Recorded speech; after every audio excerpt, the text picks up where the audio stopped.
big. Sell that soul to be popular. Hitting on that lick cause I'm popular. Eat that butt cause I'm popular. What you gonna do cause I'm popular? My fault, Chip. Accurate job. Accurate job is crazy.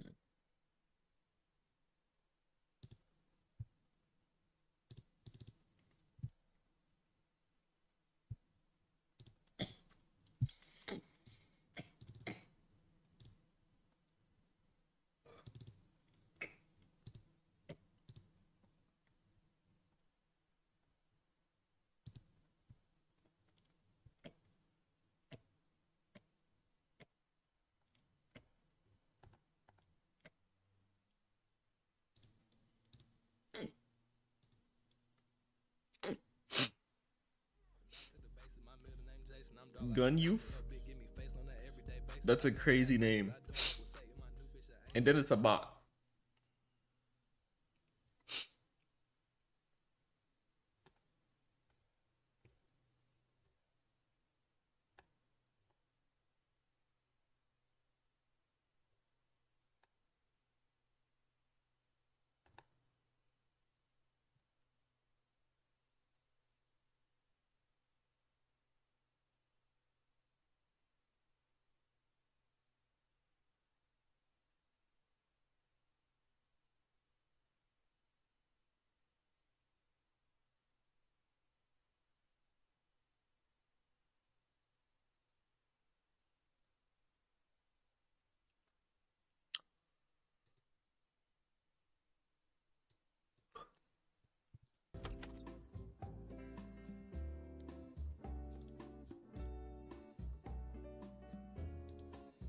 A real job? Okay. Kondo, you think that junk funny, homie? What am I dead, homie? Exclamation point game Roblox. Oh my goodness.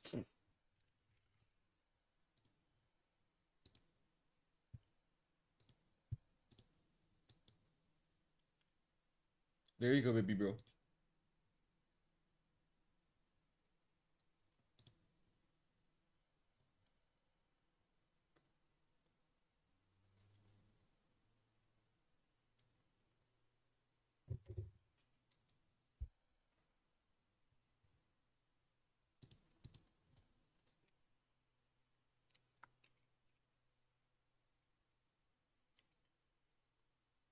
Ew, did one of those stones come out of my mouth? Ew.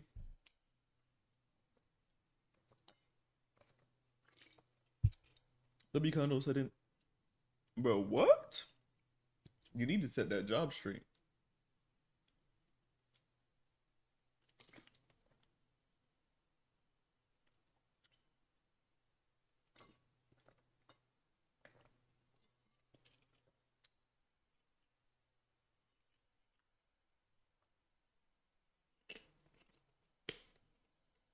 Bro, Kondo really think he a good mod. He thinks he's him, bro.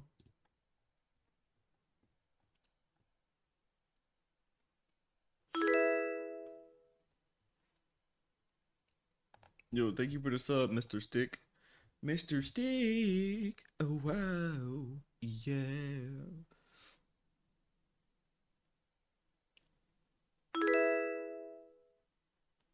Thank you for another sub, big bruh.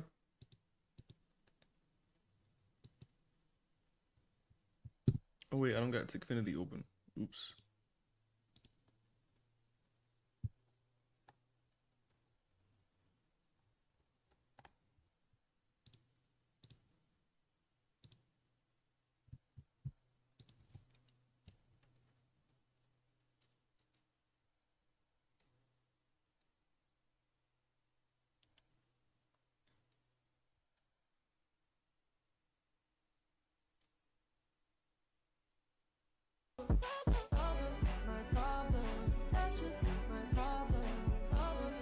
Thank you.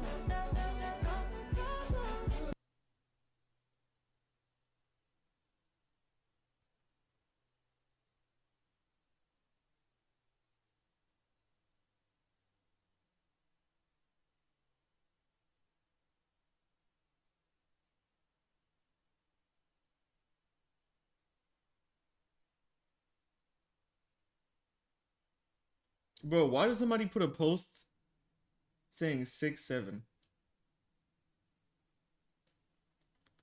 Like, bro, with their charge, bro. These kids are so weird.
I just posted on TikTok. Mid happy. Too early for Domino's. Why are we talking about Domino's at 8 o'clock in the morning, gang?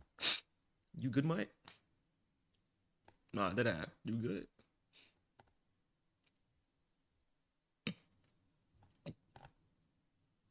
Yo, what's up, TSB bro?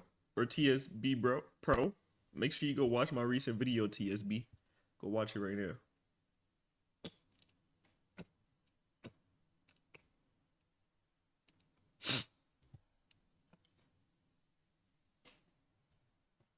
I need some eggs, bacon, sausage, and some leftover pork chops. Why are you eating leftover pork chops? Like, bro, what are you even saying? Like, Kondo. Like, I think something wrong with him. Chat. He know, like, I don't know, bro. Every time he speak, like anything that comes out his mouth, like, I just don't. What's that one? What's that one song? Baby, I don't understand it. Like that's what I be every time he talk, bro. I don't understand it. These changes I can't end it. My heart can't take this damage. In a way I feel can't end it. Ooh, baby, I don't understand it.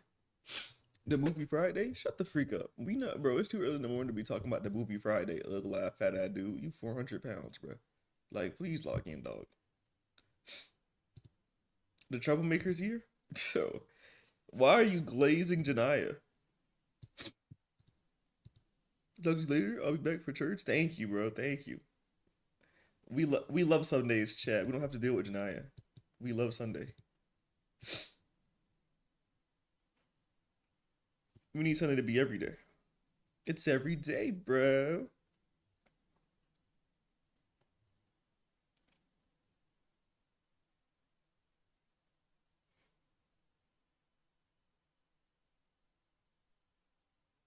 Good boy.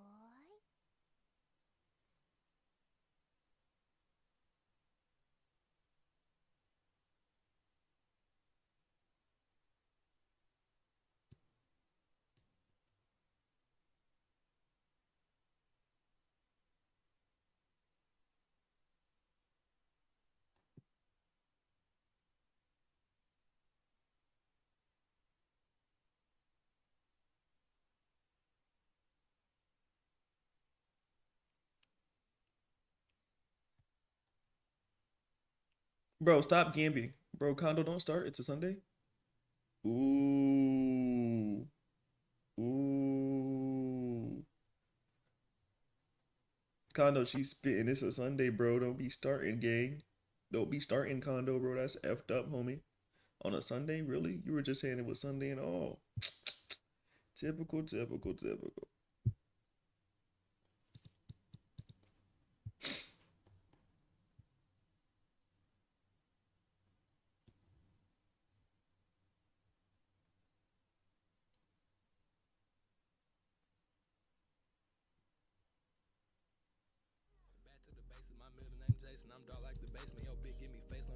Aussie Von Wolf, thank you for the mother freaking follow. I appreciate you. Thank you.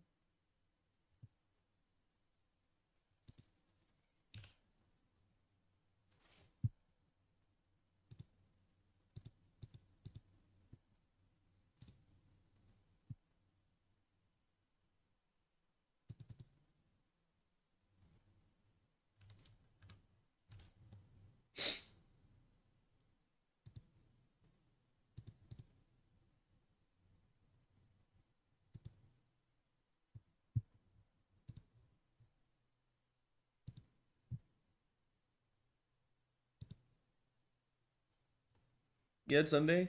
That means short stream, 12-hour stream actually.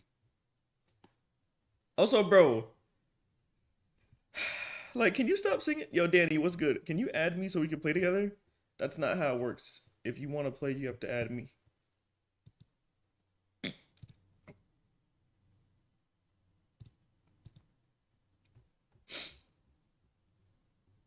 And you have to follow me to join my game.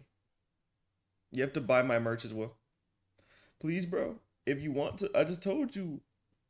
If you want to play with me, you have to buy my merch. And follow me on Roblox. Like, there's nothing else to there's nothing else to discuss. Those are my rules. If you don't want to buy my merch, that's perfectly fine. You can just watch my stream. There are so many people that watch my stream and still join my game because my joins are on, as long as you follow me. So, you feel me? You don't have to add me to play, man. Bro, you're still going, Kondo? Like, bro, nah, he's tripping. I think he's David, dog. No cap. And then he just said, ooh, ooh, ooh. Oh yeah, bro. You know it. You know what he is, Chad. You know exactly what he is, bro. Well, well, well. Typical monkey.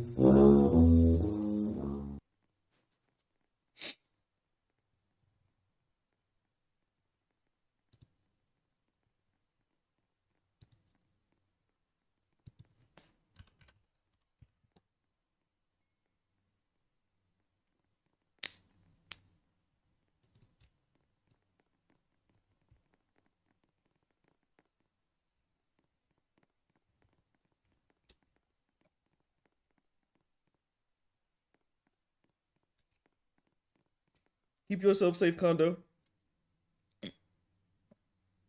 My user is DJ. Boy. Bro didn't listen to a word I said.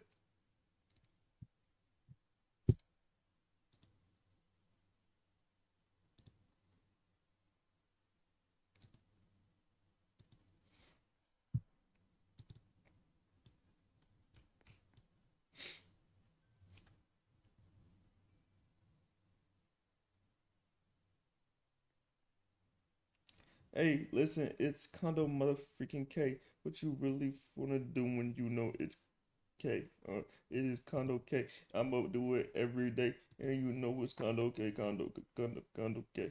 I don't mess with Kondo because you know that he a square, and you know I'ma hit a lick like a freaking bear. I'ma put him in his place. I'ma put him on his face. I'ma really dig it in him. When I'm digging in his butt, I'ma put it in his guts, and I'm gonna make him nut. Hey, what you really finna do? You know I like it stuffed, huh?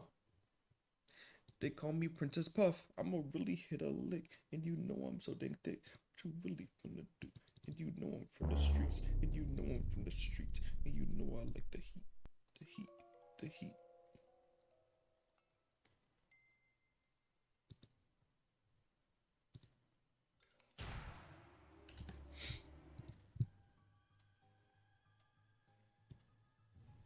Football days, parlay day. Whoa. I hope all of your parlays miss. I'm voting. So listen, I'm putting money. I'm putting 10 bands because I can win $1 million. On the New York Giants to win the Super Bowl. Putting 10 bands. Wish me luck, yo.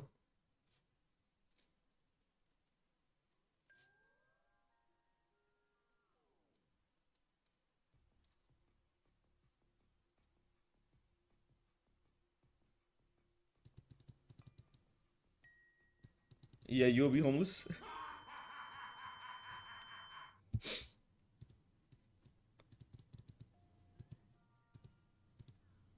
Make that bet. Go ahead. Oh. No, that's a good bet, bro. You tripping, bro. You tripping, dog. The Super Bowl script has already been leaked. Cap. Lamar Jackson won the ring this year, man. So listen, LeBron. Listen, this is all the people that's winning rings. Lamar and then LeBron with Luca. Oh my god, bro. Perfect.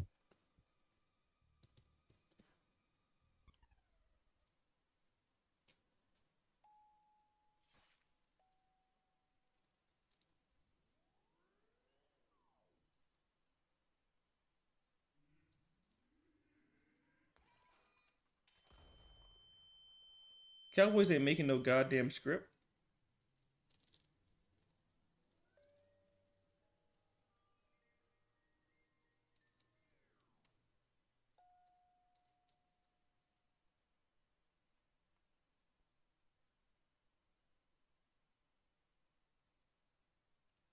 Cowboys a regular season team.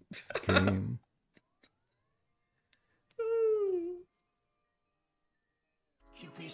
Yo, thank you for the 10 kicks, bro.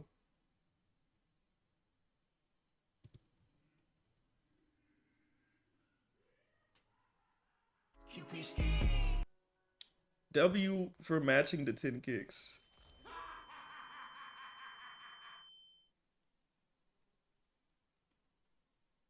Thank you both. W. WF kicks, bro. Those kicks be adding up.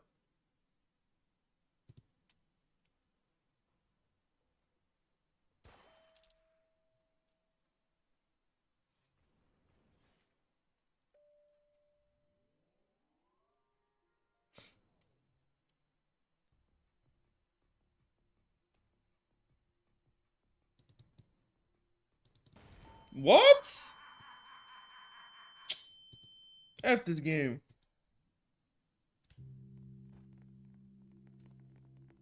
That boom is nice, honestly. I need that boom. I need someone to save up for that boom, dog.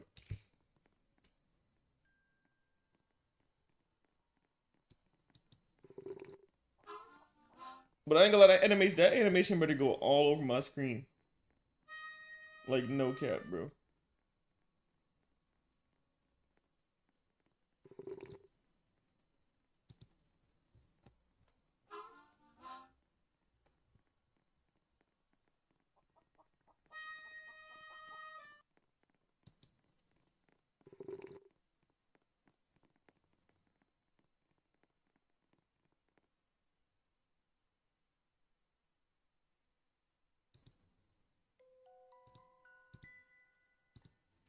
I need food. Then get some food in your mouth, gang. What's this game called? Death in the Box. It's called Death in the Box, bro.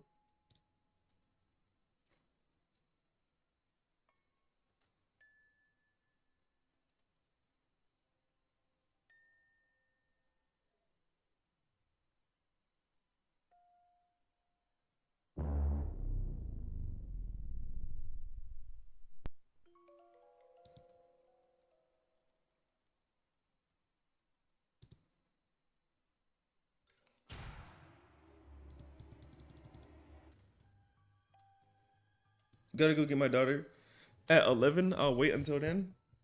So in an hour. Because you're East, right? Oh, wait. Yeah. Aren't you East? Or am I tripping? Or are you from OKC? You an hour with me.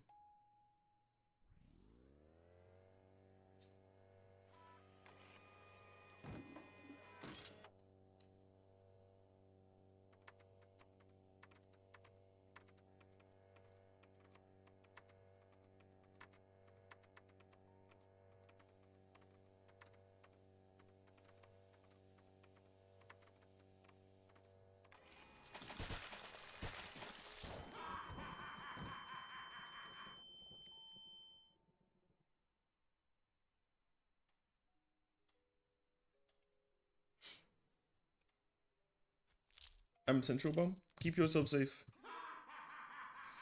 You not part of my central, bro. You part of that whack central, boy. On the street set. Hold on, I gotta fart again. Bruh. No chat, I don't think you understand. I dropped a nuke this morning, bro.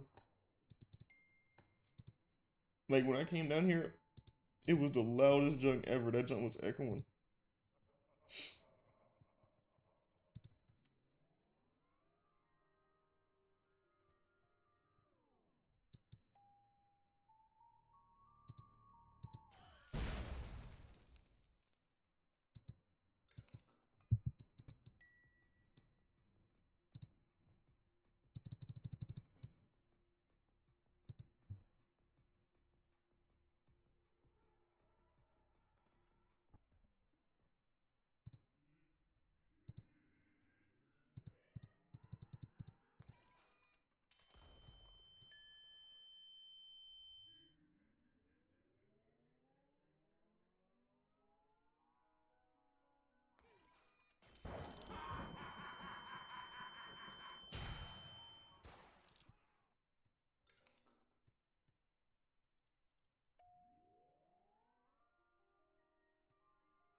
Ew! Why are you putting, bro? Why are you putting your boyfriend in the chat, gang?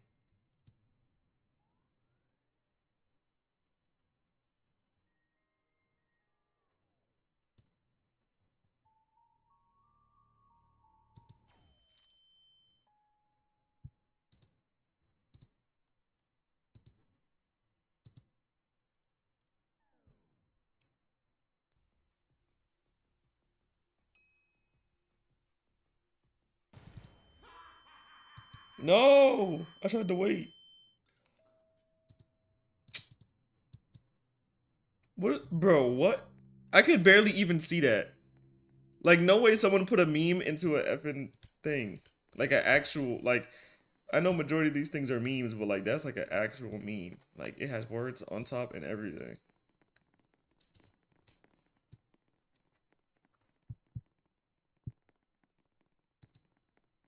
W stretches.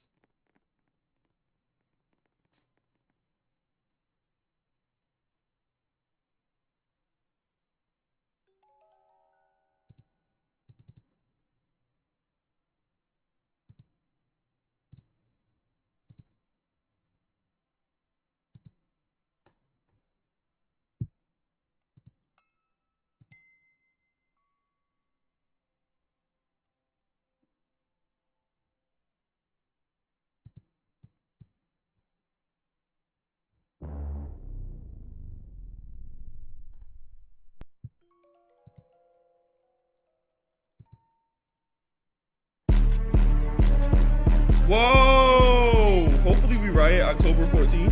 Huh? Riot is crazy. Trappy, thank you for the rose.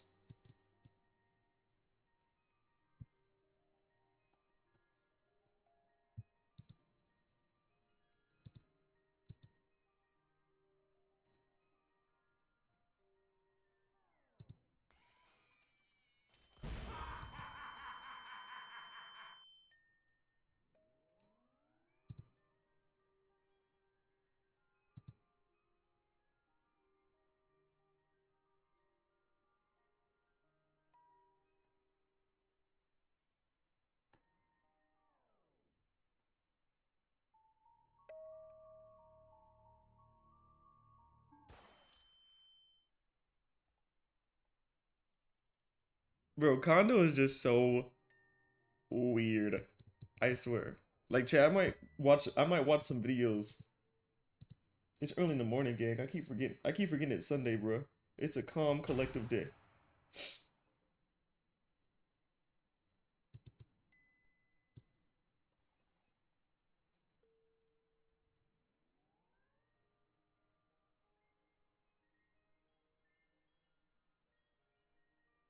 So Kondo, do you want to get invited to the cookout, little bro?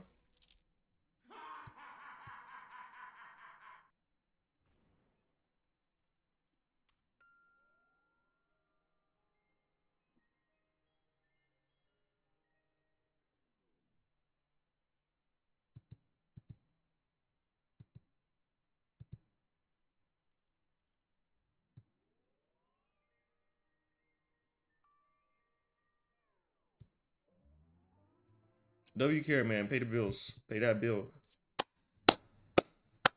Care. Can I bring sushi? Bro, do you want to bring sushi to the cookout? I have a question for you, buddy. I'm trying to figure out what cookout you trying to have.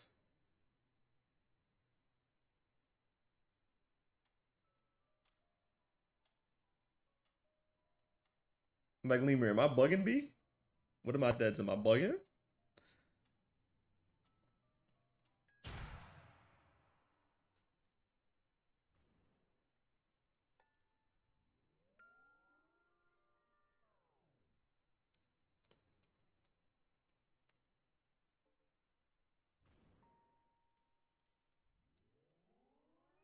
Yeah, Kondo. Your cook's brother. I'd rather you bring deviled eggs to the cookout, bro. Also, I've never tried sushi, bro. Never. And I don't think I ever will. I'm not eating no raw meat, bro. People be like, it's so healthy. No, bro. I'm not eating no raw meat, bro. Did that, bro. That's a baby shower? That's the point, though. It's not. The point is, I'm saying that both of those things shouldn't even be there. But if I was to choose,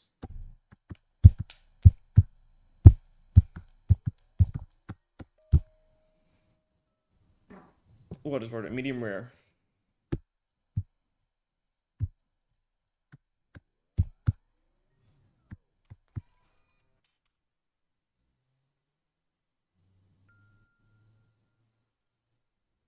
So raw? Like, bro, what?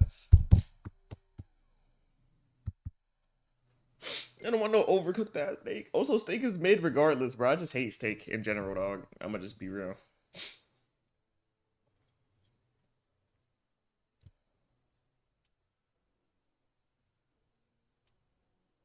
It's like gum.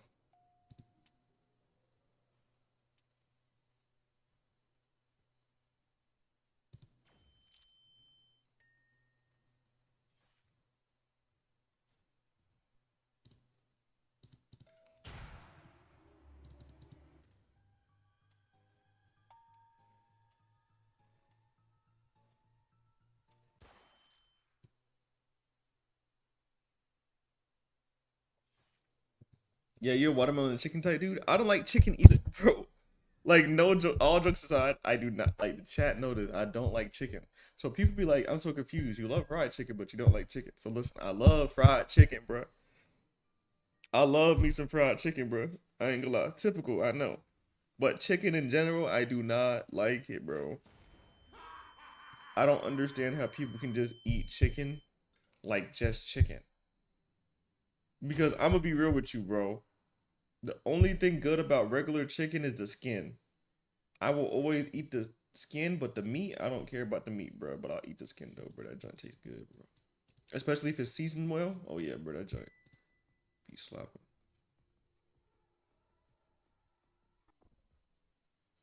You don't like chicken, but eat McDonald's chicken nuggets, brother. That's not even. It's literally that's literally processed meat, bro. Come on, bro. Like really, bro. It's literally fake meat, bro. It you know damn well it don't taste like chicken. Like he know damn well that junk don't taste like chicken, bro. He just trying to bait, bro. That's all you would do, bro. Good boy. You swallow what, brother?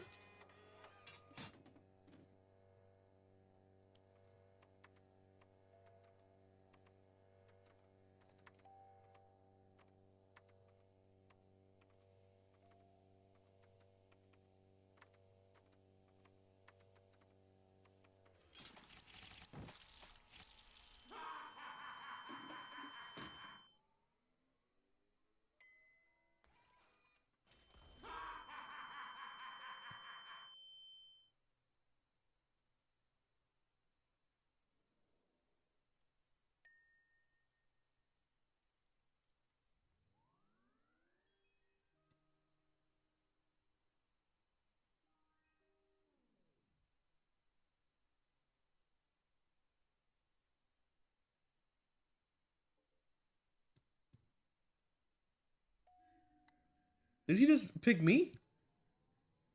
Oh. Bait and a switch? You don't got none of those. You want to know what you barely have though? A job. You better go fill out those applications, little buddy.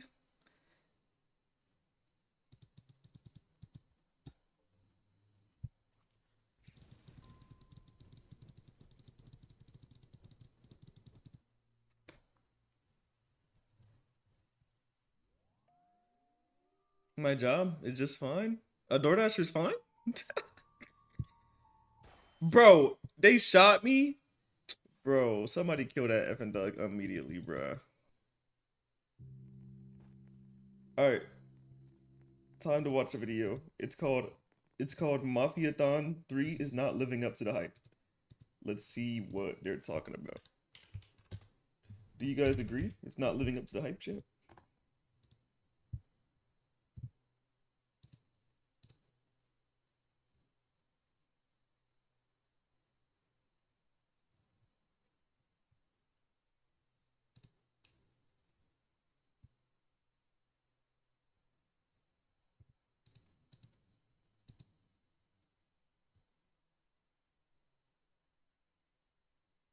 Thank God we close on Sunday. Huh?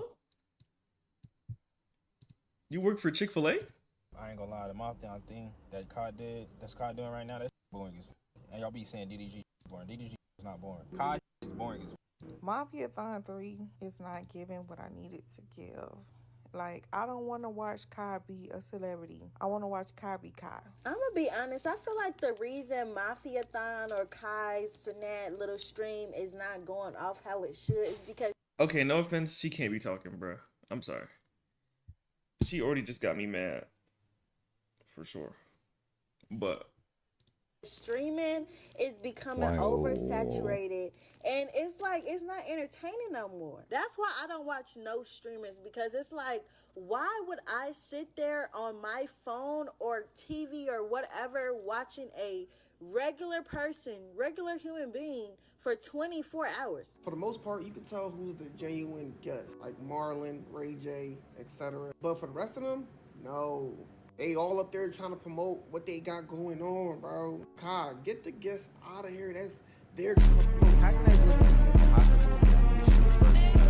yo, Andrew Little, thank you for the mother Rose game. Mafiathon, his take on what a subathon. Talk, yo, girl. The way people have been very critical about the stuff that's being placed onto screen for them to view. Now, there's a growing sentiment that the streaming bubble is going to burst. We've covered it on this channel before, and that does mean that Kaizenat may be susceptible to some of the same things that we claimed other streamers are going through in 2025. There's conversations about lack of energy from the Clover Boys, that the celebrities are on the stream and they aren't doing a darn thing, that begging for subs is not necessarily the route to go, and that overall there's just a general fatigue of these big overproduced streams. I've seen no good clips of a Mafiathon.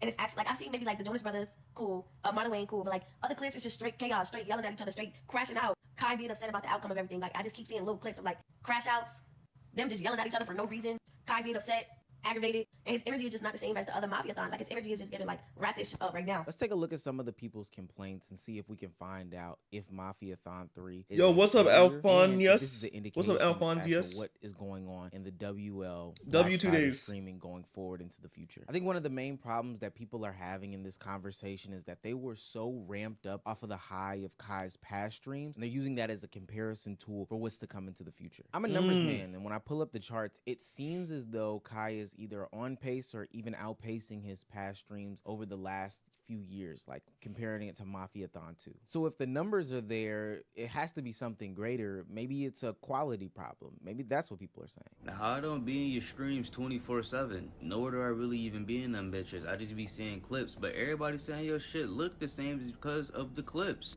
Kai's not mad at Reggie. Rakai did something crazy. It's the same shit over and over. When it comes to the quality of the stream, there's been an ongoing conversation about who Kai has featured on his So Illuminati be so There's woke. two separate paths to go into this conversation. W's Illuminati, One, bro. He there deserves is the a best, guest bro, for issue. real. Everybody's starting to understand I that rock with Kai Cenat Illuminati. is a big name, big face in all of social media, all of mainstream media, all of these communities. And to be honest with you, he is a perfect place and space for you to get an ad off, whether it's music, whether it's a movie that you're working on, whatever production or project that you have going on. It is a great place for you to go to, get a lot of views, and ultimately promote your brand. But that kind of takes away from what people thought was the genuineness of the guests. This Mafia-thon ain't really hidden. It feels like the last Mafia-thon, but a remix. The first one, yeah, they had celebrities come in, but now it feels like everybody's coming in for like a promo run. Like, it's people that like, they come and then they drop something like right when they show up. You know what I'm saying? Like, I understand people got things to sell, but it feels like they're coming on Kai's stream to literally just sell something. And that's kind of alarming to me. I'm not jacking it. It feels like they're just using it. Now, Kai has become the person that you kind of have to come and sit down with if you want to enter the streaming world, if you kind of want to get lit, if you want people to see your face, if you got a project going on. And I feel like it's kind of translating, especially because a lot of the people that are showing up are only there for maybe 30 to 45 minutes at a time. Now, there are times in which the blend can be made and it actually fit pretty well. Like when Marlon Wayans came on, it was a very funny and interactive moment, one that I think a lot of people like the clips from. But he was also putting out some sort of project. It kind of made sense. He had a project, he's funny, they had a genuine blend and bond, and it went together. Then there seems to be sometimes where there's a random celebrity that comes on and really they just have no purpose to be in there, but Kai just genuinely finds them funny, or the space is kind of funny, kind of like Ray J or whatever. And this is very foundational for streaming and content creation. Content creation and streaming and YouTube videos, Instagram, all that stuff is supposed to be. I thought you are playing Roblox. I was playing Roblox. I'm taking a break. Between people, you know, it almost feels like there's this community going on, that parasocial effect. It doesn't seem like this overproduced, pay to win type of program like major network news, television shows, etc., etc. So I think a lot of people have problems when fourth walls are being broken down, or when it lacks a little bit of authenticity. Yeah, I'm not playing with you. Regard, Don't ever say like K to me again. You will never get played with, buddy. Whatever the case may be. Now, so you know how to satisfy me? What? Do it, but it takes away from, you know, being in a room, taking the hot chip challenge, and I feel like I'm connecting with you because you're doing it too. I think another big problem that people are observing is not just the celebrities that are on the stream, but his friend group that is on the stream. I saw a note about there being a lack of A&P, which I understand that they have a lot of stuff going on. That's one of his groups, but he does have the Clover Boys. But, and we've covered it before, this iteration of the Clover Boys seems a little bit different. It just, I don't know. It's just a lot going on. 90% of the time, it feels like Kai's babysitting his friends, little odd. Group of people, but they all can't get their act together. Somebody's either fighting, somebody's crashing out, somebody's beefing. I feel like at this point, Kai should just like kick them out, because you spoke to Ray how many times? Everybody else want to sleep, everybody else want to get high. Reggie got a health issue. Just send them all home. Now, I've covered the Clover Boys before in a previous video, and there's been a couple incidents that have definitely had people scratching their head. You know, the fight that they went on with the whole Dez and Rakai situation, where Dez literally dropped a slur, almost getting Kai Cenat clapped off of the platform. And then their sudden addiction to weed that's just taking over their whole lives. But now today there's a new thing. There's a lack of energy in the vicinity that the Clover Boys are in, and it's even being noticed by Kai Cenat himself. If you don't want to do it, Ray, if you dead ass don't want to do it, and you don't want to, and you want to sleep, then go sleep. I'm gonna go find somebody else. I'm gonna just find people that want to do it. That's what I'm gonna do. If that's what you want, if you want to do, if you want to sleep, because that's how you moving. You feel me? And I'm not gonna take no hard feelings. But if that's what you want to do, that can be it. Only thing wrong with Kai's Mafia-thon 3 is the fact that everybody is not like engaged. But I just feel like throughout the whole thing, you feel me, with Mafia-thon 2, everybody did everything. So like with every segment, everybody was there. I feel like this one, like obviously Reggie's sick, and I guess other people get sleepy, but like when celebrities come, nobody be there. Like this one can be chalked up to internal issues. Now, I definitely can't solve this, and this is ultimately a very, very big commitment. But everybody should know what's at stake here. I mentioned it in the Clover Boys videos, but a lot of their revenue is still tied. We eating good this morning? You have to put up with this for 30 Are you gonna feed me, Kondo? Feed me right now, bro. Feed me right now, Kondo. Feed me. Under the radar, how hard this is. This is an extremely hard task, but you do have to perform. Otherwise, I don't know, being expelled from this type of community is not very forgiving, to be quite honest with you. We've seen streamers fall off because they did not take things seriously at the time, and it ultimately backfired on them in the long run. Now, one of the elephants in the room to be addressed, and y'all probably might not like my opinion on this, but this conversation about Kai Cenat having Mafia-thon 3 really be Begathon 3. I ain't gonna lie, we can literally go for 500,000 right now. Steals and deals. I ain't gonna lie, bro. If they hit 500K right now, sleep outside. 500K right now, we will sleep outside. Water beds, nigga. 500K. Oh my God, water beds. Water beds. Bro, Kai is fuck. Yo, just wrap up this subathon now, bro. Nah. He's getting desperate, bro. He's getting desperate. He knows this is the worst subathon ever. I ain't gonna lie. The first subathon, that shit hit different. I'm not gonna lie to you. Yo, Kai, bro, wrap it up, bro. Wrap it up, bro. This is just a beggar fun at this point, bro. What the fuck are you doing? Now, I generally don't like this sentiment, and I investigated where it all originated from. At a certain point in time in the Mafia-thon, the timer started to dwindle low. Now, that's something that I've never seen before, and it can also be seen as an indictment as to what's going on with Kai Cenat and the whole Mafia-thon experiment this go around. Like, normally, I've never seen a streamer's timer go low and they had to cancel it, but in order to continue for the stream to go on, Kai Cenat had to pull in some tactics, you know, some big brain level tactics in order to get the ball rolling. I'm matching subs right now. I owe y'all 1,500 out of what? 6,000.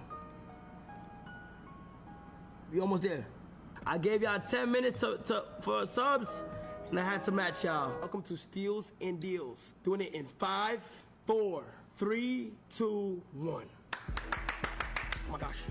Oh my God. Oh my God. We are at the final hour of the subathon. Technically not the final hour of the subathon. This ends at day 30 if the timer goes off. If that timer hits 0, I'm repeating to everybody. If that timer hits 0, chat, the stream ends. But if it don't hit 0, it continues. Each sub is 3 seconds, but y'all about to use a power hour, which for a whole entire hour, the seconds of a sub are doubled. And he's had to introduce those tactics multiple times throughout the stream in order to extend the length of how long the subathon goes, which again, a lot of people would look into and say, yo, this is a testament as to it going down. This feels like he's begging. This feels like et cetera, et cetera. I think that this is just an indictment on streaming culture as a whole. I think the crux of a lot of it is quote unquote. Some of them gets be his own team, fake legit. Live entertainment. Oh, 100% Condo. And ultimately, 100% be his own team. Like the general notion of donating to a streamer as a whole, I think that that's perfectly fine. But I wouldn't overall, you know, say that this whole thing is a begathon, because if that theory exists, then isn't every subathon a begathon? I think one of the biggest indictments and criticism that's such a bad take. I don't agree with what he just said. That's such a bad take. Like, that's such a bad take, bro. Horrible take. When I do my Mellythons, I never sit there and be like, chat, sub. Never, bro. My chat know how I am. Like, never, bro. Like, there's people that I dead see do subathons, and they never mention subbing up. Never. They never mention subbing up. Unless it's Twitch Prime. Because if you're on Twitch, people mention Twitch Prime. But I feel like that's not begging. That's just common sense. I use that junk all the time. That's just the method. If you see someone with Twitch Prime, you'd be like, yo, if you got Twitch Prime, drop it. But other than that, never bring up no subs, bro. WSG. So bad take, bro. Bad take, bro. Bad take, bro. Dude, bad take. Horrible take. And these are my personal beliefs. The other ones were, you know, those of others, is that there is an authenticity problem when it comes to streaming. And I think that once you veer away from that, especially when it comes to content creation, you run into this issue where people are not feeling connected with the content creator anymore, which is the reason why. If it's a real subathon, you want it to end as soon as it starts? Bro. But that's what I'm saying, though, chat. You can ask my chat, bro. Like, obviously, I love my stream. Karen, thank you for the heart. We appreciate you. W Karen in the chat, man. W Karen. But you can ask so many mother effers. You can probably ask Karen. You can ask Lemur too, bro. You know how many times I sat there and said, chat, please let it end. And they're like, nah, we gonna let you suffer. I swear to God. KB, the person, listen, I'm pretty sure you know who KB is. Mind you, she don't even gift subs. She wanted me to suffer so bad that she dropped like 30, 40 gifted, bro. Just because she wanted me to suffer, gang. You feel me? So it's like, that's a real subathon. A real subathon is when, you know what I'm saying, you really just stuck. And even though you want to go to bed, and even though you want to, you know, go back to normal, they like, nah, you're going to keep doing this. And I dealt with that for like 2 months. That's a real subathon. Kai sitting there saying, yo, guys, like, Kai, mind you, I want you to think about this too, Kondo. Mind you, Kai always talks about how it drained him and how doing 24/7 blah blah blah, it Like that's why every time he finishes Mafiathon, he always disappears for like 2 months, right? But for some reason he wanted to keep going. Mind you, for some reason on stream he act like he wanted to keep going, but when he does interviews he say I was so drained, like I wanted to stop right then and there. Like nah, bro, you like come on, be for real. Yo, Jella, thank you for the mother freaking love, bro. What's good? You. It's the reason why they cut the cords. It's the reason why they turned off cable TV, is because everything felt inauthentic, overproduced. It felt like a television show. It was ultimately a big place for ads just to be. But the closer and closer you move to that as a content creator, you start to lose that audience that did ultimately gravitate towards that. That felt like a big sleepover with him and all of AMP, right? You'd always see Duke getting full, Phantom doing his Phantom text every time. I like putting his streams in the background as I work. And those streams kind of reminded me of just the times when I would have sleepovers with my friends. Just do stupid shit back when I was his age, right? So I just feel like those are just some fun times. Now, would I say is an overall Mafiathon 3 is a failure? No. To be quite honest with you, Kai Cenat is still going and is still on pace to do 1 million subs or whatever his ultimate goal is. It could be plus, you know, viewership, plus followership, plus all these different things. He's on pace to do all those things. And to be honest with you, one way or not, he's gonna get it. I think that people can recognize and probably should be okay with the fact that they might have grown out of some sort of content and maybe that's not for them. But to do the whole like sweeping indictment thing, that's where I kind of probably draw the line. Because for the most part, Davis? I feel Really? like this is just a higher produced version of the previous ones, which is ultimately the end goal. I think that a lot of content creators start doing content for a couple different reasons, but probably one of the main ones is that they saw something on a big screen and want to replicate it for themselves. And with the capital and ability through brands and sponsorships, if Kai can pull that off, if Duke can pull that off, I was getting filtered on TikTok. Well, you're gonna, yeah, TikTok. I don't know. TikTok is just very hard to say hi on. Like, I've blocked so many words. Like, it's just too many words that are blocked. It's effing nuts. But how you doing? Appreciate you. But yeah, I can't help you with the filter thing on TikTok. It's just cooked. It's just people just find a way to say the N-word every day. Like, I'll never understand it, bro. Like, literally, the most basic words, they find a way to say the N-word or hell. You know what I'm saying? Like, I've never seen it before, bro. TikTok, the only platform I know where mother effers do everything in their power to say something crazy on text-to-speech. I swear. There's no other, like, mind you, and Kick is very bad too, right? So that just says a lot. In my opinion, I feel like that says so much. Like, I don't know. It's just, they do so much. Like, it's so stupid. But take care of yourself, though. I appreciate you for stopping by. Thank you. Take care of yourself mentally, physically. Make sure you have a good time. And, you feel me? Hope to see you soon. Blocking Hey is mid. I gotta say, yo. Well, the reason I blocked hey is because someone found a way to say a slur with the word hey. Like, someone literally found a way to say a slur with hey. So that's why I took it off. Like I said, TikTok is crazy. Like, they put so much time and effort to say a slur, but they can't put time and effort to get a job. It's crazy. They can pull that off. They're most likely going to pull that trigger. But do I think that this means that Kai Cenat and streaming as a whole is void of criticism? Absolutely not. I think we have set a dangerous precedent, and this is probably the peak and the pinnacle of what people have been talking about for a long time. And there is a level of streaming fatigue that is just not talked about. I've covered it in another video, so I'm not going to belabor the point here, but there's a mix of a bunch of different problems that is plaguing the streaming community, and it's all coming to head right now. I do wonder what's going to happen in the future subathons. I think FaZe has one coming up next month and the events to precede this, but it seems like a lot of people are looking to get more grounded with their communities, get into more niche and different spaces, because doing the same things that they've been doing for the past 2 to 3 years has been deemed as burnt out. And I think a lot of people from the viewer side and honestly from the creator side are honestly tired. It's starting to feel more like a job and us watching a television show as opposed to, Thank you for the sub on YouTube. with the dude from New York that I could relate to as a dude from Atlanta, Georgia. A dude, and I'm a dude. Face and temper we not can being the kick back and allegations. relax. The slumber Nah, party those aren't thing. The lady allegations, already said gang. it. But let He's me know chopped. what you guys think. If you think that this is like a big problem with streaming as a whole, not just the Kai thing. If you think that there's an issue with just bro, it ain't no effing big stream, bro. It ain't no big streamer thing. I blame Kai, bro. Kai and Aiden, but I'm gonna say Kai. So listen, Aiden made it so hard, and Kai just made it to the point where mother effers want iCarly segments now. Like even with me, like I'm a regular streamer, bro.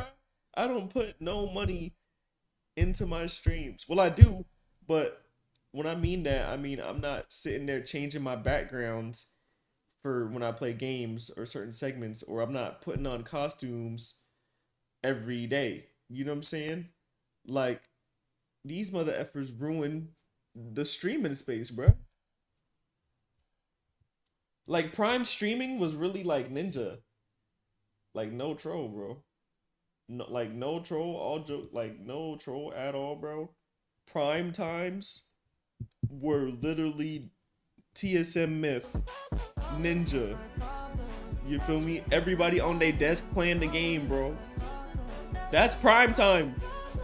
It ain't prime time no more. Now, like, listen. Like, now mother effers come into my stream and be like, content, next segment.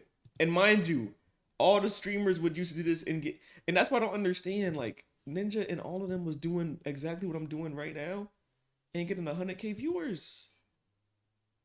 Playing with Drake, Travis Scott. You know what I'm saying?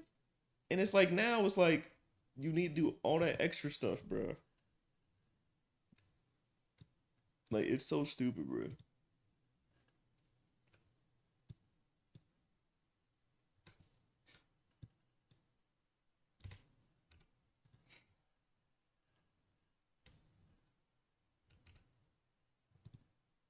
No, they want iCarly, and I just don't understand it, bro.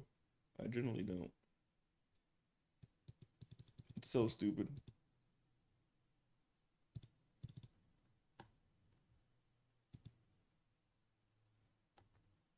And like I said, I feel bad for these streamers too, bro, because you can tell. But like, and that's why I always tell y'all, like, I learned this even as a small streamer back then.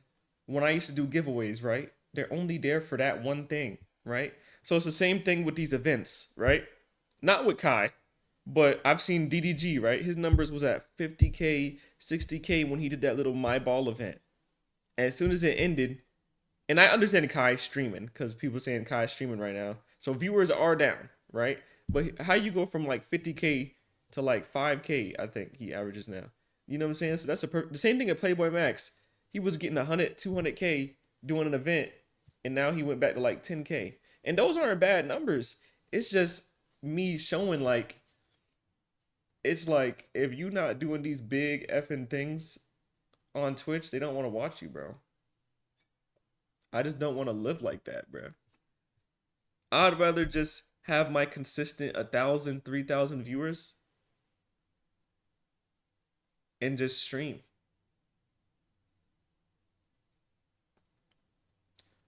Only one of our moments. That's what I'm saying. And that's not sustainable, bro. Because at the end of the day, they're going to fall off like that. Like, for example, when Playboy Max was doing that in the booth thing, that was smart. Right? I'm not gonna lie, that's smart. Because that's not really an event. That's like maybe a weekly thing or even a daily thing. I don't know. But like that was smart, bro. That's dead smart. For real, for real. Bringing rappers to come rap for you, blah, blah, blah. That's smart as freak. Like ideas like that are smart. But having these like streams where you're skydiving or, you know what I'm saying, you get to play in the NBA for one day. Like, obviously, that's not what they've been doing, but I'm just giving examples on what people be trying to do nowadays. You feel me? Or trying to be Mr. Beast. Like, damn, gang.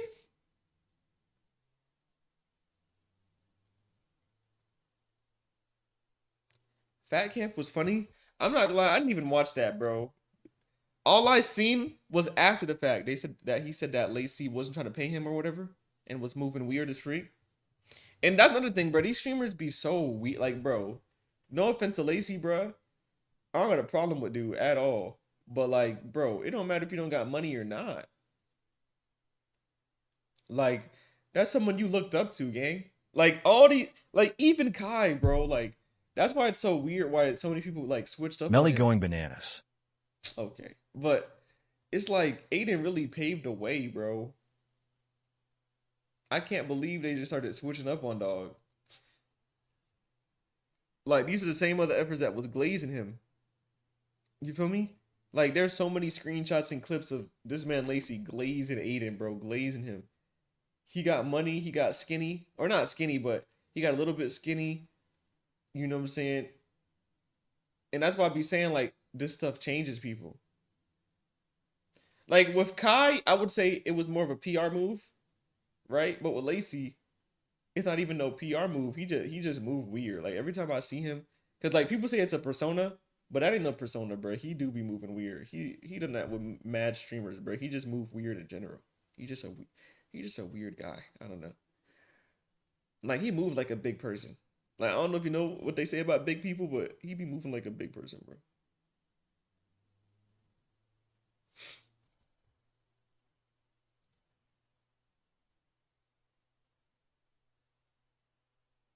Honest question, is streaming not for entertainment?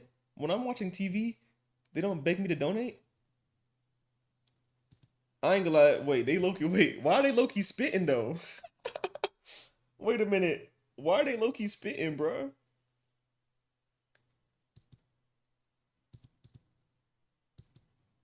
Those ads be begging you to donate though. The amount of grown adults that be watching this junk is alarming. Grown adults watching streamers like Kai. Let the brainless kids enjoy that crap.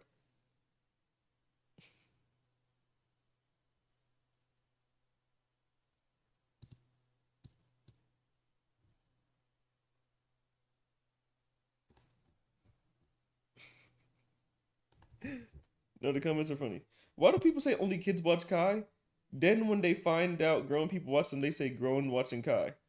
Like, the dude is childish sometimes, but he not Coco Melon. Plus, most of his guests are 30 plus. He just had Snoop Dogg, Wiz Khalifa, and DJ Ghost on stream. I mean, I guess, but it's still for jits though. I don't think the average grown man should be watching that. To be fair, I'm gonna keep it a buck. Like, even with me, like, I tell my chat this all the time. You don't understand. I love the fact that there's adults in my chat now. Because y'all don't understand. I've been streaming for years. I'm going on to my, like, 8th year of streaming at this point. Actually, no, longer than that. Let's see. No, my 9th. Yeah, I'm going to my 9th year. Wait. Yeah, 9th year of streaming, bro. I've been streaming for, like, a long time. And before Kick, I promise you, all I used to get in my chat is kids. That's all I had. Kids. Mainly kids be watching this junk, bro. And then over time, I guess, the older I got, a lot of people either grew up with me or I just got older people in my chat. Oh, man. You like CJ from GTA, please say, "Aw, here we go again." Okay.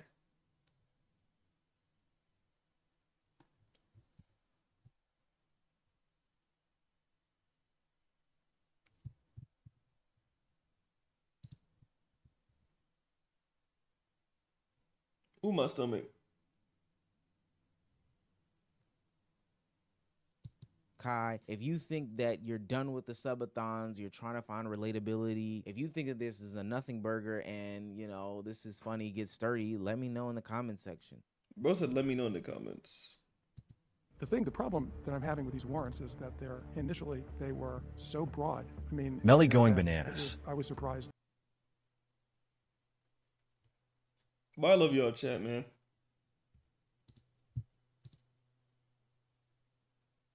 Also, Kondo, you still here? You better get ready, gang. Melly going bananas. evidence that the trial judges signed these warrants for. Bro, that's not funny, Lemur. Lemur. Really trying to get the location, and it seems to me that this is that law enforcement needs to. I'm about take to, the bull sir. by the horns initially. Well, listen, man. Thank you for spending the morning with me, Gondo, bro. Good job, bro. Melly going bananas. Gondo got a job and a kid, and he be in the chat. Like, I respect it, bro. I respect it.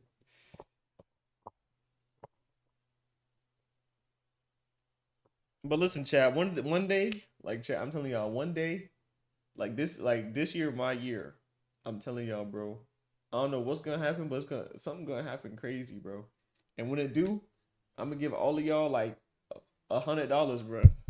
Well, it depends how crazy I get. If I get crazier than like this year, my goal is to get 700K on YouTube. I want to get a Kick deal, and I know Kick deals are like impossible now, but I don't know. I want to blow up on Kick and get a Kick deal, bro. I get a Kick deal, bro. I'm paying everybody. All the mother efforts that being here. I got y'all, bro. And narrow the search, because that's the way search and seizure laws developed up until this moment in time. Shitting on Moretti's face. You know, I'm left wondering why they needed the entirety of these social media accounts to identify the owner. Boom. That this was fairly broad, and he was asking for a lot, so he recognized that we're going to have a taint team, but then that never happened. They just got access to everything and went through everything and decided what was going to be relevant and what wasn't, so. Hold on, what? I don't remember hearing that part. The first xxvmelly appeal hearing went terrible for the state. Judge John Murphy suppressed certain key pieces of evidence, most notably cell phone records and related forensic evidence that prosecutors argued tied Melly to the crime. Judge Murphy ruled that law enforcement's methods for obtaining or handling this evidence violated Melly's constitutional rights. Without this evidence, the state's case would be much weaker. I've been saying this forever. The state purposely did this appeal to delay the trial because they weren't ready. Stick around for the last half of this video. The judges start grilling them on certain issues. It gets wild. Hit subscribe. Let's go. Shout out Seti Nash for this footage. So yeah, go subscribe to him. Let's get right into it, boys. And we have 3 cases set for oral argument this morning. The first case is the state of Florida versus Jamel Demons. Jamel Demons. Thank you, Ms. Howard. You're not used to sitting in that chair. I mean, so are you ready to proceed, counsel? I'll never forget in the first trial, suddenly there was a switch where, no, his name is pronounced Demons. I feel like the defense suddenly switched the pronunciation of his name for the jury. So this is a prosecutor. Attorney General Jasenia Concepcion on behalf of the state, and I'd like to reserve 5 minutes for rebuttal, if I might. Remember, this is a battle for evidence coming into the trial, so let's go. As to standing, before invoking the Fourth Amendment's protections, a defendant must establish standing, showing that he has a legitimate expectation of privacy in the area to be searched or item seized. And at his first trial, the defendant disavowed ownership of the phone, which included the iCloud accounts, social media, sort of those attendant. And the lower court, which had presided over the first trial, in these proceedings agreed that the defendant had, quote, was basically saying it wasn't his phone. And so, despite never having affirmatively claimed ownership, the trial court here found that because he disavowed it once, but didn't disavow it again, that was tantamount to claiming ownership and a privacy interest in the phone. That's simply not what the law requires. So in this case, the defendant never made that initial showing of establishing ownership and his expectation of privacy. Melly so going that's bananas. sufficient for this court to reverse the grants of the suppression motions on that basis alone. Did he take the stand at trial and testify that that wasn't his phone? That was just a theory, was that the state had not proved that the phone and the social media accounts were. What was the position that the lawyer took in the first, the different lawyers, of course, but right? What didn't he get? I don't know if it was the same or a different counsel. Okay. I'm not sure. I don't want to That's what they said. The lawyers said in the first. Okay. That was their theory. It's not his phone. You haven't proved it's his phone. So certainly he didn't claim ownership of the phone to establish standing. And the same here. He never claimed ownership of the phone. And the court, instead of saying you've shown, your ownership interest, your privacy interest, said, well, you haven't not shown. So that was the crux of the error, basically. And so as to independent source, the purpose of that exception is to leave the police, state investigators in the same position, but not a worse position, if there had been no error with the warrant at all. So here there are several independent sources, which left investigators with all the same puzzle pieces that they would have had, even if the court, years after the execution of most of these warrants, wouldn't have found that it needed to have a narrower temporal scope. So not that the warrants themselves were bad, but that the time period was too broad.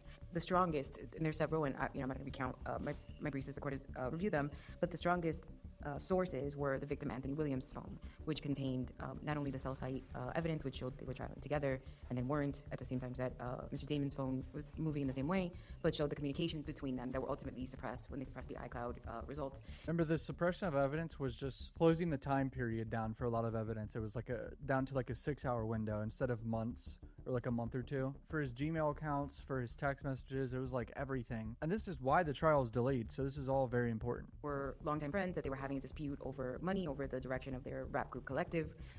Those same messages would have been found and were found independent of Mr. Damon's phone. The same with public social media posts regarding gang activity regarding. One of the problems that it would seem to me the state has on here is that isn't the. For the channel, please hit subscribe. I appreciate the support. Back to the video, boys. It really relied on Detective Polo's Thank you, Dirty. To develop the independent source. Detective Polo, the guy with the mask, that his identity was leaked. And Detective Polo came into this case at least 4 years after the shootings. And with the benefit of 2020 hindsight was going back and sort of looking at it. And it seems to me he was saying what he would have done had he been on the case. But, couldn't the judge reject, or don't we have to assume that the judge rejected Detective Polo's recreation of that and deciding that inevitable discovery and independent source were not appropriate? He could have rejected Polo's testimony. What's up, Duolingo? After the fact and wasn't even involved in the case at the time. Damn, Polo's testimony was rejected by the judge. The source specifically looks at either before or after the initial search at issue. So it just has to be independent. And Polo came on board, I believe, when the superseding indictment was filed, which added the gang enhancement. And so it now became even more relevant to get this information, the gang-related information. And when we look at what he looked at, everything that he looked at was available or would have been available to Moretti when he did his first 13 warrants, the ones that are at issue here. So he's looking at publicly available social media posts. He's looking at those communications in the phone interactions that we already have from either the co-defendant or the victim's phones, and looking within Moretti's, applying the temporal restriction that the judge from there was able to get all the same information. So independent source is not defeated by the fact that his investigation came after, merely that it's independent. And it obviously was independent, right? Because he's looking at a slightly different angle, because he is concerned and his expertise is the gang involvement. And he's also involved in the tampering case, looking at what he was doing in terms of tampering with witnesses. So the fact that we have those independent sources and that Polo is independent of Moretti, I would say helps the state's case. And the case law is clear that the independent source can come after as long as it's independent. You use the word would. He would have had that information available to him. But isn't that easy to say in hindsight? And how do you distinguish between every case in which, sure, in hindsight, vision is 2020. So good job, looking back on Duolingo. it, Detective Moretti can say, sure, I would have done this and I would have done that. But what framework are you suggesting for, if this were to apply to every warrant, if the state were to always say, well, we would have found it through an independent source, now knowing what we know? Why don't you look back to what they knew then and what they actually did then or would have done without having benefit of hindsight? See what I'm saying? What framework do you suggest for every warrant? Well, and I think in this case, it's crucial that the investigators had all of these pieces already. So they already knew that this was potentially a gang-involved shooting, that Mr. Damon specifically was involved in a specific gang that they named. We all watched the first trial. There was no evidence that shooting was for a gang. Like, there's no email saying, yo, you got to do this to get initiated. There was none of that. Melly was communicating with gang members in his email, but like I've said 100 times, this was an emotional situation if Melly really did it. Like, he killed them out of something popping off emotionally, business shit, or like something popped off. I don't see Melly executing his two best friends for a gang.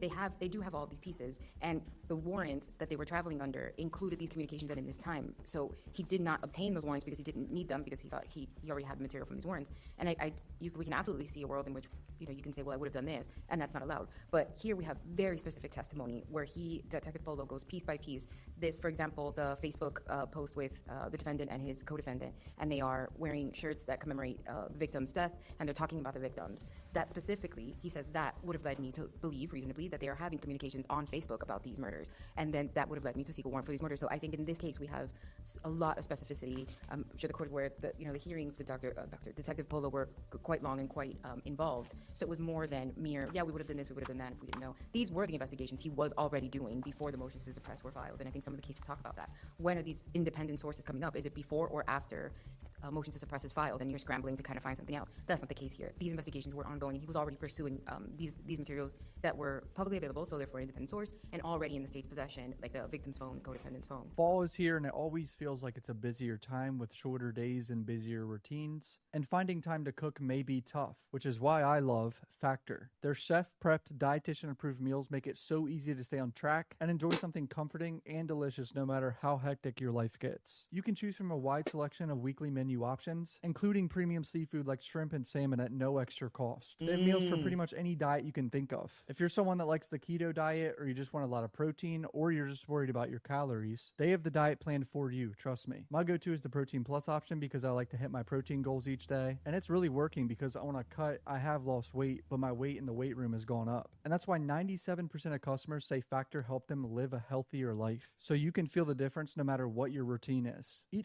record of the hearing in front of the trial judge, which is why the trial judge did not even address standing, the state specifically said, at one point, I do raise the issue of standing. I'm withdrawing that argument. That was based on misapprehension of the ownership of the devices, and that's just in 10 and 11. And that is on R3347. So I would submit that the trial court did not address standing because the state specifically withdrew that argument. Ooh, I think I remember them doing that, withdrawing that in court. Interesting. Firing back. Very difficult now to recreate the facts for standing, not for standing in front of all of you. So I would submit the state has waived that argument, not even waived it, withdrawn it in the trial court. And so it's not an issue. As also argued in the briefs, the affidavits themselves establish standing, as they all allege that the phones are Jamel Demon's, the various social media accounts are Jamel Demon's. So I would submit that the affidavits also support standing. I think this case really presents sort of the classic modern day Fourth Amendment concerns from 1789. Right, where the concern of the government being able to rummage through a person's most personal information and most extensive, frankly, more extensive than what you might be able to have in a home back in. Why do you have a role called Sugar Yeah, Mommy? I mean, Moretti's search warrants were very broad. I mean, one of them was like years, I'm I got a pretty bunch of sure. rules. Like from the history of the entire phone or something. Or maybe it was a Facebook. I think it was the Facebook or Instagram where he could see years of everything. Limited by a warrant. It has to be limited by a warrant that has probable cause to believe there's a crime, and that particularly describes what is to be searched. Probable cause to find a gun doesn't allow law enforcement to look at a diary just because it may be interesting to know what does the suspect think, do, know, what are their activities, and that's really what most of these affidavits support. You know, in terms of leaving to the unfettered discretion of law enforcement, the affidavits themselves really lay out that that's what we're asking for. We'll decide what's irrelevant. We want all of this information. We'll go through it and decide if there is information that supports our investigation. So while we do take issue with the trial court's adoption of the severability doctrine, which I'll spend a minute or two at the end talking about, you have to respect the painstaking efforts this trial judge took to consider the lengthy written arguments, read the 13 affidavits and warrants, and Melly listen going to 2 days bananas. of evidence initially, write an extensive order, the omnibus order, addressing each warrant individually. And they all have different time frames and different matters. The trial judge went through specifically to address what information was sought, what was obtained, and what did the affidavit support. The trial judge considered the individual circumstances and the probable cause, and then the trial judge allowed essentially a re-litigation with inevitable discovery and independent source that should have been raised initially. It is why Judge Murphy's order comes to you with a presumption of correctness as to the determination of the facts. Quite a bit of argument in the brief as to the appropriateness of even having the reconsideration hearing that litigated the only issues the state is now arguing, independent source and inevitable discovery. I leave to the court that issue. It's the purveyors of the rules of procedure, but it appears the state's argument really primarily was raised under the guise of the motion for rehearing and reconsideration, as these doctrines were not even raised initially. So apparently the government accepts the court's ruling regarding the overbreadth of the warrants and relies on independent source and inevitable discovery. The trial judge did not find much value in the independent source, and it appears that the state's argument is not that the Nuclear evidence, beam which is all of the activated. evidence that was subpoenaed, right, all of the phone records, all of the social media, not that that evidence would have been independent, that there was an independent source for, but that there was an independent source for another warrant for those items. And I would submit that is not the purpose of the independent source doctrine, that the purpose of the independent source doctrine is really, I think maybe this court in Carter addressed it, where the evidence of I think it was Carter, the tag. Yes, there was evidence obtained from a driver's license, but the tag was totally independent from the driver's license, and that evidence was obtained at the same time and was used to connect the suspect to the crimes. Let me explain the independent source doctrine. It allows evidence obtained illegally to be admitted in court if it's later discovered through a separate lawful process that is not influenced by the initial misconduct. For the doctrine to apply, the evidence must exist and be discoverable through constitutionally valid means, like a separate warrant, even before the illegal act occurred. This rule aims to balance the goal of admitting all relevant evidence against the need to deter illegal police actions, ensuring officers aren't put in a worse position due to their own errors. It reflects a societal interest in admitting all probative evidence of a crime. So it sounds like they're saying Detective Polo was going to find certain things later on through Facebook or Instagram, Snapchat, Gmail, and they're arguing over the admissibility of all that. And that's me as a dumbass ginger trying to understand this. Independent source, the trial judge found the state was sort of conflating the two. I will admit the case law is at times sort of mixed. I believe what the U.S. Supreme Court has said is that inevitable discovery is sort of a part of independent source. But essentially the government argues that Polo's investigation 4 years later into gang activity would have uncovered the same information if he had obtained a warrant supported by probable cause and with particularity. So I was pretty much right. That sentence summed it up. Since that was never done, we don't know if that would have occurred. Aren't most of the independent source cases and inevitable discovery cases, don't they, it seems to me that they involve like the police officer goes and runs into a house on a sticky white explosion already in the process. Oh no, of getting Jason. a warrant. So the warrant, that whole process is in place. No, Jason, bro. It's easy to look at and say that, oh yeah, they would have found that. Isn't this kind of a unique application of that? I would say yes, it is a very unique application. Yeah, if that's usually how it is, just police officers running into a house when they would have already gotten a warrant anyway or whatever. This is all digital evidence that he would have found later on. You know, what we do know from the cases that address, and as I say, some of it is interchangeable, but independent inevitable discovery, like Rodriguez, that there has to be a showing that that investigation was already underway. So the warrant they were already going for, even though there was an illegal entry into the home, and the warrant was obtained without any of the information from the illegal entry. And you know, the Supreme Court in Rodriguez, this court in Roll, has always said you have to show that the investigation was being actively pursued at the time. So what we have is Polo's investigation 4 years later, not actively being pursued at the same time that Moretti is pursuing the warrants and obtaining all of the information that he did. It's literally years later and a different detective. It's the retrospective analysis. Detective Polo didn't just look at the publicly available information to come up with his opinions. He had already reviewed, and this is in the record, all of the data that had been obtained pursuant to the warrants that the trial court had then ultimately ruled had to be temporally limited. He then went back to the information and superimposed the temporal limits that the court ruled on, and then said, based on those temporal limits and all, oh, I could have done this or I would have done this.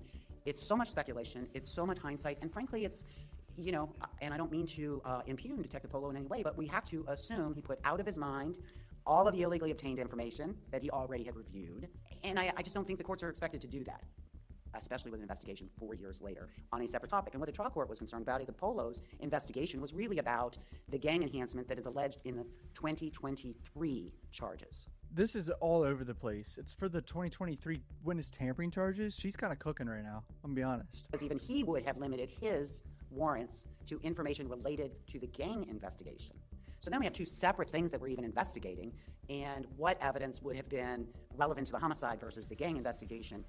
I think this is why the courts do say you have to show you're actively pursuing the same information at the same time as you obtain it unlawfully. And I think that the trial court really, you know, patiently listened to another day of testimony from Detective Polo, overruled for purposes of the hearing repeated objections to speculation, right? Because Detective Polo routinely said, well, I woulda or I coulda or shoulda, and the defense objected to speculation. Trial judge said, yes, it's speculation, but I'll allow it for this hearing. But in conclusion, he ruled it was all speculation, that Detective Polo's testimony was based solely on speculation that he would have done these things. We might be in a different posture had there actually been, at the same time, warrants issued for the gang investigation, and we could compare, was there an independent source? Would it have been inevitably discovered? But instead, we're going 4 years later and looking back on it. You guys know how I feel about a gang expert. Remember the gang expert bull and the YSL trial? Gang experts are horseshit. I'd say 99% of it is speculation. Didn't the trial court save the state's bacon by narrowing the temporal application of the yes of the thing? Why you need to address why that's not, why that was error, or why we shouldn't do. And thank you for not so good with clocks. So the temporal severability issue is a novel issue in Florida.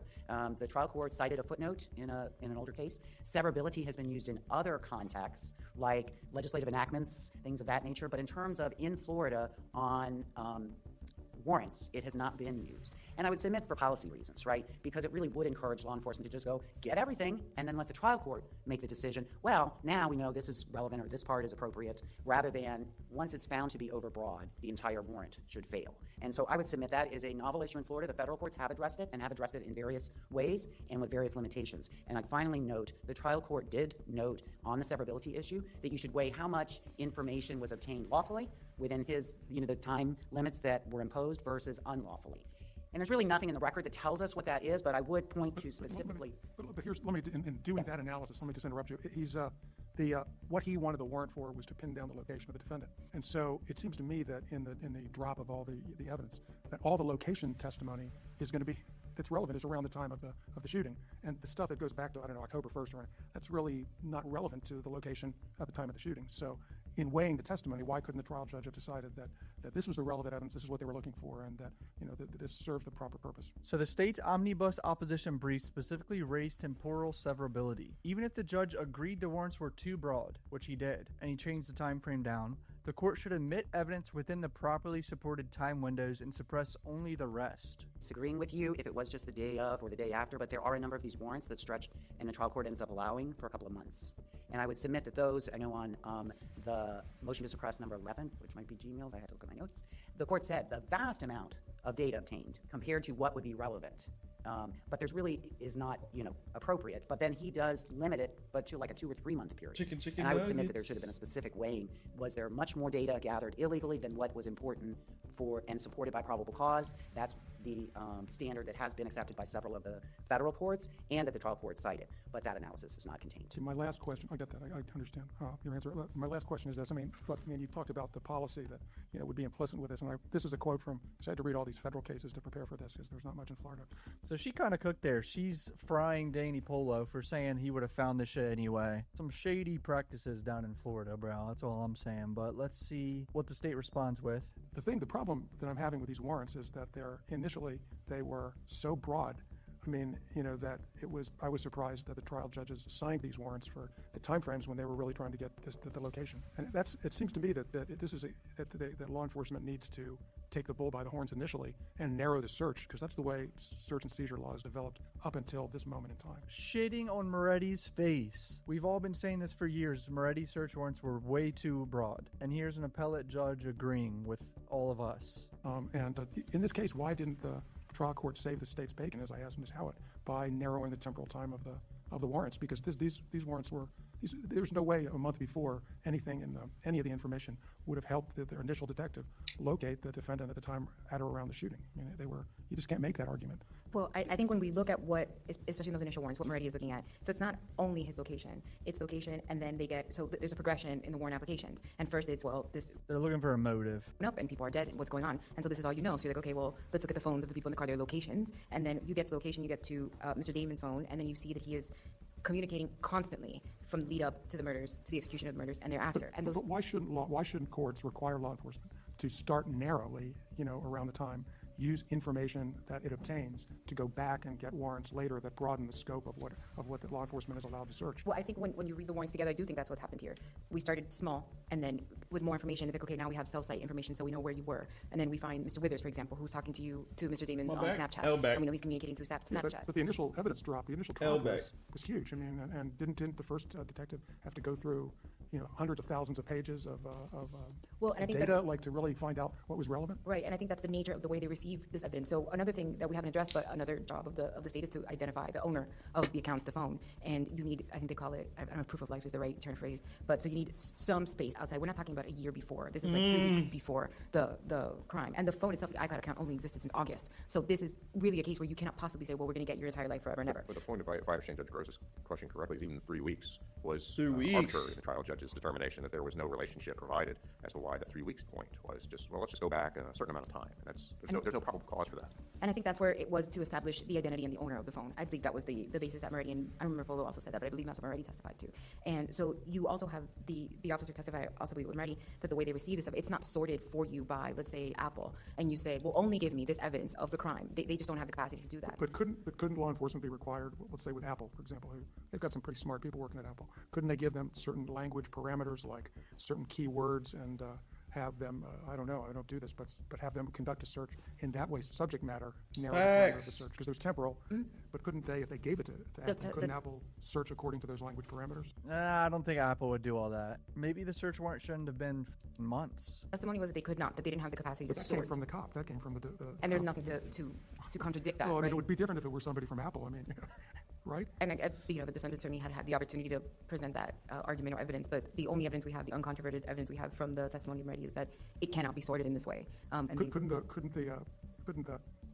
judge assume that we generally all know now that cell phones track your location? I mean, that didn't need to be proved. And I mean, wouldn't it be similarly I don't think so. assumed that that Apple could track could conduct a search based on narrower search parameters set up by law enforcement? I don't believe it's the same. We don't use that technology the same way we use, if I have Google on my phone and I'm using Google Maps to navigate to the courthouse, I understand that information is saved in Google. I have no idea how Apple, and I'm not very techie, so maybe that's why, but I have no idea how Apple stores, keeps, sorts, tags their information. And so I don't think that that's within the common knowledge of, a judge issuing a warrant. It is within our common knowledge. I think most of us use the GPS on our phone now, so I think that's within the common knowledge, but I wouldn't say how a software company keeps and tags its information would be commensurate with that. But going forward, don't you think that, like that quote from All I Have Is Squid, those are the types of things that law enforcement should become cognizant of in obtaining warrants? I don't know how. Like, when you do a wire, just a wiretap from the old school stuff.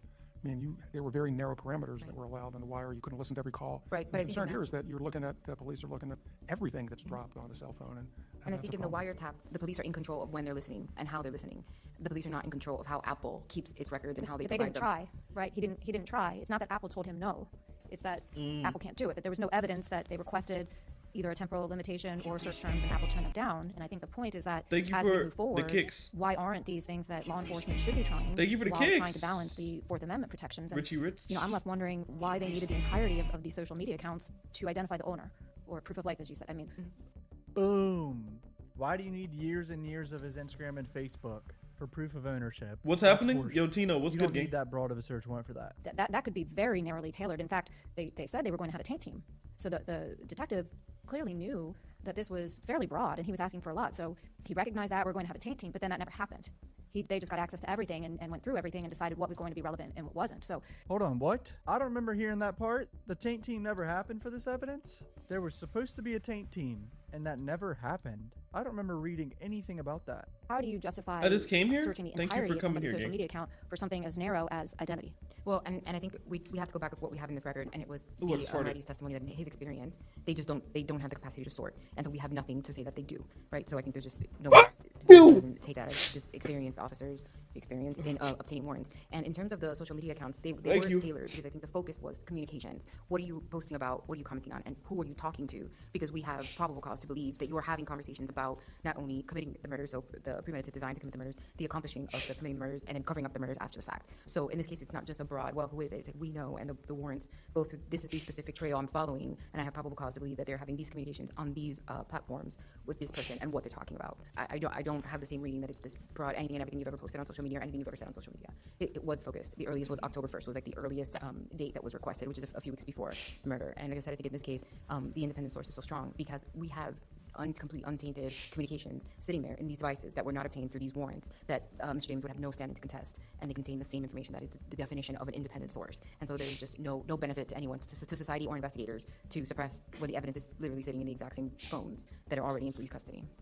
Can I just very quickly make a point about the standing, that the withdrawal as the standing, contesting the standing was only as to suppression 10, which is the physical device of the phone, and that's because there was confusion with the whatever the number of the phone was. But you can see in the motions for reconsideration, specifically standing was contested on all the relevant motions that we are contesting. So with that, we ask that you reverse. Thank you, Your Honors. Okay, thank you, folks. We'll take this under advisement. Counsel, very well argued by both sides. These judges just took a shit on the state's face. That's what I gathered from all this. I've called this out for over a year. The state did this appeal to delay the trial on purpose. I'm telling you, this was all planned for Miss Buckaloo, the new prosecutor on the case. Member, she had like a 2-week time period to get ready. She wasn't ready for the trial. A 2-week time period is crazy. Initially when they did this. So they were like, fuck, what? We're going to appeal this shit to delay the trial another year. And now it's delayed another year now. So they've gotten like a year and a half, 2 years extra time to prepare for trial. Comment down below what you guys think. Hit subscribe. Thanks for the support.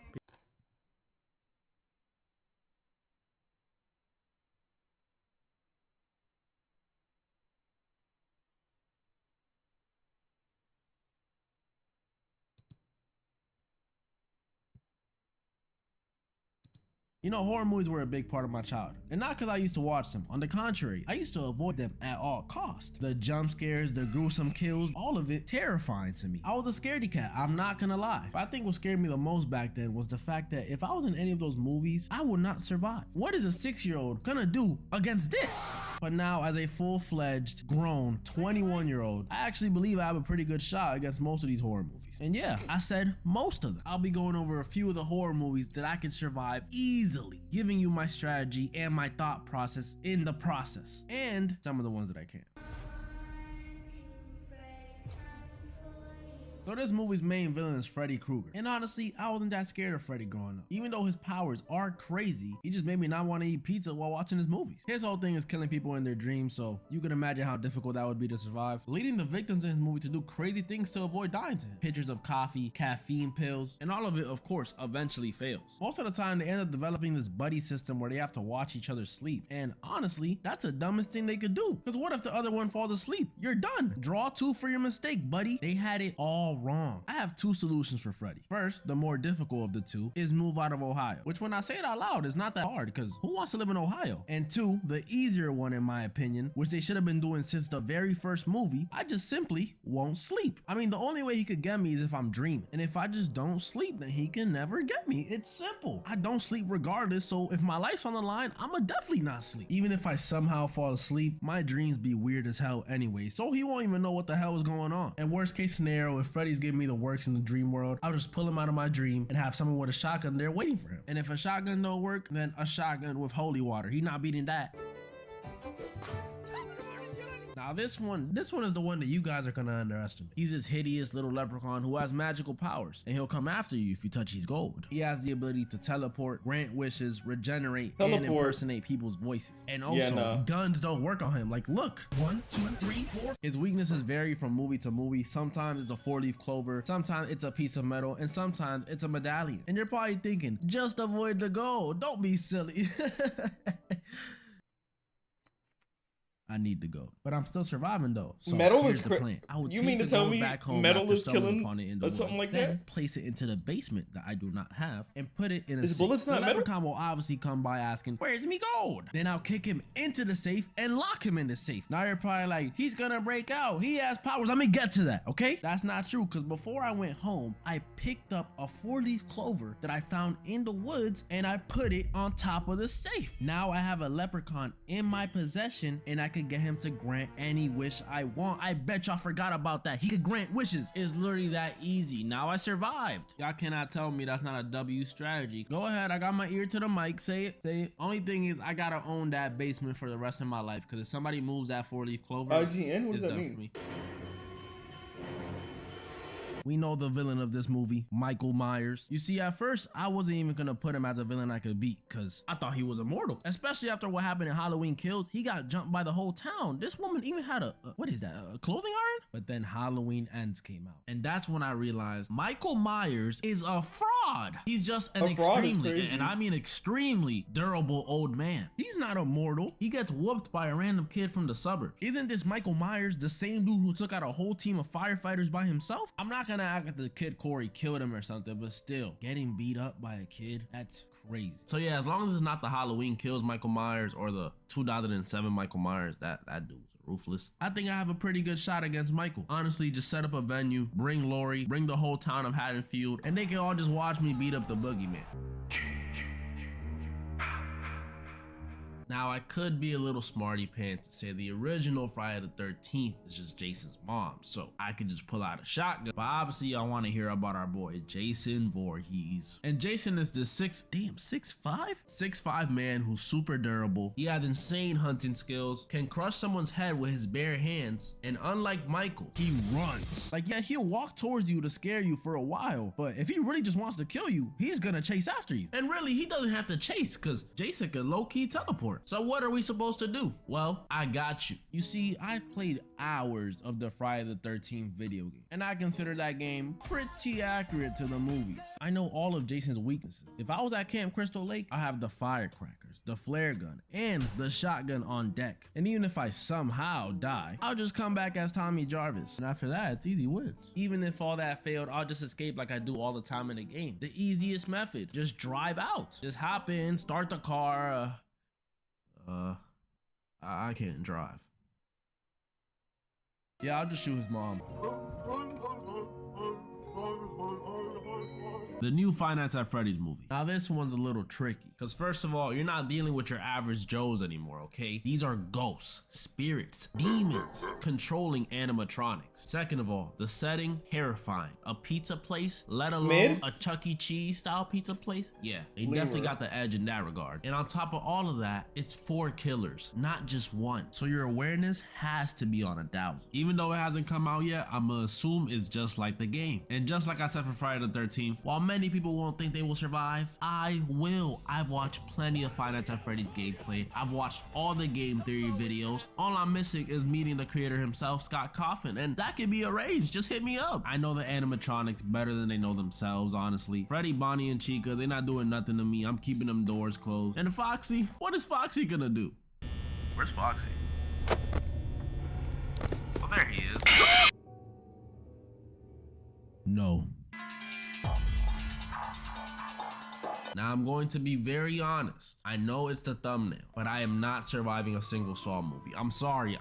Literally every trap is almost impossible to survive. And what annoys me the most is that the creator of the games, he really thinks he's being fair. He thinks he's helping people appreciate life. That's that pain ideology. No, bro, you're just a murderer. Only a handful of people survive your movies out of like 100 people, and I would know. I watch kill count. I look at how unfair some of these traps are. The chain trap from Saw 3, bro, how is he gonna rip that out his lip? His jaw would come out. The carousel trap from Saw 6, they literally did not have a choice in the matter. It was up to one person to determine if they lived or not. Even the first trap that we saw in Saw 1, which was the bathroom trap, was unfair. If Jigsaw's whole ideology is everyone deserves a chance, and how come in the bathroom trap only one of them could survive? This man's a phony. I wouldn't be able to survive. I'm sorry. What would I even be in there for? Jaywalking, tax evasion, arson? None of that is a big deal. The only trap I could really see myself surviving is maybe the handbox trap from Saw 2. If you look behind her, there's a chair. I would use that chair to break the glass and take the syringe. Boom, 1,000 IQ.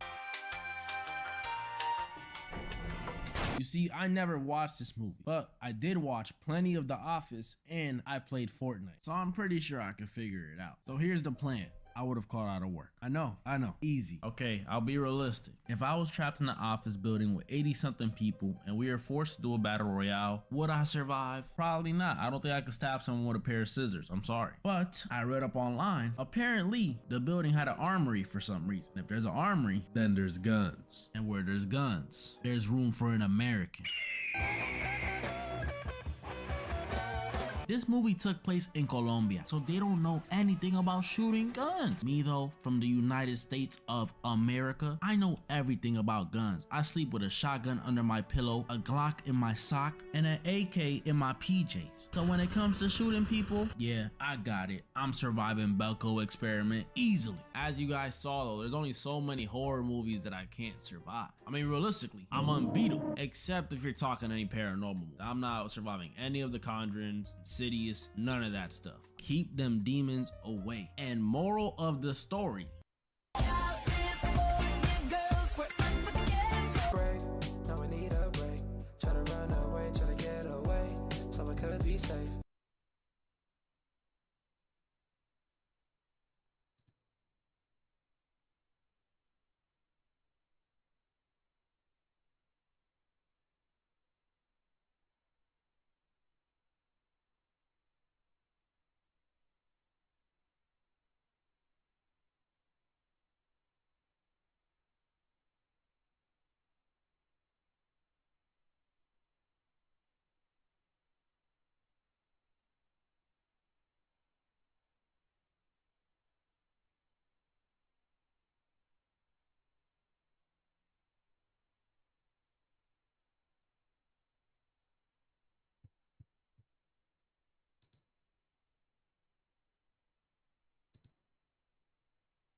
My back. I'm such an old ass man. And Lemur, you old as freak too.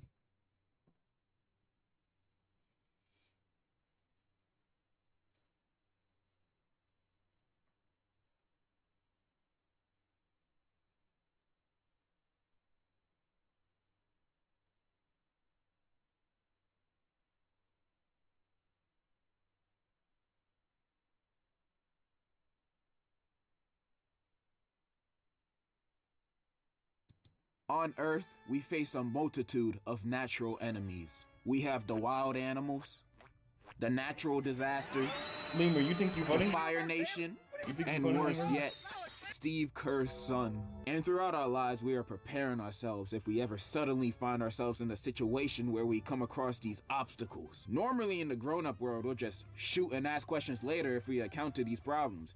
And sometimes, half the time, it works every time. However, there are some occasions that humanity's natural enemies might come for us at school. And in case of those situations, we have school practice drills. Now, is that really why we have school drills?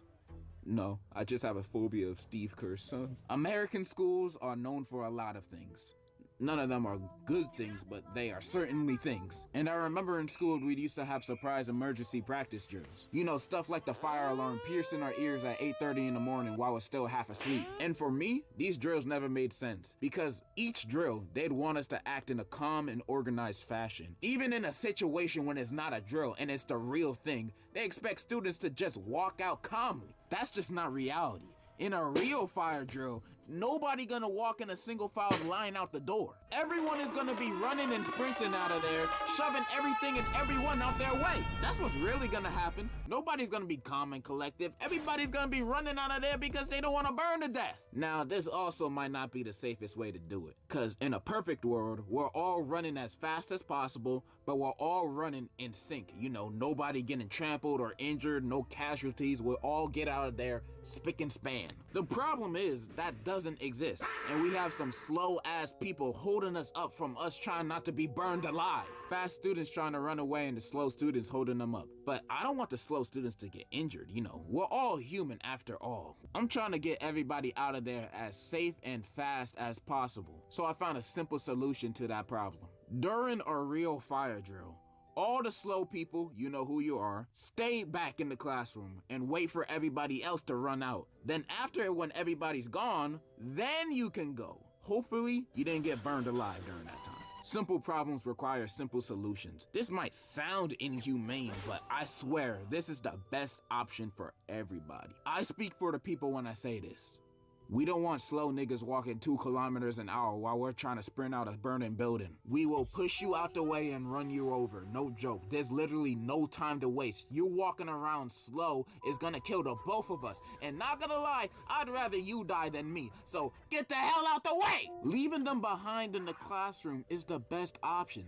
That's how fire drills at school should be done, not this single file line stuff. They will be safe, I promise you. We will leave them with a water bottle just in case. But you know what's worse than how schools do fire drills? How schools do lockdown drills. I don't know if they do this in other countries, cause y'all don't really gotta worry about this happening like us Americans do. But lockdown drills are basically drills preparing us for just in case a dude come in school trying to play real life Call of Duty. And during these practice drills, they had us turn off the lights in the classroom, lock the door, and had us all hide in the same corner of the room, staying quiet. And when I say quiet, I mean quietly talking. People like to talk. And yeah, that's basically what we have to do during lockdown drills. Now, do you see why this is dumb? We're supposed to do this if the Joker comes in the building. Every student in the classroom is basically in one place, just hoping that he doesn't come in. This don't leave students safe. This leaves students vulnerable. Just cause you turn off the lights and lock the door doesn't mean he thinks nobody's in there. Bitch, Let me he get was in there with us doing the TTS, practice bro. drills. He knows what's up. And me personally, I'm not sitting there waiting to die. Soon as I hear a for real lockdown drill and I start hearing, I'ma grab the nearest chair and bust the window open, then jumping out, then running as fast as humanly possible. What you think I'm gonna do? Just sit there and play hide and seek with him? No! But there's complications to this too. What if the classroom don't have any windows? Or you're in a classroom in the basement? Well, sorry to say this, but you might be screwed, and I'm not gonna hold you. Really, the best thing I can recommend in that situation is running zigzags, bro. Running zigzags. He's gonna miss. However, I have a plan for how lockdown drills should be done. Now, we can't have everybody running outside the classroom where the is at. That's just not smart. So we gotta have an escape plan with 0 casualties. Here's the plan. On the loudspeaker on a normal day at school, the announcer will be talking about a special assembly, saying, "Good morning, students. May I please have all the Ethans, Connors, Zachs, Hunters, really all white boys that are wearing DC shoes, please head to the auditorium for a special assembly. There will be complimentary Monster Energy drinks, mayonnaise, and Christian Bale and Ben Sharpio will be special guest speakers. Head there as soon as possible. Thank you. As soon as they hear that announcement, they're gonna be running out that door like animals. They're gonna get there as soon as possible. You had them at mayonnaise, bro. You had them at mayonnaise. We do this to get rid of all the quiet kids, cause one of them gotta be it, bro. One of them, bro. And the special guests don't actually have to show up. It's just a front so we can actually talk about the real plan with the students. Okay, so the plan is this. We all jumping out the window, not hiding in the classroom. We all leaving. After that, outside of every classroom is a secret passageway. And this secret passageway is gonna look like a big wardrobe closet. Looks normal, right? It's supposed to be misleading, because it really leads to a secret basement under the school that only we know about. And in that basement, there will be bulletproof armor for all the students and weapons of mass destruction. This is literally the safest place for these students to be. And bam! It's that easy. I just made a drill that's infinitely better than what students do now. Tell me I'm wrong. Then after we done going over the real drill, we call all the quiet kid students back from the assembly. Then they arrive at class. Then we're gonna go over the fake practice drill, which is the real practice drill that people go over today. I just solved American school's biggest problem in like a few minutes. And now a common question might be, well, where we're gonna get the money for weapons of mass destruction and body armor for all the students? And I'm glad you asked that question. And here's my answer.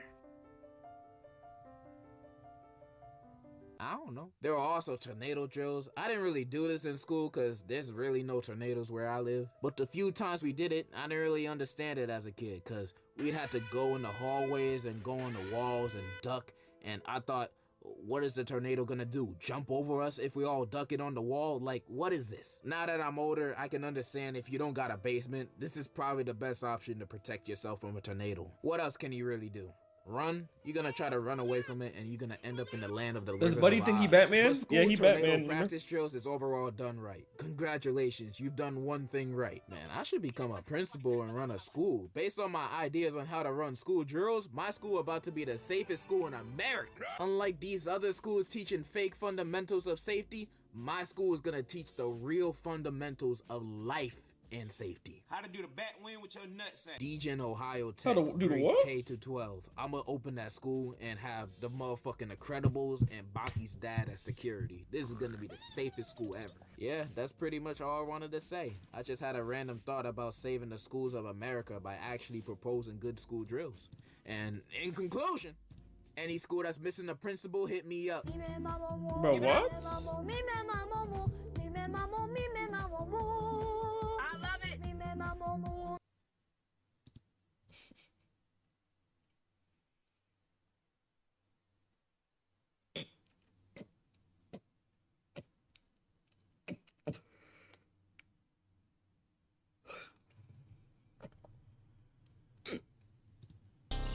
Take him to Detroit.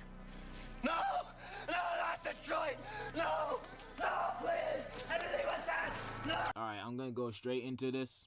The earth is pretty garbage. I can't imagine it once being a beautiful haven where life and nature were one with each other in harmony. That just sounds like a fantasy. Now it's divided, polluted, and just plain old gross to live in. We live in a fatherless time right now, and that goes for every place around the world. Speaking of places, almost every region and country on this earth has many flaws, so much so that it makes me think, why do people even live there? Some of these places are equal to living in literal hell. And as someone who lives in the United States, the land of the annoying and the home of the obese, I know what true despair looks like. I know how to tell the difference between each dumpster I've stayed at. And since I do, in this video I'll be listing some of the worst places to live at on planet Sheen. Whether it be a country, or a city, or a supermarket. First place I'll be talking about is the US. Let's just get the obvious out the way. The United States is a chaotic mess. The people here are some of the most closed-minded people to ever learn to read and write. And that part is debatable. In this place, you can't agree to disagree. You have to pick a side. You're either on the socially popular acceptable side, or you're looked at as the villain, no in betweens. No, it's like that in other places now, but we're the ones that started it and pushing it down everyone's throats. Second, the shootings. Nowhere is safe. I hate the fact that every time I walk into a movie theater, I always look for the emergency exit just in case if some dude that recently got rejected by his crush decides, time to go nuts. I'm sick of it. And not that every place here is bad. There's some heat here. You know, there's NYC, DC, Jersey, Georgia, Florida.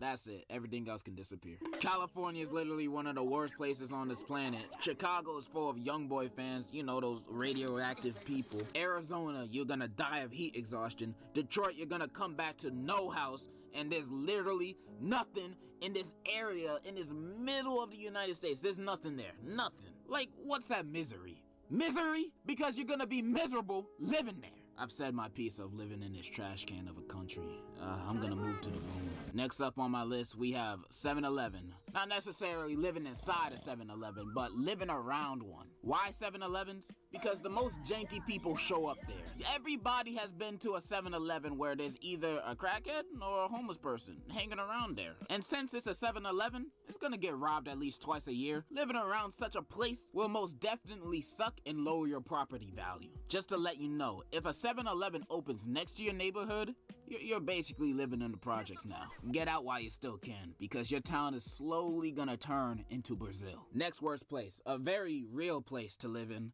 Bikini Bottom. I don't know what it is about this place, but when I'm watching the show, it looks like a very frustrating place to live in. Whether it's living in between these two dumbasses or just live in the city, you're gonna have a bad life. Because every fish in this show is just a to everybody. Like you could just be vibing and then they start roasting you out of nowhere. It's not Mr. Krabs' fault that he has big meaty claws. He was just playing an instrument. He's just born like that too. Bikini Bottom is literally the Birmingham of the ocean. Not to mention, the city gets destroyed every now and then. Whether that be from SpongeBob and Patrick or a god doing it, the city gets burned down basically every season. How can insurance companies even exist with this happening so often? Plus, the only two options to eat at are the Krusty Krab and the Chum Bucket. And the Krusty Krab be having new recipes every other episode. You can't trust it. It's gonna be a completely different burger the next day. And the Chum Bucket is... We got 7-Eleven on every block, bro. Like every block. 90% of the time. This is a horrible place to live. The people here are jackasses. SpongeBob and Patrick exist, and your house will probably be destroyed. Bikini Bottom sucks. Plus, it's underwater. You can't even breathe. Next is the Cars universe. Now, if you're not a car and you're just a normal dude, it'll kind of suck living here. Everybody is a car or a truck, and if you just a dude, how do you get anywhere? Do you just go inside one of these cars and start driving? That sounds weird. Plus, it's only cars, and how do you know, do a car? Like, you gotta look for the car ussy or the cussy, or what am I supposed to call these things? You can't form a relationship with a car. This ain't TLC. And also, I'm about to go environmentalist, but imagine the carbon footprint these guys are leaving in the atmosphere. Because they're all vehicles. They're all cars. The ozone layer is just black at this point. These guys are ruining the environment, and you wouldn't want to live in that. I think the Cars universe is a bust. I'd rather live in a bus.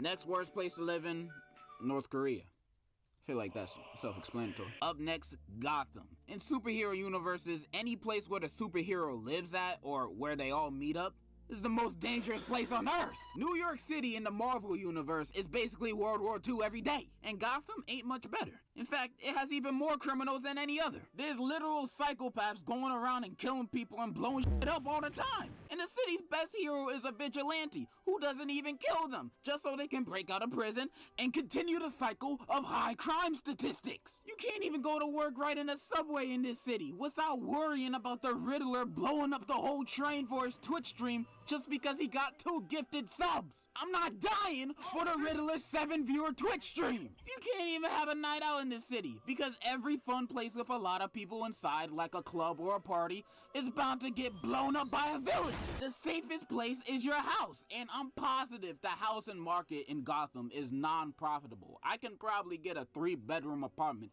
for $10 in this city. They just giving houses away because no one wants to live there. Hell, I could probably buy a mansion next to Bruce Wayne's house for $100. It doesn't matter. I'm probably gonna die next month because of the next bi-weekly Joker terrorist attack. And that's just gonna be the normal Monday for everybody. Your normal days will change living here. You're gonna hear shooting and explosions outside, look and say, ah, there goes Joker again, blowing up the children's hospital. Whatever, let me get back to my FIFA. That's your new routine. This place sucks, it's horrible, it makes the GTA verse look like the Wonder Pets verse.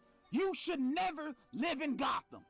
But do you know what's worse than Gotham?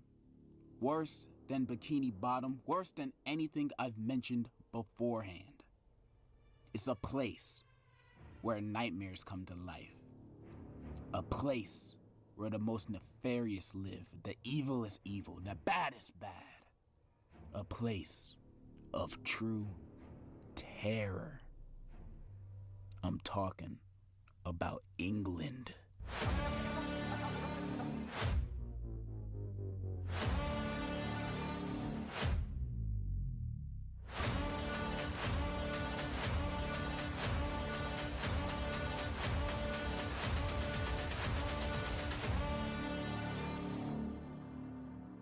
This is the most uncivilized, broken country on this planet. England is a country that is run by barbaric cavemen and women that we call British people. But since I don't see them as equal in any way, shape, or form, I personally call them braggers. Their education is bankrupt. Their society is still in the Stone Age. Their technology is non-existent. They still haven't invented toothpaste yet. They made James Corden. They gave us the boring-ass version of The Office. This is the worst place on planet Earth! And I've been to England myself. I got first-hand experience on what it's like to be in a ninth world country. And it's exactly what you expect. It stinks! The food is unedible. The fanciest dish they have is beans on toast. This is orphanage food. I can't eat this. They play soccer. They drink tea. They still have a queen. These guys are not real. They still living in the 1600s. You guys lost. Get over it. They can't be real because I don't even understand them when they speak. They speak certain dialect like splendid, crumpets. Like, those are not words. These people are ruining the climate. They're taking our jobs and they're ruining the world. And I'm pretty sure I got an STD while I was over there. I'm never going back. It would be better if everything disappeared. Everyone disappeared. Tom Holland disappeared. Why he takes a day?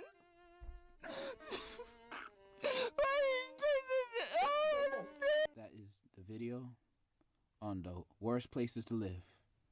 Leave a like, subscribe, or don't. In conclusion, I'm dead inside. How much money you got? A lot. How many problems you got? A lot. How many people done doubted you? A lot. Left you out to my ears. Now, if you know me, you know I'm a law-abiding citizen. You might even say I'm a stickler for the rules. Such a stickler that I'm the type of person to always contact the police whenever I see a problem or a situation I feel uncomfortable in. Like, what you doing walking around outside in my neighborhood wearing a coat and a hoodie in negative-degree weather? Murder? Robbing houses? Nah, I call the police every time I see that. I fear for my life. Let's just say, all my neighbors hate me. But hey, I just love following the rules, and you looked mighty suspicious wearing a hoodie the way it's supposed to be worn. However, even though I very much indubitably love the laws of the land, and if I'm lying, may God strike me now, I do think there's some laws that make me raise my eyebrows. Laws that make me think, why is this even a rule to be enforced? Like jaywalking. I'ma just get the obvious out the way real quick. But why is this illegal? Why do I have to wait for the cars to pass for me to cross the street? If I got to cross the highway, I'm gonna cross it. I have the right of way. And if they hit me, free money, I'm suing. I feel the same way about red lights too. It should be legal to run them. Nah, but for real, there's some goofy laws out there you probably have done that you ain't even know were illegal. Like in Alabama, it's illegal to marry your sibling. I know you Alabamians are mad about that. You finna start a second civil rights movement after hearing that. But they do got some random laws over there. Like it's illegal to wear a fake mustache in church. The reason being is because they take church really seriously over there, and they don't want no distractions while they're praising God. And if you get convicted of doing this, the punishment is usually a $5 fine or 3 months jail. Another Alabama law is no carrying an ice cream cone in your back pocket while walking down the street. And the reason why this is a law is because back in the old days, thieves used to do this to steal horses by luring them away with the ice cream. And honestly, I understand why this is a law. Like, who in their right mind is putting ice cream cones in their back pocket? You're gonna sit down on a bench and smear the ice cream residue on there. Shit, if I see someone do this, I'll arrest them myself. And this is probably Alabama's craziest law. It is illegal to put salt on a railroad track. And the maximum punishable offense for this is death. So there, if a cop catches you putting a little bit of salt on a railway, you get the electric chair. That's crazy, bro. And the reason why they have this law is because the salt attracts cattle onto the tracks. And that's obviously not good if a train is coming, which I understand they're trying to protect these sheep. Wait, are sheep cattle or is it horses? I don't know, it dropped out. But get in the firing squad just because these things don't know a train is coming right towards them? Not my fault. And they got weird laws like this across the country. Like in Alaska, it is illegal to whisper in someone's ear while they are moose hunting, and it's considered an offense to push a live moose out of a moving airplane, which, okay, obviously. And kangaroos are not allowed in barbershops. First of all, I didn't even know there were people in Alaska, let alone kangaroos. Second, is it really common of Kangaroos is crazy. to push mooses out of airplanes for that to be like written down in the law book? I always had a bad feeling about this state. Now I know that moose killers. In Georgia, all citizens must own a rake. It is against the law to tie a giraffe to a telephone pole or a street pole. So if you're going shopping, just leave your giraffe in the car. Also, donkeys may not be kept in bathtubs. And in Quitman, Georgia, it is illegal for a chicken to cross the road. Seriously? Bro, what? Why though? How could they do this to us? Now we'll never know why the chicken crossed the road, cause he's in jail. And in the sorry ass state of California, it is illegal to set a mousetrap without a hunting license. So you better get a license or become friends with Remy in your house. By the way, his name is Remy. Not Ratatouille, you dumbasses. It's like you guys didn't watch the movie. In Blythe, Cali, it's illegal to wear cowboy boots unless you own at least 2 cows. In Burlingame, it is illegal to spit except on baseball diamonds.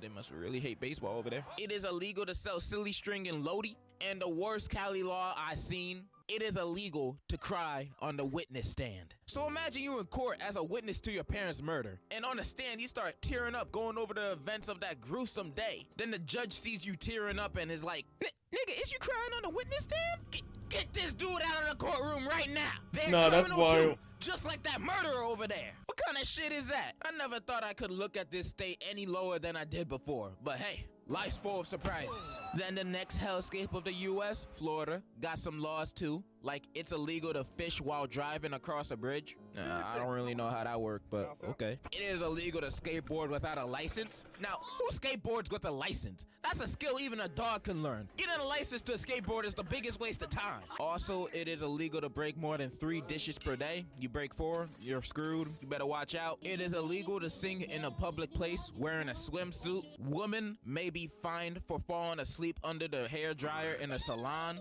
And a special law that prohibits unmarried women from parachuting on Sunday, or she shall risk an arrest, fine, or jail time. Wow, Florida.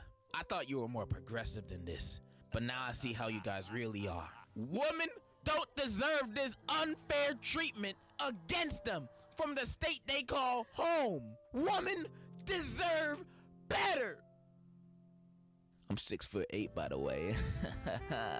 I'm also a diamond on Overwatch. And hey, where you going? And it's not just the US with weird laws like this. I ain't forget about the rest of the world thinking y'all safe from my 100% factual takes. Like in Sweden, it's illegal to spontaneously dance in a bar or a restaurant unless the owners have a dance license. Why the hell y'all need a dance license to bust a move anywhere?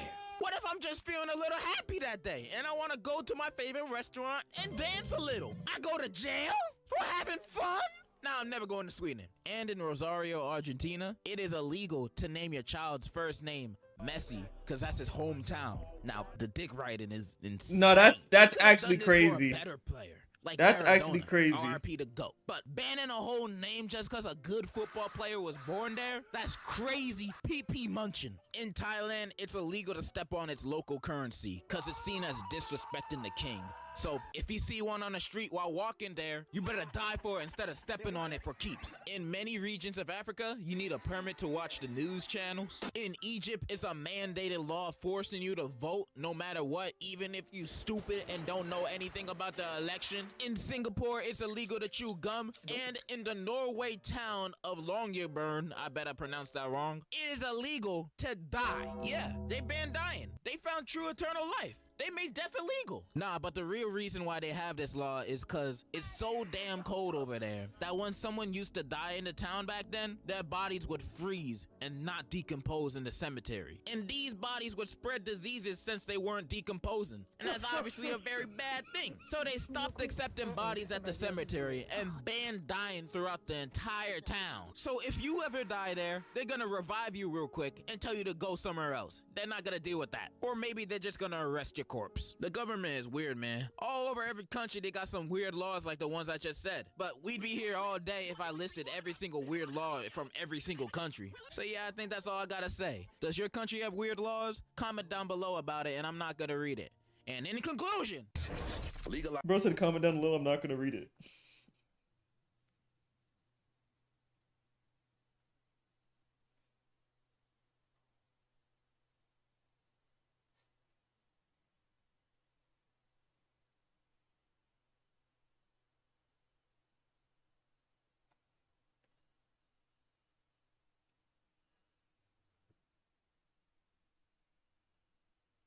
A fun coincidence is that the Swedish government just got rid of the dance permit requirement 4 days before this video had dropped.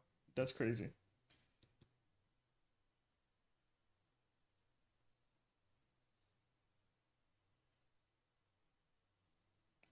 In the UK, it's illegal to walk home on a Sunday evening alone from a pub if you've been struck by lightning more than twice within the past 7 days. Huh? Somebody was on drugs when they made that.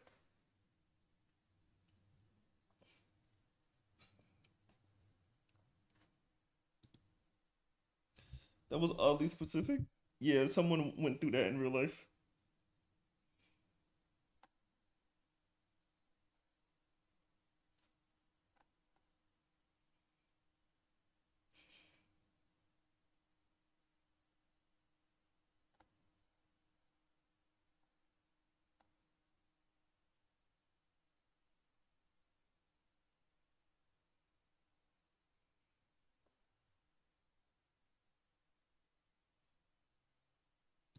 Today we're talking about a YouTuber who risks his life on a daily basis, catching the most vile fell abortions in the world. PDF.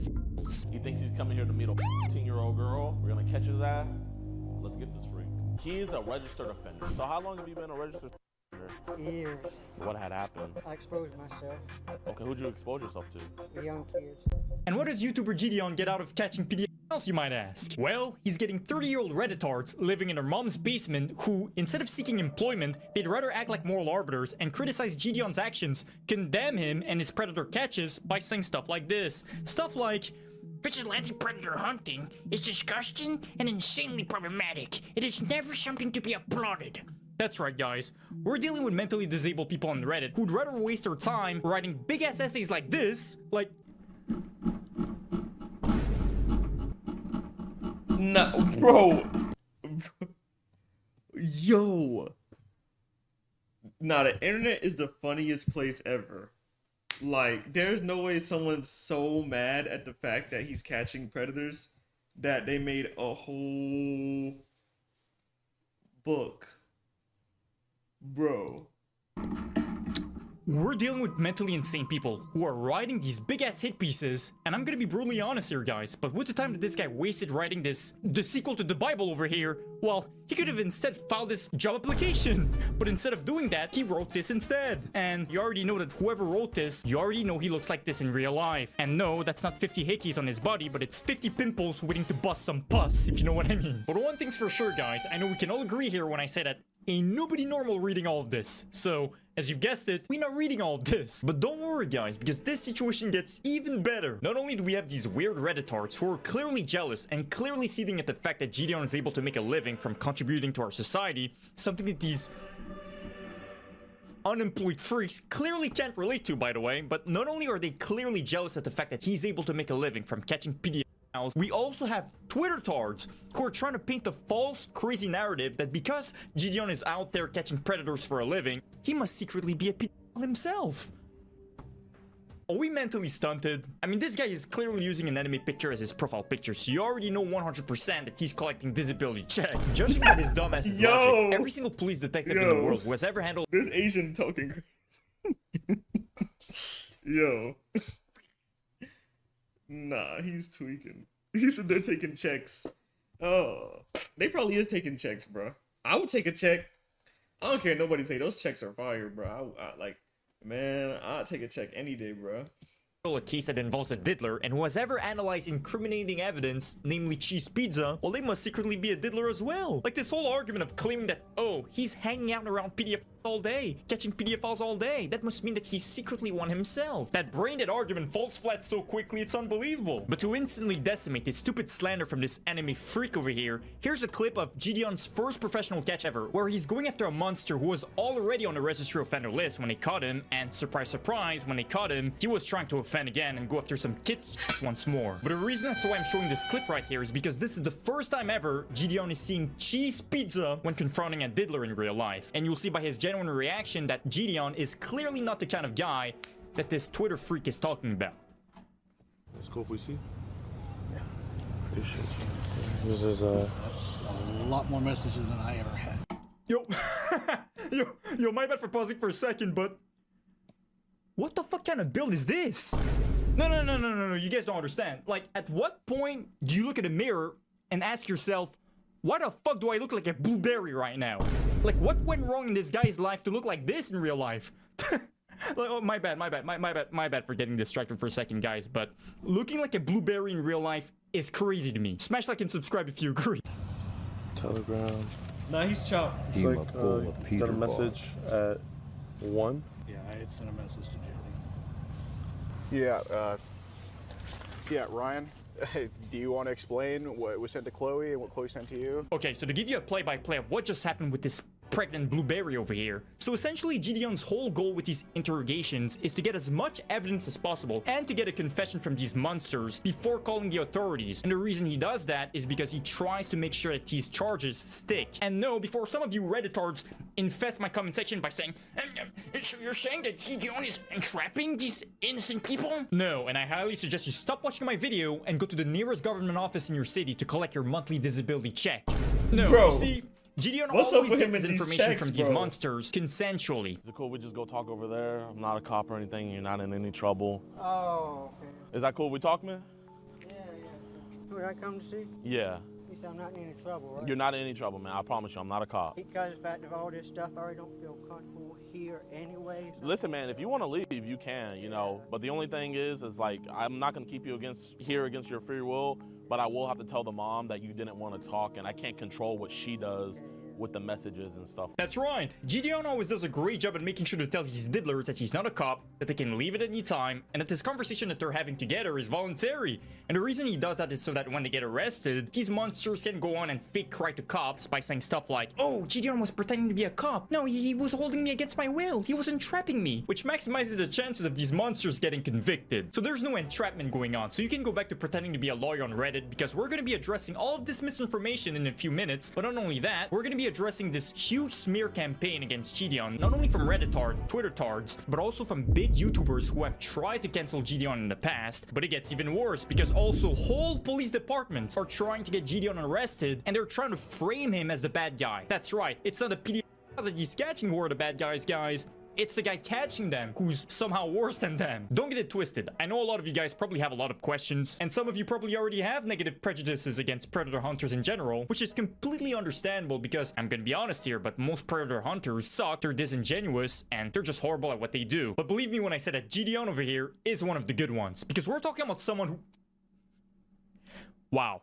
I just sounded like a white man from the 1800s for a second, guys. Hey, my bad. Yo. But like I was saying, Gideon's one of the good ones when it comes to catching pedophiles. And guess what, guys? I've got the evidence to back up what I'm saying, and I will be single-handedly shutting down this huge misinformation, this huge hate campaign that's currently going on against Gideon, because I've got the meat, and I'll be showing you all of my meat in today's video. So keep watching. Let's start by going back to this fat blueberry for a second, so that I can finish my point and completely shut down this Twitter freak stupid argument once and for all. As we just saw in this clip, this monster is seen giving willingly his phone, which contains incriminating evidence, namely cheese pizza, to these two. And as these two look inside of his phone and sadly get to see cheese pizza for the first time, you can see Gideon's face instantly change. Like, just look at his face. You see? Like, that's the face of someone who's shook and who's completely disgusted at what you just saw. So, whatever this guy said, like, oh, Gideon has probably seen more cheese pizza and he definitely enjoys it. I'm gonna call him Gideon. I mean, that terminally online tweet just doesn't make any sense when we actually look at Gideon's first genuine reaction when seeing cheese pizza for the first time. I mean, look at his face. We've all seen that face before, guys. Let's be honest. Like, we've all seen our parents make that face when we used to be 16 or... Lemur, what did you say? You're what? Lemur, you're done, buddy. Lemur, you are done. 17-year-old kids, and we would like deposit a fat present in the toilet and forget to flush it. That's the face of someone who's not only judging you, but who's also disgusted. And I'm gonna go as far as to... No, don't put that emote. You just said, I'm Sophie Rain. You're done. Say that Gideon was probably restraining himself from clucking that inflated blueberry because of how disgusted he was. But you know what, guys? Maybe facial expressions are not enough to convince Twitter tarts like this. So, moving on, we then see the police arrive to the scene to arrest this fat blueberry. And as soon as the police comes, you can clearly see Gideon finally lash out at this monster. Bro, that was disgusting. I've never seen something like that ever. Yeah, it's fucking disgusting for sure. Oh my gosh, my heart, I don't know if you saw my face, Eric, but my heart dropped when I saw it. It was, oh my, and we didn't even scroll up that much. No. You're actually f***ing disgusting, you f***ing weirdo. Hey guys, can I talk to y'all over here? Absolutely. You freak, you're going to jail. Is this the reaction of someone who actually enjoys seeing cheese pizza for the first time?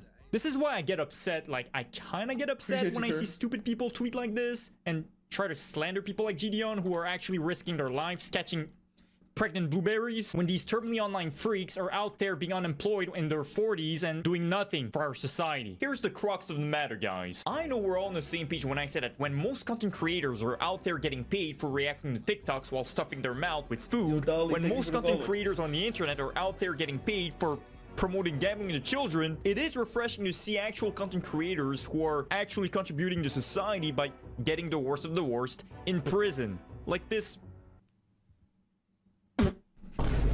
like this person. Sorry, I was just like...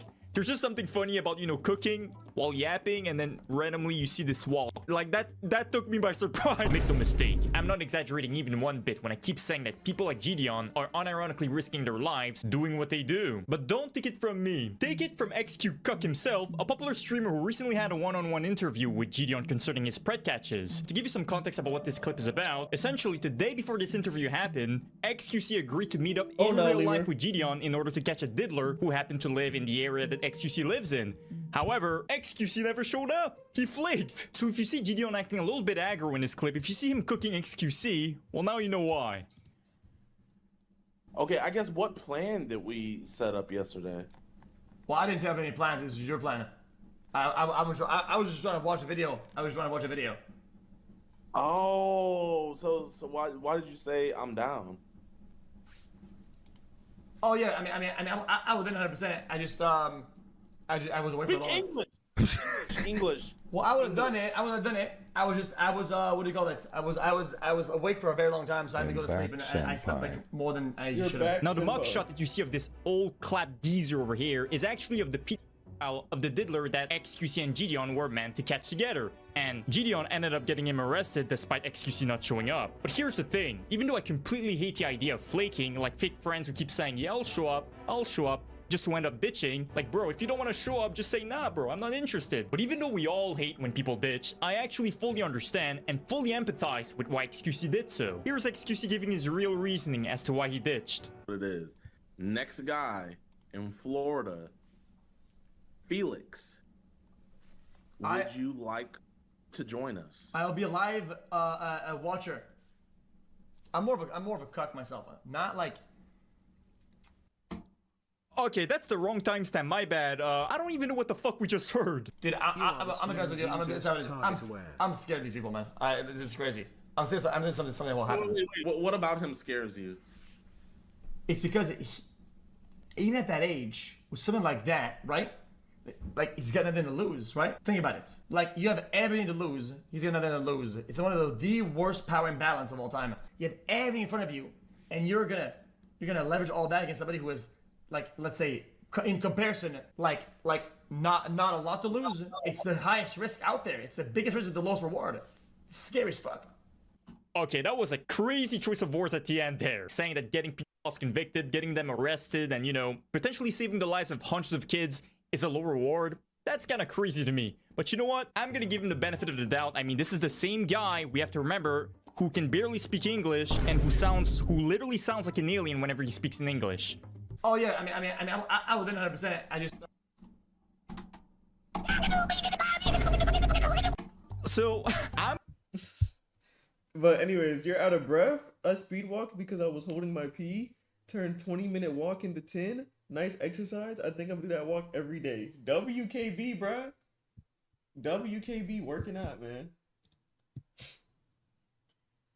I'm gonna give him the benefit of the doubt, okay? Maybe he didn't convey his words properly, you know what I'm saying? But I believe I understand what XQC was trying to convey to Gideon there. He's essentially saying that all of these monsters are the lowest in the like look. Melly?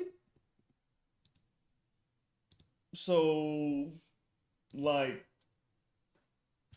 did you have to say all that, though, gang? Did I? Did you have to say that?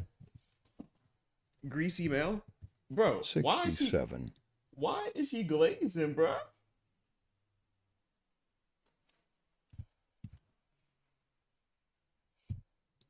Also 60, bro.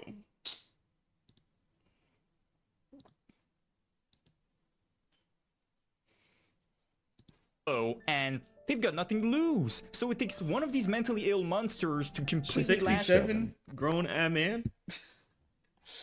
You know how these kids are, KB, bro.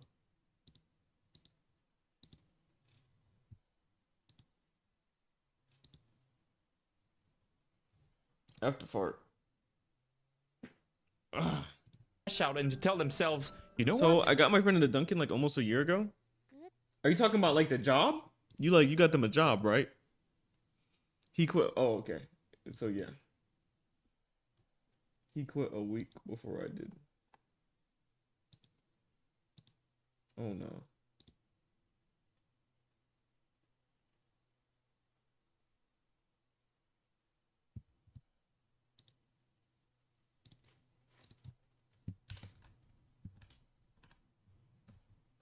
He quit again last week. What the F? But why does he keep quitting?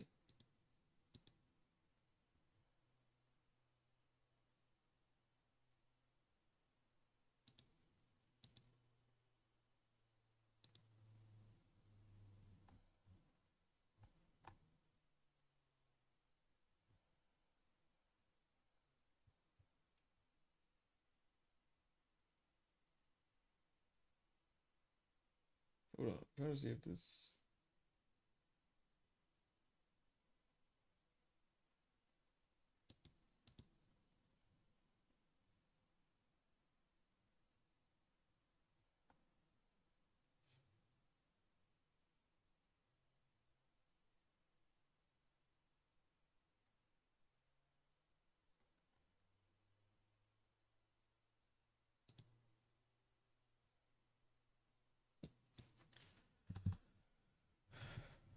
So I told him don't come back because this junk peeing me off.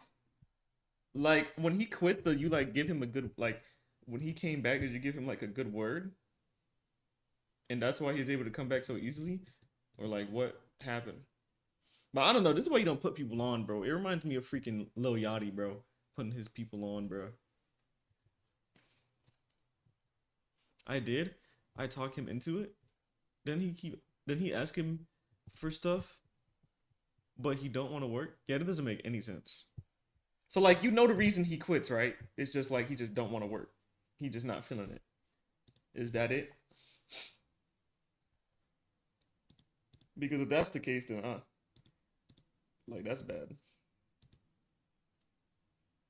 Does he just don't want to work? Oh no.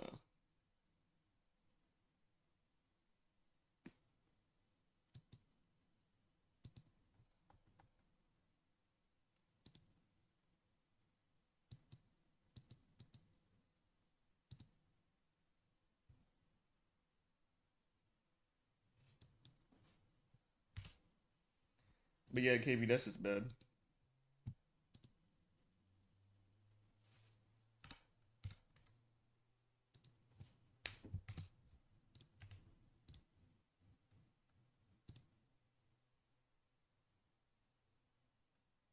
Wait. I'ma send you what he texted me. I was about to block him. Nah. Mid.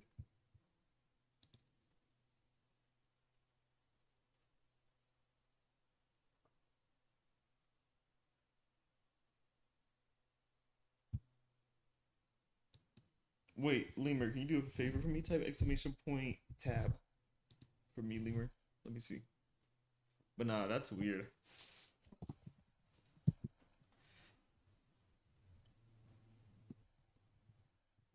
Nah. That doesn't work. Let me see. Because there's a new bot, but I don't know how the bot works. Wait, type exclamation point 8 ball. Oh, wow. Excuse me, sorry.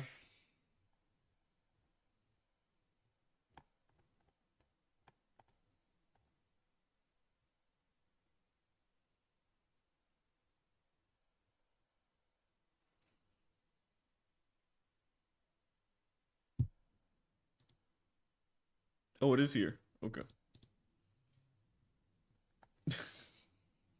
Nah, disrespecting you is crazy. My fault.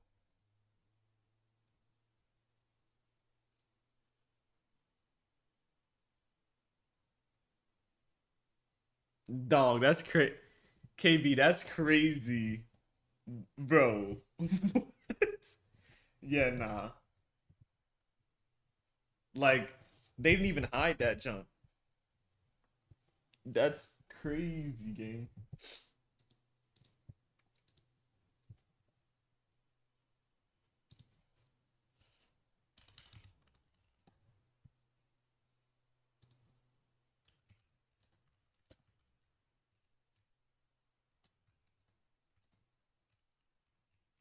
Mind you, first thing they said to me, yeah, that's crazy.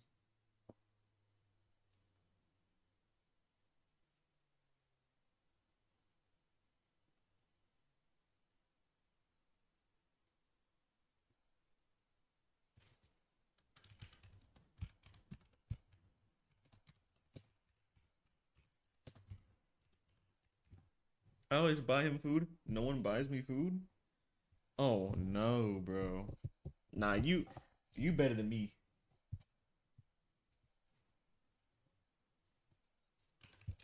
You better than me, KB.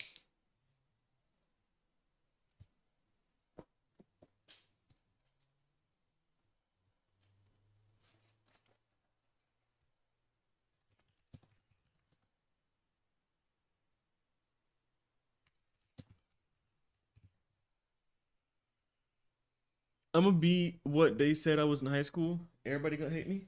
Wait, what did they call you in high school?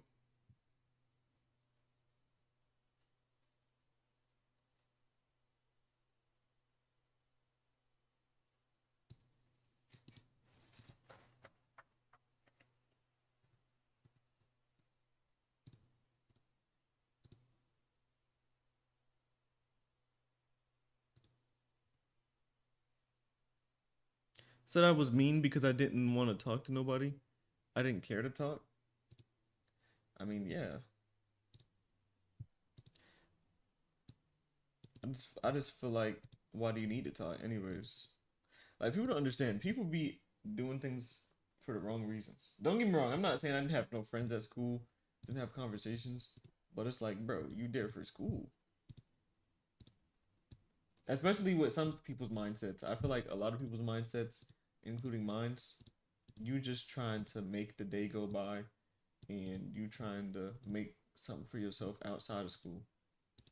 Because even though I was a bad kid, that was always my mindset. I just wanted to do what nobody else in my family could do, and I did.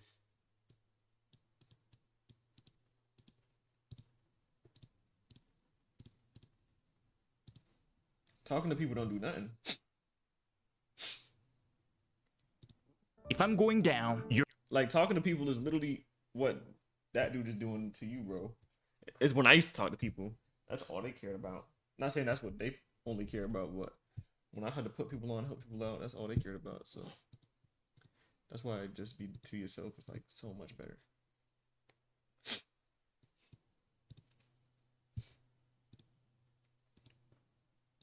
You're going down with me. And to pull out a Minecraft weapon, a Fortnite weapon, and to, you know, make you pass away. And that's a real fear. Like, I could never do what Gideon's doing. I'm too scared for that. Just like XQC probably flagged because he's just too scared to do what Gideon's doing. I mean, look at this.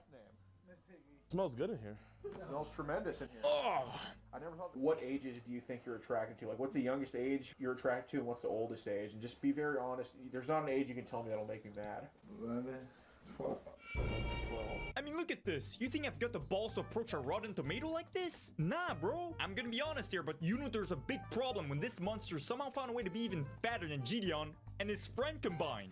That's not normal, that's a problem. But once again, this is why I'm extremely thankful for people like Gideon, who are actually putting their lives on the line to save them kids. But most importantly, contrary to the misinformation that these terminally online unemployed freaks have been spreading, and no, collecting disability checks is not a salary, and it's definitely not employment. While contrary to what these Redditors would lead you to believe, people like Gideon are actually doing things the right way by getting the authorities involved, by knowing the extent of the law, and most importantly, so happy I by hit my getting donuts. these This monsters pumpkin donut convicted. hitting. But at the end Pumpkin of the day, donut? words Also, are how just do you words. hide- Here's a clip how do of you an hide actual the dangerous donuts? predator that Gideon caught Put me with on the method. actually nothing to lose.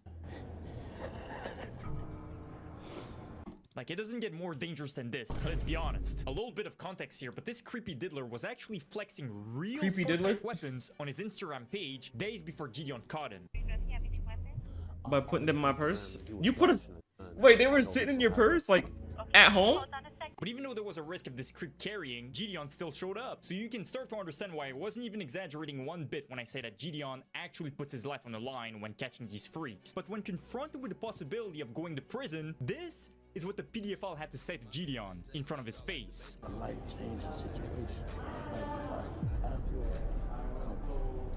Thank you to follow, I appreciate it. Yeah, guys, when a PDFL's talking to you like that, like in front of your face saying, I'd rather Should we die try than the go back to pumpkin prison, donut? Yeah, is combined it with the good? fact that he might be strapped, I don't know about you guys, but I would be scared. And to no one's surprise, when the cops came, even they understood how dangerous that diddler was. I mean, they brought riot shield, they brought drones. Like, they took the whole thing seriously, and why wouldn't they? You won't believe it, but when the cops came, this creep really had nothing to lose because he decided to do whatever it took to try to escape from the authorities. He decided to crawl the ceiling of the hotel he was staying at to try to escape. Hey, you see that panel hanging down? Hey, everybody get out. Get out. Here, let's go the other way. We can get a shot on the other end. Huh? Oh, he fell! In the roof, He's in there! He's in there! He's in there! He's in that room!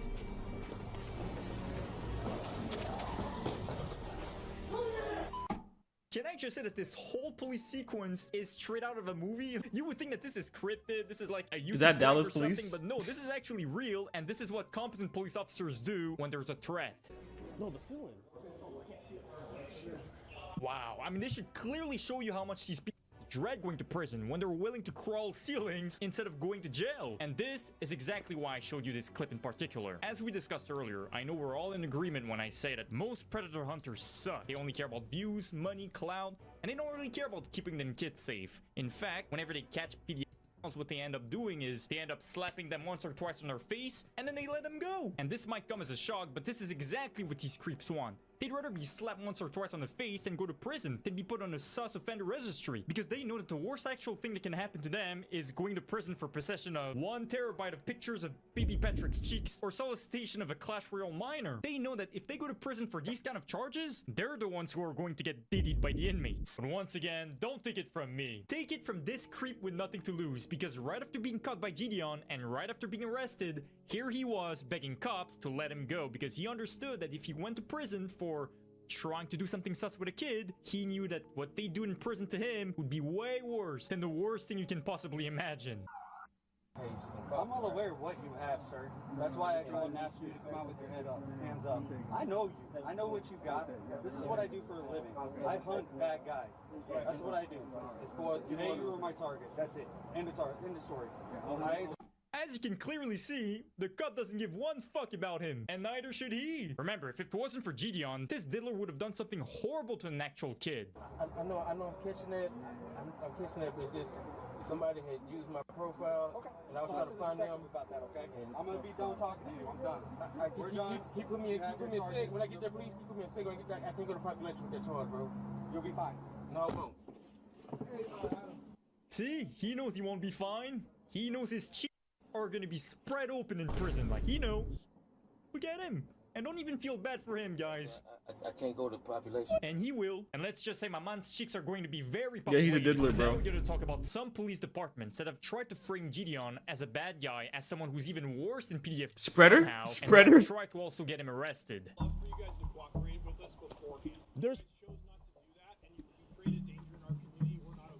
You You know what's funny about this response? This is the same exact response that Roblox gave when they banned the #1 predator hunter from their platform. When you as the company are doing nothing to actually stop it yourself, what other options are there? Like, for some reason, they don't even get out of bed when they hear about a pet platform, but if they hear about a YouTuber doing... Oh wait, whoa, I didn't even know that.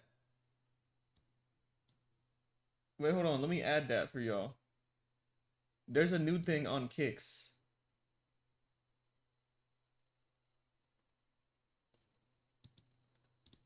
I mean, there's a new thing on Botrix. I mean, I know you guys don't really use the points anymore, but I know you guys like to gamble with them, so. But there's a thing where every time you send kicks, it gives you points. So I'm gonna add that too. There you go.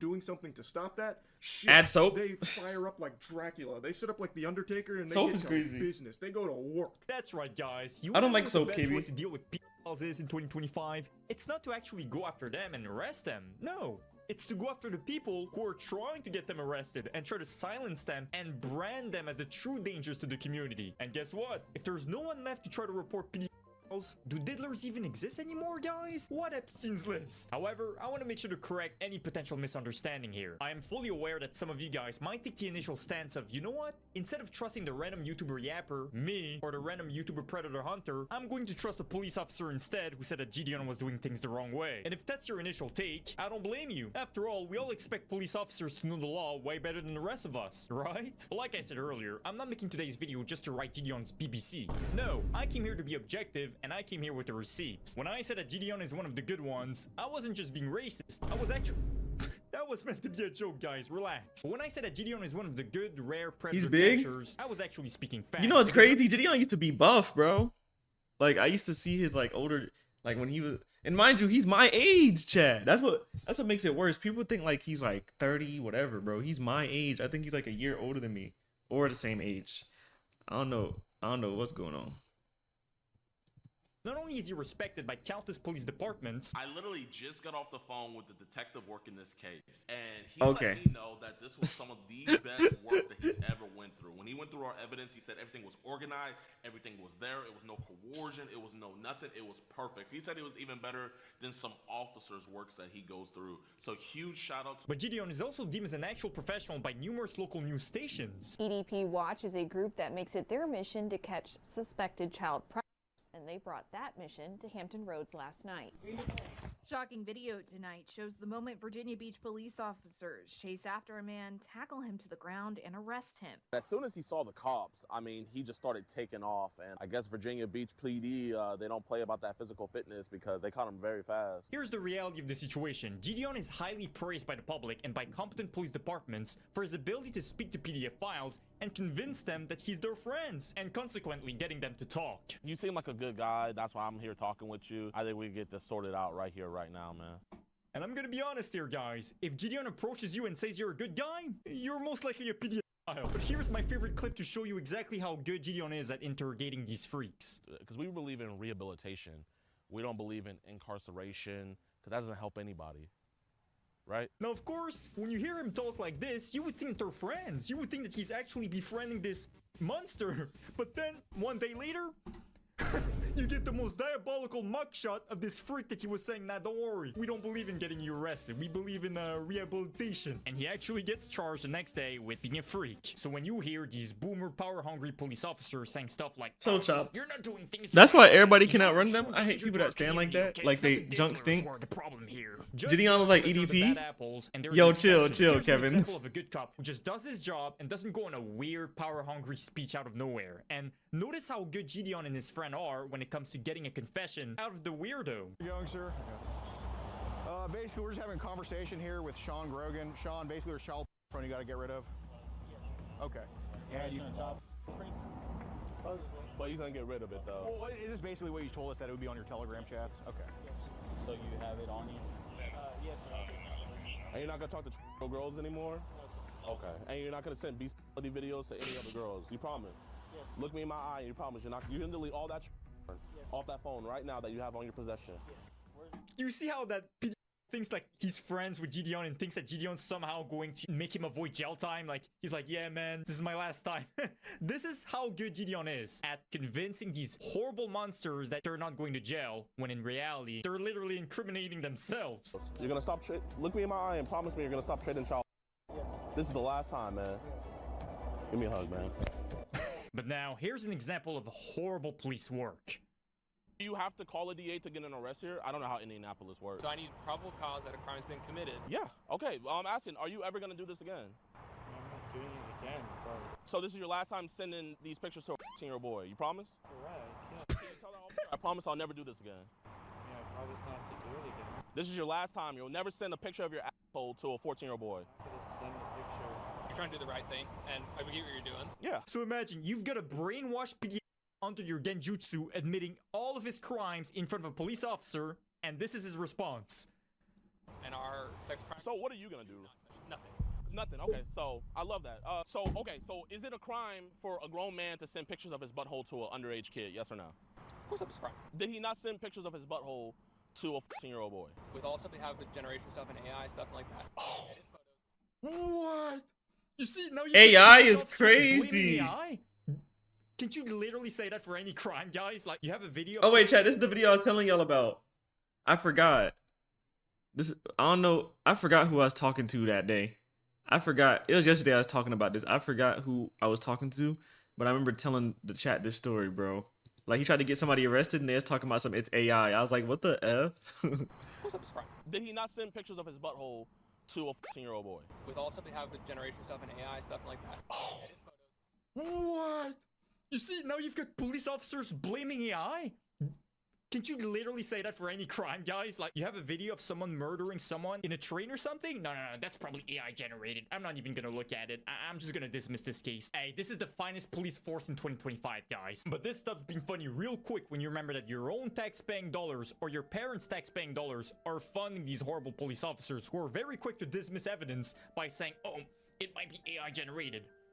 Like, I don't even know why this guy's yoinking our tax-paying dollars when he's clearly already getting paid with disability checks. Now, I'm not gonna talk about the big YouTuber who tried to cook Gideon because he has since deleted his video and has walked back on his initial stance after having a one-on-one conversation with Gideon. But anyway, I believe we've successfully decimated this huge misinformation campaign and this stupid cancellation attempt from these Twitter, Reddit losers. So smash like and subscribe if Gideon is one of the good ones. Me eating Dunkin'?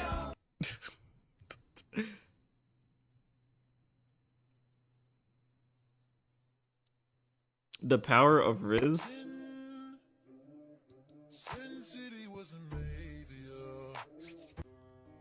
My fault. One's ability to seduce a potential, usually female, love interest. Whoa, KB! Man tries to achieve straight, gay, animal, whatever. It's just a skill we all try to grasp and get a hold of. Luckily, it is a skill that nobody is born with. It's something that can only be attained by practice, trial, and error. No one at the beginning is good at it. Although some might start with a little bit more confidence, and some might start with a little bit more nervousness, it doesn't matter how you start, only the real I'm the Rizzler? make Cap. it to the end goal of Riz. Now, not all Riz is the same. You have to remember, being a successful Riz master just means you successfully accomplished your goal of pulling a person, meaning that there could be good Riz and bad Riz. Good Riz is the sweet talking. You know, the most common kind that comes in mind when you think of Riz. Basically when you spit in game, you know, saying a few compliments and jokes with them. I call this Riz Smith. Only cause this is the type of Riz I imagine Will Smith spitting in The Fresh Prince of Bel-Air. One of my best examples of how this Riz is said and done is simple. You approach a woman you have interest in and open up with, "Dang girl, you're looking mad breedable right now." I can smell your eggs. What? Nice and fresh. Bro. You can probably have 1,000,000 babies in those eggs that I smell. Bro, what? You want me to teach you the 17 letters of the alphabet? Cause you are sexy. Oh, hell no. Oh, hell no. Can I smash? That's a good line. Don't use it though. That's only for me. I don't want you guys to steal my game, you know. And I've tested this pickup line with 100 different women. And out of all of them, most of the time, they would call the police. But sometimes, they would let me continue to speak and not call the cops. And in my opinion, that in and of itself is a W. Hell yeah, W Riz, yeah! The bar is low for me. Another kind of good Riz is when you impress the target with your natural talent and skills, like showing off in the court while they're watching.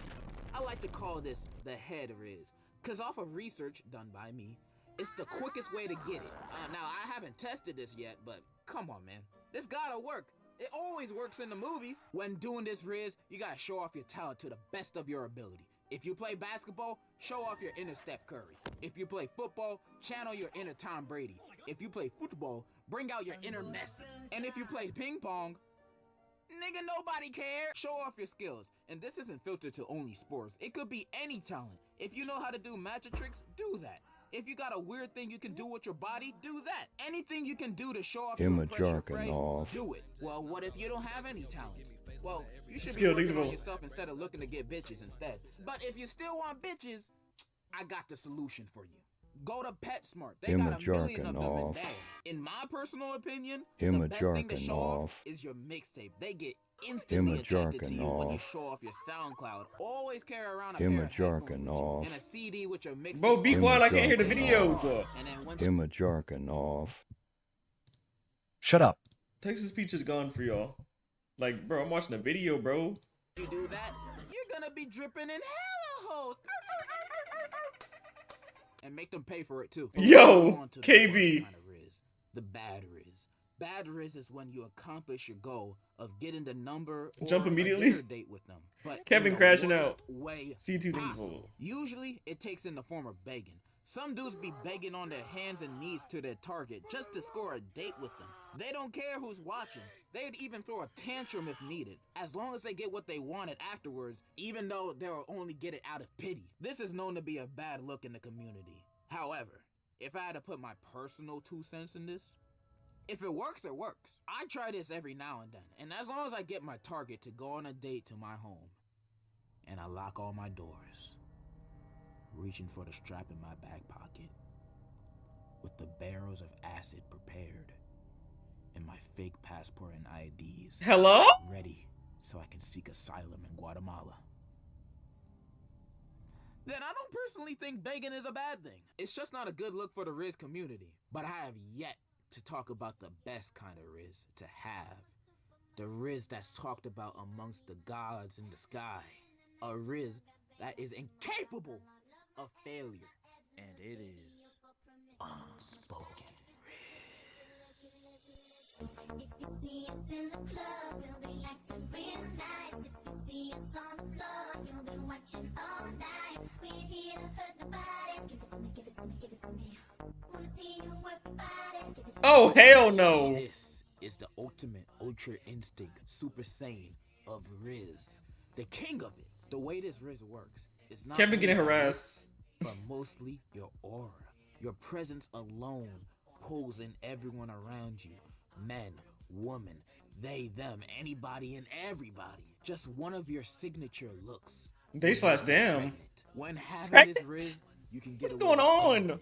Theft, homicide, murder, all of my favorite crimes, Bro. you can get away with because you Oh have hell no. the look. You don't have to say a word. Never have to do any of the past Riz examples I said earlier. Once you have unspoken Riz, you don't have Riz. You are Riz.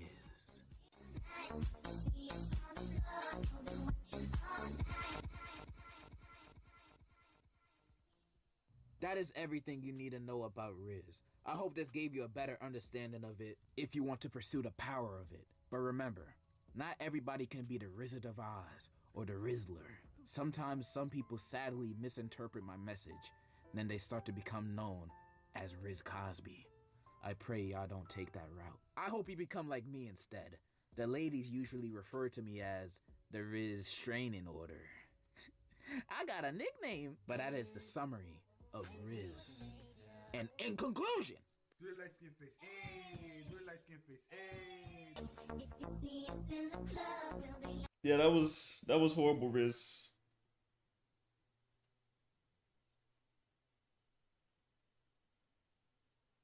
I'm gonna go try some of those out. I'm gonna see if I go to prison.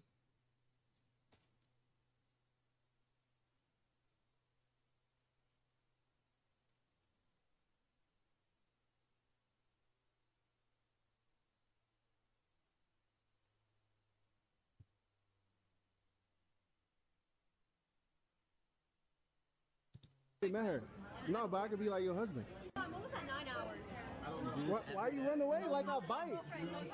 No, I wasn't. I was trying to say what's up to you. No, you said it's your friend. No, I said her to introduce me to you. Oh, no, Because I already met her. No, but I could be like your husband. No, that's not happening. It can. Anything can happen. It's not your turn online. I'm sorry, sweetie. This is for you. Sorry, thank you. Don't call me sweet. I'm not your sweet girl. I'm sorry, future One wife. more, please. I'm so sorry. Just one more. Chicken tenders, please. Sorry, sorry, future wife. Bro, stop talking to me. Thank you. I appreciate that.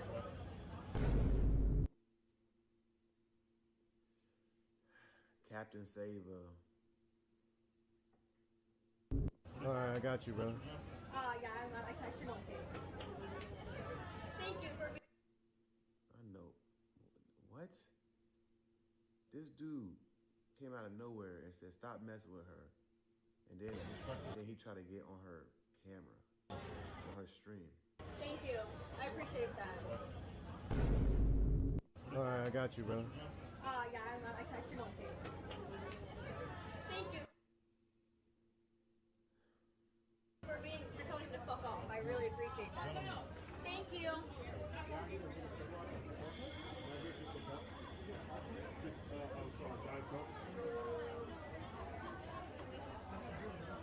Yeah, that's good. I'm not gonna lie, he was kind of weird for like bother her, continue to bother her. You know what I'm saying? Like that's weird. That's actually very weird. And then some dudes, like when it comes to rejection, it's just so hard for them just to accept it that they just keep on messing with the person that rejects. Please enable text to speech. No, it's Sunday. Y'all just spamming words, bro. Like text to speech is like to talk, and y'all don't talk. Y'all just come and spam the same thing. I don't want to hear that on a Sunday.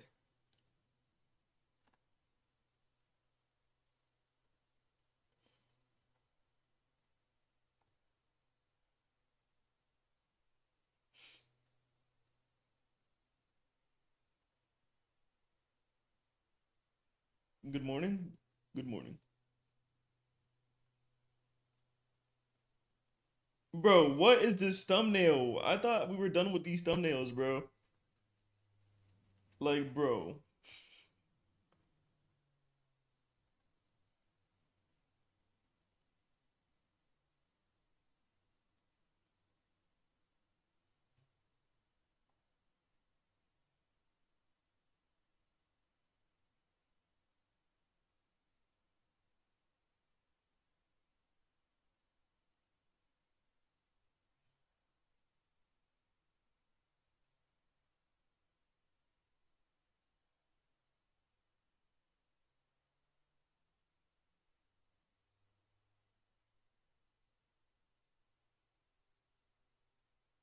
I love game shakers. I don't even know what that is, to be honest.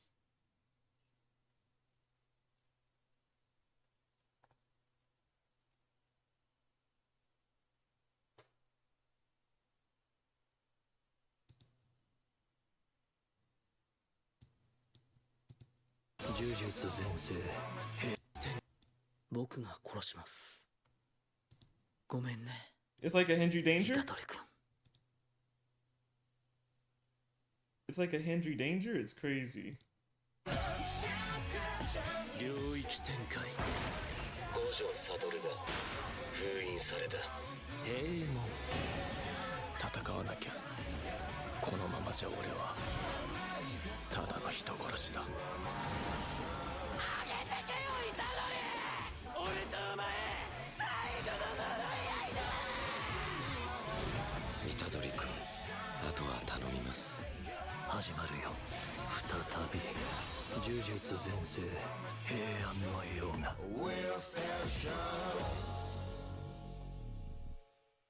俺のせいで大勢死んだ It's literally not. Wait, really? 頼むお前の力が必要だ I know, but there's literally no other way to describe it. Huh? So you told me something that's not true because you can't describe it in another way. 五条先生の教え子だもん一筋縄じゃいかないかもうみんなと一緒にはいられない勝手に諦めるな全ての歪みはあの時始まったのかもしれない俺の弟に手を出して生きて帰れると思っているのか行くよディカ悪いけどまだ死ぬわけにはいかねえんだ But I'll see. Hold on.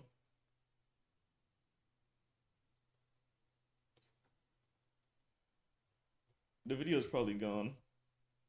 Yeah, it's probably gone. Because I refreshed technically.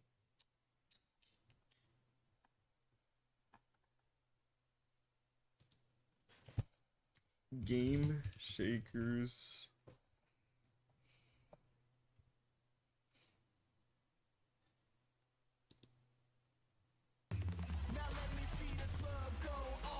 Step on the mic, game shakers in the spot, and it's poppin' tonight. You know the whole squad filthy, yeah, we paper it up. So when you hear that beat bang, you better drop that word. We're so icy, man, I'm ballin' every day.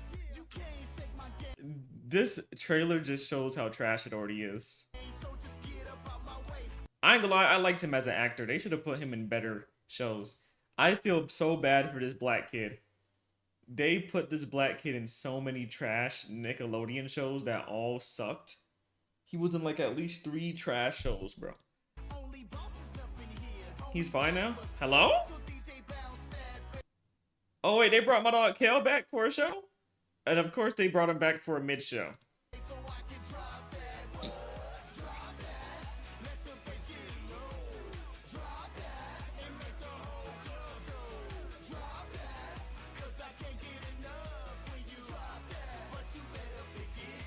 Are y'all actually singing this?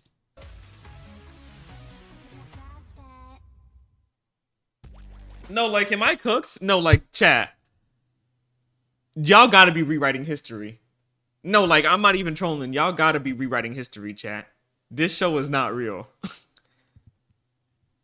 Like, no troll. This show is not real. This has to be fake, bro.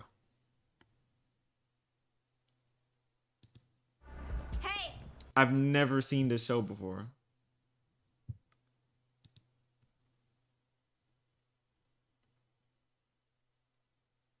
Nickelodeon UK? Why is only the UK talking about it? You didn't watch this? No, I never watched it. How you watch Henry Danger but not this? I didn't watch Henry Danger either.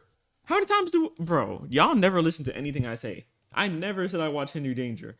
I told you guys that I knew the lore behind it, which was it originally was a movie that dropped, and then about 2 months later, they're like, well, you guys liked it, so we're dropping a whole show. That's what I watched. I watched the movie. I've never watched the show. Never, bro.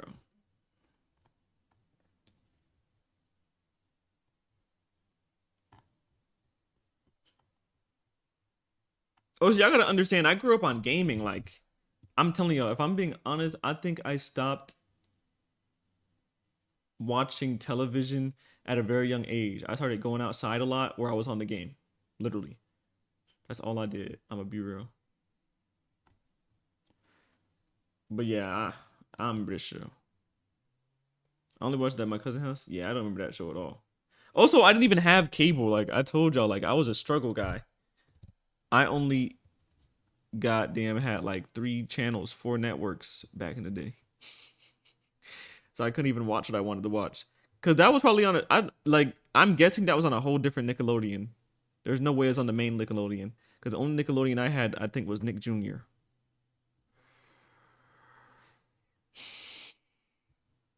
But like I said, there's so many different Nicks, Teen Nick, and then the same thing with Disney, Disney XD, Disney, like, bro, it was just too much. Disney Junior, like, I don't know, bro. I don't know why there was just so many different networks. It would play all day. Yeah, nah. Like I said, I didn't have the regular Nick. Welcome to Derry, bro. No one's watching that movie, bro. I mean, show, bro.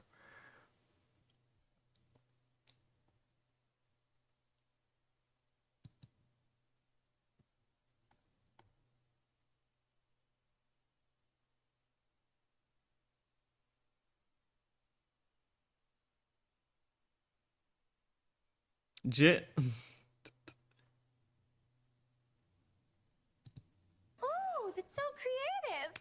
Why does she hate me? Maybe she heard you play the French horn. Yay! Easy now, don't start something you can't finish.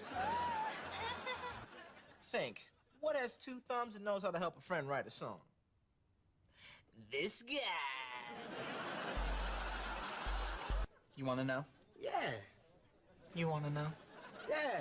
Andre? Yeah! Yes, why? Do you have it? You mean, do I have it right here in this pocket? Yeah. Do you? Nah, I'm just messing with you. I don't even know what we're talking about. I am in. She's in. But wait. He waits. Oh, come on, little Red. Tell us about your doohickey.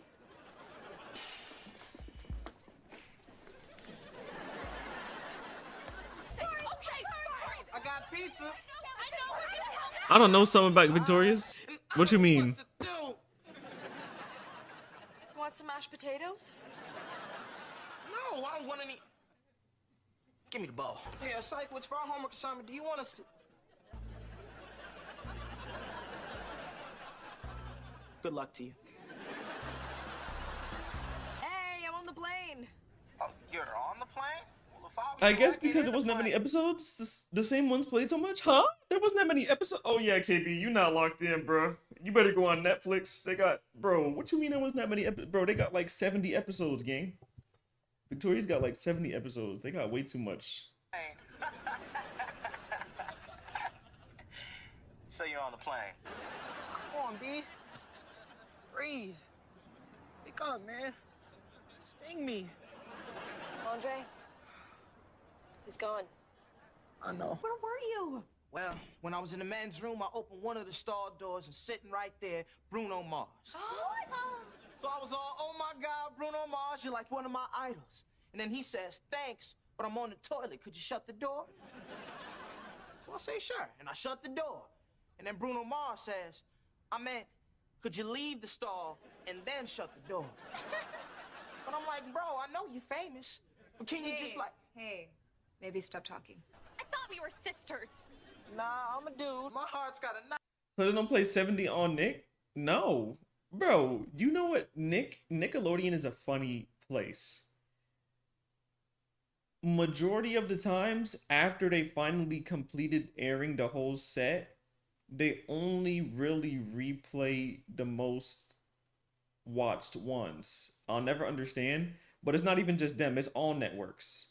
Like, even with everybody here at Chris, like, they have, like, marathons they claim that are marathons. And the only marathon I know that I've heard about that really showed everything was SpongeBob, I think. But literally, there's things called marathons where they let you watch the whole series, and they literally don't even play all of the episodes. And then another thing people say is for legal reasons.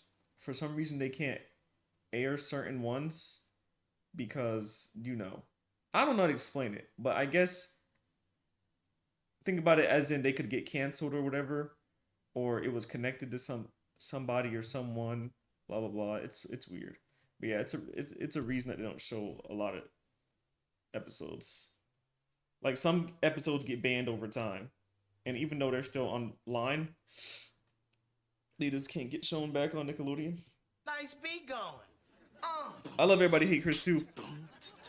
Too tough. Go hot beat. Hey, look what they got on the menu. Buffalo nuggets. Well, that's good news.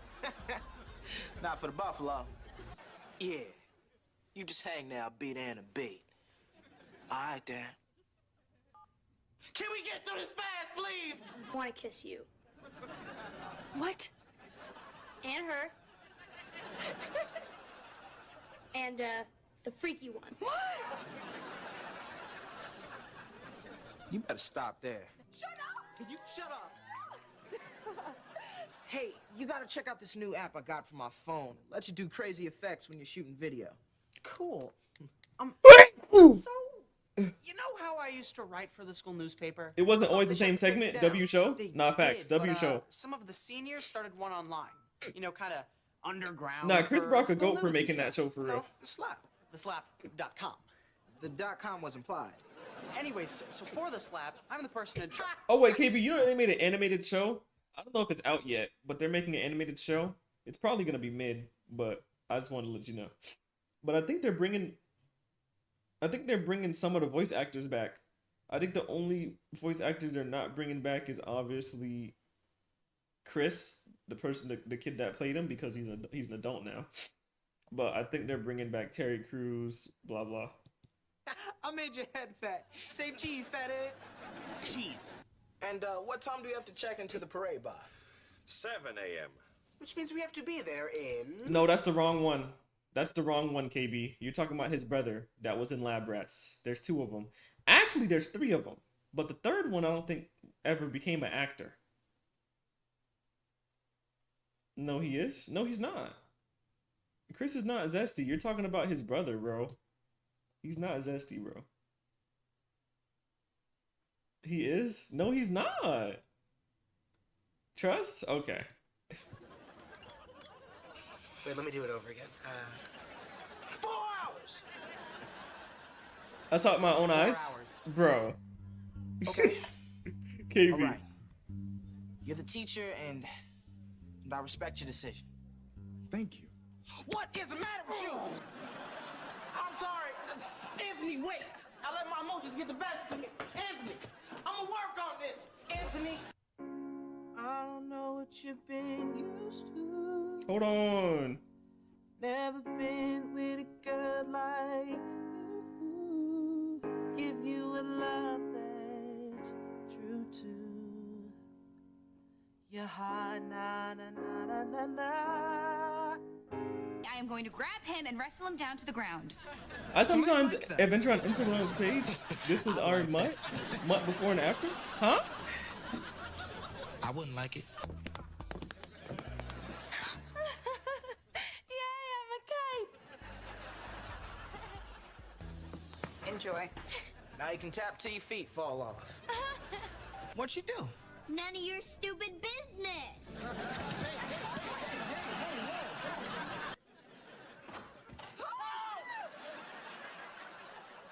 If you want to get a 12-year-old boy's attention away from a puppet, then get him something he'll like better.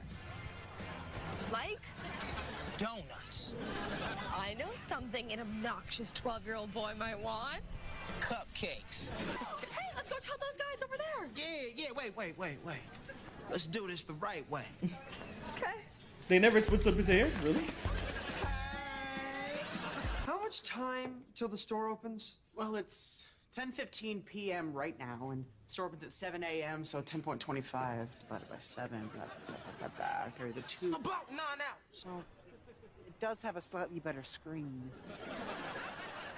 Robbie? Yeah? Say that one more time. I'm gonna grab your head and pull it right off your body. We have to live. Why? So we can get out of here. And I can hurt you with my own bare hands. Or maybe a baseball bat. Huh. Yeah, a bat. I'd like that.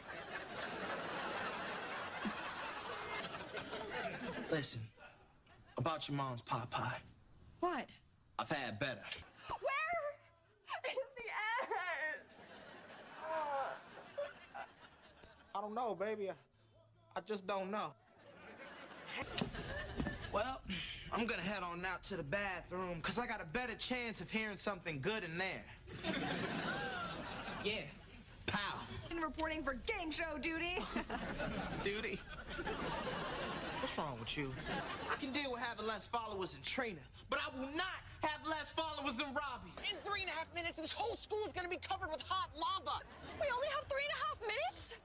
The same amount of time as a commercial break. I say we kiss. Okay, come in. I don't know why they didn't ask me to sing the national anthem. Hey, yo. I do. That's why I'm upset. Because I know what I'm doing is wrong. Are these potatoes hand mashed? Yeah, why? They're lumpy. You gonna hand mash them, you gotta get up in there. Get after those lumps. Dude, Listen! If I can get him to come, will you just sing your stupid song that's not stupid anymore? Will you sing backup for me? Yeah, I will! Hey! Oh. You and I need to talk. Okay, what do you want to talk about? You yanked my arm. Are you sassing me? Okay, that's it. What? I am sassing you. Sassity, sass. Andre! Look, I don't mean to wreck your birthday, but I don't want to go out with you anymore. Are you trying to dump me? Well, yeah, if that's cool with you.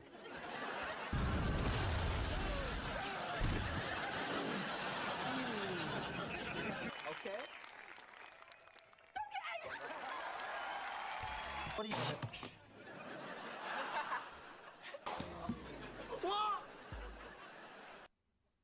I've seen what you can do on stage.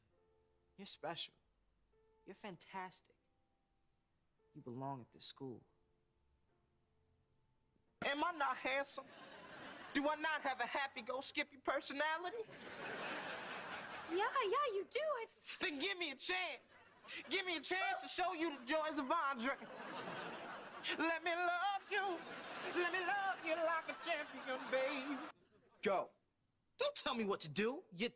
You're Canadian? Oh! Okay, boys, no, this isn't very nice. I always had a feeling you were anti-Canadian. So? What you gonna do about it? Hey, you gonna hit me with a hockey bat? Hey, put 'em up. Put what up? Your socks, they fell down. Put 'em up. Yeah, you're almost 17. And you got no driver's license. That's a little ridiculous. Maybe your mama let her get one if she put some training wheels on the back of the car. Squeak, squeak. Like, if she was like a... Why you driving? It's gonna be squeaky. Larry loves grandma. Larry, I got the wig on and it's full of bird seed. Come eat from my wig. Restrain her. Come on. Sunflower seeds. I guess I'm sharing today. You know my problem with these sunflower seeds? So, first you're gonna steal my seeds, and now you're gonna criticize? Yes. Oh, my gosh! What about you guys? Come here. What is a melly cheese combo? I hate that baby. Babies are stupid. Oh, they tried to put the emote. It didn't work. That's how kids in school was. Kevin, you good? Kevin, stop crying.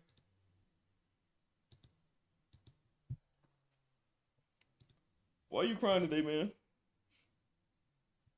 It's Sunday. Good boy.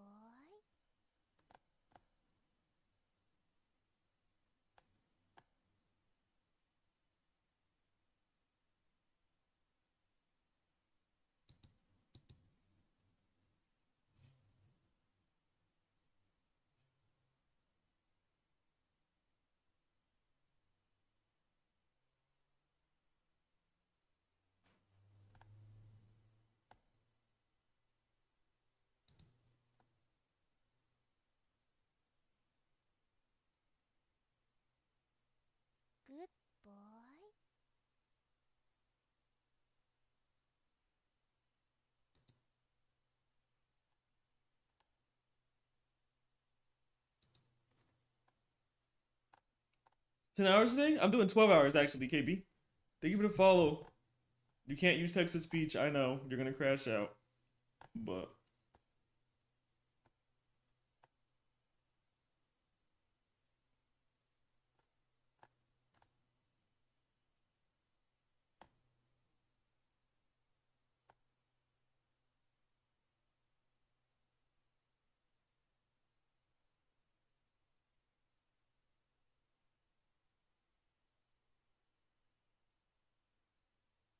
my viewers showed me Spotify transitions. Yeah, we can't listen to that. Free copyright.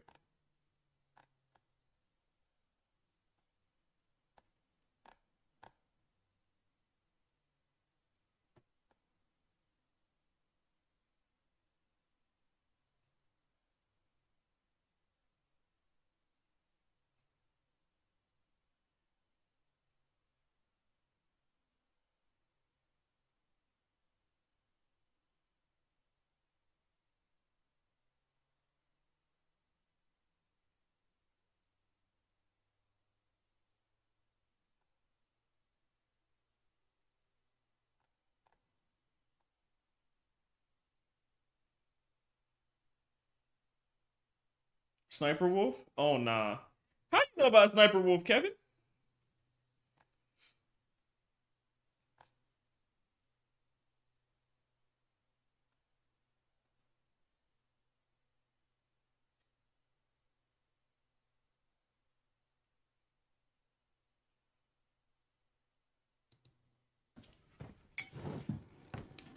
Facts, Lemur. Hey, Greg. Hey! It's mine, fella. Seriously, I don't know what happened to these kids over the summer. Was there a nuclear accident? He's got all the Neanderthals on the same team. It's barbaric. Okay, well, sounds like you got it all figured out. So, go back to your bunk.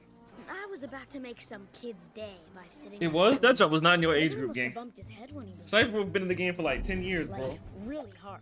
So you were like now, 4? I have to take abuse from these morons. My mom told me to just be myself and people would like me. Greg Hef, haven't heard that name in a while. That Put some would be respect good on Greg advice Heffley. If you were somebody else. What's her problem? What'd I ever do to her? Patty is a fatty, has a face just like a ratty. Come on. That was pretty funny. She needs to get a sense of humor. She's a girl. Where do I grab her? Joshy says to respect your parents and follow your dreams. And Joshy must get beaten up a lot. He is at the geeky, the islands of misfit toys. You're just jealous they don't trust you to keep our school safe. Can I send your cast? Me too. I want to say What? Sure. Hey, I'm the one who broke his hand.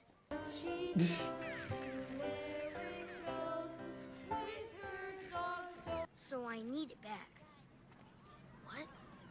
No way. Finders keepers. You didn't find it, I left it. Fine, then. Leavers losers. Leavers losers. Bongus, what's up? Thank you for following. It is if I say it is. Please congratulate your father on his promotion for me.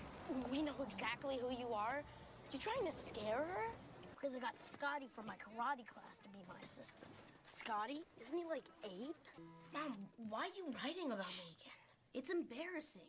What? I'm sorry, baby. What's this? It's a gift from Manny. He made it for you because he wanted to say he was sorry for breaking your video game. Isn't that cute?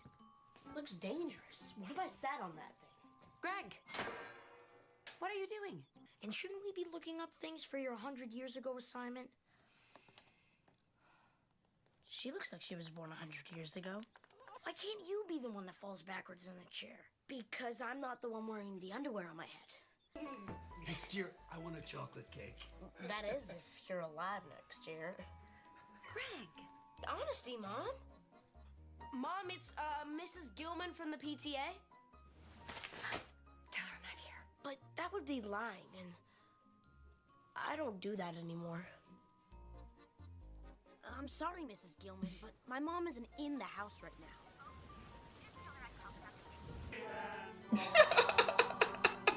Now that one was always a banger, bro. What are you doing? Why were you sleeping so early? Well, actually, I wasn't sleeping. I'm down in the basement. The basement? What the heck are you doing down there? Wouldn't you rather be up here hanging with me? Yeah, I would, Roderick. Why don't you come down and get me? Now. I think they're trying to get along. If you do anything that embarrasses me, anything, I know, I will. You what?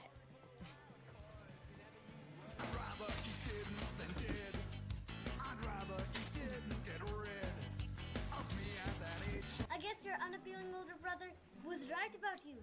You have no game. You know what? I liked Chirag a whole lot better when he was in India. Yo! Sure do miss Chirag. Wonder when he's coming back. It's almost like I can feel his presence. What are you talking about? Here I am. Did you just hear something? No, nothing. Well, better get to class. Chirag would have wanted it that way.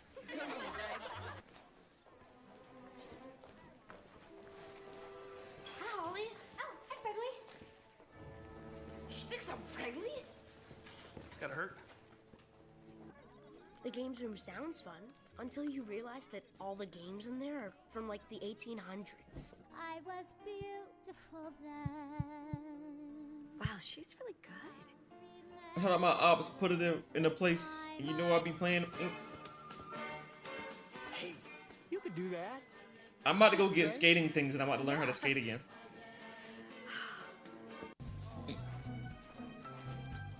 Fregley claims to wear a special cologne, but everyone knows he just never washes. What you mean ill, Kevin? Buddy, hand me some bait.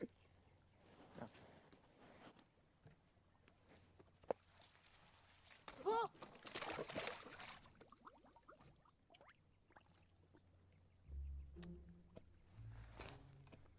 As we hold the element of surprise.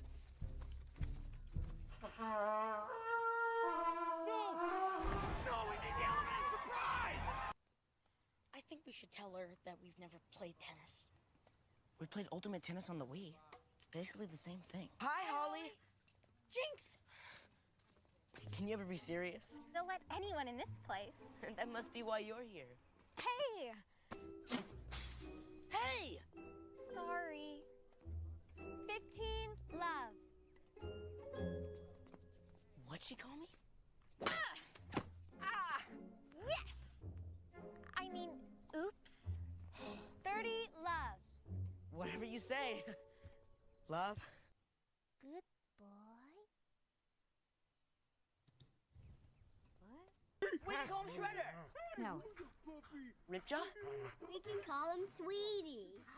Sweetie! I always thought I wanted a dog, but now I'm having second thoughts.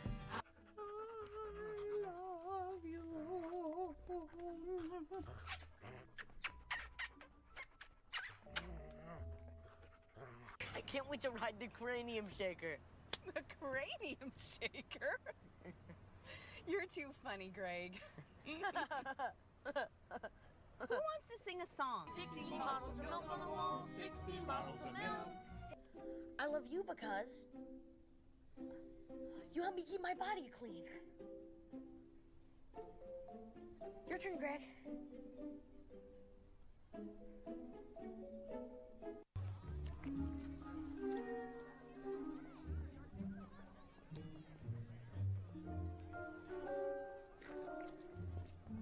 We like to share. It's more fun that way. Would you like some, Greg? Oh, no thanks. I just remembered I'm lactose intolerant. Greg, in case we don't make it, something I have to tell you. One time, I went to the bathroom and I didn't wash my hands. One time, I used your toothbrush to get dog poop off my shoe. Wait, what? He's got a knife! Do not resist! Give me your hand! I tried to explain to Rowley's dad that I didn't mean to call 911. You're talking to yourself because you're scared. I'm not scared. That's crazy. You don't understand what I was doing because you're just a little kid. What hit? Ah! Why'd you do that? Do what? Hit me in the hand with a mallet! Me? Yeah, you with the mallet in your hand?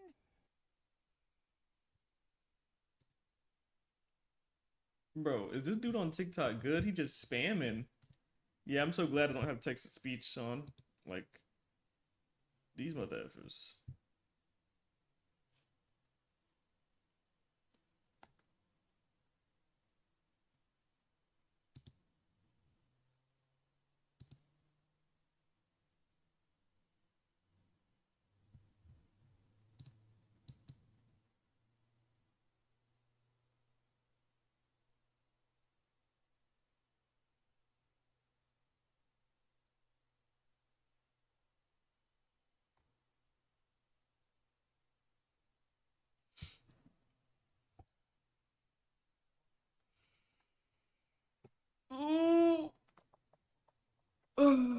My legs. I feel like a boomer.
I need to rewatch Stranger Things. No, you don't.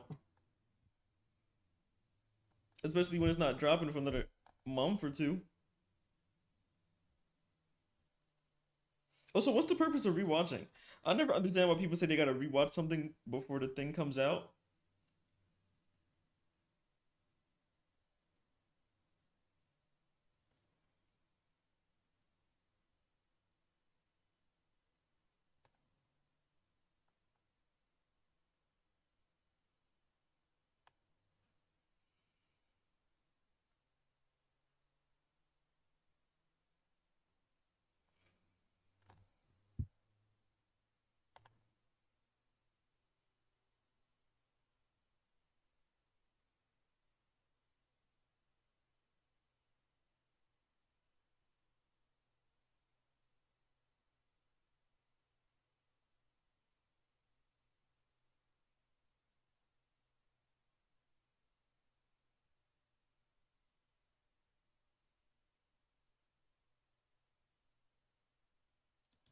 Yeah, and then they can turn off the lasers and we can get out of here.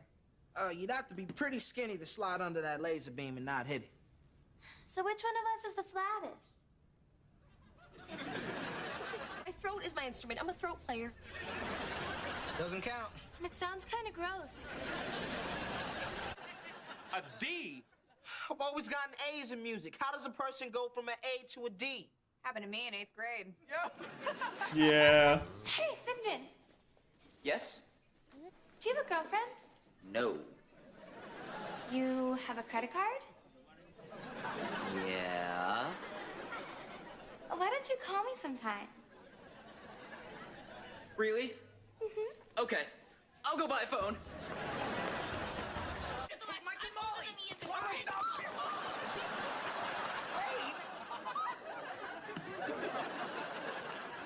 You two were fighting, and you yanked Festus right out of his grub truck, and now he's in the hospital. I just wanted a tamale. Well, you went and broke his tamale-making arm, so now what? We're sorry. Yeah, well, until Festus is out of the hospital, you two are gonna work the grub truck. Gross! Trina? I'm not gonna. Why should I? Supposed to. Ow! You bit my hand! Rex, take me to the bathroom. I gotta pee now. He's a puppet! He can't pee! You don't know what I got. Stop! Isn't this kidnapping? Set her down. Hey! Let go! My dad is a cop! Take her behind the screen and get her undressed. Come on, come on, come on. What are you doing? Not listen! Just the girls.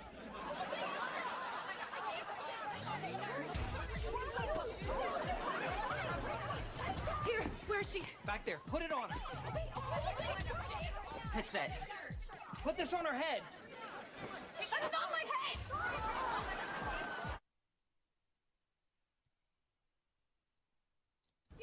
Ooh. Wait, what time is it? 12? It's only 12? Is time going slow or fast? How many hours? 3 hours. I mean, it doesn't feel like 3 hours. Bro, Kevin, no. Kevin, bro. You gotta stop saying that, gang. Oh, wait, there was a trailer for the second movie? I didn't even know there was a trailer. Let me watch it.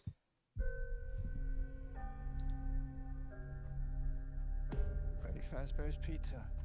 Definitely not the Freddy's I remember. You're thinking of the franchise location. This is the original. Nobody's been here for decades. Some little girl got murdered here. Do you guys hear that? Hear what?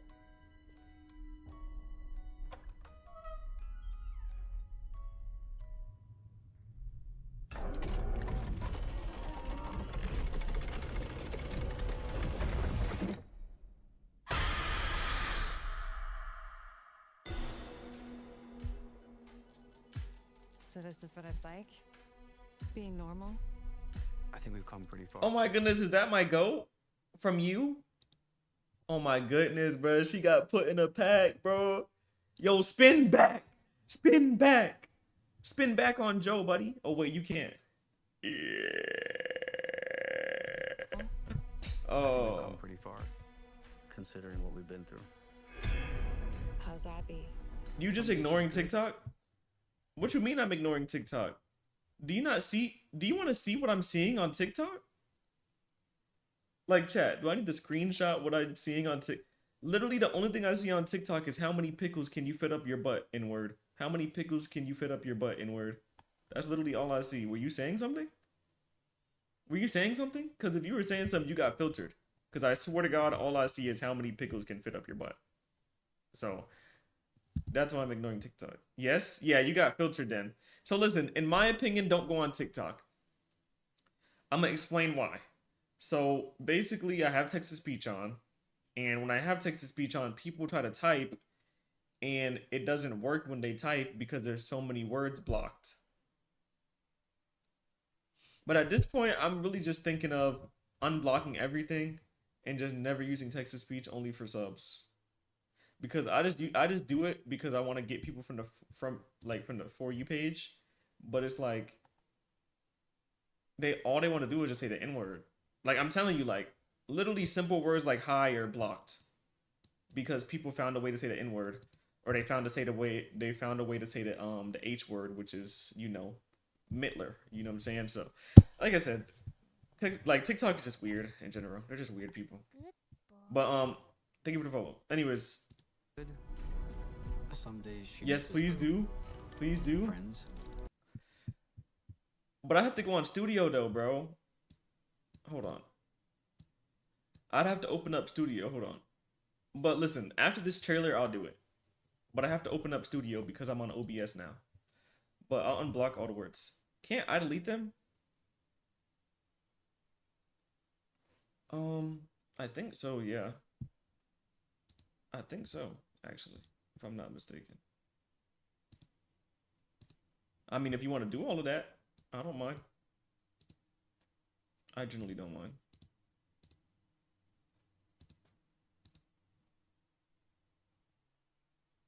But I don't want you to do all that on your, like, by yourself, you know?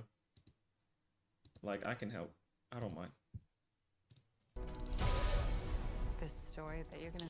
But here, let me put text-to-speech on for subs only. Or super fans. It says super fans. So super fans / subscribers. Okay. And then people that send heart me's, I will do. Don't unblock the special stuff though. Like everything else you can remove, but don't take away the effing. Cause I feel like even with people that have heart me's will end up trying to do it. But yeah, just make sure you don't do the special words, but everything else you can.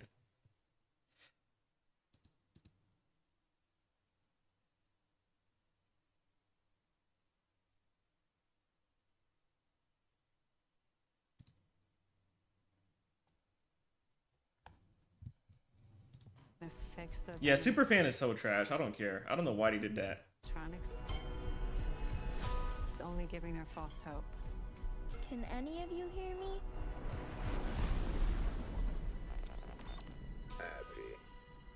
Abby, help us. Come find us. I will show you the way.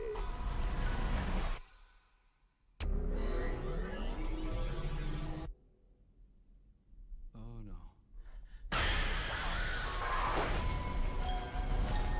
They're out there, Mike. Where? Everywhere. Where are you gonna run to? Not them with you.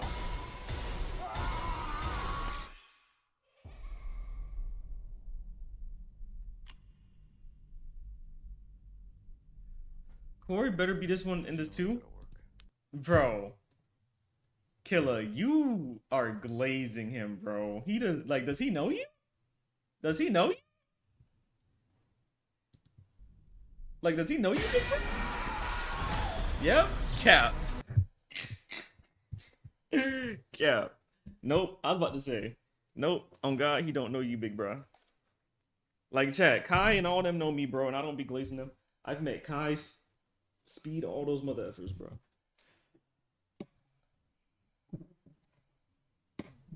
We have to stop this glaze. We don't know these mother effers. Treat him like a regular effing black monkey that he is, all right?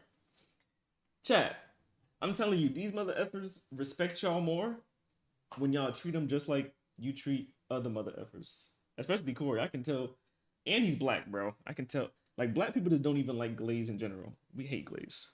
If you're a black man, you hate glaze. We just respect mother effers that treat us normal. I'm tired of every time Corey out your mouth, it's some glaze, bro. Freak, man.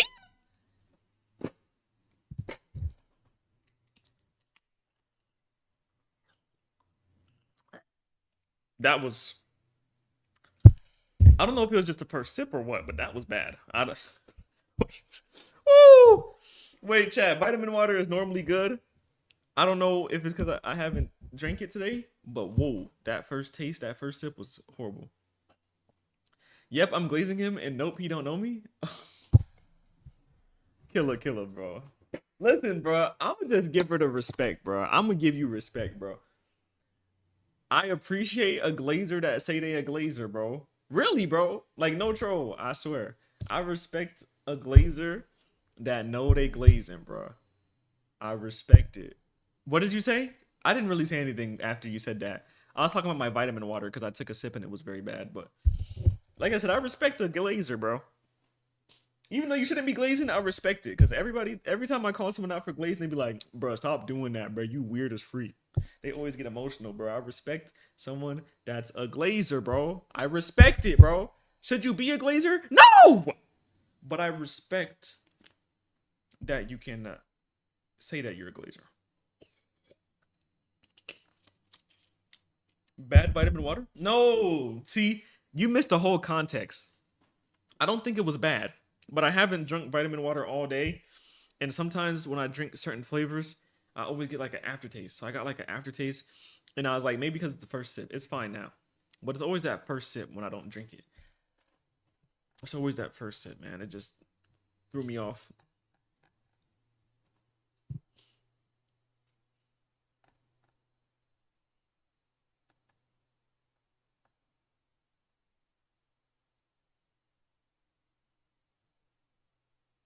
Why Skylanders died? Bro, I remember Skylanders. Oh my god.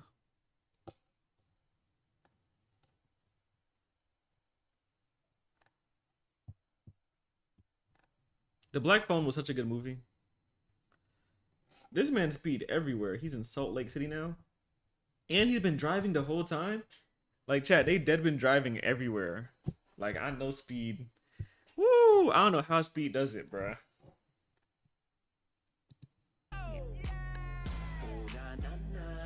Put your hands in the air if you're loving tonight. Oh, na, na, na. Keep your hands in the air if you're spending the night. Oh, na, na. Yo, what? Oh, na, na, na. She likes me, she likes me, she likes me. So everyone but...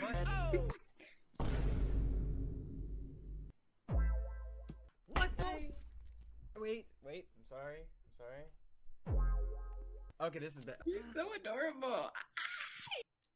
Bro, this is...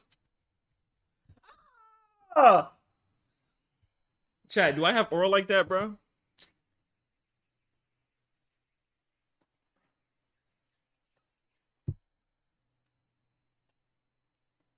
Alright, my fault. Alright, my bad. That Someone was... said if you play... If you could... That was bad, chat. I'm gonna be honest. I do not want to hear that song right now.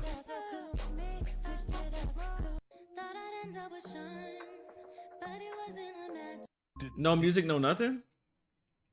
Well, I don't have the effing... No, chat. I did think about doing it, but the chat was gonna crash out, bro. So listen, I was thinking about making the soundboard, but the chat know what I was thinking of. So basically, back in the TikTok days, I had a gift. And every time that gift played, they know what I would do. But people loved it back then. People loved it. But like, we in a different age, bro. That was like a year ago.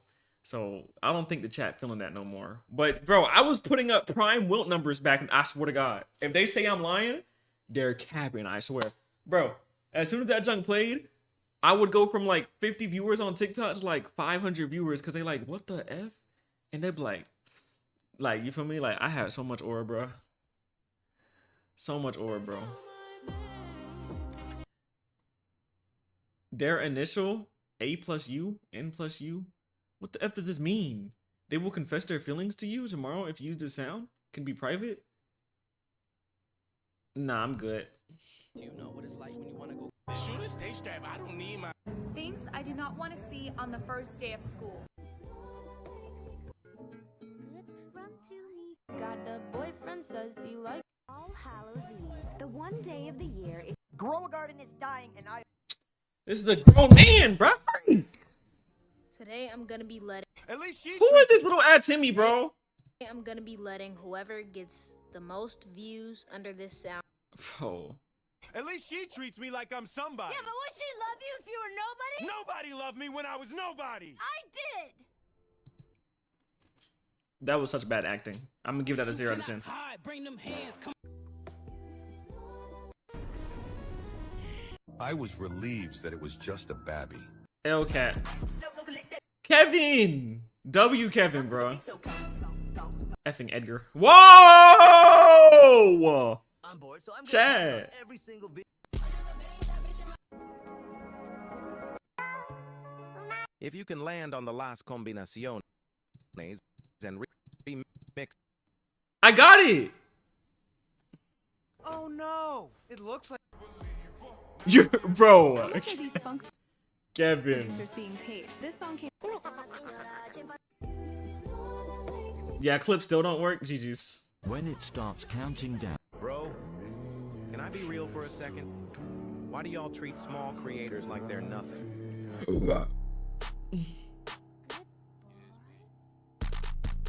Bro, why do I always see the B movie and people talking about 6'7", bro? Shades on Apple with the glasses, bro. Say cause he a savage. So many dead eyes, so many ashes. You ain't catch that. I can't pass this. Shoot a stay strap. I don't need mine. Bro, put a belt right to they behind. The way that switch, I know he dying.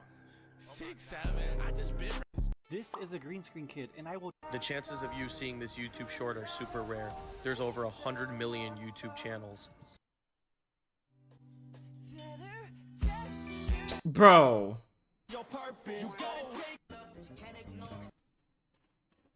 Chat. Oh my god. And after she comes my way, the police will find a dead body located in my car on Monday, September 8th. Oh my gosh! Yeah. Oh, oh my god. Chat, I think I'm ending stream, chat. Say goodbye, goodbye, goodbye. My heart skips me by.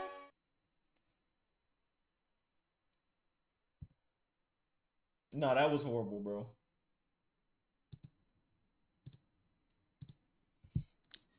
That was actually bad. Get out my head, get out my head, bitch, get out my head. Hold on. Hold on. Bro, Prime Doja was so good. Like, what happened? TikTok pack incoming? Yo.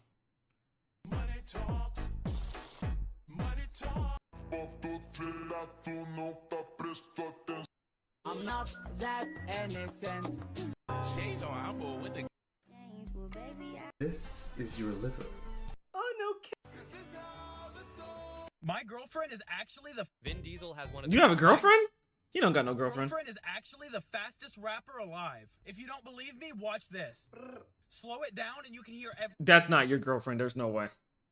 Vin Diesel has one of the Pick a video. Shut the freak up. Shades on, I'm bored with the.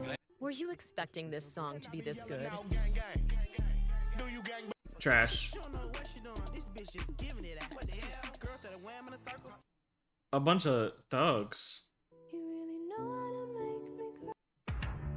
You be skipping so much? Bro, because it's trash. Like, what do you mean I'm skipping so much? You want to watch the trash segments? No. You know what? F that, bro. You know what? You're so right, bro. Let me not skip, bro. We're going to go through every single one individually, bro, so you can see how trash it is, bro. You got it, blood.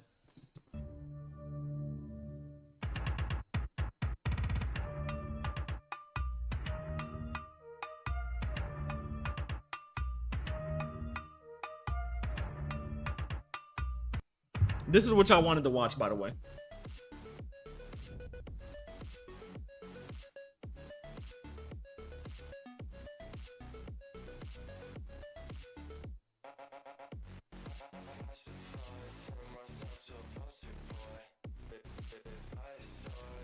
This is what y'all want to watch.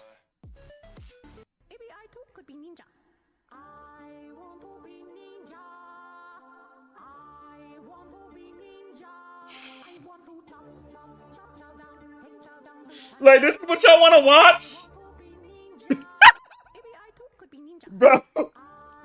Kevin crashing There's a new out. trend on TikTok to Sabrina Carpenter's newest hit, When Did You Get Hot, where people show their glow-ups in the middle of the riff. We might have found the best one yet. Okay, here it comes.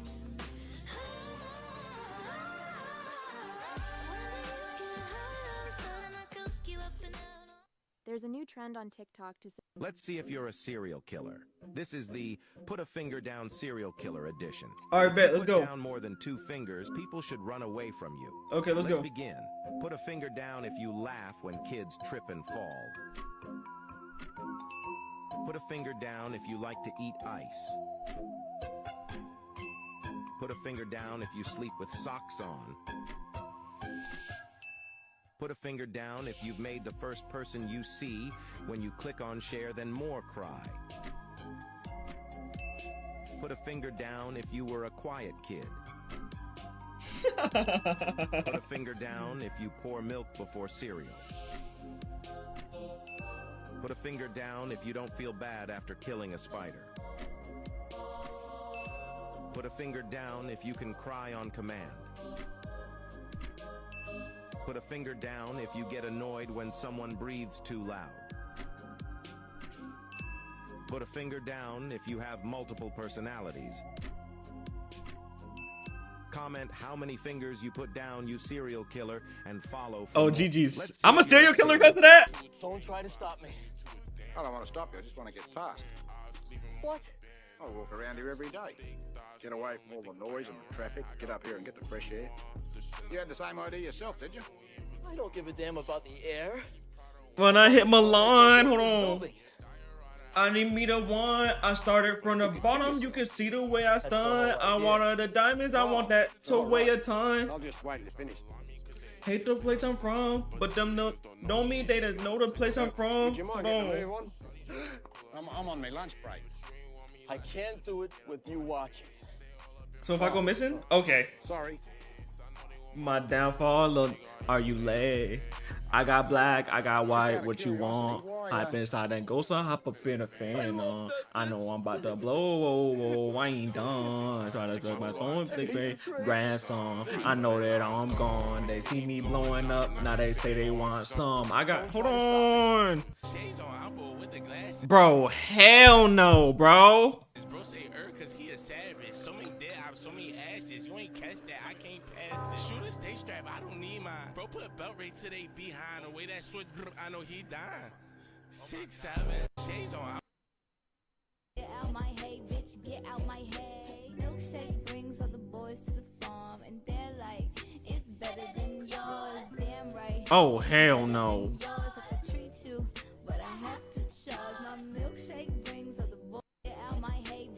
I need you to need me. My God, what is wrong with people watching? My mini's carbonated rabbits. This whole dance is ruined. Every step I miss it. You all look so chopped. All of you look so chopped. This is my chair. Like, it's not even funny. It's just like whoever made this is abled. Like, bro. The thing next to you is a spoiled brat. The thing next to me is a spoiled brat. Vitamin water? Okay, you're spoiled. The thing next to you. I'm tired of spending 4 hours. Nope, not making nope. Friends. This guy creates incredibly realistic paintings in the middle of the road. Can we really sing Golden Hour backwards? Our nerd lurk højsti. Njejs ui is ud til alvon din nord. Du kan selv være en lort. Så uden mig vil jeg No need no lies to see you shine. It's your golden hour. Wait, he actually sang it reverse? Wait, he actually has aura. So, for some really strange reason, this sound will sing every single guy. Try it out for yourself. No. Hi. A Porsche. A Lamborghini, of course. Okay, it's good now, I think. Oh wait, Porsches, yes!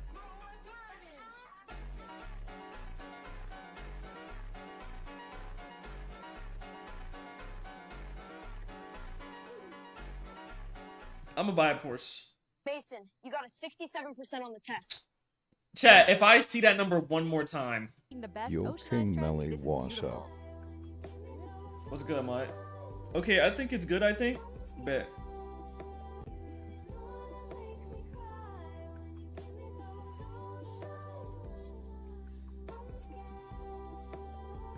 This is so trash. I wish my eyes looked like that. Unfortunately, they don't, buddy. How is this a trend?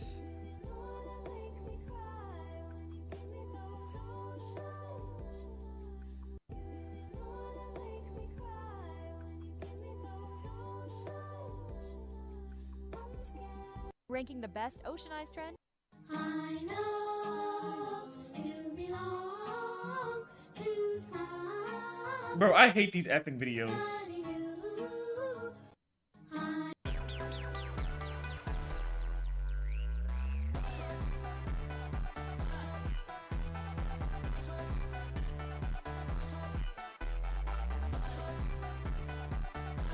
Bro, I gotta stop with these funk songs. They're low-key hitting, bro. Where's the lyrics? Bro, wait, you don't know about the funk? Chat, should I put her on, chat? Let me go find the speed clip, bro. You want to see, bro, she don't know about the, bro. No, nah, it's too late, bro. We gotta put her on. No, this is not the right one.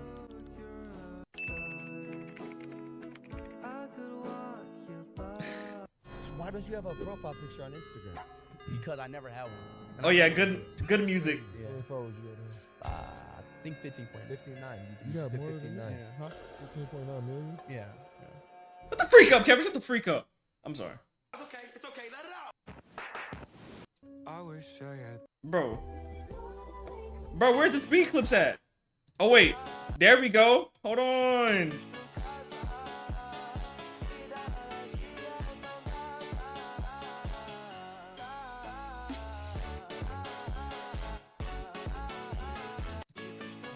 Kevin about to crash out. See, that is the song? Shut your ugly ass up. Why is it? You know the song doesn't need to have words in it, right?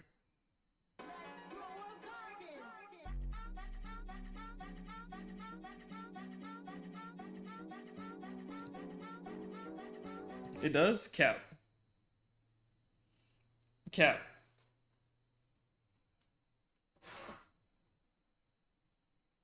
That is considered instrumental? No.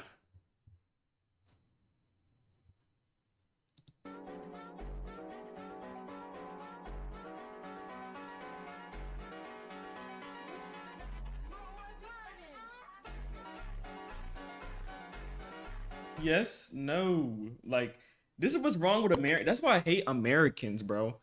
Like, you really showing that you only an American. That's why I'm not even gonna have a conversation with you. Because even the other day about Arthur, like, you probably not trolling about this one, but even the other day with Arthur, even though you was trolling, like, you just a little bit slow. And my chat knows how I am with slow people. When y'all show y'all slow, it's just no conversation to be had. He took the name. Yo, Playing Flat Victor, Tower. thank you to follow. I'm not American? You're not American? That's even effing worse. That's literally even worse. You should be ashamed of yourself. But I second.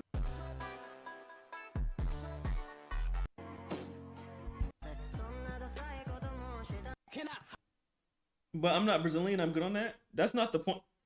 That's not the. That's not even the point that was being made.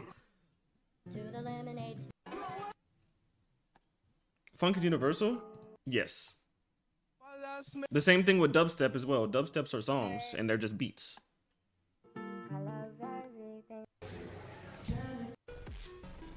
Made me feel like The iPhone 17 is almost here. And guess who's not? Rappers. But I'm not Brazilian. But funk is not made from Brazil. You good, Mont? Who tried to diss Eminem. That's why I said it's not. We just can't have a conversation anymore. You're a little bit slow. But it's okay. Like, I feel like everybody in the chat's slow. Everybody had their slow moments in the chat. If I'm being honest, the slowest person in the chat is Janaya. We've already had this conversation. She is probably the slowest person. Like, literally the slowest person.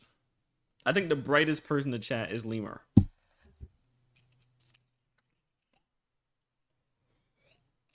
It's bot Melly. Put some respect on my bot, buddy. Melly, it's time to upgrade that iPhone 15 Pro Max. Chat, on God, I'm not upgrading my phone. On God. On God, I'm not, bro. Freak! I'm not getting that iPhone, bro. Actually, I'm not glad. I might get that iPhone 17 just to flex on y'all broke ass shits, bro. Bro, why do I keep seeing these edits? This is why I skip. Chat, this is why I skip. Y'all talking about some don't skip. When I sit there and watch a full video, that's all that's on my freaking For You page now. This is why I effing skip. Now I got effing... So this Spotify artist called Glade just made a remix of my Happy Birthday Roblox Troll song, and he's about to drop it on Spotify. If you still haven't heard it, here's a quick sneak peek. Happy birthday, Roblox. Happy birthday, Roblox. The downfall is true. Stay strapped. I don't need mine. Bro, put a belt right. Every time I see a group of girls together, it's like I upgraded every 4 years. Blazing Olympics. one of them. If you're a small content creator, use...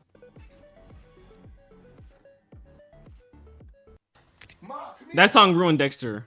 Look at this stupid filter fish. Well, I hope it don't smell like your ex, Jay. Ma, I told you that in confidence. Her pH balance Well, was tell her off. to fix it. It's not my problem. Ma! Stare at it for 10 seconds, you're gonna fall. Like, no way this shit true. It kind of look like. Oh, nah. George? judge has. Hey,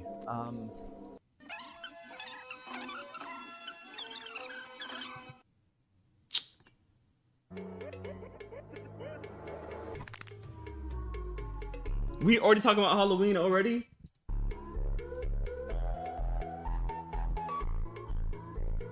I ain't gonna lie, I'm catching bodies this October, dog. You're gonna see me all over the news. I'm gonna be bigger than David at that point, bro.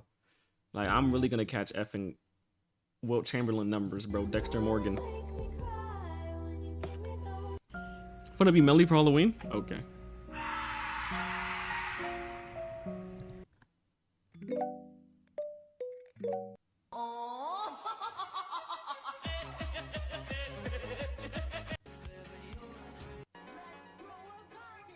If I hear this one more time, oh my, I knew it, bro. I knew, as soon as I heard it, I knew. Whoa. B&W. It's always the effing lamb, bro. Oh.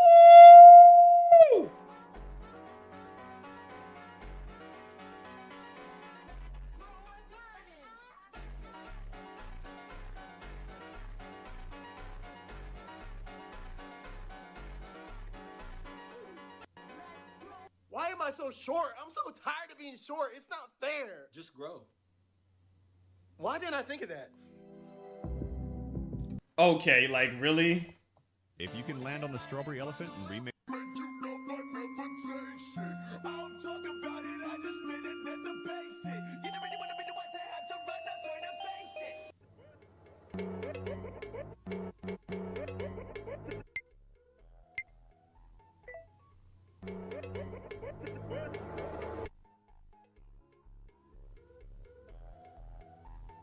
Huh?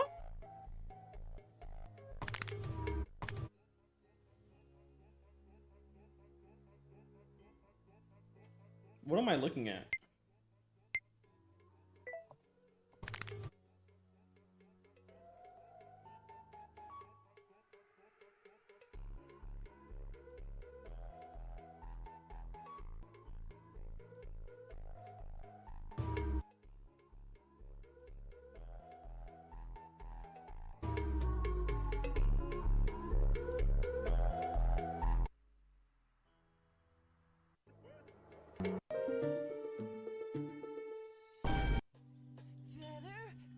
Life of a milkaholic.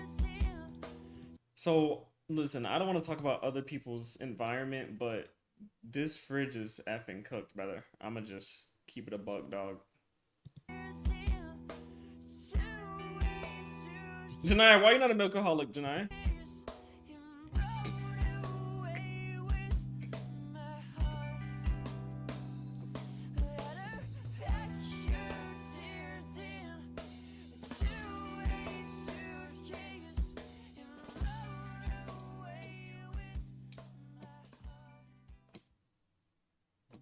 Ranking the best oceanized trend. This was gorgeous.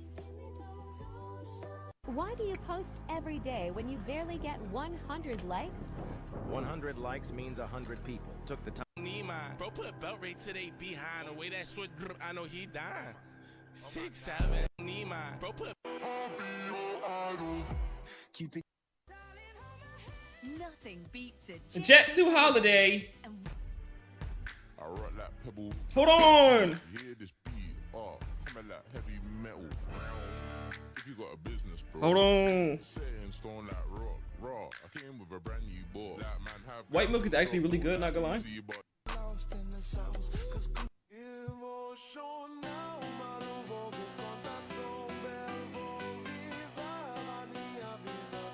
You can get shot doing that, bruh. Texas not on that, bruh. Texas hella soft. I ain't gonna lie, bruh.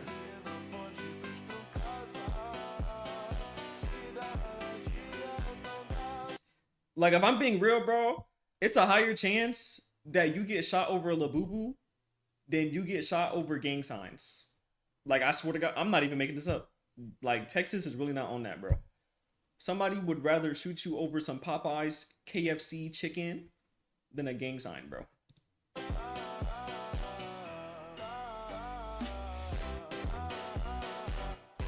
Now, if you're talking about Florida, because, you know, I was in Florida. I was in those streets. Now, that's a whole different ball game. You go say something the wrong way, you might go missing. You might end up with Julio or something like that. You feel me? But if you're talking about Texas, bro, I just seen somebody head get cooked over a dishwasher or whatever the freak it was. I seen somebody get they junk chopped off in GTA over an argument, bro. These mother effers do not care about gang signs. You can go say soo. I can go say soo outside. Nobody touching me, bro. Like, no, bro. You'll end up crocodile food. Cap. The only thing I will say that would get you cooked, like somebody come and just blick you down, is not gang ties. It's cartel ties in GTA. Like I said, we like the cartel. I support the cartel. I don't want no problems. Well, I'm just saying, like, that's the only way you're gonna get wiped out down here, bro. Cause like I said, the Mexicanos, they don't play about that, bro. You say the wrong thing about El Chapo or something, bro. 5 days later, bro, you gonna be on the news, gang. Like, you feel me? You gonna be on all those websites, Twitter, all that, bro. It's gonna be over for you, big bro. I'm gonna be real. My ex was in that and wanted to get a mansion from his grandpa. I left so quick. Yeah, nah, we good. Nah, we good on that, my boy. On the window. Hold on.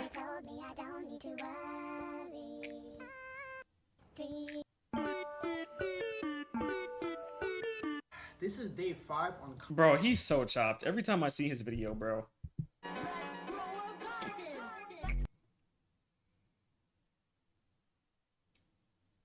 Is this like a trend?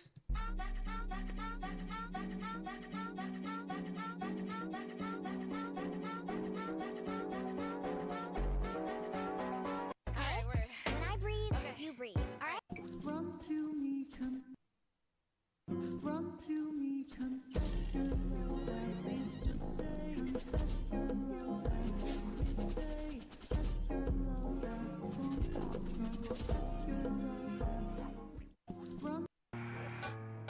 What's up, Eli?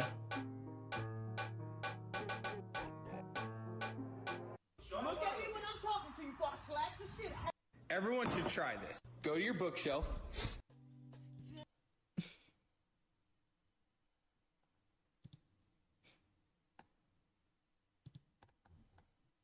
Nah, cheating? Juice WRLD songs are slowing down after. First, show your age. Oh, no. Oh, no. Wait, hold on.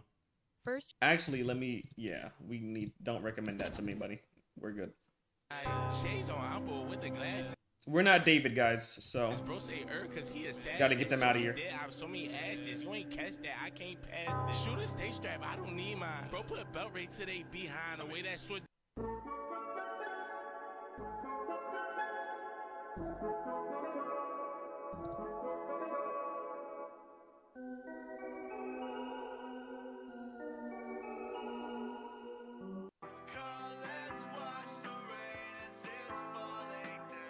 This song used to be everywhere, chat. Now, see, that's a good 6-7 cookie? Okay.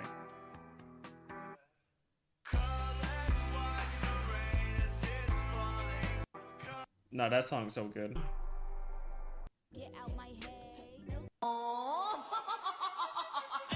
I'ma kill you. Lyrics coming at you with supersonic speed.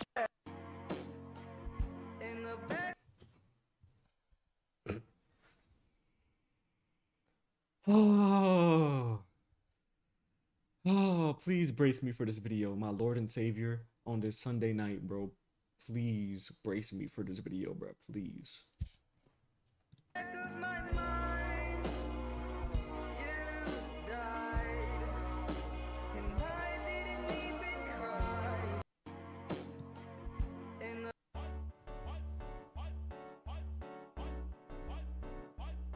Bro, these eyes are not, these people's, I'm not gonna lie, wait, their eyes kind of got motion, bro, no cap, never mind. Guys, watch the line to see best Roshanai. Was it a man and it became a girl? Bro, I'm not doing this. Bro,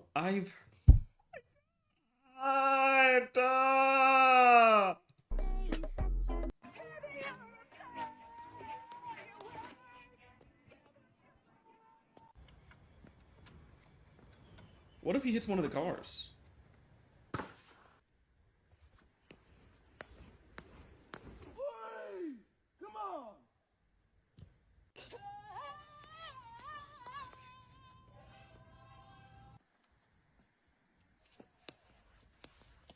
Yo. Oh my He needs to go to the Olympics, like, why? What you want? Hop inside that ghost, hop up in a fan, I know I'm about to blow, I ain't done. They trying to take my clothes, they take that for ransom. I know that I'm gone. They see me blowing up, now they say they want some. I got 2 twin Glocks to you to a dancer. Hold on. We are not twins. Him and Melly? Oh, you're getting blocked.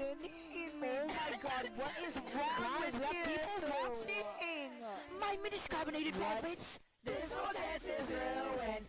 Every step I miss it.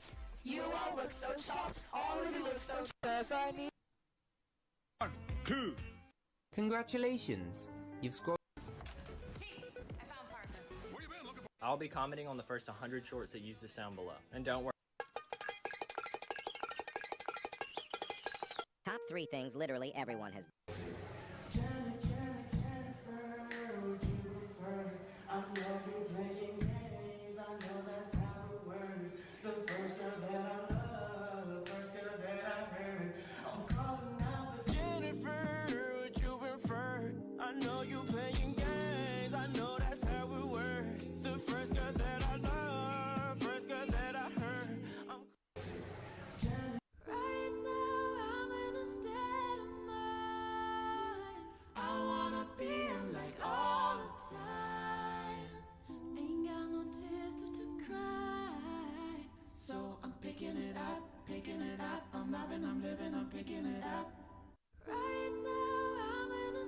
That song's not that bad. I can't feel no type of. Oh.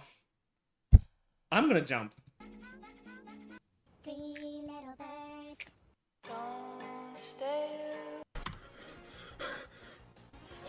What? No, dude! Bro. So Chad, do you see why I hate watching the full video? I keep getting the same thing, just different videos. It's literally the same effing thing, just literally a different set of videos that is literally the same exact thing. It's been going on for the past effing 20 minutes, bro. I'm white.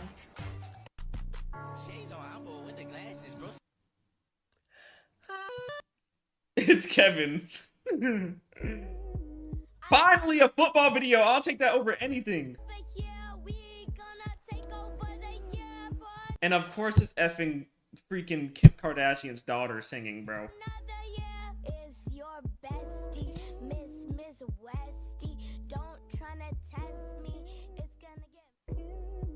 How did Ian turn this freestyle? Damn, I'm on my Britney shit. Oops, I hit again. Into the Only thing you got is your word. I put that shit on my mama, huh? No, you really just can't get comfy. Gotta keep at it, buddy. Oh, I had this money, wasn't worried about nothing. That shit feel backwards to me. Ian always getting high. What happened to him? Ian, what happened to you? How did Ian turn this freestyle? Like, you see what I'm talking about, chat? I watched the full video. I watched one full video, and another effing edit pops up. I'm done!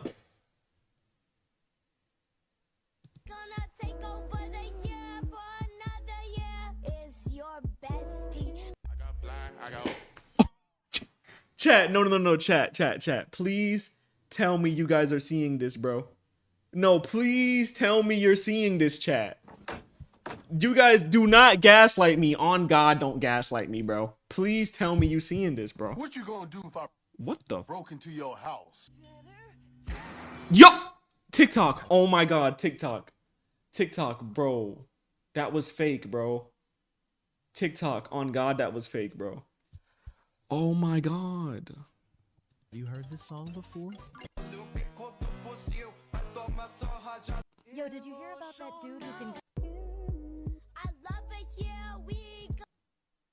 Yeah, I just give up, bro. I'm gonna just accept it. Go back? No, I'm not going back. I can't go back, bro. TikTok gonna pack me, bro.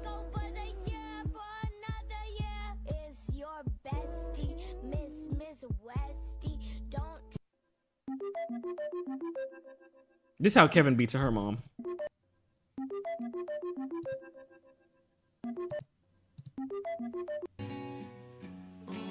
Talk to me, damn it, or else I'm gonna throw you in the fire! Mira, gringa, puta, te he dicho 1000 veces. What the f? As the shooter stay strapped, I don't need mine. Bro put belt right to they behind. The way that switch, I know he dying. 6, 7. How still are your hands?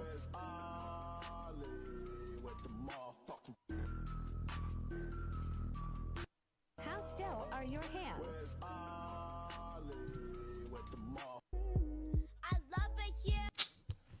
Yeah, I think it's time for me to go play Roblox. Like, I want to do reacting segments, and I'm getting, like, back to back. If I get triple, I swear to God, I'm going to go ride somebody's meat. Okay. Today I'm gonna be doing something I might regret. If you use this... That is so nasty. H-E-H-E. It's not... It's... This video is 1 second long. This video is... There is nothing worse than when it's Saturday morning, you're finally chilling, and out of nowhere you hear your mom yell, "Hey, you ready to leave?" Leave where? What are you even talking about? I've been waiting all week for this one day, just to relax, stay in bed, maybe scroll my phone in peace, and now suddenly I'm being drafted into some mystery mission? Like, you couldn't tell me last night? Give me a little warning? Nah. Moms always wait until you're half asleep to drop the news. You acting like somebody got their yeah blown off? Bro, that's not the point, bro. The chat knows, bro. You don't know. Like, have you streamed on TikTok before? TikTok is probably the most strictest platform I've ever been on. I've got banned over 1,000 times. Like, I'm not even exaggerating. I've got bananaed over 1,000 times on some petty stuff. Like, literally, they don't be playing, bro.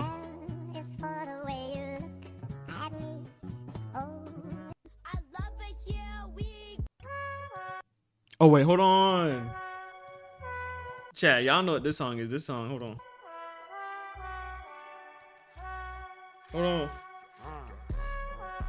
Got a A, y'all. Like, school's up. Yellow wire body. Hellcat built like a school bus. Jump up in that water.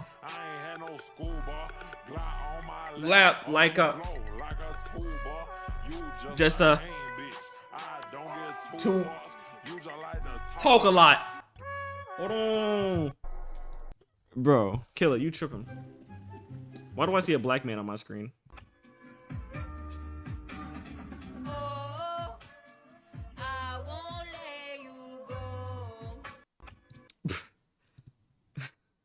They say if you play this song.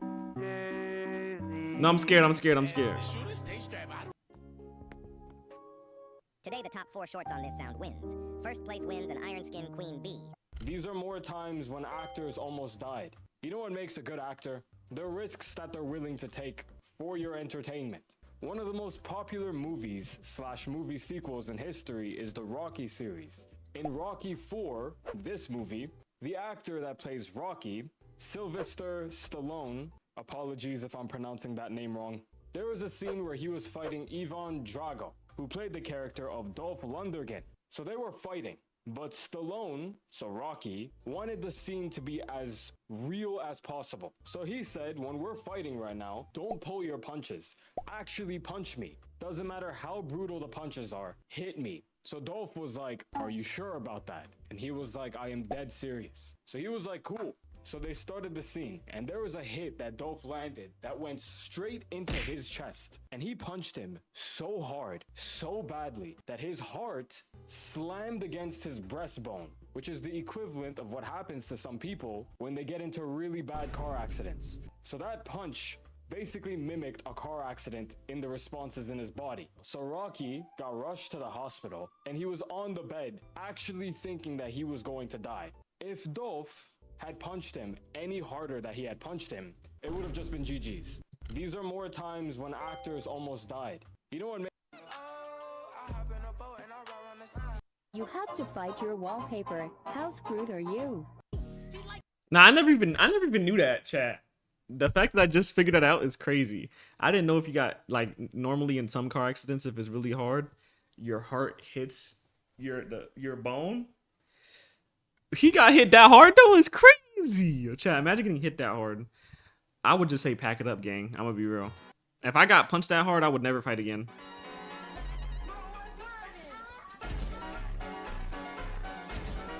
Get out my head. Get out my. If you can land on my character, I don't even know what your character is. Screenshot and remix this video to. The closest object to your right is. If you can land on the black monkey. Whoa!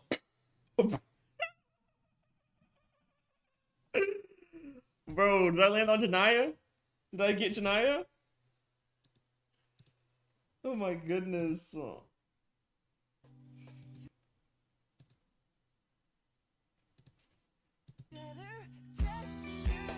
We not talking about car right now? Why does Identify Roblox as a Name literally? gorilla? You're so weird. Kitty has to go. I just love my dog. If y'all use this sound, Y'all do not know me. I shoot like I'm.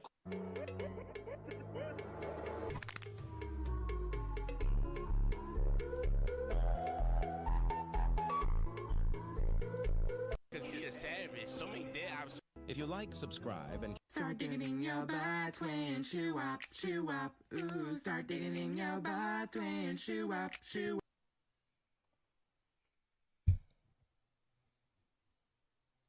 That dance is actually satisfying? Of course you say that, bro.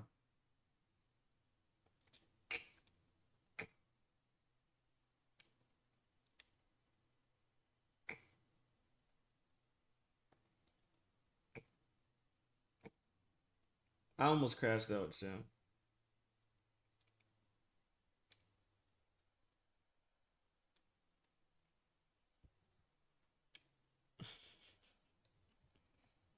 Reese's Puffs, eat 'em up, beat 'em up, beat 'em up, beat 'em up. Reese's Puffs, eat 'em up, beat 'em up, beat 'em up, beat 'em up. I got Reese's Puffs in my bowl.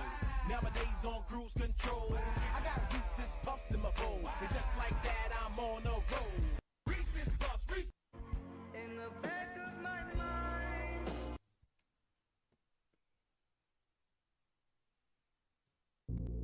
The thing next to you is your weapon during the zombie apocalypse. The thing next to me? A labubu? Wait, hold on, let me see it.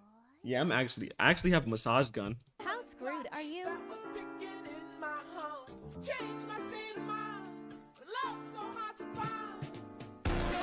The thing next.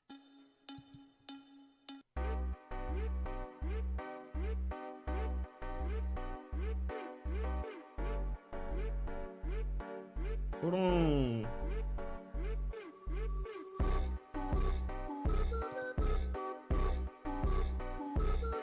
Let's get the LeBron video. It just wasn't hitting, bro. Like, see, like this editor, like you can't disrespect LeBron when it comes to these mid edits. Like this edit sucks. Like that's disrespectful to LeBron. Taking my pants and I got a few bodies up under my belt. Oh, bitch, I'm a big gangster. I turn around with.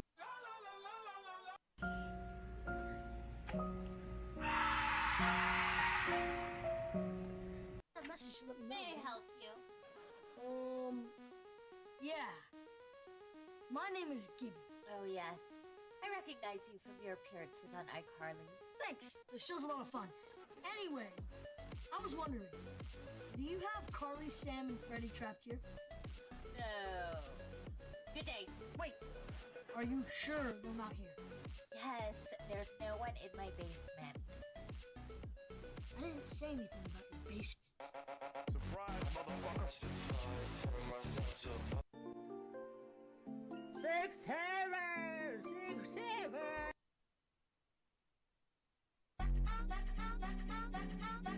Have you seen this new TikTok viral trend? Eon's freestyle was so good that people have turned it into the new TikTok song. Only thing you got is your word. I put that shit on my mama. No, you really just can't get comfy. Gotta keep at it, buddy. Oh, I had this money, wasn't worried about nothing. That shit. Is that her stomach?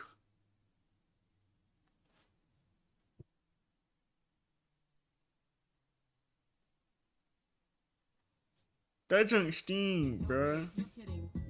I really like Eminem. I prefer Skittles. No, like the rapper. Why would you eat the rapper?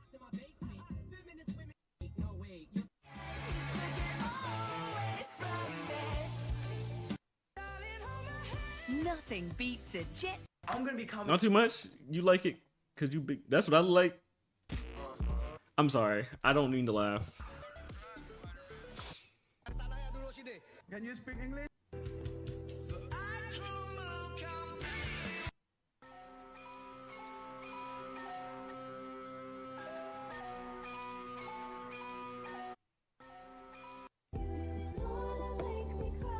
Fucking with Buddy them, they ain't even having a lie. She don't know what she doing. This bitch just giving it out. What the hell? Girl that a wham in a circle, even if it look make it jump like a hurdle. Girl that a wham in a fucking with Buddy them. Guys, the most viewed shorts under the. I can't deal with this. That song isn't even good.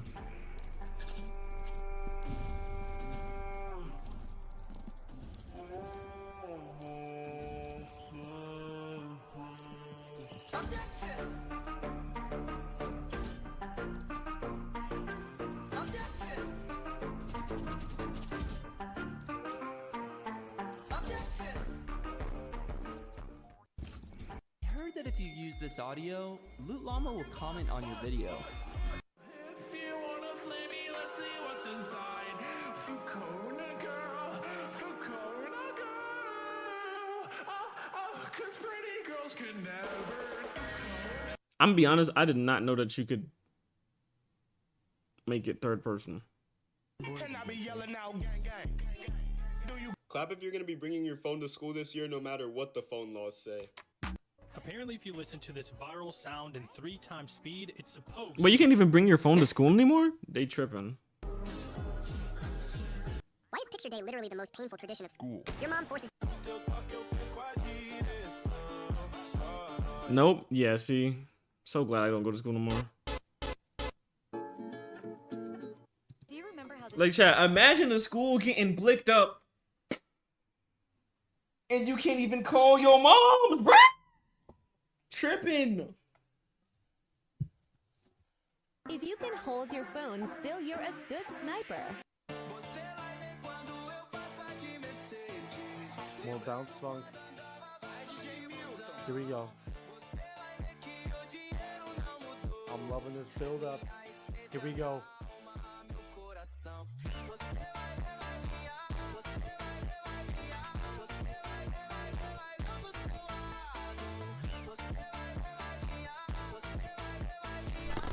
Oh my goodness.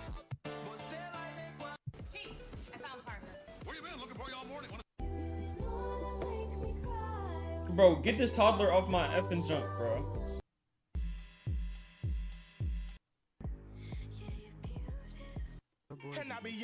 I thought he was gonna spit. What the? Bro, what? I'm so uncomfortable.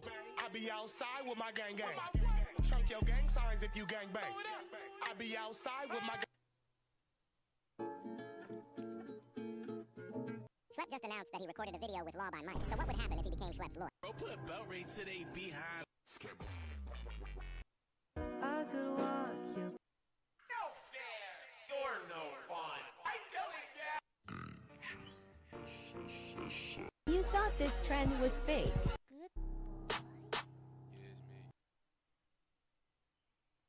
When will David be arrested? Never.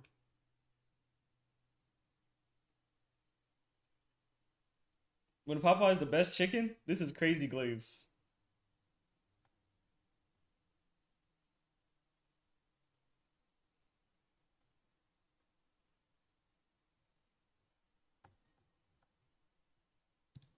The chicken, an animal of many feathers, many maiden calls, many styles, but most importantly, many flavors. The human species have been eating these little guys for centuries now, and as the years goes on, we have been perfecting the taste, the structure, the flavor of this animal. And now, in the year 2023, after years of scientific study and research, I think I have finally found the peak of chicken evolution, and it comes in the form, bro, that's so toxic, of a fast food establishment, Popeyes. Named after Popeye the Sailor Man, obviously. What else would it be named after? Popeye started in the great state of Louisiana after the founder saw the success of the New Orleans KFC that he lived near. And when seeing this, he said to himself, man, I could do better than that. And so he did. And in 1972, the first Popeyes opened. And when making the Popeyes, he made a Cajun recipe for the chicken to make it stand out from the rest of the chicken establishments. And this stood out in the best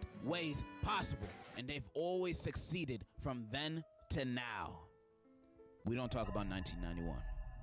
Or 2023. I can tell you they deserved every ounce of their success because these guys created the best chicken to ever touch a tongue. These guys are up there at the same tier of Little Caesars of creating God tier food. Like these two places are legit godsends from the heavens above. And Popeyes is just the chicken version of LC. It's chicken giving me the spicy, hot, tasty goodness, salivating itself all in my mouth. Oh my God. It's like when I eat a good Popeyes piece of chicken, it makes me think this is how them dudes in Food Wars must feel like. You know how they be hyping up the food? Yeah, mid Little Caesars. That's how Popeyes feels like to me. To me, I have no clue what the secret ingredient or the secret formula to this stuff is. But I wouldn't be surprised if it was meth. And not the homeless people kind of hooka-booka they be using. I mean the clean, blue, Walter White, 99.9% pure one. The type of stuff that billionaires be using, because we know they do it. Like, why else do you think that when Melly when he's off stream? Okay, buddy. Everybody was going berserk to get one? It's because Walter White and Jesse collabed on that sandwich. I remember back in 2019, people would sell their balls to get these sandwiches. Lines would be hours long, acting like these sandwiches were made by 5-star chefs. Everybody was trying to get their hands on them. Even dudes in prison were getting their hands on this sandwich. How? You know that's a booty hole sandwich, right? And when these things sold out, all hell would break loose. People were crashing cars, fighting the employees. Murder? A guy got murdered for cutting the line for a chicken sandwich. Bro really would rather get a life sentence than letting another man get in the way of his chicken. I understand. But imagine going to jail and your cellmate asks you what you in for and all you can say is chicken sandwich. People were even selling these things for more than $3K on eBay. Like what in the world is happening? But that free shipping, I don't know, man. It might be a good deal. And you want to know why people are acting like this?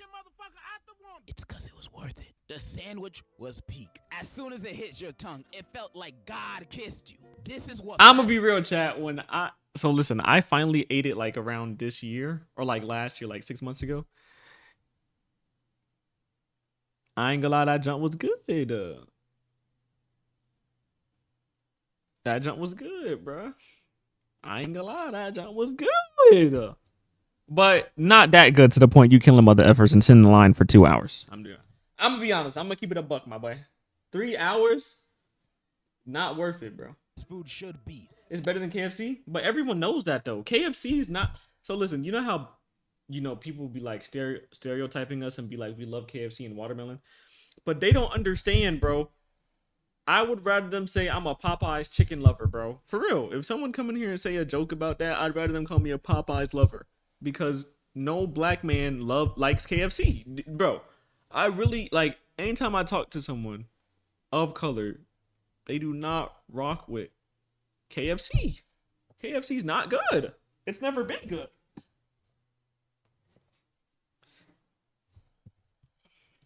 Every one of them should be like this. So when folks start comparing Popeyes to trash, hillbilly garbage like KFC, I can't help but wanting to knock you out of your socks. KFC is garbage. At least compared to Popeyes. Now, I don't hate KFC. You know, the Jack Harlow meal, it's okay. It's just when you think it's about Popeyes, you should have your tongue ripped out of your mouth, because I'm going to assume your taste buds are in the wrong and not your brain. I understand KFC's popularity spans worldwide. There's definitely a lot more KFCs around the planet than there are Popeyes. Shoot, Japan treats the Colonel like he's Santa. KFC definitely has the bigger influence. But that's because the chicken is messing with people's brains, making them think that's the best chicken. I'm about to tell you the truth about Kentucky Fried Chicken. We all know Colonel Sanders, right? Mascot, founder of KFC. But what if I told you Mr. Sanders was a plantation owner? Like, look at him. You can't tell me this guy didn't have a few workers. And I'm not talking about sexy Colonel Sanders. That guy is brainwashing everybody. Snap out of it. He's trying to divert your attention to the truth. Actually, he was born in 1890. Shut your bitch ass up! Now that you know this, do you really want to buy chicken from this guy now? The fuck you mean you want to buy more of it? Well, whatever. I just think KFC is dirty too. Every time I get chicken in there, I feel like I'm eating some kind of mystery animal that fell in the fryer. They say it's chicken. I'm not here for no mystery meat. I'm here for chicken. My mindset is this. Whenever I hear or see some news that there's a KFC with rats in the kitchen or in their food, I'm just like, typical. Of course there's nasty animals in this dirty ass place. Never eat in there again. But when Popeyes has rats in their kitchen, I'm all like, no wonder why their food's so good. They got Remy in the back cooking chicken for us. I guess anyone can cook after all. It's night and day between the differences of Popeyes and KFC. Whoa! Chat, hopefully y'all didn't see that. Same thing about any other chicken establishments as well. Chick-fil-A, one of Kanye's worst songs, and some mid-ass chicken. Be honest, the sauces carry. They got the best sauces, and that makes you think the chicken is the bee's knees. But it's just alright at best. The spicy chicken sandwich, though, it's okay too. Plus, homophobic chicken, I'm a patriot, and I believe love is love. Raising Cane's chicken, I mean, it's alright. Mid. I've had better at a school cafeteria. Seriously, though, just eat your school lunch. It tastes just as good. You're not missing anything. Wingstop? Man, I ain't eating that. If we ain't talking about Wing Kingdom, I ain't getting no wings from anywhere. Wing Kingdom? Zaxby's, churches, whatever, you might as well just go to Walmart and buy some Tyson's chicken. Cause nothing's better than the goat. Now, even though I do think Popeyes is the best and I'm riding them pretty hard, I have to say, they're pretty inconsistent. I love Popeyes so much, but damn, they can be really hit or miss sometimes. First of all, when you order there, there's a decent chance they will give you the wrong order. You could order a 3-piece spicy tenders and they give you a 2-piece mild regular chicken. You ask for mac and cheese as a side and they give you beans. You could ask for a Sprite and they give you a fucking kelp shake. Hey, what is this? I remember a few weeks ago I went to Popeyes to get my spicy tenders and some extra stuff for the fam. And when I ordered it, it was a little crowded, but half the people already had their food, so I didn't think it was gonna be that long. But these guys had me waiting for 20 minutes just to tell me they ran out of spicy chicken. And I was all like, what the fuck you mean you ran out of spicy chicken? That makes no sense. This is Popeyes. You guys make chicken. Just go in the back and make... Unpopular opinion, Bojangles is disgusting? Bro, the only reason I know about Bojangles is literally because one of my mods. I don't even have any Bojangles. I don't even know if there's one in Florida. I don't know. And if there is, I still haven't tried it. And I think and I don't know. I looked at the menu. I don't think I'm gonna rock with Bojangles, bro. I'm gonna be real. I'm gonna keep it a buck. Weren't they going out of business? Salty ass food, diabetes in the bowl. Some more spicy chicken, dumb bitch. I'm not motherfucking leaving until you give me my motherfucking chicken. Well, I didn't say all that. But I would have said it. They gave me mild tenders. It tasted good, but it wasn't what I asked for, so I was still disappointed. You know how you trying to buy food one day in a grocery store? Oh, we do? It's 40 minutes away? Yeah, nah. And it's sold out, so you just get like the second option. I mean, it still tastes good, but like, it's not the same. It's not the same. So yeah, Popeyes is very inconsistent. But when it hits, it's the greatest thing ever. So I can't help but thinking that Popeyes is the GOAT. I hope everyone listening can see the light like me. And if you disagree, comment your inferior favorite place down below. And in conclusion, I don't know, go away. Every day when you're walking down the street, everybody that you meet hold on. has an original point of view. W intro, bro. Arthur? W, bro.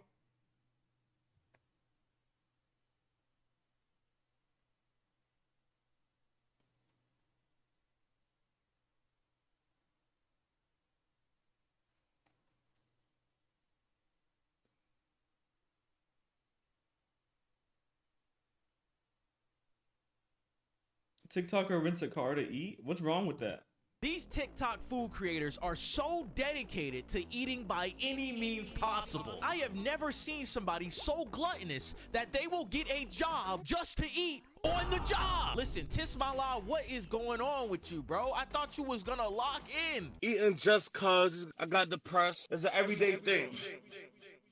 Yo, what's going on, guys? PieMat7 here. We are back at it talking about the hood legend Tismala. Every day we eat good. Now, in case any of you guys don't know what's going on, I made a video about Tismala a few weeks ago on how he was basically eating himself to death. After I made that video, Tismala watched it and said this. Nah, son, he capping. I ain't gonna lie. You talking about I'm begging. When do I beg y'all? Do you know what begging sound like? I would never. I'm too prideful. Y'all need to watch y'all mouths, man. Hey, yo, PieMat7, watch your mouth, homie. I'm from the trenches. I get out the mud. What is this, then? I need to eat, so I know what time it is.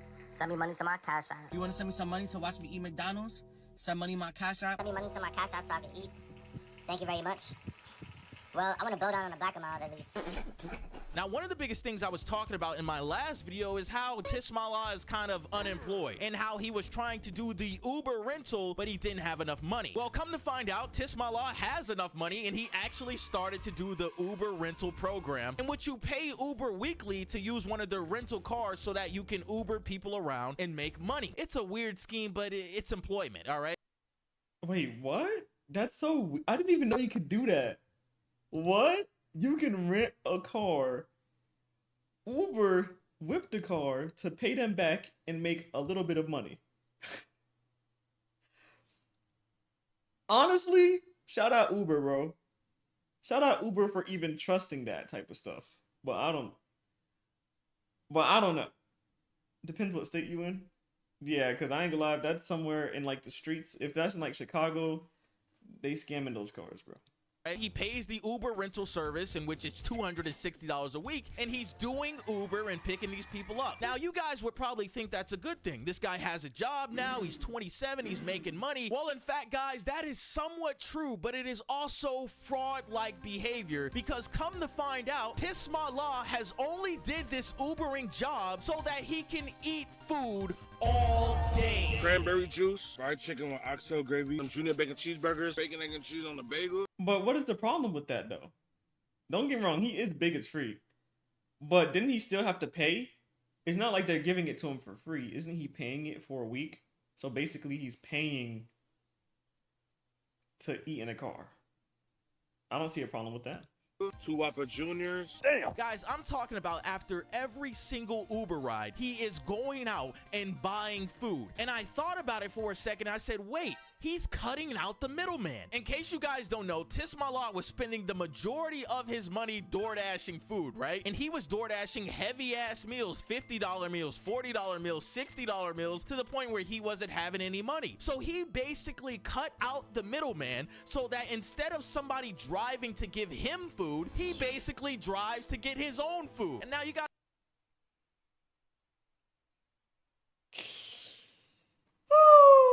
guys are probably thinking, oh, that's not bad, PieMat. He's cutting out the middleman. He's saving money. When in fact, he's not saving money, and he's still eating insane meals and over-consuming calories that the average male should not be consuming. Remember that this Uber program costs $260 a week to rent out one of their vehicles to use to Uber. Not only is he paying Uber $260 a week, he's barely Ubering people around, and every single Uber he does, he's spending all this money on food. He's eating Jamaican food, he's eating McDonald's, and this is all within the span of 6 hours. My brother, 6 hours is food crazy. You are eating in these people's cars that you don't even own is not good for you, bro. You are tearing down on these hefty meals, man. Guys, I'm not even trying to be mean here, bro, but like every single this is shirt horrible, he wearing, it looked like a crop top. Like, what is going on here, bro? That ain't it. Like, bro, you have to lock in, because what you're doing is cheating yourself. You're out here trying to get employment, trying to get a job, trying to get money, but in fact, you can't break this food addiction to the point where you'll pay somebody $200 a week just to drive around and eat food. Guys, he's maybe doing 3 or 4 Ubers a day, coming home after consuming 4,000, 5,000 calories and spending all this money on food. And I tell you, this whole Ubering job has really showed his true colors on how he acts in public. He went to a Wendy's drive-thru and tried to order some food, Brad, and thank you for the follow, hella bro. disrespectful to the workers. How can I help you today? 2 more junior bacon cheeseburger with toasted bun, please. I'm sorry, is that 2 junior bacon cheeseburgers? Biggie bag? With no, just the. Alright, I just misheard you. Just the sandwich. Thank you for the follow, and Faze toasted and bun, Ollie. please. Anything else? That's it. You couldn't even let the lady finish her sentence before you drove off, man. This whole situation is just so crazy. You in somebody else's car, you rent it out for a week, being disrespectful to the Wendy's employee and being mad at her when she didn't understand your order. And it gets even worse, guys. A TikToker by the name of Meech2times wanted to do a collab with Tismala. Basically a mukbang with 2 creators. You guys have seen those mukbangs. They have 2 guys going in there going crazy. Meech2times hits Tismala up and basically says, yo, we can do a mukbang, we can do a vlog, it would be great for content. He can barely sit down properly. Have a large following on TikTok. Tismala says, yeah, we can do it, and Meech2times says, hey, are you free next week? Tismala says, nah, you gonna have to pay me for the day or something, all right? I want y'all also to know that Meech2times was gonna drive to where Tismala lives and pay for the food already, all right? He was already gonna go out of his way, pay for the meal, call it a day. He says, nah, bro, I understand, not trying to take your day for free, but the content is going to have to be planned. Meech says that he was gonna pay Tismala $150 on top of the free meal. Tismala agrees to it and Meech says bet. Meech also asks about the mental state of Tismala and the recent videos he's been uploading talking about how he wants to check himself out the game early. He says, like, bro, for real, if you need somebody to talk to, gang, I got you. Tismala responds to Meech saying, I'm not trying to be friends, let's keep things business. 100 emoji, thumbs up emoji. I mean, damn, come on, bro. Come on, man. Ain't no way this guy tried to reach out to you, pay you for the day, make content with you, drive up to the place where you live, pay for the food, and ask about your mental state, and you ego him like you Isaac Clarke in Dead Space 2? You show your true colors disrespecting the Wendy's employee, and you show your true colors to a person that was actually trying to look out for you and see how you were doing mentally, and you basically say, nah, bro, I don't care about none of that. I'm trying to keep this shit business. And I'm just like, bro, this is ridiculous. And it's so crazy to me that this Meech guy actually tried to look out for you and see the mental state of your mind. But when it comes to these streamers that are literally using you for content, you're ear to ear smiling. In case you guys don't know, Tismala was invited on an e-date with Aiden Ross, DDG, Cuffum, and a ton of bigger streamers to be in this e-date with a very popular TikToker named Cooking with Kaya. They got an entire section of the e-date where they're basically making fun of his weight. Man, he be eating all goddamn day, bro. That shit is fucking hilarious. Hey, why you stop Uber? It's that weed, bro. That's why he eats so much. Listen, man. I'm burnt out, man. That's all I gotta tell you. Hey, I ain't gonna lie, 480 is unacceptable, gang. It's unacceptable. Between me and you. Real. Oh God, I'm finna get a surgery though. Fuck the surgery. They got the shit. You know they got the little waist trainers now. They squeeze your shit in. And I'm just like, bro, why else do you think they had you on the e-date? To make fun of you and use you as content, bro. They know that you're popping on TikTok for the wrong reasons. They know that you have an entire hate base against your content, and they know that people only watch your videos to make fun of you because you are borderlining a lol cow. They are quite literally laughing at you on stream and using you for content. This Meech guy was gonna do content with you as well, but at least he was gonna pay for the day, and he actually reached out to see how you were doing mentally. But you go over here and ego him when the people that you think are friends are quite literally using you for content as a lol cow.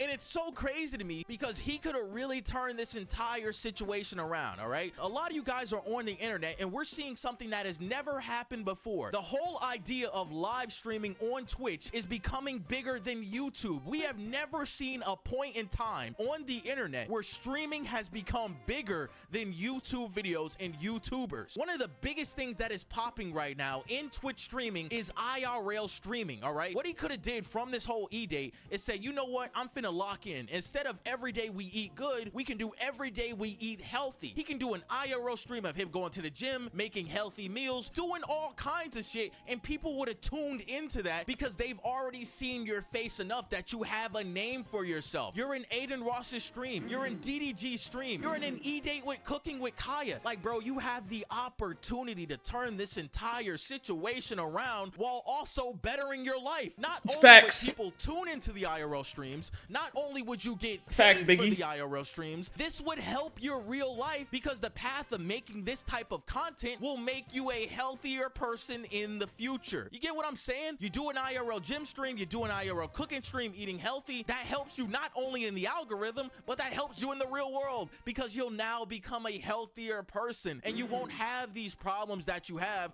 in which you weigh 500 pounds and you can't work a normal job anymore, bro. You've got to lock in. You have an opportunity that people wish they had. You have a chance to turn this whole story into something positive, but instead you rather sit there, ego people, make fun of yourself, and basically cater yourself into being a lol cow. And the question is, how long can you do that before you break? Because I've Yo, seen Katie, these thank you for the 2 videos, roses. and your mental health is not good at all. And the opportunity Chat, is everybody having a good Sunday? right there in front of him. Insane, guys. At the end of the day, man, he a grown man. He gonna do what he wanna do. He gonna eat what he wanna eat. But the opportunity to change your life is literally right in front of you.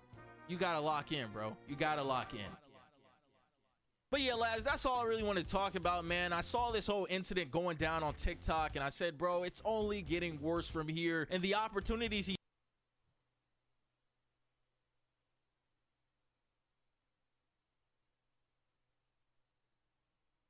Eating meat in vegan classes?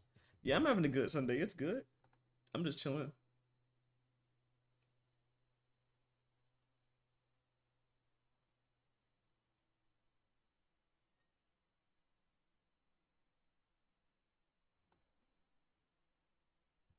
Good boy. Thank you for the follow. Is that a Gojo profile? You know what happens to him, right?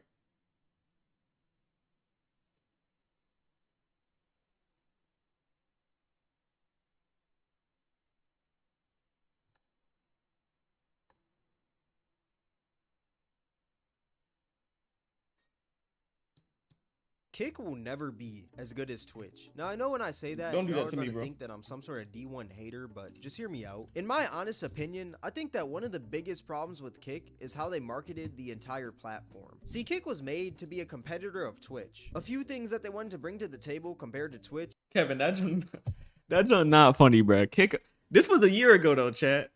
This was a year ago, chat.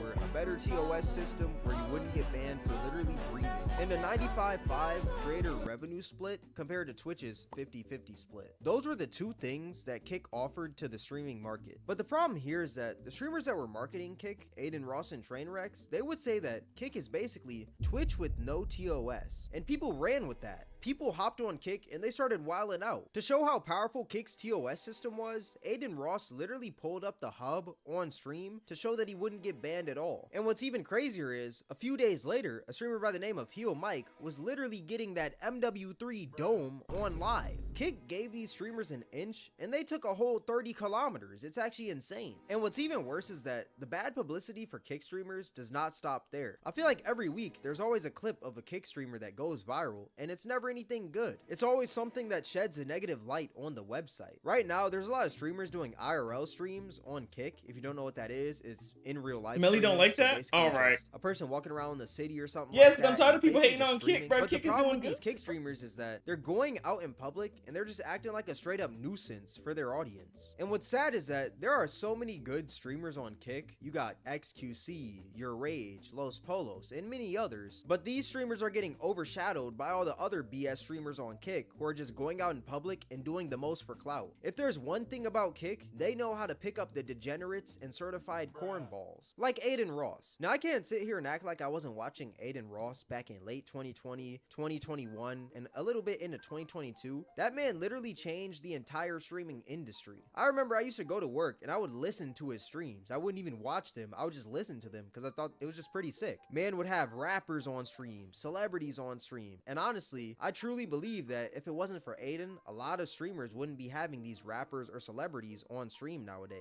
So I would say Aiden started like that whole wave of bringing like the mainstream onto, I guess, these streaming platforms. But ever since Aiden signed that Kick deal, that man has been on some pretty corny shenanigans. Like the time when he told one of his viewers to throw pee on one of his siblings for some bread. Like, that's not even content, that's just being straight up weird. He doesn't know what, like, live streaming is? Yeah. No, he knows what that is, but he doesn't know who you are. He watches in Lasan. Oh my god, this is even even more. Boom. Or when he tried to convince the entire world that he was gonna have Kim Jong-un on stream, but he didn't have Kim Jong-un on stream. It was just a Dookie impersonator. Now, I'm pretty sure it's obvious that, nobody in this world would have Kim Jong-un on stream, but that's not even the worst of kick streamers, because you got streamers like Jack Doherty, who are even worse. Now, I'm gonna give you a quick breakdown of Jack Doherty. He's basically just your typical LA influencer. Tons of chains, tons of money, and tons of screaming. Show us the pimple! Now, his streams usually consist of like him in a mansion with some OF girls, rappers, and some other streaming weirdos that we'll get to in a minute. But the thing about Jack's streams is that this man will instigate a fight all stream long just so he can get a viral clip, or he'll annoy somebody to the point where they want to fight him, then hide behind his security guard acting like he's the victim. I'm pretty sure we've all seen the clip by now of Jack's security guard punching a dude that was literally 10 times smaller than him. But the funny thing about this situation is that after Jack's security guard literally obliterated the guy, Jack ran to his Sprinter van with his whole crew and basically told everyone in his chat to post the clip to TikTok using his hashtag Jack Doherty. Everyone, if you clip my streams on TikTok, you post my clips on TikTok, use hashtag Jack Doherty. And what's even crazier is that Jack literally started it. He called Corinna Kopp an OnlyFans whore because she didn't want to do a stream with him while they were at a party. Corinna, excuse me, I have a question. When you be down to do a stream with me? Kick stream. Why not? Why not? Ego. No ego. Some of her friends pressed Jack because they saw the clip. Then one of the dudes got laid out by the security guard because of Jack. And then he's over there plugging his TikTok hashtag after a dude got laid out because of him. This man is literally the 6ix9ine of the streaming world. He's literally just another soulless clout fiend. But since we're talking about soulless clout fiends, let's talk about another kick streamer, FouseyTube. This man was all over the internet a few months back, having mental breakdowns, running into roads, and screaming at his team, all because he wanted a kick deal, acting like a whole man baby. And the funniest part is that this man never got the kick deal. He ended up in a mental hospital. Now note, FouseyTube hasn't streamed in like the past 2 months, but he did recently make an appearance on an Aiden Ross stream, basically saying that he's coming back soon. And also, Aiden decided to give that man $100,000 when he was fresh out of a mental hospital. I'm gonna give you, it's not a loan, you don't have to pay me back, I'm giving you $100,000. And if you thought that the bad publicity for Kick stopped there, trust me, it does not, because we got another streamer named Johnny Somali. Now, if you don't know Johnny Somali, basically his entire content Lurk, thank like you for the him kicks. just, I guess, Thank you for going the into kicks, bro. public and just disrespecting people. But what he got pretty big for was disrespecting people in Japan, a country with a completely different culture and completely different laws than the United States. This man literally went over to Japan and made fun of Hiroshima and Nagasaki like it was just some funny joke. Hiroshima, Nagasaki! Hiroshima, Nagasaki, you know why we do to you this? Hiroshima, Nagasaki, we destroy it because you don't know how to behave. Wallahi billahi wa tallahi. Now luckily, Johnny Somali hasn't streamed in the past month because he's being held by Japanese authority. And the craziest part is that this man literally got warned so many times by the Japanese public that yo, you gotta calm down. This isn't America, you can't do this stuff here. He would go out in public, play loud sounds, disrespect people, but he just kept on going and going, and now he's being held by Japanese authority. But yeah, it's just another bad apple on Kick who's bringing negative publicity to the website. Another trend I've been seeing on Kick is streamers fighting each other live, not fake fighting that you do with like your homies or something. Real fighting. Recently there was this clip of this one streamer Zerka and this guy named HS Tiki fighting live on Kick. Zerka pulled up on him and Zerka got beat up by the guy. And what's crazy is that guy took the W in the fight, but then a few days later he goes live on Kick and goes into a freaking college lecture and tries to make a joke about, I guess, a woman being lesbian next to him. I don't know, just peep the clip. Excuse me, miss. I don't feel comfortable sitting here. There's a lesbian next to me, so I'm leaving. Oh my god. I don't feel comfortable sitting here. There's a lesbian next to me, so I'm leaving. I didn't sign up for this shit. I'm out. Fuck this environmental bullshit. Overall, it was just unfunny. Like, it was just corny to me. And what's even crazier is that the same day that Zerka and Tiki Taki fought, another guy, which you guys remember this name, Heel Mike, the guy who got the dome on live, he also got jumped that exact same day. And a few weeks prior to that, Heel Mike got into 2 fights while he was in Vegas for TwitchCon. There's all these kick streamers like bringing publicity to the site and having all these viral clips, but my question is this the right publicity? It's not a good look when you have your streamers out in public harassing random people, fighting other streamers, and getting arrested in completely different countries, all just for a viral clip. Like, it just doesn't make sense to me. Overall, it just makes all the streamers on Kick look messy. Even though it's only like 5 to 10 people who are doing these things, their clips are getting more viewership than like somebody who's, I guess, just streaming on Kick. So, I mean, it is publicity for the website, but in my honest opinion, it just doesn't seem like the right publicity. But yeah, tell me what you guys think below. Like, what's your guys' thoughts on Kick right now? And like, where do y'all think Kick will be in like the next 2 to 3 years? But yeah, this is gonna wrap up the video. If you guys made it this far, I appreciate you. If you guys enjoyed this video, then I highly recommend you guys check out my video on how streamers ruin gaming. But yeah, with all that being said, this is gonna wrap up the video. Thank you guys for watching. It's Cameron, and I'm out.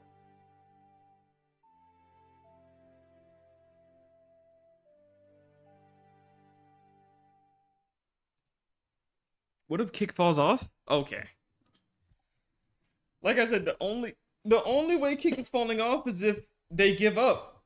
Because like I said, Kevin, I've said this all the time. I don't think Kick will do it, but I wouldn't be mad at it. For real. I know that sounds sad, but it's just really the truth. Like, I wouldn't get mad if it happened. Because Twitch is so hard to keep up with. It really is. No other platform is like Twitch right now. Don't get me wrong. Kick is finally getting there. I'm telling you. They just need a couple more updates, man. We've had this discussion a million times. A couple more updates. They add ads. Like I said, don't make it where you guys have to watch ads. But they need to like get some sponsorships, get some deals with other companies. They need to start being more strict towards streamers and not letting them say freaking crazy stuff. Because like I said, the gambling thing too, the Gamby thing, right? People got to stop talking about that as well, because they literally made it where people can't even get paid hourly. They literally made it where there's an option. They made that years ago though. But literally like the first 2 months of Kick, I don't know if y'all remember, but they literally made an announcement saying if you want to hide hot tub streams and Gamby streams, you can. Like, if all of you go to your settings right now, there's literally an option where you can hide them, right? So that conversation also needs to end, because I feel like they did a really good job when it comes to the gambling stuff. They don't promote it. They don't talk about it. You know what I'm saying? It's not like they promote Stake on Kick, you know? So it's like, I just feel like now if you don't come on Kick, you're just hating. At this point in time, I really genuinely feel like if you don't come to Kick, or you say that you don't like Kick, you don't have a valid reasoning.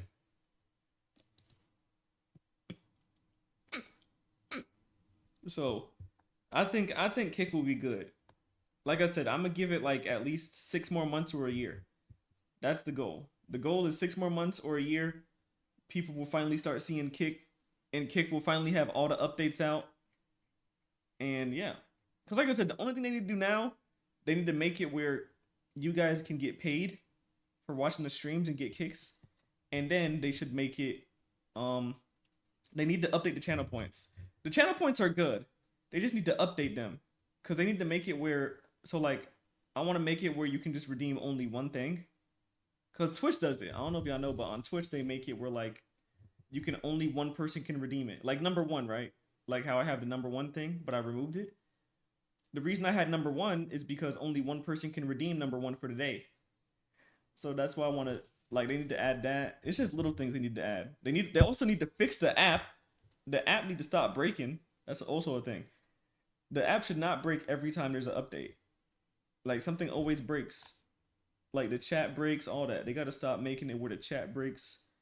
They need to make the chat more fluidity, you know, no glitches, everyone good.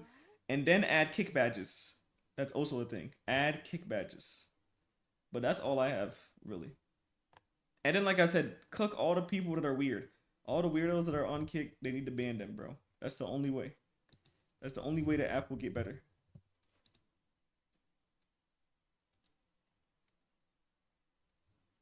Yo, thank you for the follow, bro.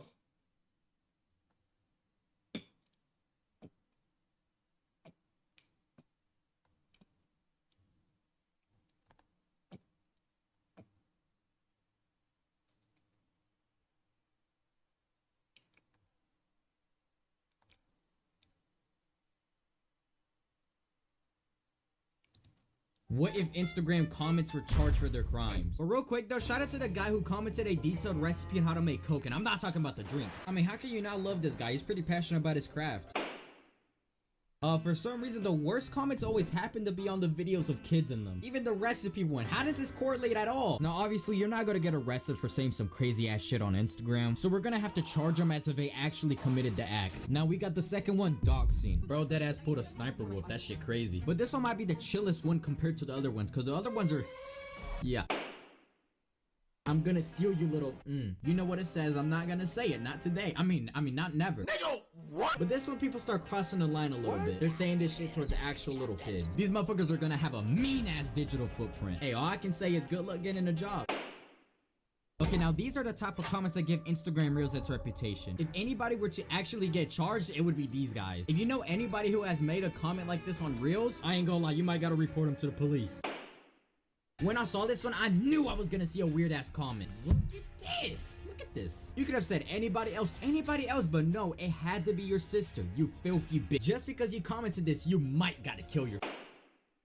This whole comment section is pretty much wild. I was that pilot in 9/11. Appreciate it? Man, what the hell are you talking about? And right under that comment, I enjoy harassing the disabled. Nah, these people are a different breed, bro. And this guy said thank you, like he's doing a service to the country. Nah, yeah, man, I really appreciate you kicking that bitch ass grandma, bro. It's still in the same comment section. I threw a child down the stairs. And this guy said thanks. They're not reading their fucking comments, are they?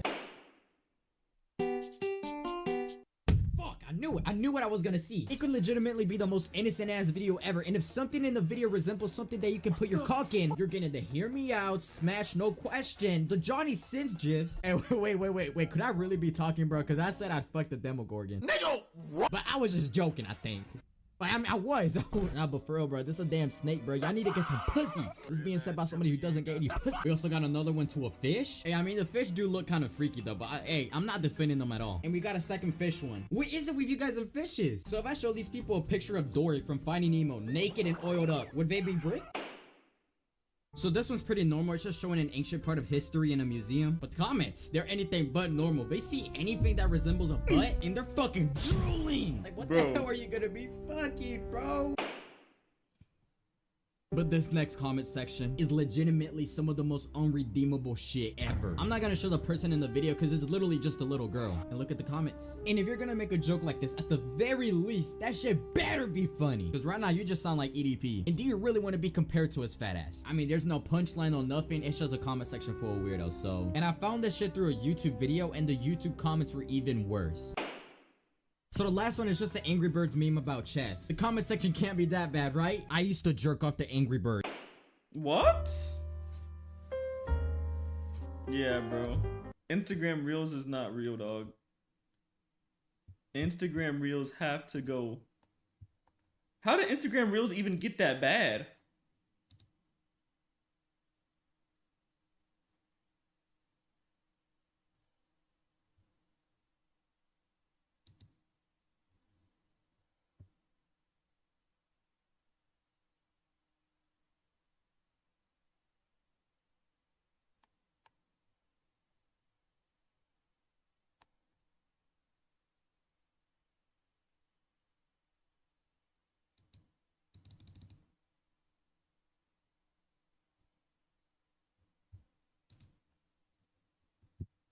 Thank you, Dolly. Thank you, Tia. The dumbass epidemic on YouTube Shorts. What do I mean by that? Well, I'm talking about these dumbass shorts, these dumbass comments. This type of content be taking up half of the shorts feed whether you want it to or not. And what better way to talk about that than to just straight up start hating? And the first ones I want to talk shit about are these troll face edits. Let me just show you one.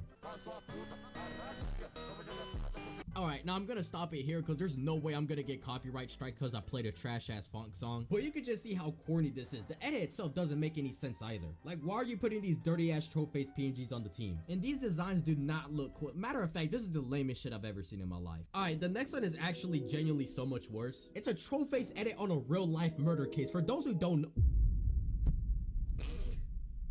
there's no way I just said that shit. What I meant to say, for the people that aren't aware of this particular situation, this girl killed her mother, stabbed her 79 times. It's a fucked up situation. Like, it's actually messed up. But imagine getting murdered and then people make troll face edits of your killer. That shit crazy. Yo, also the people in the comments are actual fucking drones. Her face, her smile, her crime. Her on the outside, I'm so cute and nice, versus her on the inside, I'm a backstabber. Shut the fuck up. All right, why is there so many of these comments? Nah, but this one in particular has the most embarrassing comments, bro. Point of view, teacher insults your family. You have two options. Option A, cry, or option B, get naked. Ronaldo in reply threw a chair at the teacher. Okay, that makes sense. Teacher, your family is ugly.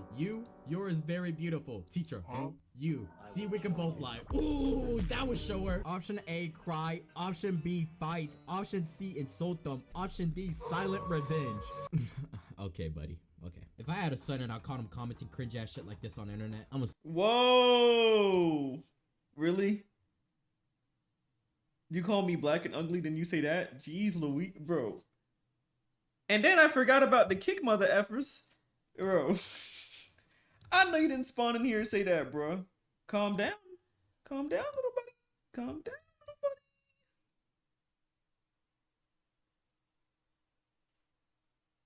Sit him down. I'm gonna talk to him. And I'm gonna slap his little punk head. Alright, this last one is the most incoherent. Little bro crashing out. This last one is just incoherent. Jesus, yeah, thank you for the follow on TikTok. Hey, listen, I don't know how to pronounce it. I don't give a fuck how to pronounce it. No, these types of edits or whether put two characters against each other. In this case, it's the man himself, Jesus Christ, and then this dumb shit on the bottom. Like, what's the point of this? I just don't understand it. Maybe I'm one of those who don't know. Maybe I can find an explanation in the comments. The meaning of Sigma of the Lord. That doesn't even make any sense. Yeah, this shit's starting to piss me off. All right, we're going on to the next one. What do these shorts all have in common? We all got some dumbass at the bottom of the screen staring at you for no reason. And I don't see this getting enough hate. You go into the comments and, well, nobody's talking about it. And I might be a little petty, but you serve zero purpose. You're literally adding zero value to the video. At the very least, you could do like a little reaction or something, but nope, they just stare and keep staring and keep it. What? Yo, calm your ass down. Why the hell is this guy so mad? And his username is enjoy life with me. Yeah, I'm good, bro. Stay away from me. Loki, some of them are kind of creepy. Like, why are you looking at me like that? What's wrong with you? But this is basically their entire channel. You scroll through it and I mean, this is the shit you see. And there's plenty of other channels who do this. Don't worry, I spread the hate out equally. You got this guy, this guy, this guy. But yeah, I don't know what the point of making a YouTube channel and showing your face if you're just gonna repost. Next up, we got this one, and I'm not gonna lie, I don't know what the fuck I'm watching. Come on. Damn! Can you make it any louder? Bro, almost every single short I've shown in this video has funk music and we turned the volume all the way up. Like, why are you doing this, bro? Yesterday I was bro, titles I had to stop midway. Is bills paid? Like, that's a flex? That's a normal thing? You had help with your bills in your Section 8 housing. Ugly monkey. I'm gonna give your bait a 0. I've heard so much worse. I'm gonna have to give you a 0 out of 10. Do better, bro. Do effing better, bro. 0 out of 10 bait, bro. L rage bait. It was damn near making me spaz out. This shit low-key starting to drive me nuts. I'm not gonna lie. Hey. You ugly N-word. Oh my god, bro. Hey, especially this one. This shit kind of smart though. They put a math equation in the video to get all the kids to comment the answer so it boosts the video in the algorithm. That's low-key genius. I should low-key do that too. So make sure to go to the comment section and comment your favorite color and also comment your favorite racial slur 5 times. Anyways, let me check another channel. It's basically the same video. Hold on, let me see if they actually spam the same video. Oh my god, yeah, they do. Oh wait, he kind of switched it up here. You know what? At least he's changing it up every once in a while. Let's check it out.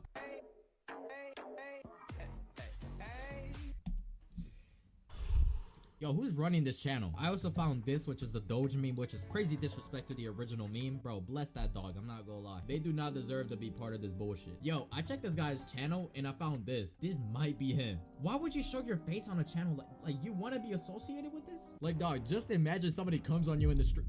Hold on, I could have worded that way back. Just imagine somebody comes up to you in the streets with one of your videos playing on their phone and they ask, "This you, little bro?" How would you even respond to this? Because you know you're making this type of content. So what would you really say? Yo, thank you for following this album.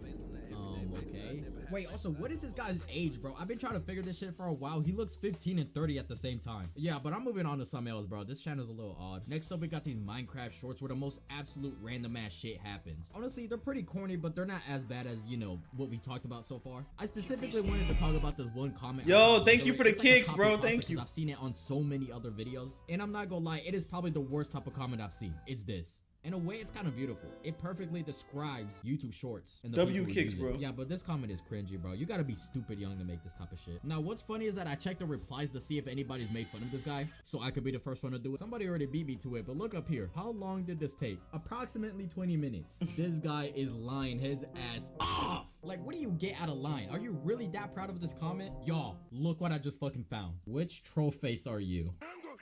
Oh my, fuck this song! Yo, I'm not gonna lie, this is the dumbest shit I've ever seen, and I'm not saying that lightly. Yo, I'm going through the comments. First time I've actually seen people make fun of this on YouTube. I don't see a single serious comment. Never mind. Team 8 is hackers. Oh, okay, this is where the kids are at. 8's easy because I'm all. Okay, calm down, little man. All right, the final shorts that I wanted to talk about are these. These are probably the best ones to make fun of, I'm not gonna lie. Like, there's just a lot wrong with them. Baddie comebacks. Die. Alright, team, thank you for the mother freaking follow, gang. Jumping off that cliff. Okay. We just hit our follower goal. Let's go. W follower goal. Who's lame ass thought of this, bro? All right, here's another one. Bio ideas. Hi, stalkers, bro. Every person who has this bio just talks way too damn much, bro. It's almost a guarantee. I'm hot without the S. Corny as fuck. Depressed but wardrobe. Alright, you know what? I'm going back to the baddie comeback. Why are you always wearing black? In case for your funeral. Okay, I'm not gonna lie. That comeback was diabolically ass. If you gotta use a comeback that you found off of YouTube, maybe you should just shut up and take the beating, bro. I'm gonna just keep it a buck. Wait, look at the comments. Roaster, your brain is way too smooth. Comeback. At least I have what? Bully. Ew. Me? That's what your dad said when you were born. Oh, wait. You never had one. Shut your bitch! Hey buddy, I know that this was 5 months ago, but I'm gonna need you to delete this shit. Bully, you're ugly. Me, K, I'll stop trying to look like your face. Brother, you are Sigma. I can't take this no more.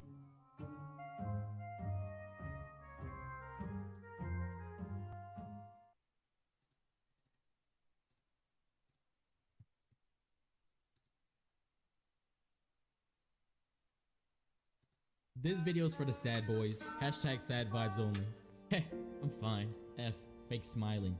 I, insecure. N, never okay. E, easily broken. Quarantine. A, me. Depression. It touched me. I really relate to this on a deep level. I feel so alone in this deep world, and I feel like I'm drowning almost all the time. Just barely breaking the surface for air, just for my head to be dumped down to water again, so this horrible world can watch me fight and suffer for survival. I wish the girls at school would like me. I'm the teacher. What? But buddy, yeah, you know, I should have known something was up when I saw this motherfucker commenting under a depressed Bart Simpson edit. But the comments that I just showed you, they were hella comment back in 2018, 2019. You'd also have people rocking these corny ass Bart Simpson profile pictures or making these sad edits of Bart Simpson. It was damn near always Bart Simpson. This dude became the symbol of teenage depression, and I'm not the type of person to hate. Well, you know, I try not to, but whenever I see comments like these, it's hard not to, you know, but I get it. We all express our emotions in different ways, and when you're a young teenager, it's oftentimes in a corny way. But hey, that ain't gonna stop me from making fun of it. Matter of fact, I know just the place to find the corniest comments you'll ever see. Oh my God, you gotta go take a peek. Fucking gold. So deep. This changed who I am. I woke up one day and saw this, but I decided to ignore it until I eventually gave into my urges. And now I'm here watching this video. I'm looking up right now. Changes lives. Yo, this is the video he's talking about, by the way. Hey, you do you, bro. Channel your inner wolf. You got it. You know what I'm saying? This legitimately might be one of the cheesiest thumbnails I've ever seen. David, thank you for this, bro. This shit is so ass. Okay, the video itself is just... Oh, he talking about a different one. It's a 19-minute long Simpson edit. God damn. But hey, the comments are what we're here for. They're probably gonna be worse. Time for my daily dose of Depresso Espresso. That's maybe the first time I've actually physically cringed at a comment. I ain't gonna lie, bro. You got me a little hard. What? Or, I mean, you got me good. You know what I'm saying? That made me cringe real good. You know what I'm saying? But getting back on topic, all of the comments I've been showing you, they were from years ago, so I can't really hold it against them too much. Sure, it's cringe, but back then, it really was a different time. But recently, I've actually started coming across basically the modernized versions of these sad Bart edits in the comments we just went over. And these are being posted very recently. I'm talking this year or late last year, and I'm not gonna lie, they're probably even worse. Let me just show you. So I'm currently on Instagram because I saved a few to show you. I will record a doom scroll.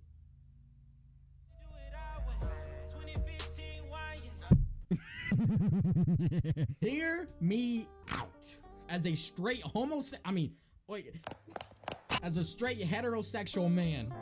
You know what? I'm gonna keep it to myself. Alright, here's the first example. Let me get in character for this one real quick. When Joker said, if you could read my mind, you'd be in tears. That shit hit hard. See, this doesn't sound hard like you think it does. Actually, let me open the comments. This is Instagram after. Ooh, we're seeing a little bit of hate here.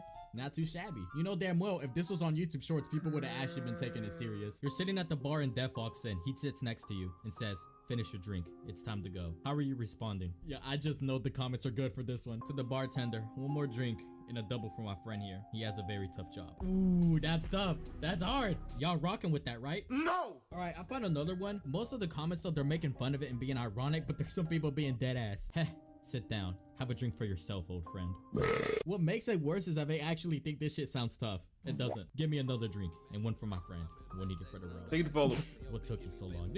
Bro, this guy's like 40. You are way too old to be doing this. Well, I don't know, because like Gen X is like a little weird sometimes. Yo, I love these ones. If you wrote a book about the story of your life, what would be the last sentence? When I open the comments, yep, there's gonna be a lot of ironic comments, so I'm gonna have to be scrolling until I find a serious one.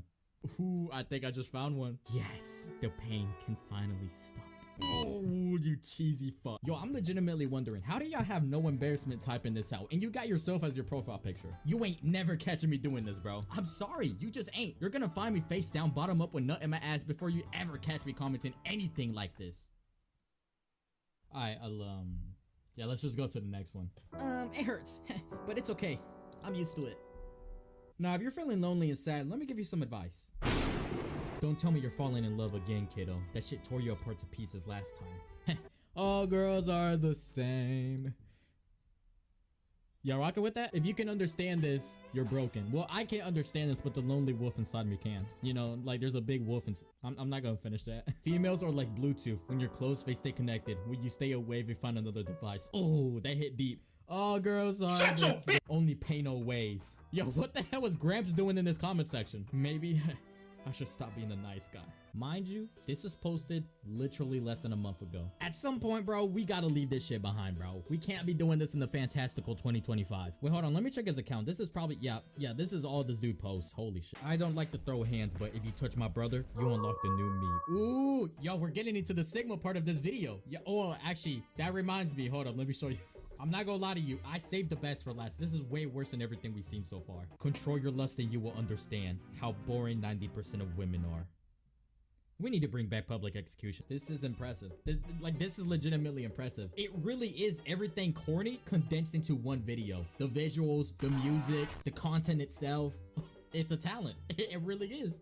I need to check this guy's account. I know he has more of these. Anime / quotes / motivation. Badass thinking. Quotes overloaded. Sure, buddy. Let's see what type of bullshit you're posting. All right, we're clicking a random one. Boom. When life hits you hard. Okay, can we go on to the next thing? How long is this fucking edit gonna be?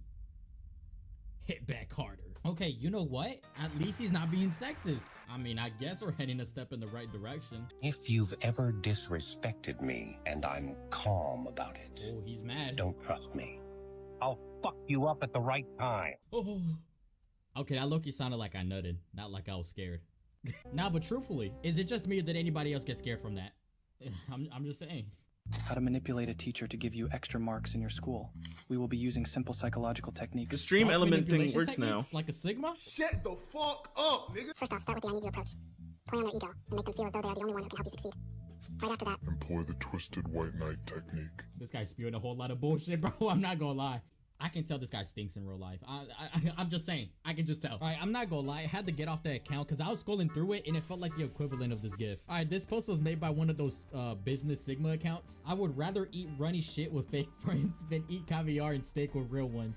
I think you just have a shit eating fetish. Maybe read that slowly as if that's gonna change anything. Yeah, now this is ironic. This one's gotta be ironic. Go to hell. Oh, honey, where do you think I came from? Ooh, respect 100. Bro, I'm 18 saying this shit. What went wrong, bro? All right, y'all, I'm probably gonna go on TikTok because I feel like I'm gonna find some real good shit on there. I fucking found it. This is gonna be generational. I can already just tell from the profile. Unlock your dark side by following me. Look at this. Yo, I'm scrolling down. Oh my god, this dude. This is legitimately the equivalent of digging your ass crack and finding a gold mine. This is great. Yo, this is amazing. All right, bro, I'm clicking a random one. First time hearing I love you. Yo, Kevin, do me a favor. Type exclamation. Ah, the fuck it. All right, I need to lower down my volume. Jesus. First time hearing I love you. First time hearing you look good. First time hearing your inner voice. Nah, I'm actually speechless, bro. Nah, this has got to be ironic. There's no way anybody's posting this seriously. Dude, I bet all his posts are about his inner voice, though. Let's look in the next one. Okay. Love is Type the best exclamation feeling. point unlurk. Your inner voice takes full control of your body and you no longer feel anything. Okay? Now, the next one is the same thing. Love is the best feeling. Having an inner voice in your head. Dude, this guy's riding his inner voice. He's bouncing on his inner voice. Is me. I didn't even know that was possible. Yeah. Okay.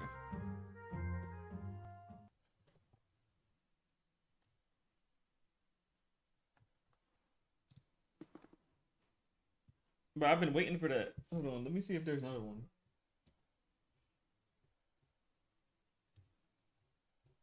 Wait, does a chat thing work? Good boy. I forgot what I called it though. Type exclamation point chat rate. I don't know if that works though. Now updates keep pouring in about the David story, spelled D4VD, and so far we've learned that Celeste Rivas, a teenage girl, was found in the front trunk of an impounded Tesla registered to him. Within 48 hours, LAPD searched the Hollywood Hills home David was staying at and seized multiple devices. And now the internet's been asking a lot of questions, but the biggest one is, why hasn't David been arrested yet? And why is this process taking so long? I'm locked into finding out the truth about this case, and I'll be keeping you updated every step of the way. So let's break this one down together. By now, you've probably seen the headlines. Celeste Rivas, a teenage girl, was identified after her remains were found in the front trunk of a Tesla registered to popular singer David. The car had been towed to a Hollywood impound, and that's when staff noticed a foul odor, opened the front trunk, and made the discovery. Since then, detectives executed a search warrant at a Hollywood Hills home where he'd been staying at and seized electronics. Popular brands who partnered with David, like Hollister, for campaigns, pulled back, and his world tour was also put on pause. And famous celebrities like Canadian singer Tate McRae distanced herself, along with singer Kali Uchis. So let's get into it. Why hasn't David been arrested yet? And what's actually happening behind the scenes? Let me walk you through this step by step. Here's what we know so far. According to the authorities, the Tesla was registered to David Burke, which is David's real name. The body inside was severely decomposed to the point where it's been difficult. But at least for the exclamation point lurk examiners works. to So determine chat. exactly what happened I'm gonna tell you how or the how she lurk died. works, guys. Police also I stated can that the reset body it had been in that Tesla every for an day extended at period of night. time, though That's how I they used did to not do it specify on Twitch. exactly how So long. type In exclamation connection point with this, we also know that the Try your Tesla best was to type towed to exclamation Hollywood point Tow unlurk after it when was you come reported back. abandoned. According to NBC Los Angeles, neighbors said the car if you had been don't, it's parked fine. there I'll for just reset it more than a anyways. month before it was finally But taken just away. use an example That more. explains why the smell was so overwhelming. When a body decomposes in a closed space like a car, gases build up and the odor is impossible to ignore. Believe it or not, that's actually one of the most common ways police discover remains in cases like this. We also know that Celeste Rivas was 14 at the time of her death. She would have turned 15 on September 7, 2025, but her body was found September 8. That means that it was confirmed she died at 14, not 15. And just to clear something up, early on, the medical examiner's office listed her as 15, and that's what I was going off of in my initial coverage. In reality, that detail was off, so my apologies for repeating it before the correction came out. And shout out to everyone who caught that and corrected me. We keep each other accountable on here, and that's how it should be. Now, the medical examiner office also confirmed how she was found. Celeste was wearing a tube top and small black leggings. She was described as having wavy black hair with a metal stud earring and a yellow metal chain bracelet. Something else I want to share with you is this. Even though the cause of death hasn't been released or determined yet because of the condition of the remains, one outlet, the Los Angeles Times, has reported that the authorities are treating it as a homicide. Now, to be clear, investigators still don't know who's responsible, but that's exactly what they're looking to uncover right now, and those answers will come out as the case develops. And now let's get to the actual investigation and why David hasn't been arrested yet. Also, chat, Within my hours bad of if I'm Celeste not being talking. identified, LAPD's Robbery Homicide Division served a search warrant at a Hollywood Hills home where so many David had been commands staying. that I'm The trying home to located remove at an upscale some. neighborhood on Doheny Drive, all just from, north like, these of are all Sunset from, like, Boulevard, Twitch, Los so. Angeles. And David actually doesn't own the property, but sources say detectives went in and walked out with computers and electronics. This was the first major sign that the police are actively digging into his world. So right now, there's obviously a connection between David and Celeste. Her mother, of course, confirmed she had a boyfriend named David, and people have pointed out things like the matching tattoos, and there's, of course, a bunch of photos of them together online that have surfaced, along with a live stream clip. But here's the reality. Investigators are still trying to figure out just how deep that connection goes, and that's the part we don't know yet. On one hand, the Tesla was in fact registered to David, and her body was discovered inside. On the other hand, police sources have said it's one of several vehicles linked to David, and that multiple people had access to those cars at different times. If you don't understand what that means, basically most celebrities don't just, drive their own cars every single day. Their vehicles might be used by friends, family, staff, managers, drivers, or borrowed for errands. So just because the car, the Tesla, was in David's name doesn't automatically prove that he was the one behind the wheel or the one who put Celeste there. And that's where caution comes in, because detectives can't just rely on paperwork. They need hard proof. It's not enough to point to the registration. They need forensic evidence and a clear timeline that ties a specific person to that trunk.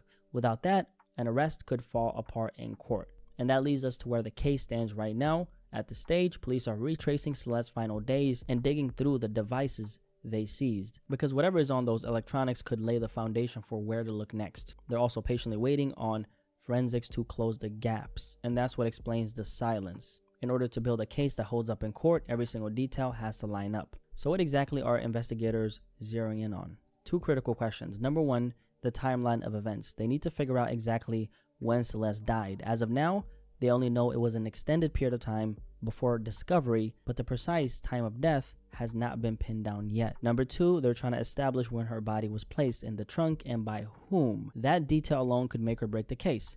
And this is what complicates everything. Detectives don't know yet when the exact moment Celeste died was, or the exact moment her body ended up in that Tesla. Until those blanks are filled in, no arrest can stick.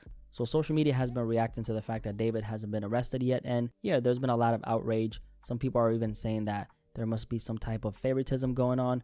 Like, is he paying somebody off, to still be out on the streets? But that's not really what's happening. According to the law, he is innocent until proven guilty, okay? And as of right now, we do know that he's been cooperating with the police. Now, that doesn't automatically clear him, because even guilty people can cooperate, but it does help his case if it turns out he wasn't involved in what happened to Celeste. Here's the bigger picture. Everything right now comes down to the medical examiner. Once the medical examiner officially rules this as a homicide and determines how Celeste died, then law enforcement can move forward with charges against whoever is responsible. Until then, it's very difficult for police to move on anyone, because the case wouldn't hold up in court. And David is of course connected to all this in some way, because Celeste was found in a Tesla registered to him. That's the fact tying him into the investigation, but how deep that connection really goes is exactly what detectives are still working to figure out. And that's why this case feels like it's been moving slower than everyone expects. Since we're in the thick of it and everybody knows about it, everything has to be airtight here. But while the medical examiner's office does its work,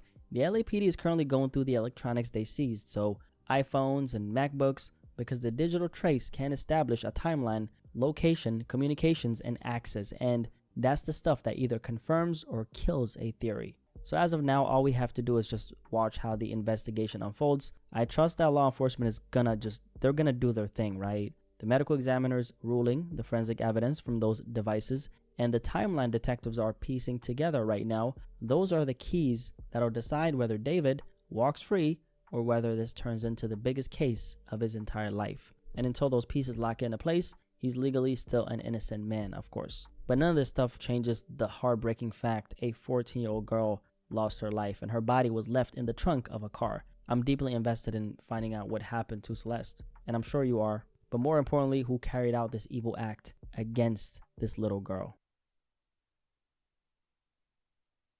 Give me some updates.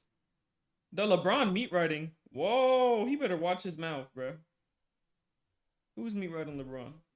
The GOAT?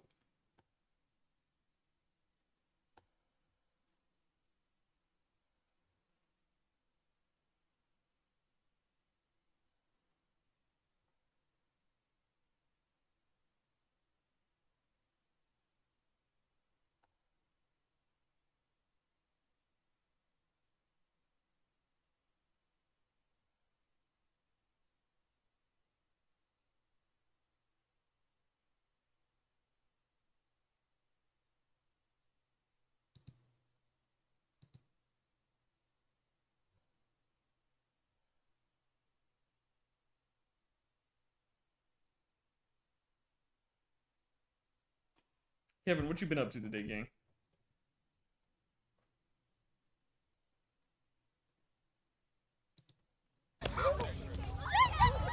You dare challenge me, Darren Watkins Jr.? What the hell are we here? Hey!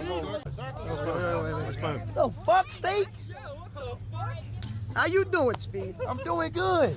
You like it? Yeah. We got one for you, too. I heard you weren't feeling good, though. I'm not feeling good right now. Hey. Whoa! Back the fuck up! Here, can I come in here? Hey! Hey, don't touch. Wait, don't touch it's it. part of his head, bro. Don't. It's part of me. Yeah, it's part part of of my head, bro. Okay, my fault. No touching. My fault. Come with me. I'll take you to the Sign my jersey. There's a balloon for you, too. Yo, guys, open up. Go out the way, open it up. What are we about to do? Why does he have that big balloon on his head? He's walking around with this big ass hand. Look, Speed, I wanted to welcome you to the great state of Utah in the most epic way possible. Move out the way. I'm on team. I don't care. Don't get in my way. Okay. Guys, keep the front. Hey, I don't like Utah. Keep the way. What are you guys doing today? We're going to a lot of... You going? You gotta go back. You gotta go back. Why did he just press the cameraman? There's so many freaking series with this big ass. Wait. Hey, I want to show you a trick. Back up. Hose. Back up. Space out. Back up. This is called the whiplash. Oh, shit. Oh, shit, you hit the bodyguard. What is he doing? This is for you, Steve. I wanted to give this to you. Oh, you been sweating in this shit. Dude, I sweat blue. You see, that's why I'm blue. I've been wearing that so long, I turned blue. You want me to use this? No, I got a new one for you. Come here. Yeah, give me a new one. It's got a red one. Okay. All right, look. What color do you want? Blue or red? Red. Red for Ronaldo? Yep. Here you go. So this is a brand new one, so let me explain how this works, okay? What? So that one right there is a pre-stretched balloon. So this one is a brand new one. Pre-stretched, it's a little bit easier to get inside. Now that's when you were trying to get in the balloon. That's why it was hard, because it wasn't pre-stretched. Right. Now that one, premium stretch quality. What the Very, oh, that's my mom. Oh, that's your mom? Yeah. Oh, hey, Mom. You got your mom here? I got my whole family. Where's Daryl at? I need Daryl. Steak, hold the mic. Put the mic on you. It's too loud. Where the hell There's is no Daryl? magnet. I'll get it. Call Daryl right now. You play Steal A Brainrot? Please get Daryl. Okay, let's do it. All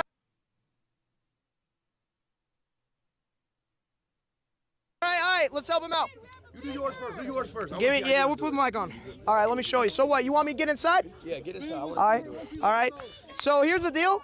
So we came prepared. We brought some canvas for the grass because I don't want a stick to poke up and, pop it. So come over here. Hello. Bring the leaf blower. Excuse me, everybody. Excuse me. Move out. Yo, don't step on that! Wait, we're racing? You want to race, Speed? Oh, yeah, wait, I didn't tell him. Hey, so here's my challenge for you. If you're up to it, if you're feeling good, me, you, both get in a balloon, and we hop all the way across the canvas. First one to the end wins. I mean, you're Speed. You can't lose. Chad, should I do it? What you think? Chad, should I do it? I mean, you got to, bro. You got to. That was it. Hey, wait. Who do you guys think is going to win?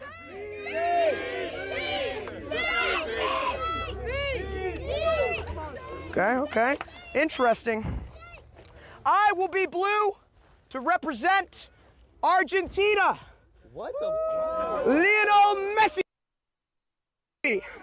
You will be red to represent Cristiano Ronaldo. Yeah. You hear that? Nah. No, come on right now. Fuck that. Come on. Oh.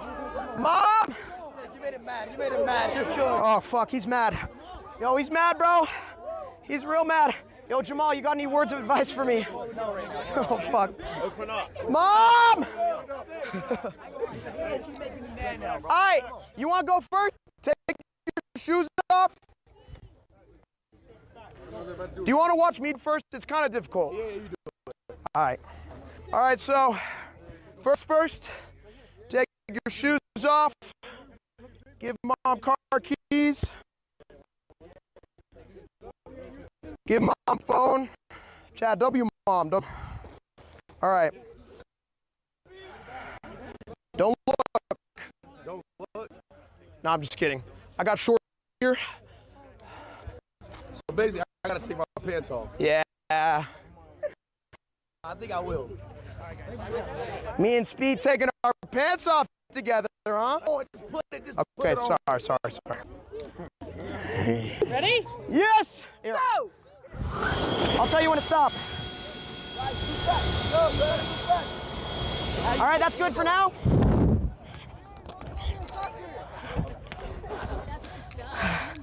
Ow. No way it takes that much effort to put it on there. I'm taking my jacket off, goddamn. All right, come on, go. Chill. Chris. Chad, bro, if I lose, I'm gonna be mad as hell, bro. Bro, I can't lose. Do you know how much aura I will gain if you lose, bro? Nah, he probably knows techniques, though. You need more air.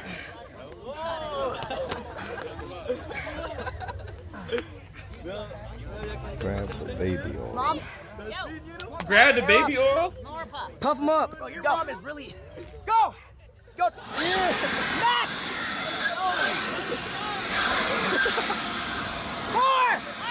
More power! Wait, switch Cruz. Yeah, wait, Mom, hold the camera. Cruz knows how to do it. Cruz knows how to do it. Cruz knows the technique. Open it up. Yes, I will. Open it up. Go!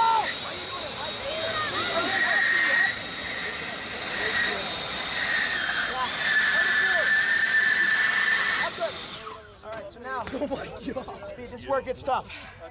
Now, it's all about, isn't it a chill, of the Pythagorean theorem. You gotta quickly insert into the balloon before it deflates. Okay.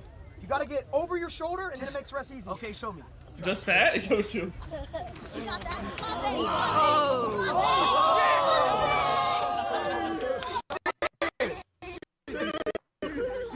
Yeah, that's right! Argentina! Bro, lagging. Good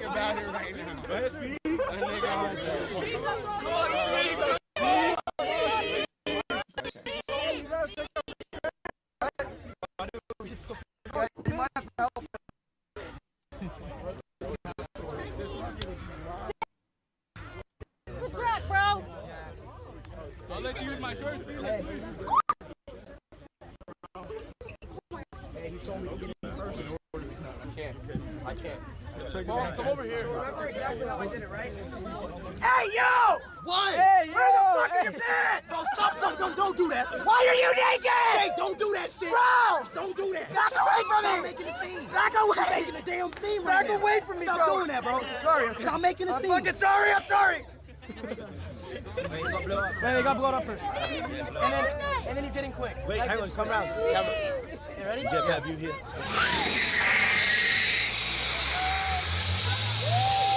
Mom! Oh my God. Okay, legs first. Go. Legs first! Legs first, fast. One leg first! One leg first. Yes, Speed. Fast! Where my dogs at?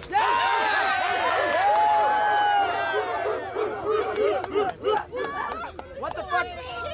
Other leg. Other leg. You got this. Mom, go look over by that guy. All right, second leg. Come on, Speed, you got this. Can I get a picture with you? It's my birthday. Oh, bro! You gotta put more air in there, bro. You gotta do it. Okay, back out, back out, back close out. the gap. No way. That's your birthday. You gotta close the gap on the other side. You already did meet us, bro. Hey, yo, cheeks! There you go. You're looking great. All right, your form is pretty good. Form is looking good.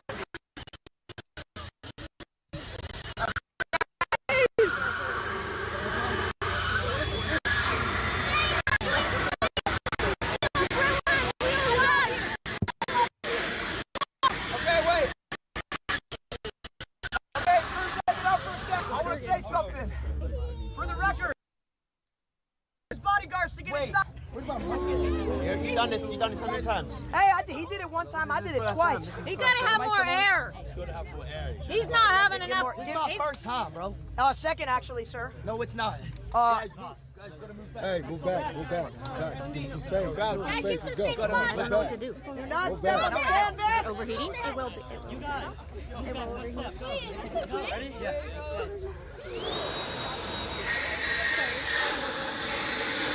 There you go!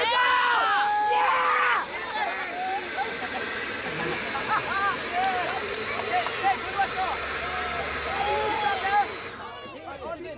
Now what? You gotta hold your shirt. Shoulder, get your shoulder. Yes, get shoulder in. Get one shoulder at a time. I just gotta get in there, right? Yeah, get it. You got it. One at a time. You got this. All in one fluid motion. Stagger in. I just woke up, man. You gotta. Okay, I just gotta get in there fast. You got this, speed. Speed. You go. Yes! Yeah!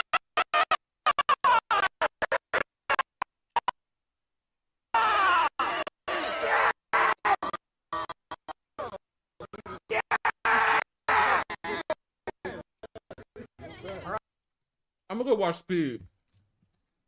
Cause he's lagging. No, that's cheating. Give me some more air. I need more air. It's fucking hot in here. He's trying to cheat. Yo, what the fuck? I know. Hey, open it up. Yo, fill me up. How do I move? So he's not lagging, but the mic sucks. Straighten out. We gonna do it yet. Get in the middle. Get in the grasslands. Behind. Hold on, wait. Can the mic hear me? Does it sound good? I don't know how to. Okay. Yeah, it's all good. Okay, sounds good. Just type that. Just have to do it. Sounds good. No. Record on your phone. All right. Ready? Come on. All right. Let's do this race, Who's gonna count down? Wait, Speed, intro. Wait, let go. We gotta do intro. Ready? Come on, you got this. All right, be quiet. Hey, come on. Wait. 7. Wait, guys. Quiet! No, just do like. All right, this is the balloon race. Let's go. Why everyone's at the birthday? Where's the countdown? 10, 9, 8, 7. Wait. Yo, wait. Just relax, guys, please. I'm not stopped. Let me get ready. Going down, buddy. Wait. You think you're gonna challenge me in my own game? I ain't gonna lie, teach me the technique though. There's no technique. It's called jumping. You just jump. You jump. Okay, let's do a practice. Like go like 10 feet. Just practice. Oh, just that? Yeah.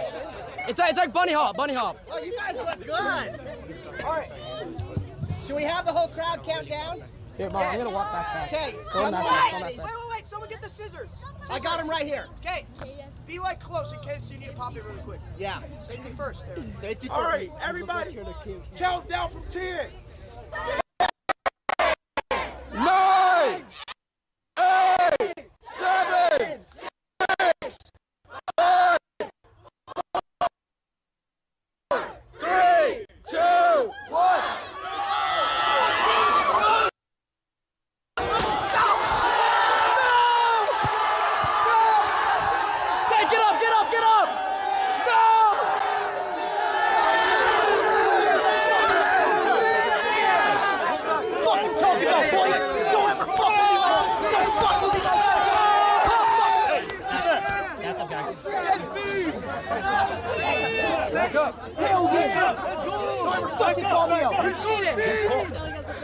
It popped!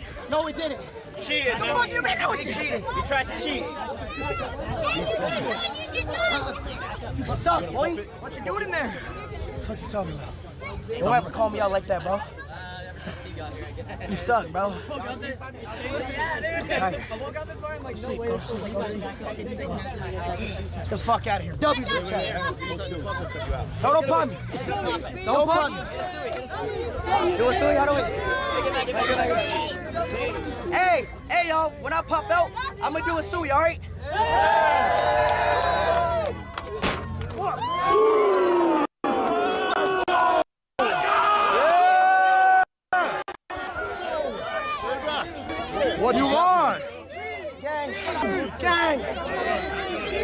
off! Hey, listen. Oh, shit. You called me out on my turf. On his turf. This ain't even your turf. This is my turf. You don't know if you talk. This is my turf. You called me out and you lost. Back up, guys. Back up. You called me out and you lost. Leave me in my own game. I never lose to a speed match. Yes, sir. Yo, bro, wait. I bet I could race you and win. Okay. Why are you laughing? I was in the Olympics. Yeah, do a full race. Full race. Said he could beat me in a race. You can beat me in a race. I could. Hey, if I beat you in a race. Right now. Hey, let me race you. Let me race you. If you could barely beat me in a balloon race, what makes you think you can beat me in a full race? Come on, man. I used to be a sprinter. Come on, no, think about it. On the high school team. If you could barely beat me in a balloon race, what the hell makes you think you can beat me in a full race? I was in the Olympics. All right, man. Where my shoes at, bro? Oh, stay. No shoes. Shoes are here. I love you, Speed. It's my birthday. Back up. Let me see my phone. Let me get my Chinese phone. Let me get my Chinese phone. Let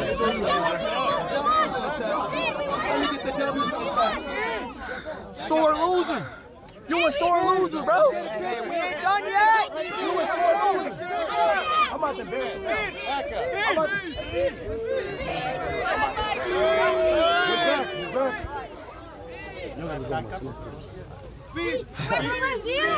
Guys, open up, please. Open up. Open it up. Open it up. Open it up. Move.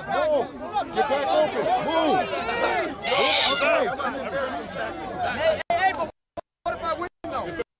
You're not going. What if I do? I promise you're not. I promise.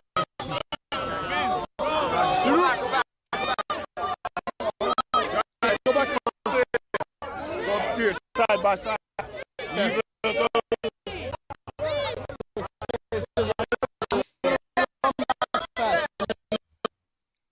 I gotta watch Speed, but it's on lagging, bro. I'm glad this is a good segment right here. I know you don't like watching streams. It's kind of funny.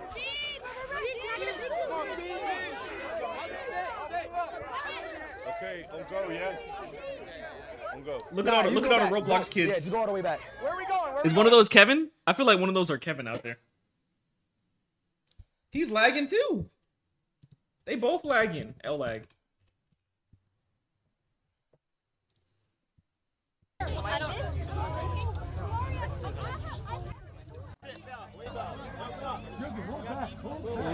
Go. Just back more. Yeah. Hey, on this side. Go back in a little bit. Let's get back. Everybody scoot back. Let's get back. Back.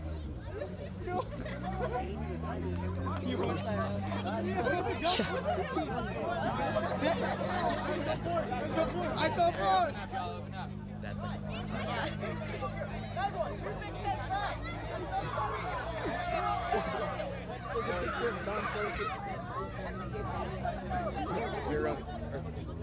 I will. I'll back up. Hey, we got you. Want to challenge him? Wait.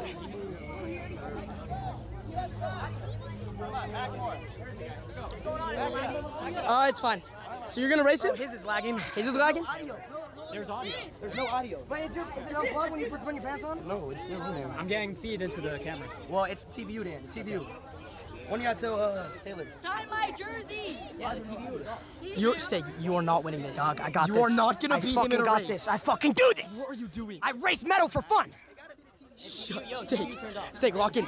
Steak, you gotta do aura farm. If I actually win though, like, holy crap. Come on, bro. Tell me the secret, bro. What's the secret? How do I beat him, bro? Have you ever seen him lose? Yeah. Who'd he lose to? Shit, I don't even remember. I forgot his name. Fuck, man. The fastest nigga. Oh, Noah? Why the fuck is the Grinch here? Melly left. What? What happened?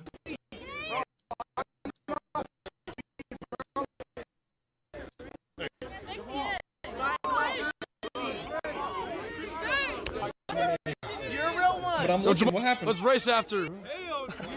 No, I'm not.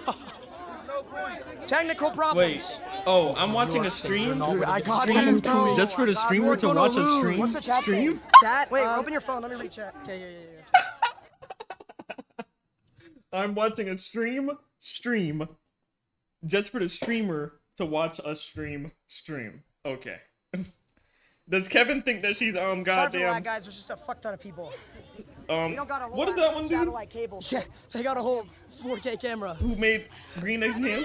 Happy birthday. Yeah, happy birthday. Dr. Seuss? She thinks she Dr. Seuss shit? Go to speed stream. I want to see what they say. Bro. Yeah, sure, bro. You got 4K 150. Grown men, by the way. Shut up, bro. Chad, sorry for the lag. I'll do that. Appreciate it. Yeah, sure, bro. You got a drone? What the fuck? They've got a drone. Where? Where? What are you saying? Oh, you're right. Oh, they do have a drone. What? It's over there. Go over there. Go get it. It's my birthday. Wait. Stay. Clip on the mic. You gotta clip on the mic. The audio's so bad. No, I don't have the. It's fine. We're gonna race with no audio.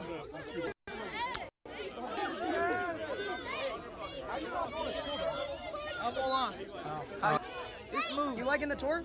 Huh? You liking the tour? Yeah. What's the best state so far? Best day so far, Boston. Boston? Yeah. Do you remember me from our rival stream? Last year? A year ago? I'm Cruz. Oh, remember you? Yeah. Call me Cruz. Holy aura. Hey, bro. Stay. Guys, I'm not famous like Speed. This means nothing. Mom. Mom. Yeah, gang. I got you, bro. Do you have the magnet? Thank you. The magnet? It's fine. I'm not gonna clip on it. It'll fall off. Okay, never mind. Is it lagging? What's the MVP? MVP is 12. It's fine. It's my birthday. Someone stole my photo. Can I get a picture? Happy birthday! Can I get a selfie? Just get a picture real quick. Yo, no way. Yo,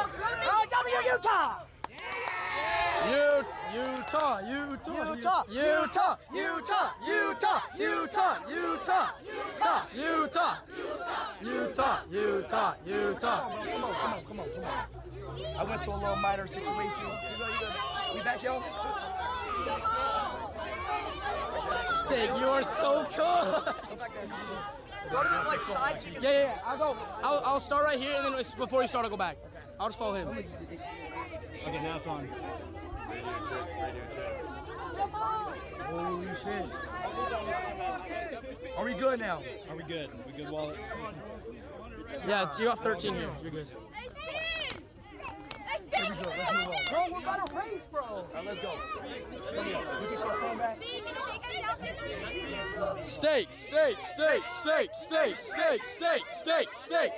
Nobody checked it. You want to get that? Yeah, he stole your dragon, Steak. He stole your dragon. Okay, we'll go, yeah? Listen, wait, what's up? Are you sure you want to do this? Bro, I'm faster than I look, all right? Trust me, bro. Like, I don't want to keep embarrassing you in your own city, bro. Bro, you got lucky, bro. My balloon popped. That's why I fucking fell. If it wouldn't have popped, I would have been tripping. Because you're too obese. Hey, shut the fuck up. Yo, my own state calling me obese. All right, you gonna do it? Wait, on go. You sure you want to do this? Chad, do I do it to him, yes or no? Bro, you keep saying it like you're gonna win. You're going to lose, I But swear. what if I don't? You're not going to win. Bro, okay, so here's the thing, bro. Pros and cons. If I lose, who cares? I'm fat and ugly. Everybody thought that. But if I win, You're not winning. Bro. You're not winning. Bro. Just speed. I got feet, bro. Yo, speed. Chad, do I do it to him? Like, do I do it to him? Do I do it to him or no? Hey, speed. Do I do it to him? Yeah!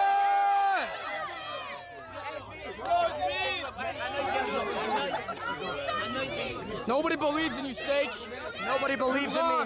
I've lost again and again, but I keep putting my head up. So rise to the occasion. The lights are cut off. Go, lock in. Oh, warm up.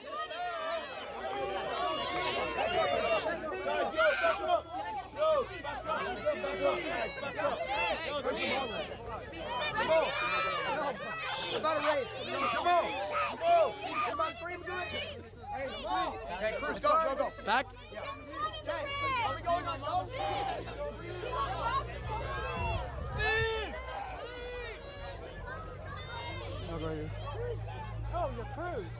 Yeah. Nice.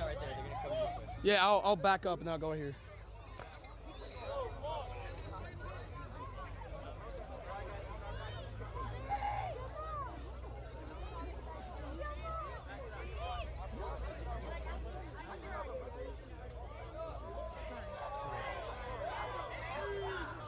What is going on over there?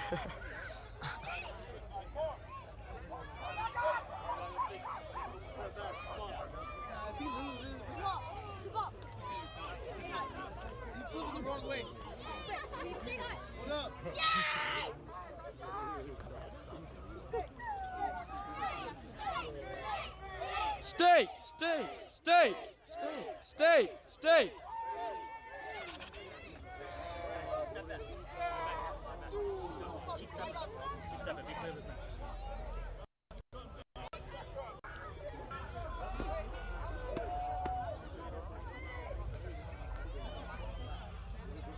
Shush, the cameraman doesn't talk? Nah, facts though, this cameraman talk too much. This cameraman talk too much, Chad. He's not a real cameraman. No way.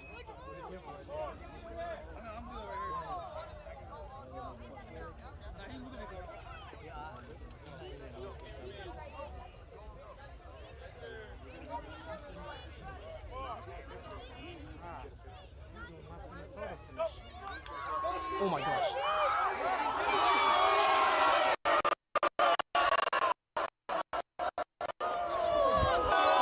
Get up! Bro.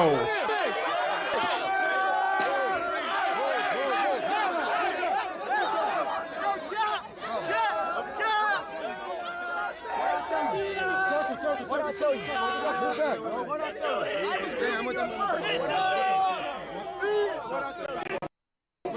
Move back. Hell, bro. What I tell you? What happened? He fell? What I tell you? Move it back.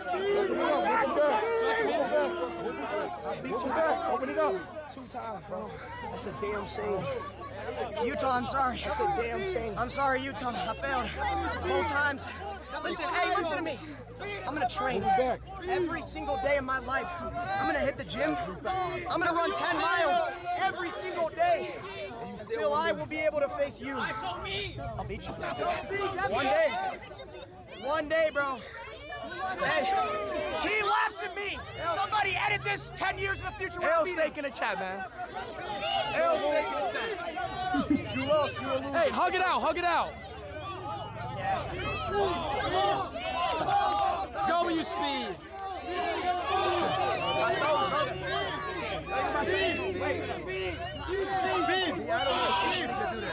Steak, you got cooked, bro. What were you thinking?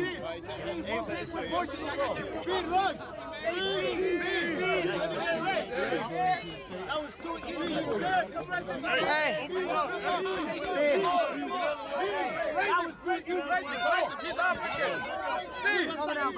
Of course, bro. I appreciate you. I hope you enjoy Utah.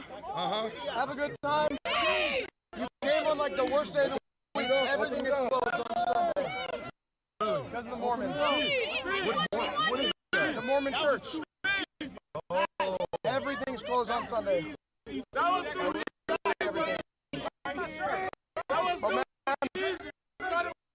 the sunset. Love you, bro. My biggest inspiration, bro. Seriously.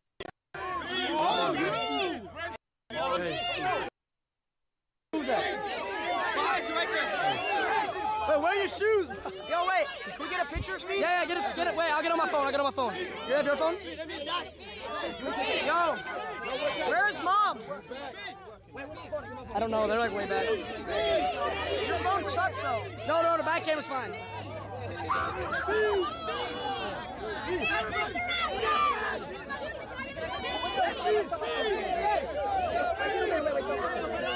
Watch out. Hey, thank you. Move back. Move him back. Ooh, I'm sweating, Chad. I'm sweating, bro.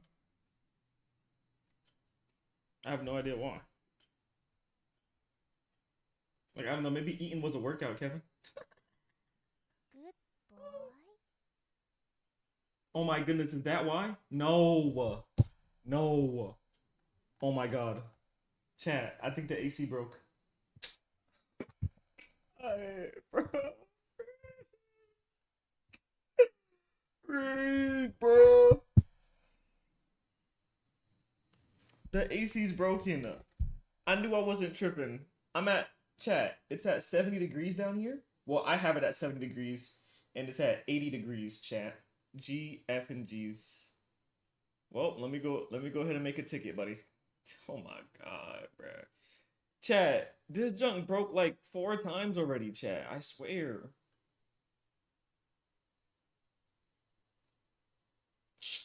Oh my god. Well, chat, just know I'm so effing cooked, bro. Time to sweat inside the house? No, listen, you don't understand though, chat. I knew it was bad when I started sweating. Because I'm telling y'all, chat, even when I have my thing up, because I tell y'all that, sometimes I have it up and I put it down when I come down here. But chat, I never sweat. So I knew something was up when I started sweating, bro. Hold on, I gotta go take a picture, chat. I'll be right back. I gotta go take a picture.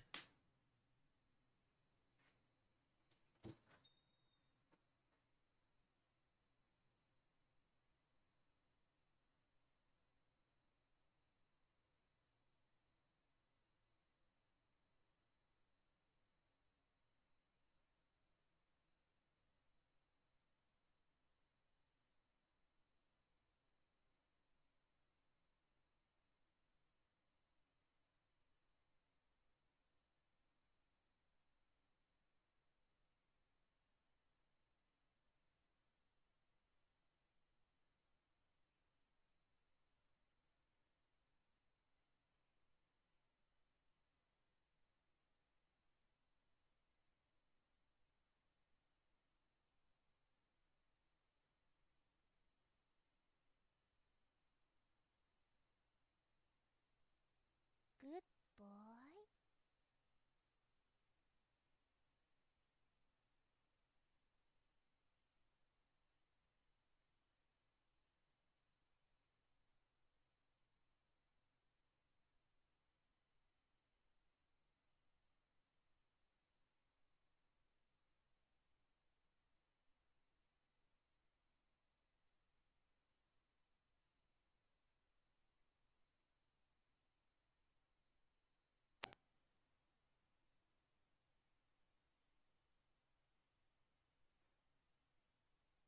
Alright, I'm here, chat. Free me, dog. LAC, bro. And what's crazy is I can feel it a little bit. Like, I think it just broke. I think it just broke, chat. Because I feel it a little bit. But it's not coming out no more. Because I can still feel the coldness a little bit. GG, bro.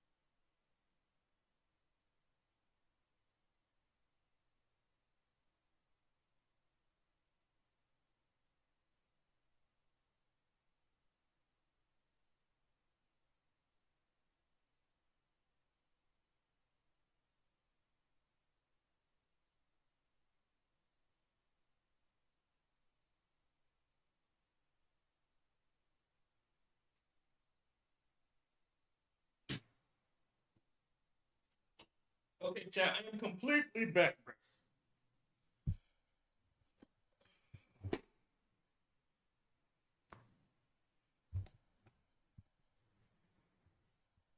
Bro, no way I look at the speed.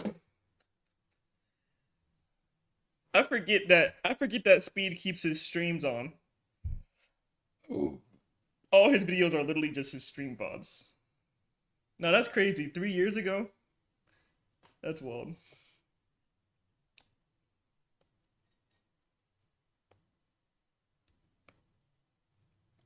There's proof she was pregnant? No way.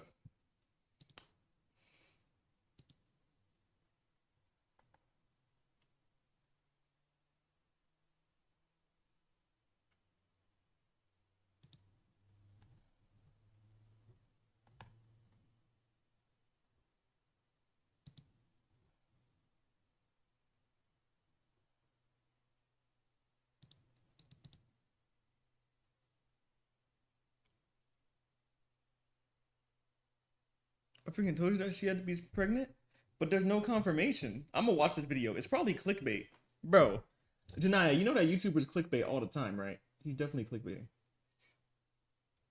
Also, Lemur, I'm glad you feel it, but I think it just went out. I'm telling you, that junk definitely just went out. Cause I'm telling you, when I went to Lemur, when I went to go check, it's literally at 71 degrees. I haven't changed it, and it's at 80 degrees right now. But like I said, hopefully it comes back on. Maybe it just shut off for a second. That'd be like the best thing. But I made a ticket just to make one.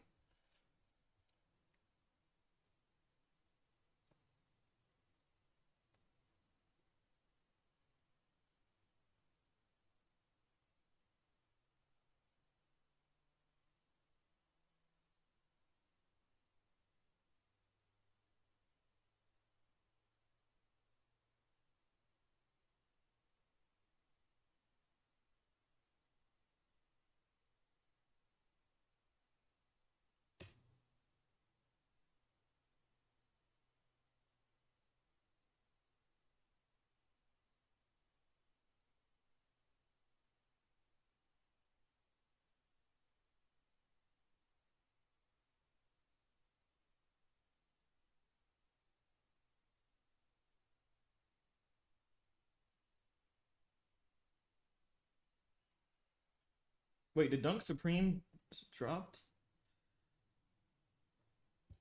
Bro, I forgot about them junks, bro. Oh, they did drop. Bro, those junks were supposed to drop like freaking 3 months ago, bro. I done forgot they existed. No, them junks tough.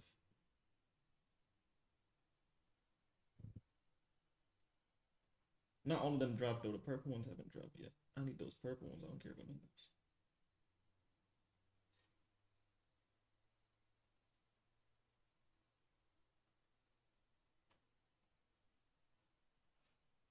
How much they? What's the? How much they go for? I know they go for a lot. It's no shot.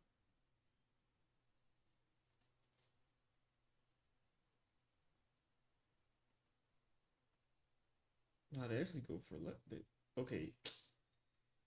Of course, the purple ones go for some bread. Like everything else is retail. $500? My God, bro. They always doing some dumb junk. Let me guess, the all black ones, how much they are? A band? Typical. Yeah, bro. Play Eater Pass videos? Bro, Janaya, you're so big. No, deadass, bro. Like, you're actually big as freak.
Well, let me see. This is probably clickbait.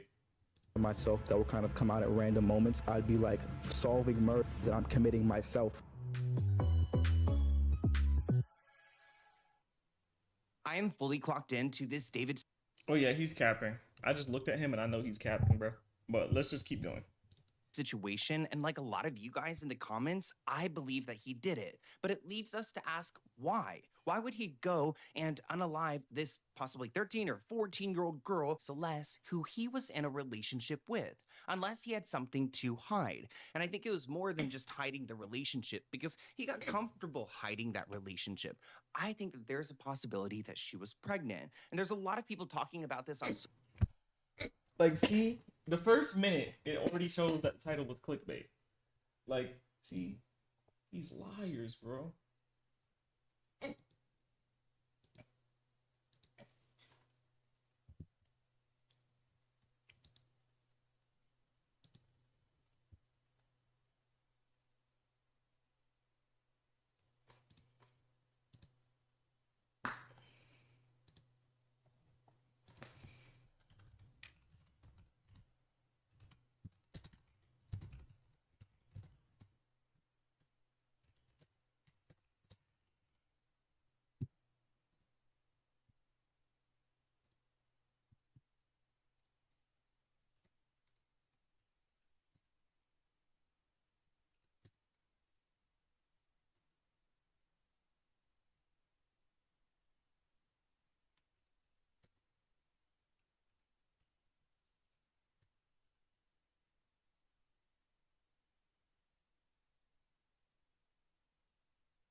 Social media, so I wanted to.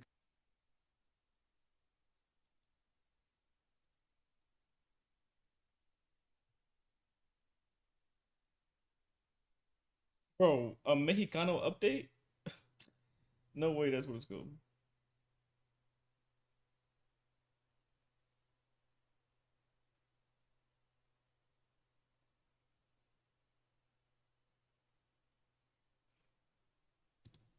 Look, he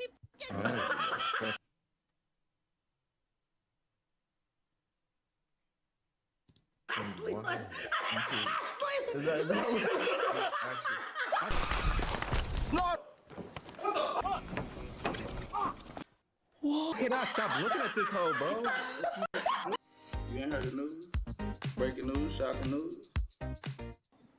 We goddamn, we're hurt. Is Lee gonna explain the drama alert video? Y'all chill out, bro. I seen that shit. Y'all chill out. Oh, that really looks like you though, Leland. Wait, who you talking about? Bro, now I have to see it. What happened? Yeah, but it's a picture?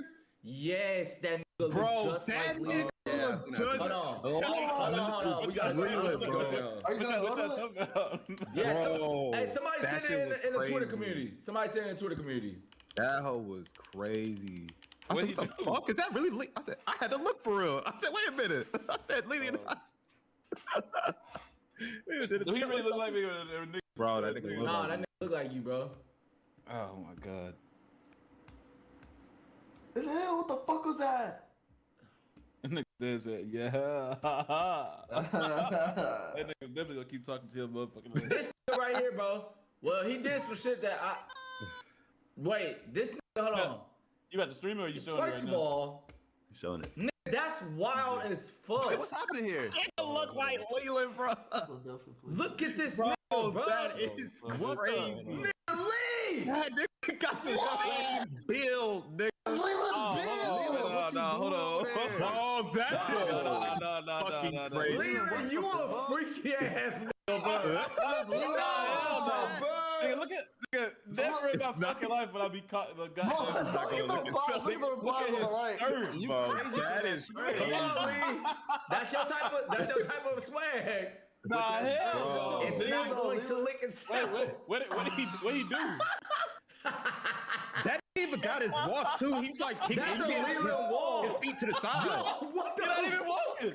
Not even walking. No, I'm saying his feet is to the side. Leland, like you walk with your feet to the side. Okay, like that's a fact. That's a fact. Bro, that is Wait, what did he do? What did he do? No lie. I love men. No lie, I'm not gonna turn you in because you my cousin, but man, that is wild. No, you need to turn yourself in. Nah, hell no. This said, bro, look at this nigga. I ain't gonna cap. Hey, that's a high percentage look like that nigga need to. Hey, fess up, nigga. They come here, just get my motherfucking ass. What he do? What he do? Yeah, large. What? Hey, I ain't gonna lie. Hey, bro, I ain't gonna lie. The one on the right, if that nigga said, bro, look at this nigga, Leland. If they showed me the picture, I'd be like, bro. I said, what the fuck is this nigga doing? I said, why'd you send me this? Bro, I don't think that's Leland for real. All my life, if I seen the one on the right, my heart would have jumped.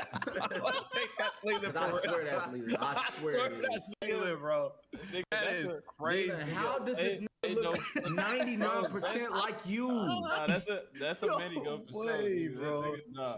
If you ever busy or something for a video, bro, we need to call you. Why the fuck would we call him? This is obviously weird as fuck. No, that's crazy. Nigga, do you read anything? You can just say what I told you what he did. I can't read it because the chat's over it. All right, look again. That's what he did, Dylan. Look at the stream. I don't see it. Oh, What if police investigated man? He gone. Man, it's me. That's a man. You like bitch, bro. What's up, Dylan?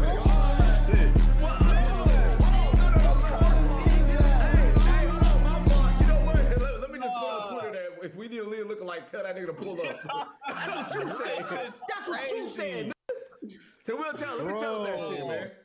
I was reading it, but then it just got cut off while I was Hey, Lee, make this your profile picture. This I'm not making no profile picture. Lee, make this your profile picture. No, that's so bad. He's guilty, chat. Pound sound, just let it pound sound. Hell, my nigga, he just took a hell nah. We call it the ribbit walk. You go ribbit. Ribbit, staying low, the Chris lifting and dropping that ass. Control. Try to swing my way. I just need all day.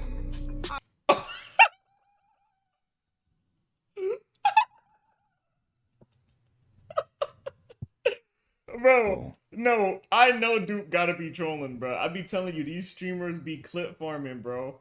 It's no way he was jamming to the song and didn't know the lyrics, bro. There's just no way, bro. Try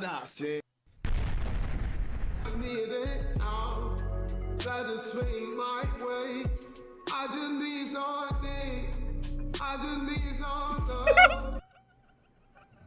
Wait. Look at his chat. No. What? I don't like this song. He said he don't like that song. He said he don't like the song. This song out of every fucking song, like out of every song, bro. Out of every fucking song. Like you see how he went from bro. This was literally, bro, chat. This is literally his face not too long ago. In my way, I just need all day. No, that's hilarious, dog. Dude got me for sure, dog. Oh man. Hold on! Hold on! WAI, bro. Hold on. What? Hold on, WAI chat. LeBron James. LeBron.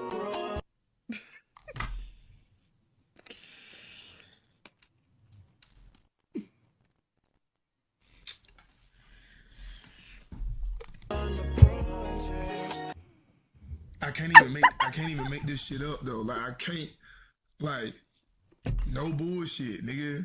Out of every 2 niggas in the whole fucking universe, nigga, and y'all sitting there letting them do this shit, cause why the fuck do they keep doing it? Cause y'all.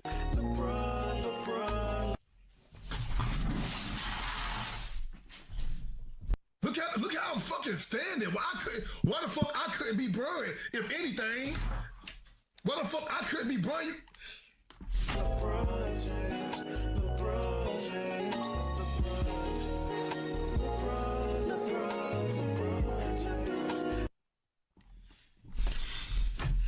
He about to crash out.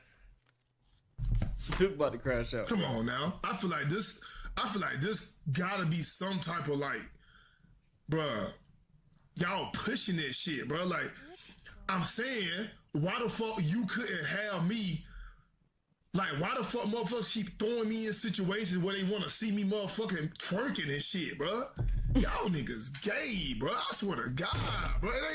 Ain't nothing even wrong with that either, bro. But it's like, but this is the 4th one, though, right? They trying to do that shit, nigga. What's going on, bro?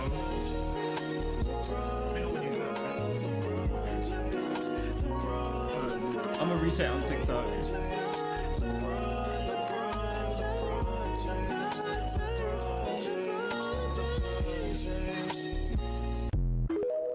Nah, I'm crying. He's so mad. Oh man. Melly wished that was him.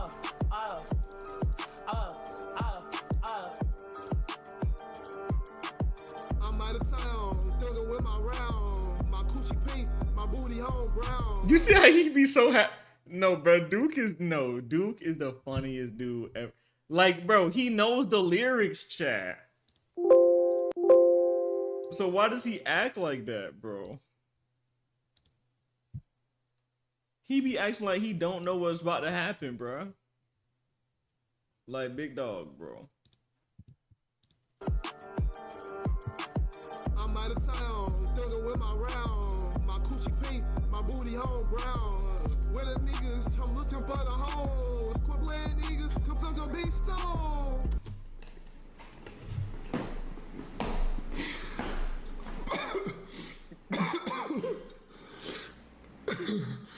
But you know what, boy?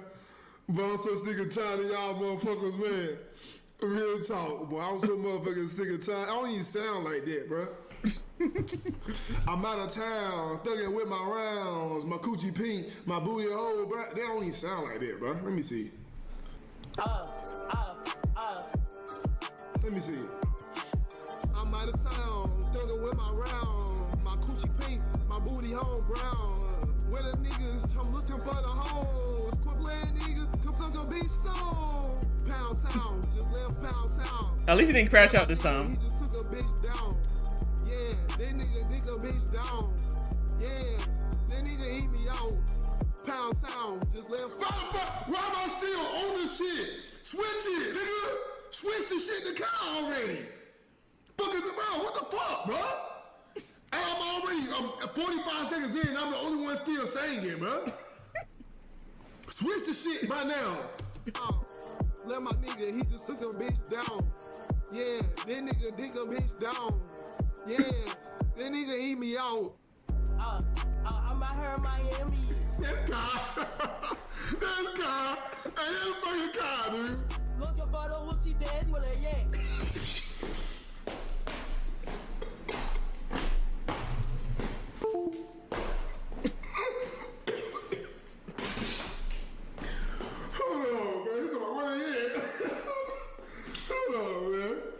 Hold on, man. Yeah, that nigga eat me out. sound, just left pound town. Let my nigga, he just took a bitch down. Yeah, that nigga dig a bitch down. Yeah, that nigga eat me out. I'm out here in Miami. Looking for the hoochie dance with a yank. When the niggas they get red, still a yank. My son need a no pamping. So many bitches, where the niggas ain't. I'm trying to get my pussy scratched, yeah. I'm trying to get my pussy scratched, yeah. You know them dreadheads doing to me, oh yeah. I make a nigga with a check. All my niggas give me that. You know I'm sexy on the back day. I'm this little bitch, I'm mad, you know. I can't say his name to the CBG. I love you, babe, yeah. And I'm the reason. Niggas blow the band beat, yeah. Suki say no on my teeth, sit. Pound sound, just let pound sound. He about to crash. Every time we get to him, he about to crash out, chat. Oh my god. People look popping your ass.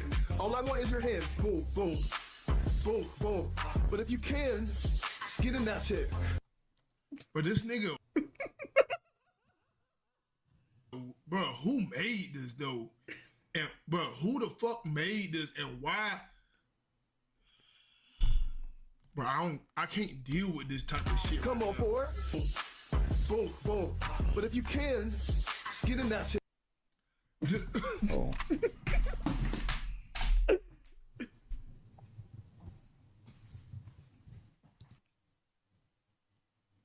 Come on, 4, 3, good, 2.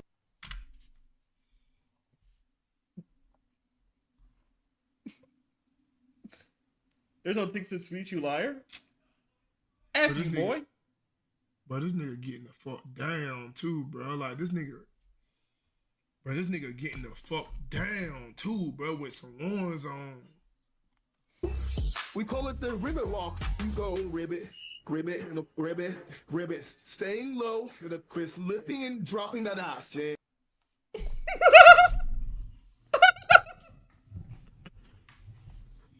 OH hex no. Bro, you in the same place in the first legs, and Santa sleigh. You go Santa sleigh, bring the gifts. Oh my god. Santa sleigh, bring the gifts. Ribbit. Santa sleigh, bring the gifts. Get me the fuck off this shit. Bro, watch who you talking to? Slay. Griffith, you hella soft, Griffith. Your name is Griffith, bro. You think I'm gonna take you serious?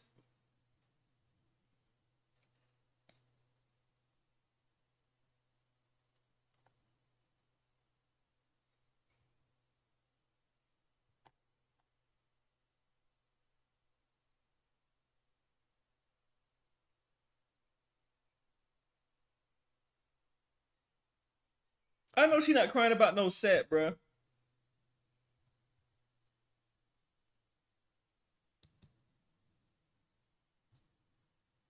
The Thundermans. Bro, I didn't even watch that junk. I'll boom you in real life? Griffith, you're not like that, bro. We need to cut that out already, bro. You not like that, bro. You don't get active like that, baby, bro.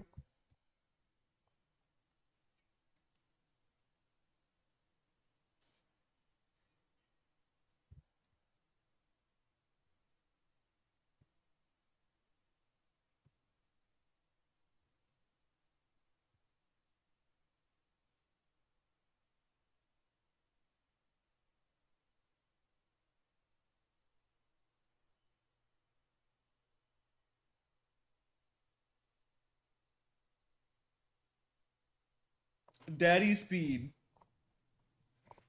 I still can't believe his dad made an I Show Me music video. I never even watched it. Like, let me watch it, bro. Oh, Chica, I miss you. I'm about to fuck you, Chica. Oh, Chica, I miss you. I'm about to fuck you, Chica. Me. Dad, you're done.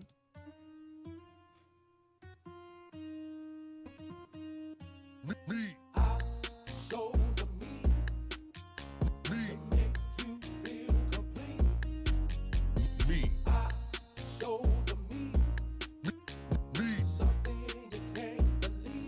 Hold on.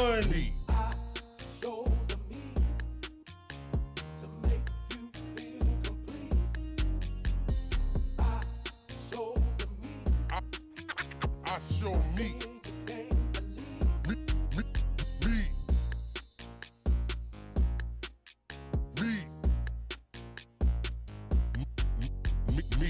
He look nothing like his daddy. Me.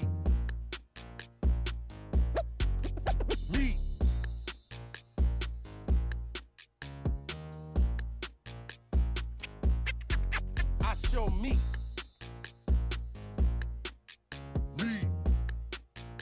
Me. I show the me to make you feel complete. I show the me something you can't believe. Of course, Jamal found that in the music video.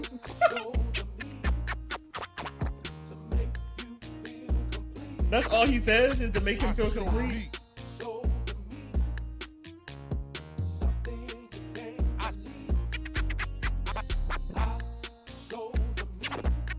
I show me. I show me. Me. If Blueberry Faygo was offbeat and had no autotune,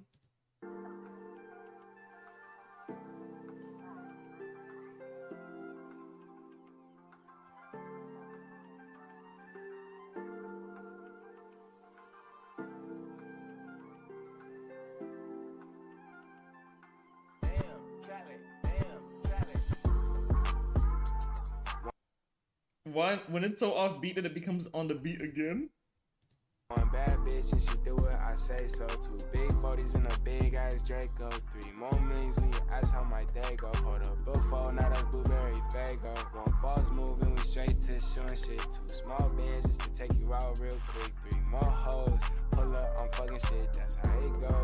Big bands, I'm thumbing shit. I'm with my niggas, yeah.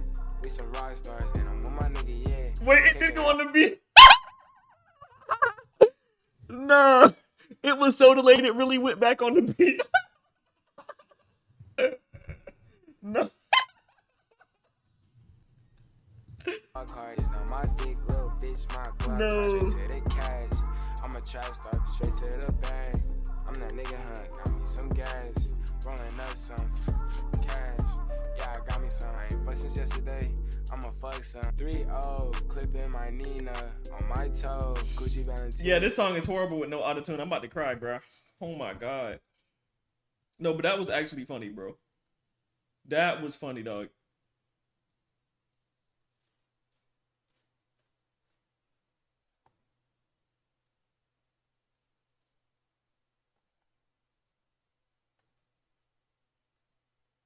If old music had modern lyrics,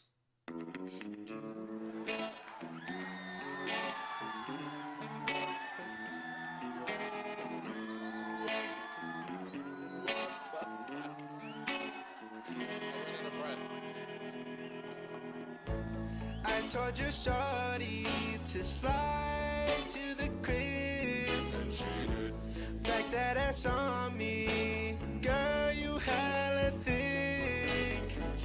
She wanna sleep over all the time, but she got a boyfriend. Now I don't mess with these hoes because they are for the streets. All of the ice on my neck and on my wrist beat the foot. what song is this? Janaya, you're so dumb. Did you not read the title? When I read it, I said if old music had a modern lyrics, which is today's lyrics.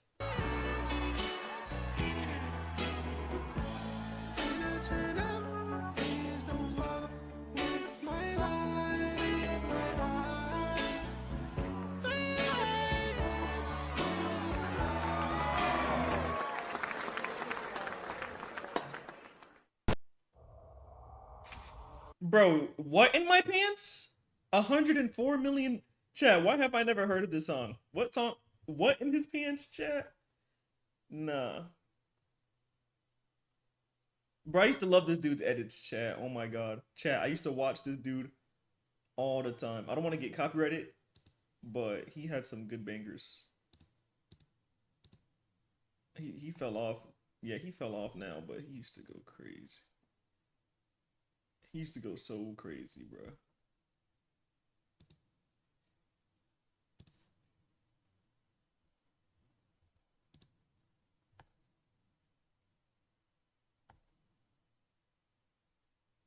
Because I can't see your mouse? Oh, that's why I clicked on it. This old ass video. Why you asking all them questions? Making statements. Assuming? Obama. That's an actual song?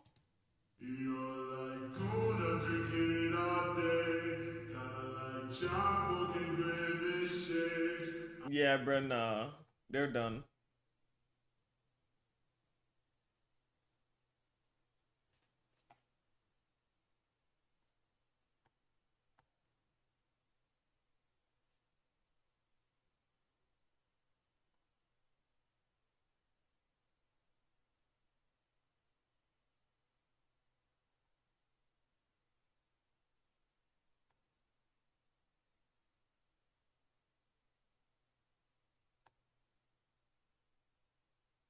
KSI, think of it, but it's an anime opening? Hello?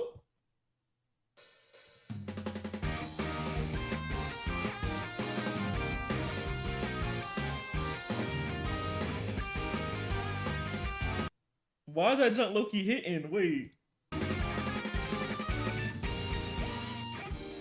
I'm in my prime, but this ain't even Final Four. They know me down, but still my feet they can't soar. Hold on. I went from living room straight up to sold out doors. Yeah. Life's fire, but trust I'm ready for the war. From the screen to the ring to the pen to the key. Where's my crown? Where's my bling? Always jump out when I ring. See, I believe that if I see it in my heart, smashing the ceiling, cause I'm reaching for the stars. I'm in the thick of it, everybody knows. They know me where it stops, I skate in and it grows. I don't know no nothing, but no ice, I'm just cold. Before the sun and then the sun, so I've been told. I'm in the thick of it, everybody knows. They know me where it stops, I skate in and it grows. Yeah. I don't know no nothing, but Yeah. no ice, I'm just cold. Yeah. Before the sun and then the sun, Yeah. so I've been told. This is how the story goes. Whoa.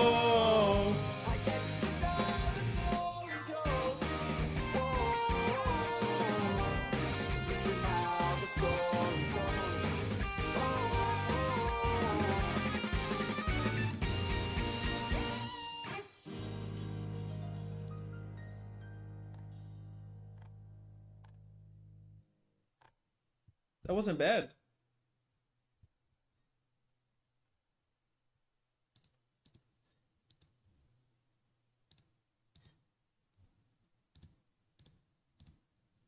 EW. What?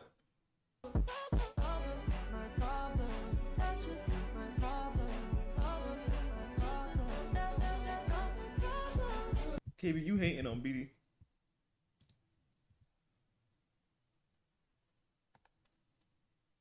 How you doing, KB, though? Where's our sub emotes? What do you mean? Did they delete them? No way they deleted the emotes, bro. Hold on. Let me go check. No way. If I have to re-upload everything, I'm gonna crash out. Okay. Let me go to TikTok Studio.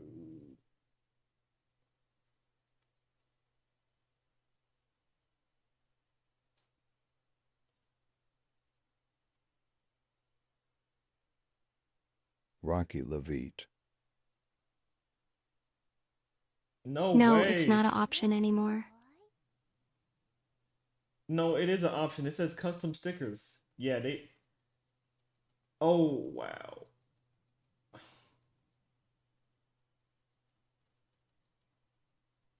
Mid, gimme my sub back. Wait. But yeah, she's wrong. Don't worry about what Lemur just said. She's wrong.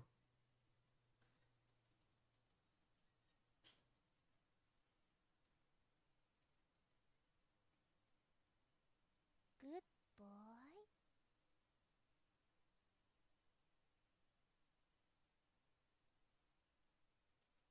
Luckily, they made it where I can put the stickers back. I'm adding them back now. I can't put all of them. I can't put all of them back though, KB. They ruined it. It's not like before. I can only do 15 now. So I can't put all of them. In the back of my trunk. No! So?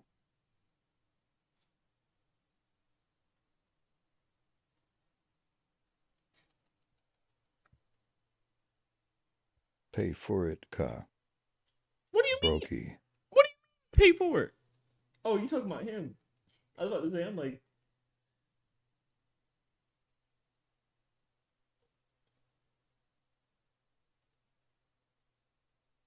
But listen, if... Freak, bro. I can't even put all of my custom emotes. Because I gotta put Kevin emote.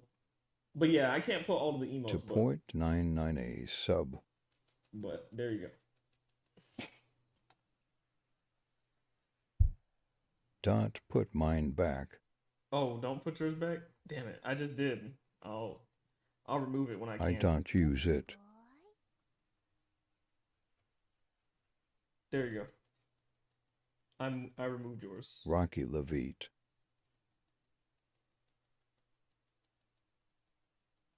Why'd you put Rocky Love It?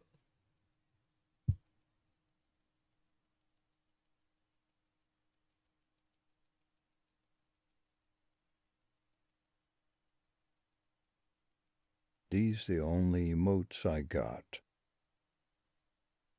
But why did it say that? But the more I think about it, because Kara, when earlier yesterday that was happening the same thing with Kara, and I was like, I'm so confused. So maybe that's why. Why does it say it out loud though? It's so weird.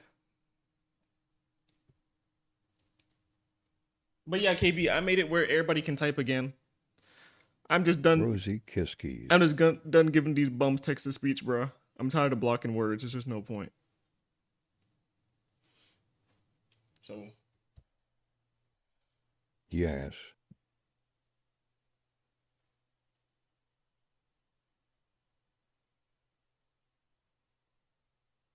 Sure. Also, that's why the VIP thing went missing. Okay, the VIP thing should be back as well. For some reason they reset everything, but I just added everything back.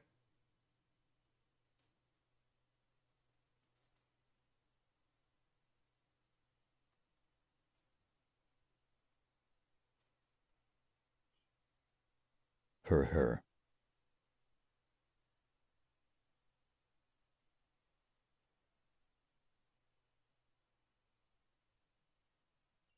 Where do I find my emotes?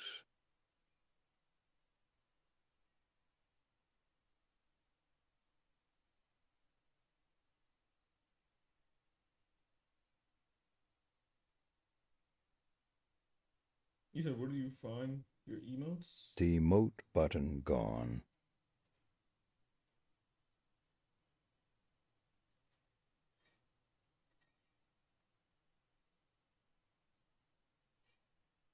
They stole it, son.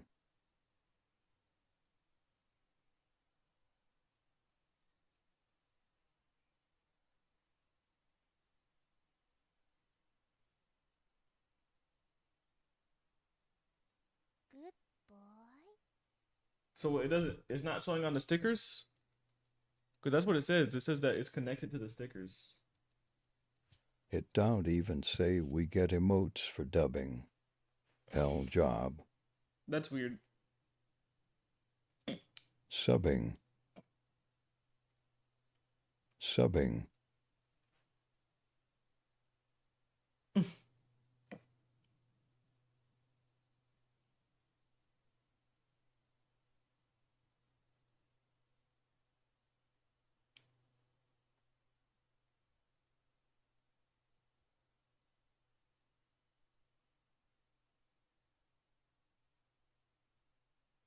Our badge changed again. Sage money.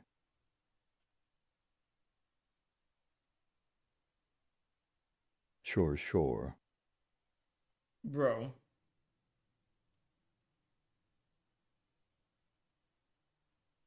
Jobs. The barbell incident. It was the early hours of a Tuesday morning in St. Charles, Missouri. The gym was entirely silent, and it was the kind of silent that only came when the world outside was asleep. At around 2:50 a.m., a young 23-year-old woman would be the only one in the gym finishing what should have been just another workout. She was a paramedic, the kind of person used to helping people, saving lives, and bringing the injured to safety. The woman would step into a Smith machine and rack weight onto its barbell, and then she began squatting. Melly. What? What did I do? Was that the weight was too much for her. In the middle of her set, she began struggling. She tried hard to re-rack the weight, but no matter how hard she pushed, the bar wouldn't go up. Then, in an instant, her legs gave out. She lost balance and the heavy bar dropped with no spotter to catch it. The machine pinned her down, What's all that trapping her mess beneath back the crushing there? weight. And unfortunately, since she was the only one in the gym, nobody was Kevin around to with hear no or see her badges. struggle. For nearly half an hour, she laid pinned and crushed under the pressure of the weight before another gym member finally walked in and found her. But by then, it was already too late. The member tried to help and called 911, but by the time paramedics arrived, they couldn't do anything for her. Her co-workers Gift me a in sub, hospital please. remembered her as vibrant, full of energy, and always lighting up the room with her smile. But that promise, that brightness, was extinguished in a freak accident that lasted only seconds. Even in a place meant for health and strength, danger can hide in plain sight. If you're lifting heavy weights, always remember to bring a partner. There's been a number of Oh, so what times do you where mean I've gift gotten you a sub? trapped You have underneath your sub weight badge, without a Kevin. spotter, but I was fortunate enough to have friendly passerbys help me out. So even if you don't have a partner to work out with, try to work out when the gym is active and has other people in it. May this woman's soul rest in peace. The leg press incident. Oh, she made on TikTok? 8 years ago, in Vadodara, India, a middle-aged man walked inside of a gym for what should have been a normal workout. He moved from one exercise to another until he finally settled in front of the leg press machine, a piece of equipment built to test and improve raw lower body strength. Yeah, that badge is weird. The man began racking weight onto the machine until it was fully loaded with plates stacked heavy on both sides.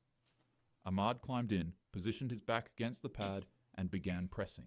Also, did you say what's all that mess back there? You mean the labubus? I don't have no mess. You must be talking about all those labubus back in the background. You know I keep my room clean, boy. Everything seemed fine. Surprisingly, as his legs pushed the machine, the estimated 1,000 to 1,400 pounds he was leg pressing actually moved. But then came the moment of truth, re-racking the load. He tried to lock the machine and began struggling. In an instant, his legs buckled. The massive weight came crashing down, snapping his left leg backwards with a sickening crack. The gym floor filled with screams as people rushed toward the mangled machine, the horror of the injury plain for everyone to see. But, by some miracle, the man survived. Nonetheless, the leg press still had done its damage. It had left him with a horrible, gruesome injury, and a lesson that would haunt him forever. Don't ego lift. It's not worth your legs. The shake incident. It was the end of New Year's Eve in Wales. An aspiring musician and fitness enthusiast had completed his day and decided to finish the night off by preparing a protein shake to drink. As you could guess, this was something he had done countless times before.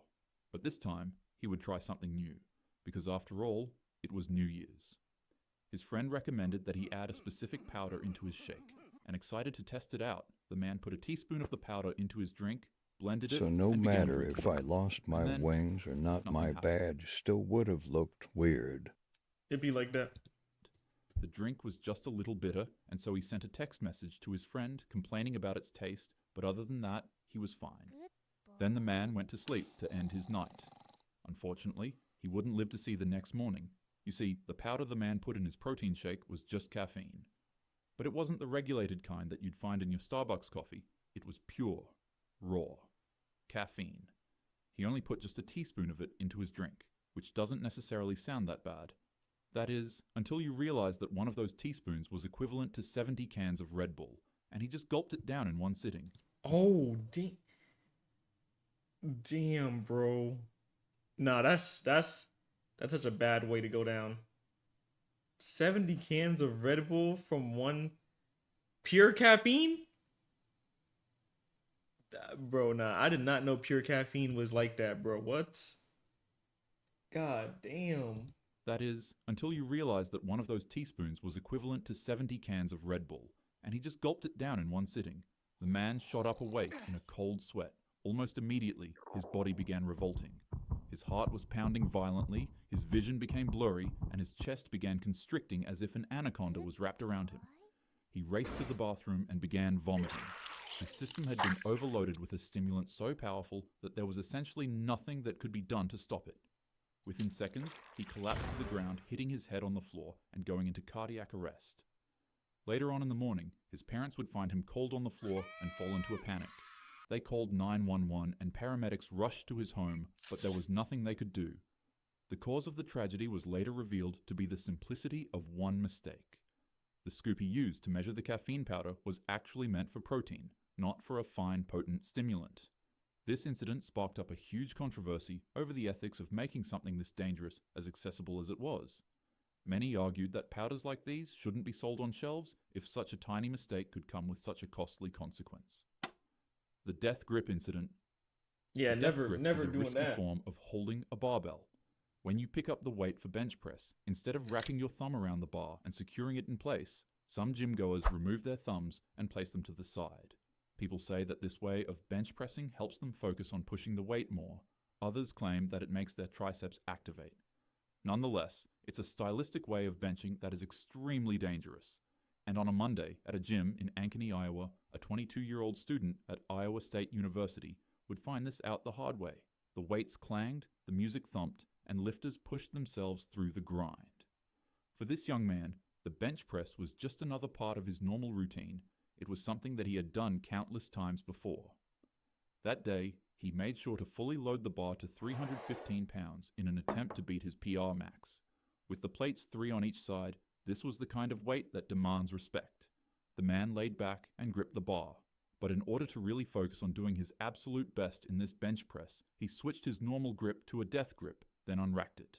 He took a deep breath, and for a moment, everything seemed normal. But before he could even attempt to bench the weight, in an instant, his grip gave way. The barbell slipped from his hands. The full 315 pounds came crashing down across his jaw, neck, and chest with unstoppable force. Yeah, the no. sound echoed through the gym as lifters rushed toward him. Massive internal injuries were already done. His spotter and bystanders fought to pull the bar off, but the damage was irreversible. The man was rushed to the hospital, but despite everything doctors tried, he passed away from his injuries.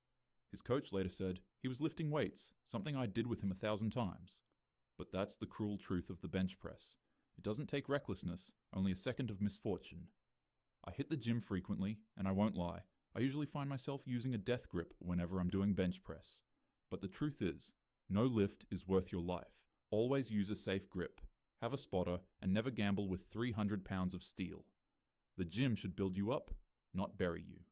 May this man's soul rest in peace. The dumbbell incident. Nightmare? It was a late evening Oh, inside no. a small gym in Metapally, Telangana. Oh, no. The clients had finished their training, the weights were racked, and the silence was broken only by the clink of iron as a 34-year-old trainer and owner cleaned up his facility. But then, out of nowhere, the calm was shattered. 3 men walked into the facility, and for some odd reason, an argument broke about between the two parties. As the feud reached a boiling point, without warning, one of the men grabbed a heavy dumbbell and drove it into his face, instantly obliterating the man's head. The men began smashing the trainer's body with dumbbells, striking his chest again and again, with each blow being more devastating than the last. The trainer's body was left mangled on the ground, and the place that he had once built to help people improve their bodies and strength now became his final battleground. The assailants fled immediately after, but luckily they were caught by the gym's security camera as they disappeared into the night. The man was rushed to a nearby hospital, but the injuries were too severe. Doctors fought to save him, but he succumbed during treatment. Investigators believe the motive may have been personal, a suspected love affair, or twisted grudge. Something definitely not worth a human life. The tanning incident. On a quiet Friday evening, a 39-year-old Indianapolis man walked into a Planet Fitness on Hardigan Street. He checked in, went about his routine, and got ready to leave after finishing everything he needed to finish. But before he left, he decided to make a quick stop in the gym's tanning bed to give his skin a nice finish. It was quick. The man hopped into the tanning bed and was blasted by tanning lights for 10 minutes, left the gym, went back home, and slept happily ever after. Except that's not what happened. You see, the man's car was left parked in the gym's lot. It never left. And his family became extremely worried when he didn't return home for a day. One day turned into 3 days, And before you knew it, the truth finally came out. The man struggled with an addiction that I can't mention on YouTube. It's speculated that the man had consumed some of the substance before slipping into the tanning bed. And while the machine tanned his skin, he quickly realized that he had consumed too much of the illegal substance. He began convulsing while trying to escape the tanning bed, but it would be to no avail. For 3 whole days, the man would remain stuck inside with his body trapping the energy from the device's UV lights, causing him to become disfigured. Finally, a staff member of the Planet Fitness discovered his body locked inside of the tanning bed. He had been there since Friday, alone, silent, and hidden in plain sight. Authorities were immediately called when they found him, and by the time police and investigators pieced it together, questions were everywhere. Why did it take so long for someone to find him? Why did no alarms go off? And was it really just the substance he consumed that caused him to become stuck in the tanning bed? His mother later confirmed he had been struggling with an addiction, but she still remembered him as the kindest person with the softest heart. The gym is where you shape yourself into the best version of who you can be. It's a place that builds not only strength, but also health and happiness. But none of that matters without safety. Safety always comes first. Yeah, nah, big bro. Train with a spotter when you can, pay attention to your muscles and joints if they warn you to slow down, and never load more weight than you're truly ready to handle. With that being said, have a happy day.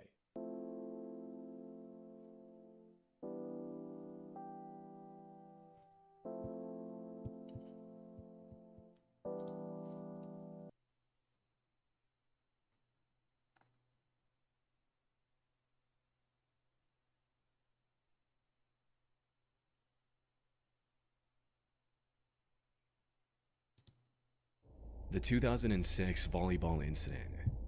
On July 2nd, 2017, an anonymous user posted a thread on 4chan's paranormal board saying, "How does one live after taking the red pill on the 2006 volleyball incident?" Now, if you're wondering what that incident was, it's a strange and disturbing story. The post was referring to a supposed mass shooting where a gunman killed 14 people during a high school volleyball game in either South Dakota or Nebraska. Adam, thank you for the follow, baby bro.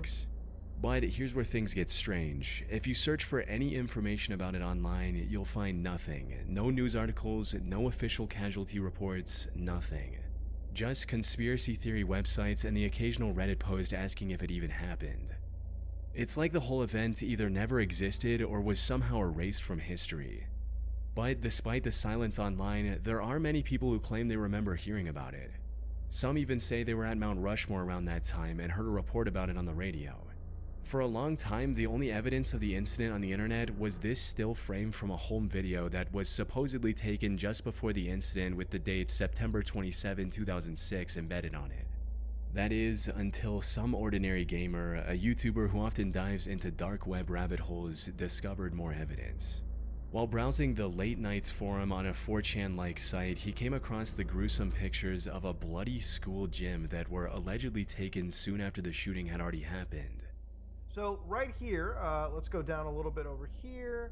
They've got 2006 volley. Oh my god. Oh, we're gonna have to blur this one. Jesus Christ, that's actually like death footage. I think I remember this. I was searching around for some sort of proof of this happening, and apparently this is a snippet from a home video. Oh my god. We have to blur that out. I gotta make sure we note that, blur it real quick. Let me add that to the notes here. Jesus, it's like an actual straight up bloody massacre. It's like VHS recorded. This has to be from like a movie. There's no way. This has to be from like some movie. It's crazy as hell. That it's got like a CBI not for release. Like I assume CBI stands for like some sort of a governmental organization or something. That is so messed up. I feel like I should have known this or something. I don't even know if that's like a conspiracy. How is that a conspiracy? It's actually like death foot, unless it's from like some movie or something that we don't know about. Jesus Christ. That is actually the most chilling thing I've seen. We're like 5 minutes into this recording and already it's just like death footage has hit the building. In the bottom right corner was the text, CBI not for release, which I'll do my best to show you while blurring everything else out. This has led to some pretty wild theories being spread all over the internet. According to the most popular ones, the incident did happen, but it was covered up by the American government. As the story goes, the government was trying to assassinate someone who was attending this high school volleyball game. Things got out of hand, however, and a lot of the young volleyball players were caught in the crossfire. And since this would have caused tons of backlash from the public, the government instructed the news media to not talk about the story and also paid the victims' families to keep them quiet. However, while the US government is no stranger to covering up the truth, I have to admit, this one is quite far-fetched. Keeping something this big under wraps for so Parlay's long not hitting feels Melly pretty Jinx? out there. No! At Just some don't point, do you'd think the parlays. truth would slip out. A somewhat more reasonable theory is that this is a classic case of the Mandela effect, where large groups of people collectively misremember something. And coincidentally enough, I actually did find a similar incident that happened in 2006 in that region. In the Platte Canyon High School situation, 53-year-old Dwayne Roger Morrison took 7 female students hostage, attacked them, and ended up shooting one of them. This also took place on September 27, 2006, which is the same date on which the alleged photo was taken before the incident. Its location in Colorado might also explain why people from the Midwest remember hearing about it on the news. But there are some major differences. Most notably, the Platte Canyon incident had nothing to do with a volleyball game, and there was only one death. But in saying all of that, the most likely scenario is that all of this is a hoax. While researching this incident, I came across an interesting post on the forum Above Top Secret from 2017. In this post, the OP was talking about creating a hoax in which multiple school shootings happened in 2006 in tiny towns, but any information relating to these incidents has been mysteriously erased from the public record. But if that's the case, the images that some ordinary gamer came across, where did they come from? Considering it's been over 7 years since this first contraction on the internet, it's unlikely we'll ever know the answer to this disturbing internet rabbit hole. Grave robbing for morons. On August 8, 2014, a user by the name Simon Pred J posted a video on YouTube titled Grave Robbing for Morons. This was a digital re-upload of a very old VHS video, an extremely chilling one at that. In it, a young man goes into disturbing detail explaining step by step how to rob graves and sell the remains on the black market. Grab it by the eyes or the nose. You pull it out, put your finger all the way in. There is nothing there that will hurt you at all. Or you have to make sure of that. There's nothing that can hurt you. Do not be afraid. Pull it out like that. Do not pull it by the teeth, or else it'll break out like that, and you will have holes. What makes this video even more unsettling isn't just its content, but the mystery surrounding it. No one knows who the man in the video is. To this day, his identity remains unknown, and no one has come forward to claim responsibility. This has left the internet in two fiercely opposing camps. Some believe this is authentic footage of a real grave robber. Others argue it's an obscure horror short crafted purely for shock value. Surprisingly, I came across evidence that supports both sides of the argument while researching this topic. One undeniable fact, however, is that the original video is extremely old. The earliest mention of its title, Grave Robbing for Morons, I found on the internet was a now defunct online store for horror VHS tapes called Shocking Videos. This website listed the tape for sale in April of 2003, stating, "What we have here is genuine camcorder footage of a drunken teenage stutterer giving a half-hour lecture on how to steal body parts from graveyards for fun and profit while holding a fresh, rotting skull in his hands." That said, the original video is likely from the late 80s. We can clearly see the VHS box for the 1987 Evil Dead 2 movie 5 minutes and 43 seconds into the video. And to narrow it down even more, there's an issue of Horror FX magazine visible in the bottom left corner at the same time. This specific cover was a part of a unique Fangoria horror magazine edition released in July 1989, which means the video was probably shot around that year.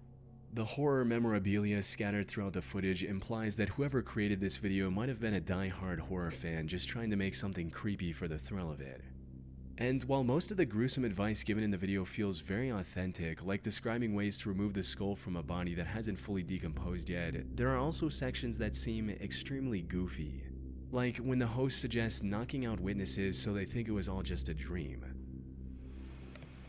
Never leave witnesses.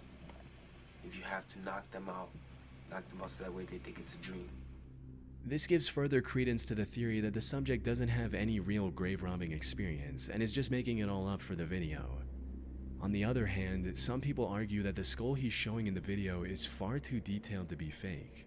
As for the inconsistency in the advice, that could be explained by the theory that this was likely his first time robbing a grave. and that he was simply making things up to seem more knowledgeable on the topic than he actually was.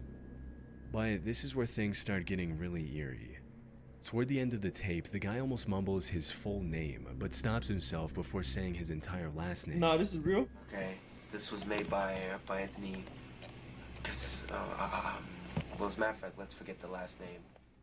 And in 1999, a man named Anthony Casamassima was arrested in New York for stealing an expensive stained glass window from a cemetery.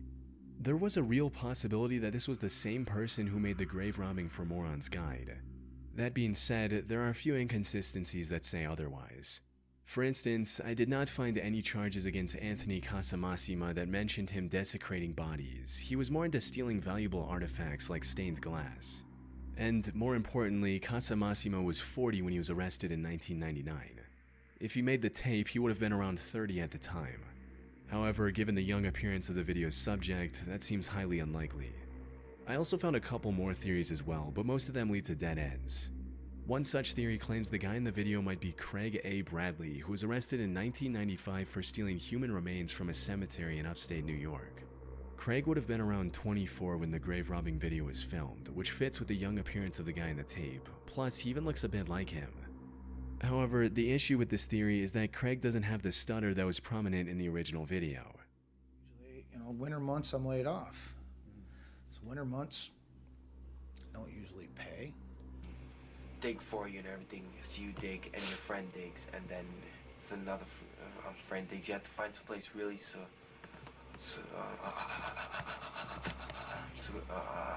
secluded, so that way there's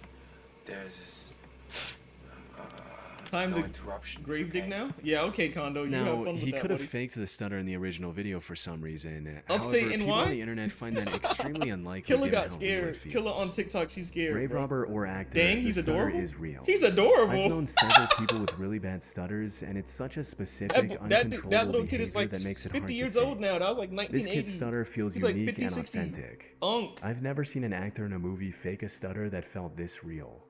It's possible one day the person Mental seen in the issues? video will come I can forward fix with the him? truth. Hello? But for now, we have no idea who the person is or whether or not Don't this you have a man? extremely Killer, you're realistic done. looking grave robbing video is real. How old was he? Strange sounds. in He the was like sky. 18, I think. Over the past 50 plus years, there have been numerous reports of people hearing mysterious sounds coming from the sky.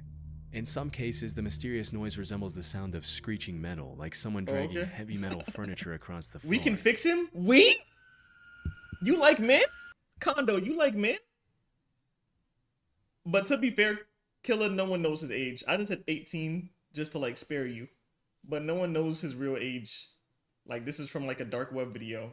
Nobody has identified him and they don't know who he is. But around that video, I'm guessing he looks 18. But who knows, bruh? You know how it is, chat. Some people look 18 and they're 10. So $20 is $20? Yeah, nah. However, the most commonly reported noise is a low-frequency hum that persists in the area.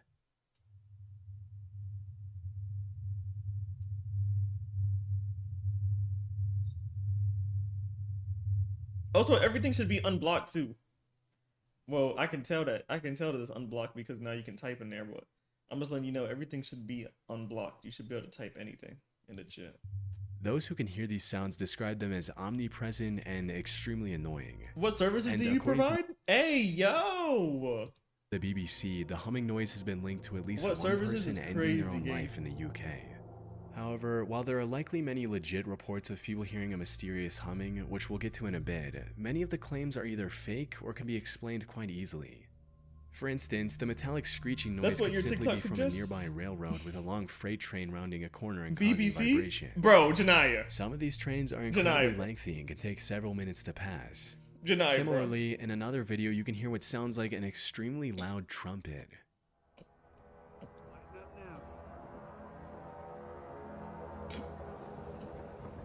That's what The bro original said? poster of this video Bro. titled this as a judgment trumpet, referring to the divine trumpet described in the Christian faith. However, given the poor weather conditions in the footage, it's likely just a malfunctioning tornado siren, like this.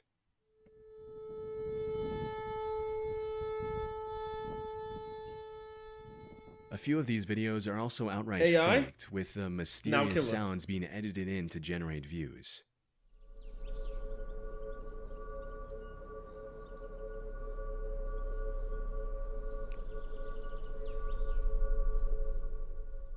Notice how the birds around the area appear completely unaffected by the loud, ominous noise, which would be unlikely if the sound was genuinely overwhelming the environment. Birds have sharper hearing than humans, and they would likely react. That said, there are still thousands of reports from people who can't be easily debunked or labeled as fake. Unlike the examples I've shown so far, the vast majority of seemingly authentic reports involve the persistent, low It's fake, I swear. Bro. Nobody said it wasn't fake. Like, this is literally just a video, bro. I'm pretty sure majority of this is not real, bro. This strange phenomenon seems to trace back to Bristol, England in the late 1970s. The city council received hundreds of complaints from residents about a Bro, Kondo, strange you suck noise at that was gambling, bro. audible at night. One local newspaper even asked readers in the city, "Have you heard the hum?" And almost 800 Janai, people where's my said they geek this had. up at? French scientists back then proposed that the sound might originate from the ocean, suggesting that continuous waves could be vibrating the ocean floor. Now, this explanation might have been true for Bristol, but as time went on, more and more people around the world started reporting these disturbing humming noises. And it appears the Bristol hum is still present to this day. There are many theories that attempt to explain the bizarre global phenomenon. And these can get into some truly out there conspiracies, like aliens or secret underground civilizations in the hollow earth. However, the most plausible explanation I found suggests that these sounds are more connected to the listeners themselves rather than their surroundings. Things like hypersensitive ears and early signs They of hearing can't issues put like anything on the tinnitus could internet be that a isn't major true? contributor. Another Kondo, possible what did you reason just say? could be the increasing levels of Did anxiety you just say they and can't put stress. anything on the internet that isn't A BBC true? researcher also noted that she Kondo. only heard the hum when she was good, exhausted huh? and stressed out, which further supports the notion of this mysterious hum being a psychosomatic or stress-related phenomenon. During my research, I even found the video claiming to capture the strange humming sound. But when I watched it, there was nothing unusual, just regular environmental noise. But if you're recording it and everybody can hear it, that means it ain't a couple people? Yep. It's Okay, entirely Kondo. possible that the person who recorded it was hearing something from inside their body, misinterpreting it as an external sound, which further supports the stress-related theory. However, this doesn't explain the hundreds or even thousands of other videos that do include the hum. And given the endless amounts of possibilities for each individual case, I doubt we'll get a concrete answer anytime soon. John Lang Fresno Police. On March 20th, 2015, a YouTube channel by the name Lang Marine uploaded a 3.5-minute video titled Fresno LE Harassment, Ford Crew Cab that stalked me at my residence numerous times. The video showed the same vehicle driving past the camera twice in 3 minutes. The uploader was a 51-year-old former Marine named John Lang living in Fresno, California. The video Fresno? footage came from a security camera he had installed outside his home. And in the description of this video, he provided much-needed context behind the oddly disturbing encounter. According to Lang, he was critical of the way Fresno PD and Fresno Fire utilized their budgets online. So now they were stalking and harassing him in retaliation, and the Ford truck in the video belonged to either the Fresno Police Department or the Sheriff's Office. The next day, he posted another video of a man walking his dog outside his home. The video showed the dog and his owner stopping outside Lang's home for a few seconds. Yeah, what is and that moving emo? on. Nothing too unusual. However, Lang claimed that the person in the video was a plainclothes police officer who was conditioning Kondo's Lang's weird. dog so that it wouldn't attack if the same officer broke into his home later. Over the next 10 or so months, Lang continued posting videos of shady activity captured by his security camera, like a guy in plain clothes coming up to his home, taking a look and walking away immediately. Or a police truck stopping outside his home for a few seconds and then driving away. However, the most disturbing of these videos showed a mysterious black van stopping outside his home, filming it with a massive camera for about 30 seconds and quickly driving away. Lang claimed that the device in their hand was a thermal imaging sensor and they were trying to determine whether or not he was home. By January of 2016, Lang was fully convinced that the Fresno police were planning an assassination. On the 16th of January, he posted a video about a cleaning company van parked outside his home. In the description of the video, he wrote, "If I turn up missing or dead tomorrow, remember this van. I think I seen a couple of guys sneak out the side door and into the building when it was parked in the carport this afternoon. I've been causing the city of Fresno a lot of problems recently, which I now regret. Unfortunately, this would be the last video Lang would post on YouTube, because just a few days later, firemen found him dead inside a burning home with multiple stab wounds on his body. This was sad news for people who were following the story. However, this was only the beginning of a much bigger conspiracy. You see, when the news of his death initially broke, the reports stated that he had a few stab wounds on his upper back as well. If this were Killer, true, what are it you would talking validate about? all Give of me your Lang's money. worries about getting This man talking about some I bet $50. This would I also wouldn't put the even. I didn't Fresno even see PD that as until the just number now. one suspect for his murder. However, when the Fresno coroner released Lang's autopsy report, it only mentioned 3 self-inflicted stab wounds on his chest, and there was no mention of any stab wounds on his back. Was the earlier report a mistake, or were the Fresno police trying to hide their crime? This inconsistency led to tons of backlash and even a petition to reopen his case, but it remained closed. To this day, the John Lang case sits as a mystery. Was he actually getting stalked, or was he just severely mentally ill and paranoid? From my research, the answer seems to be a mix of both. First and foremost, it's worth mentioning that the Fresno police are well known for being ripe with corruption. A Reddit user mentioned a story he knew about the PD, stating, I mean, my friend's dad was FPD for decades, and Jerry Dyer I like showed up with some officers typing and on threatened TikTok. him back in the late 90s, It's calm so here. it wouldn't surprise me if the cops were intimidating this dude. So, I mean, did the people only Fresno go on- PD people only retaliate go on against to TikTok Lang? chat to call me a Maybe. slur, so. What's more likely is that Lang was getting more paranoid and losing his mind over time. From what I can see, the man But walking his TikTok don't dog pay the is bills. doing just that, Facts, walking chat. his dog, and claiming that he was somehow conditioning Lang's dog in just a couple of seconds is pretty out there. Even the suspicious van can be explained quite easily since the device shown in the video was just a film camera on a gimbal, not some high-tech Also, there's a thing thermal called imaging exclamation sensor. point lurk, killer. As for why they were When you come shooting back like that over from a here, vehicle, there's a they thing were called likely indie exclamation point lurk. filmmakers who just didn't have the proper permissions from the city. However, all of this is just conjecture on my part.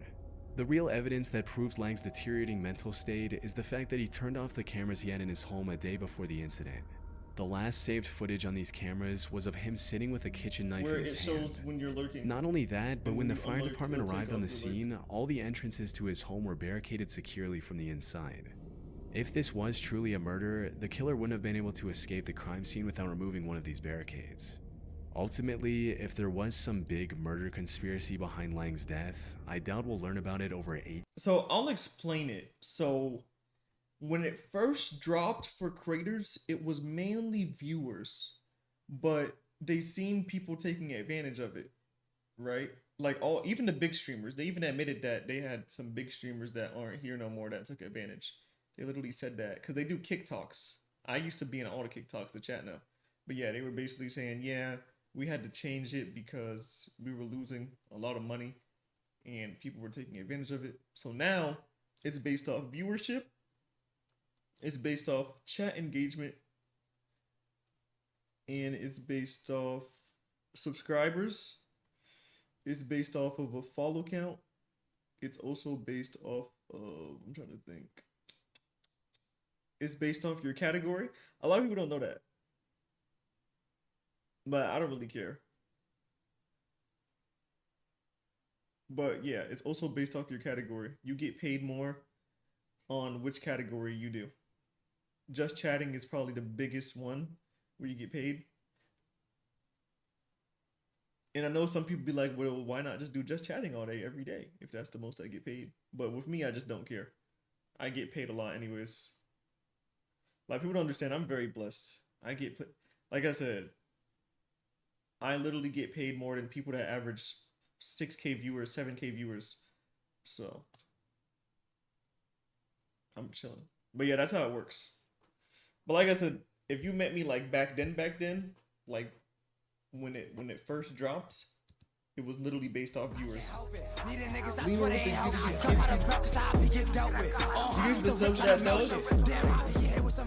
You should have gifted it to freaking Killer, bro. F that thug condo.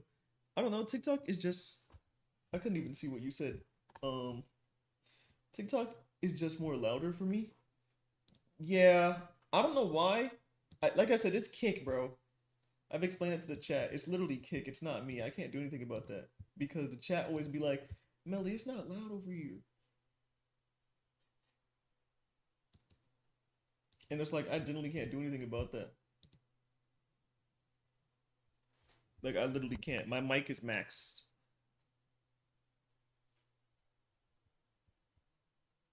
To a bum? Like, Jay, I can literally show y'all, bro. My mic is maxed. Like, if I showed y'all my OBS, it's literally maxed.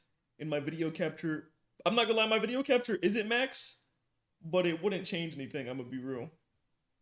I'm gonna keep it a buck. But it's like at like 90%.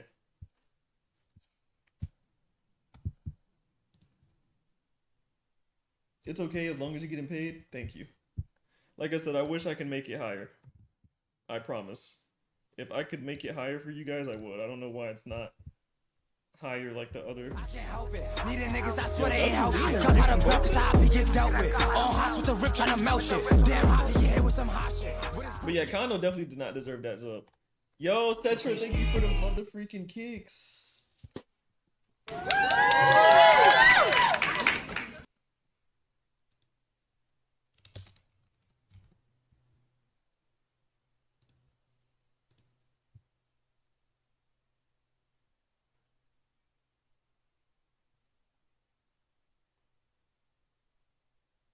Kondo, you owe me 540? You think Kondo gonna give you 540? Let's be so serious. He can barely help his daughter.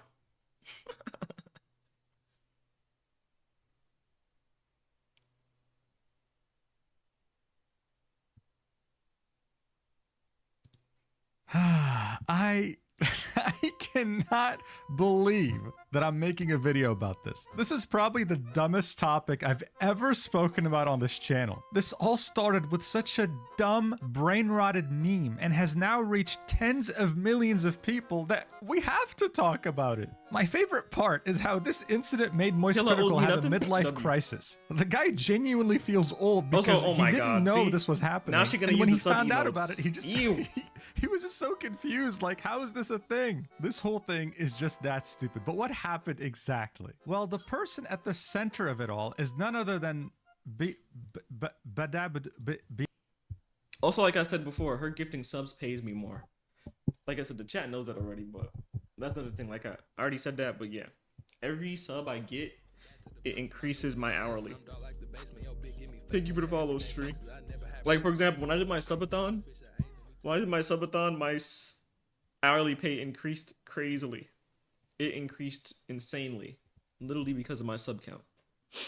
But like I said, they do all of that on purpose because, for example, there's people on Kick, right, that literally have 5K viewers, 6K viewers, and they only have like 20 subs. I swear to God, there's motherfuckers with 5K viewers, only 20 subs.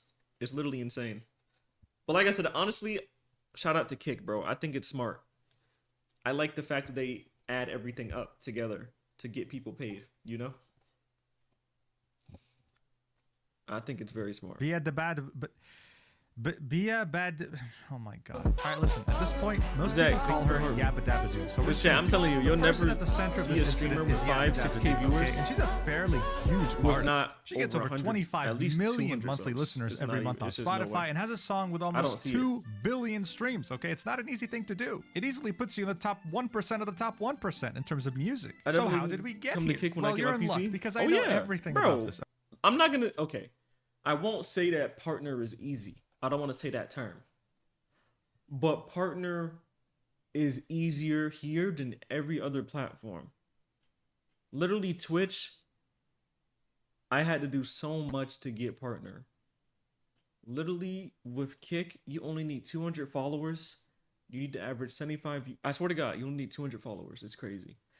You only need 25 subs, I'm pretty sure. And mind you, they can't be gifted either. So 25 different people need to sub to you. Yo, thank you for the follow, Nepo. And then you need, I think you need like some watch hours. I forgot the watch hours. But yeah, you also need watch hours. You competing with over 1 million viewers? I mean, yeah, but like I said, I don't care nobody say. Me getting Twitch partner, I keep telling this, but it's like the biggest flex ever. Because a lot of people don't know, so many people stream on Kick, on Twitch, and it's so hard to get partner, bro. Like, when I used to tell people I'm going to get partner, they was like, that's like a 1% chance. because it really is. Like literally only like 1% of Twitch is like partners. It's actually sad, honestly. But I respect Twitch for doing that though. They make it hard. That's why I be telling people that Kick need to make it hard. I feel like a lot of people on this app, they got it too easy. And like I said, I love Kick. They're trying to make it accessible for everybody, but I feel like they're making it too easy, which makes people not want to grind. The reason people love Twitch too is because it's a grind. You want to get more people to stream and put in work in here on Kick, let them grind. Stop giving them kick deals and stop letting them get partner. Because like I said, I had to grind for everything I had. Like, there's a thing that they do now, Killa, where if you're a Twitch partner or a YouTube partner, you automatically get partner on Kick, right? And mind you, they didn't do that back then for me. I had to grind for everything. If I would have known that, like, you feel me? Like, if they would have had that back then, I would have did it. But I didn't. I had to grind again. I had to re-grind everything on here.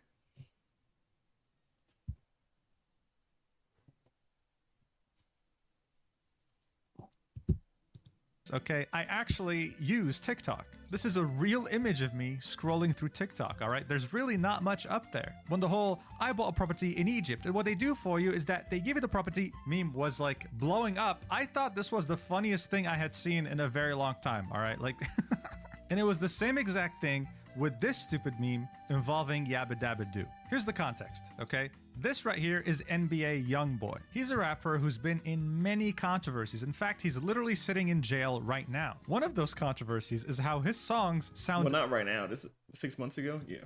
Nothing like how he sings. To show you this, here's a wonderful clip of him singing raw with no auto-tune. No. Youngboy's not in jail. He's literally on tour right now. He's literally on tour right now. What did he do 6 months ago? He just got out though. What do you mean? Janaya, you know how long he was in jail? I don't think a lot of y'all know, but Youngboy was in jail for like 2 years. I know a lot of y'all really probably didn't care or didn't really know, but yeah, he was locked up for like 2 years. And then they finally put him on house arrest. Cause I'm gonna tell you the story. He has a long story. He went to jail for like 6 months, got on house arrest. He broke it, went to jail for that long, came out, and now he's on tour. But yeah, it's just a lot. It's more to it than that, but yeah. Cause like I said, he fought. Cause like I said, I don't know if you know, he got a bunch of baby mamas. One of his baby mamas is Floyd Mayweather's daughter. I think she ended up stabbing somebody as well. Like I said, it's crazy. Like I said, you gotta go watch a video on that. But yeah, Youngboy is a effing demon, and then Floyd Mayweather's daughter is also a demon. Or post-processing. But yeah, bro, you can go look it up, bro. Floyd Mayweather's daughter literally stabbed somebody, but he got money, so he took care of that. He took care of that. The person who put me in jail was a boxer? Wild. Listen to this angel.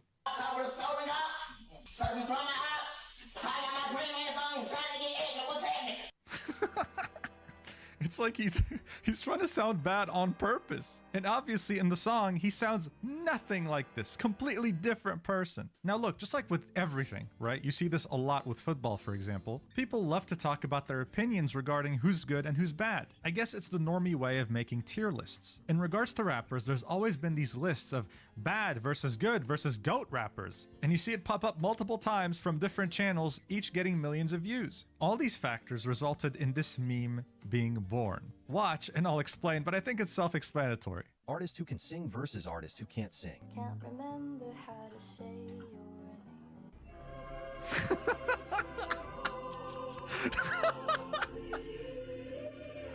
I can't believe I still find this funny, but I mean, it's so stupid. So the idea here You're is not that, in San yes, they're Antonio. making fun of this whole tier list thing, right? But this whole thing is meant to be an oxymoron, like the opposite of what they're trying to say. Yabba Dabba Doo over here has genuine musical talent. Singing raw is enough for you to think, wow, she's good. She doesn't need post-processing or auto-tune or whatever. She can sing straight into a mic with a guitar and sound amazing. While NBA Youngboy sounds so damn bad without any modifications to his voice that you can't even consider this guy a musician. In conclusion, this meme compliments the hell out of Yabba Dabba Doo and takes the complete piss out of NBA Youngboy. That's the whole point. I was sending this to my friends, thinking it's the funniest thing ever. Some of them laughed, some of them didn't understand why I found it funny. Anyway, just like any meme on TikTok, it evolved very rapidly, and within a few days, people wouldn't even give Yabba Dabba Doo any screen time anymore, right? Like making the meme even funnier. Watch. Who can't sing versus artists who can sing.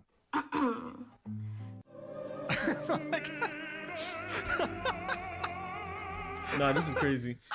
It's located on Melly State? Stupid, okay. bro.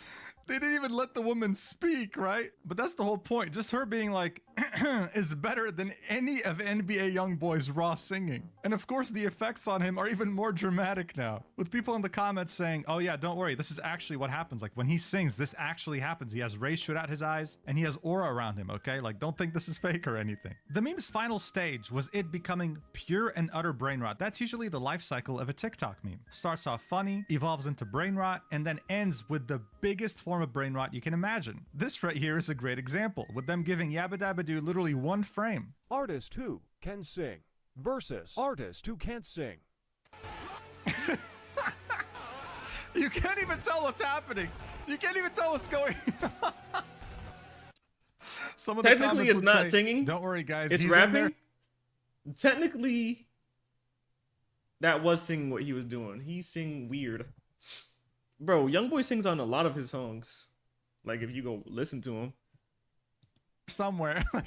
He just sing weird. Don't worry, like, I'm sure he's here. Like, this has to be him. No one else has this happen when they sing. Unfortunately, though, the meme getting to this point meant that it was going to die pretty soon. I was starting to see it way less on my TikTok, and it was clear. It was about to die, and we were going to move on to something else. Until Yabba Dabba Doo decided to make an Instagram story post. You have to understand, at this point, this meme was huge on TikTok and also on Instagram. But this was the first time she had ever brought it up. So obviously, many people went to see what she had to say. They were hoping that she was going to be in on the joke. But instead, they got the complete opposite.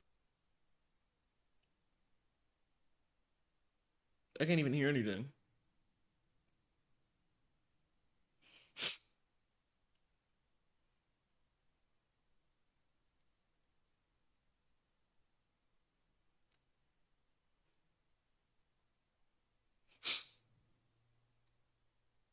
You and him got a lot in common then? Okay, buddy. I thought I was tripping. I guess he couldn't play the audio.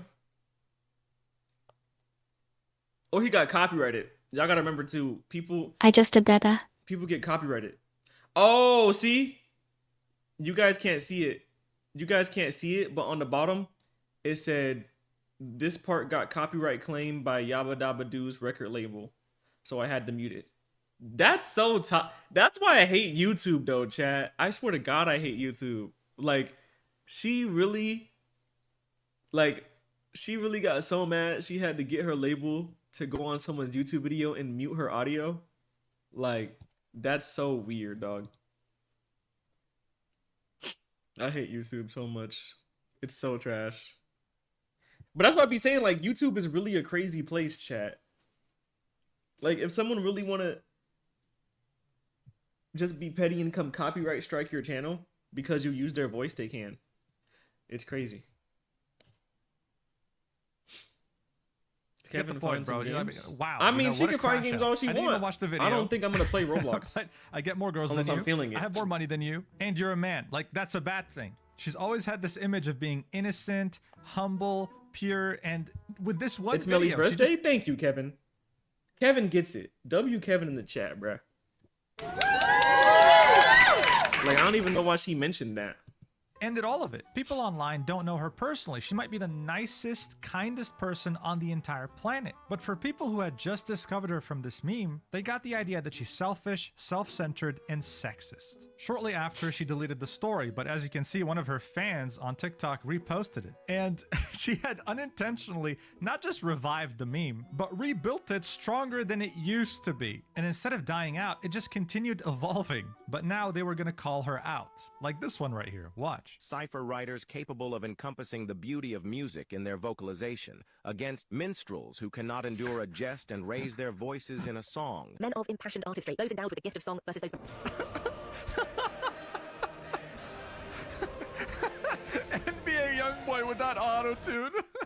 Nah, this is crazy. Look, realistically, this was the situation. Millions of people were made aware of who Yabba Dabba Doo is. At the same time, they were also made aware that she's a great musician with pure, raw talent. I personally had no idea who she was or that she even existed. It made me check her out, listen to her music, and all she had to do was signal that these millions of people discovering her for the first time were welcome. Like, look, this right here is a clip of Pitbull thanking his fans for showing up with bald caps to his concert, saying that he really appreciates it, okay? Now, yeah, you can get butthurt like, oh my god, they're making fun of the fact that I'm bald, or understand, no, this is just them appreciating you. They're doing this because it's you. Now, I want to say a special thank you to everybody that came out with bald caps here tonight.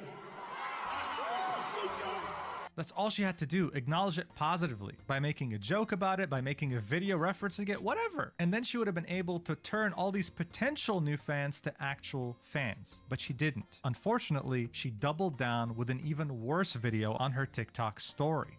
In this almost 5-minute rant, she finally talks more in detail about what— oh yeah, he can't play this one. He about to get striked again. What's bothering her, but unfortunately, it's overshadowed by some really— So we have immature games comments. on the set later, but we already have games though. She has about, like, I have to probably tell her to resend it, but yesterday she had about like 4 other games that we didn't even get to play. She gave me a list already. What she didn't like about all this attention were some really weird and rude comments she was getting on her videos. Look, I've seen the comments on these meme videos, okay? A lot of them are saying, wow, she really does sing very well. And sometimes, yeah, you might see a comment here or there saying, oh my god, she's so hot. Does anyone have any sexy pics of her? Whatever. She unfortunately only focused on the negative here, and she focused that negativity purely on men's existence. The one thing that is deep is the comments that resurface and the comments that I started getting recently since I've been going more viral on this app from this same incel culture that this meme comes from, okay?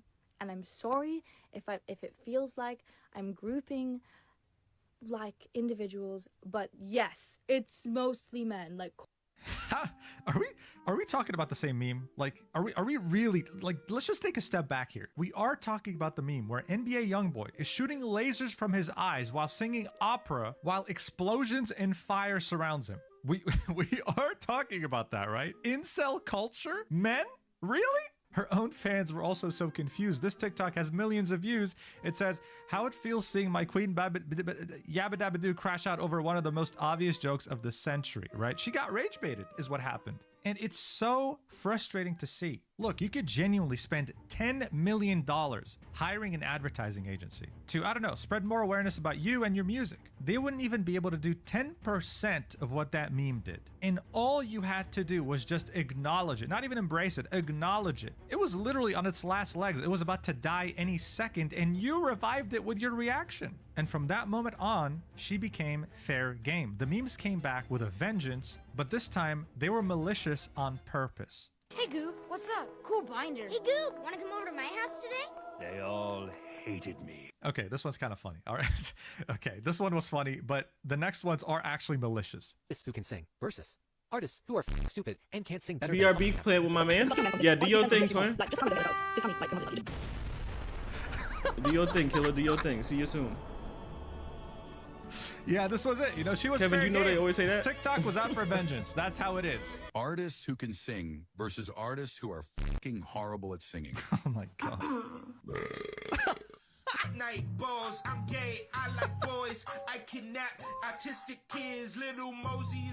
I will say this though, I think it's important to What? point out, yes, That's not a lot of Kanye. memes did go too far. What I just showed you could still be equated as some form of banter, but this next one isn't. Rapers who can sing versus rapers who are so fucking shit at singing and should fucking give up on their music careers because of how fucking shit their fucking music This is on and they should TikTok? just end it all at this No way this is on TikTok. Additionally, there Hold are on, let me end sexist real quick. fucking whore who can't take Wow. a fucking Oh, no. joke and is a Okay. dirty, disgusting fucking bitch. God They're damn. So fucking Yo, this is on TikTok? This is like, the majority of this TikTok is just him insulting her. This has millions of views, 250,000 likes, and it's still on the platform. I would say that's too far because it's literally calling for her to off herself. So as you can see, it did go out of control, and there were millions of people participating in this. At the same time, her fans were also having a crisis. How it feels to be a male Yabba Dabba Doo fan right now who actually enjoys her music. She had called out an entire gender for all the problems in her life involving this meme. meme. And now instead of gaining millions of new followers, she risked losing them. Her fans were also being targeted. Like there's this one fan called Eggy99 who is like the biggest Yabba Dabba Doo simp, and yeah, people just make fun of them in the comments whenever they post something about her. Look at this. You're gonna be a madman after this ratio. Out-ratioed, out-ratioed, out-ratioed.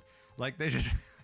This has to be a troll account. Like, this has to be. This is just so embarrassing, dude. And it doesn't show any sign of stopping anytime soon. But at the same time, she isn't showing any sign of stopping either. In her official Spotify playlist, she changed the description to "Some men really can't take a joke." She also posted this to her Instagram story, right? This was very recent with her song Real Man. Even her fans are saying, hey, listen, I love you, but you're just adding fuel to the fire. This started with a dumb, really stupid brain-rotted TikTok meme, and it could have stayed that way. It could have been dead by now. Yabba Dabba Doo could have literally had millions of new followers, listeners, fans. But instead, she now has millions of haters. There are some very unhinged individuals calling for her to off herself in TikToks, which haven't been removed yet. And this controversy doesn't seem to be dying anytime soon because she keeps putting fuel on it as well. I don't want to assume anything about her, right? She does have her perspective, her point of view, but I think anyone can agree, right? Anyone, that she could have at least handled it better. She could have maybe scripted it or thought about it a bit more, not just rant about it and blame an entire gender for her problems. Anyway, I'm gonna go back to TikTok and hopefully find a new brain-rotted meme to send to my friends so that they can block me, and yeah, I'll see you in the next video whenever that is. Thanks so much for watching until the end, and I love you. Mwah.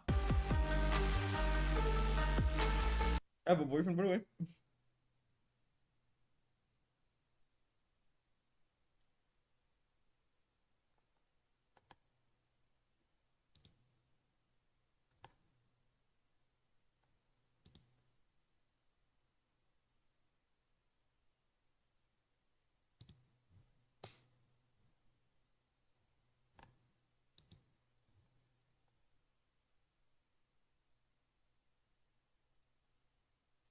The 2026 SRT Hellcat Dodge Durango has officially been banned in 17 different states for being too powerful.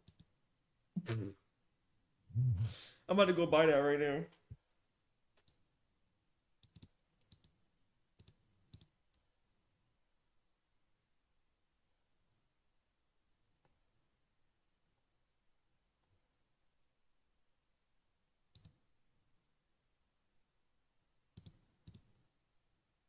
The police know that they can't catch it?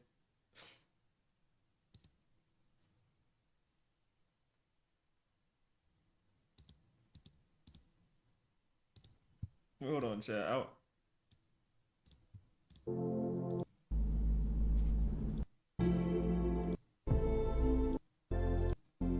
This is what they banned, chat?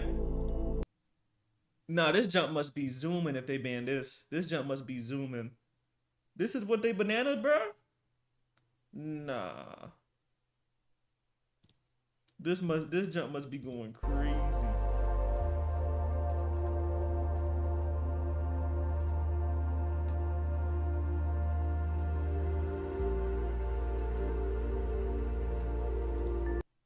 Nah, 17 states though? That's wild.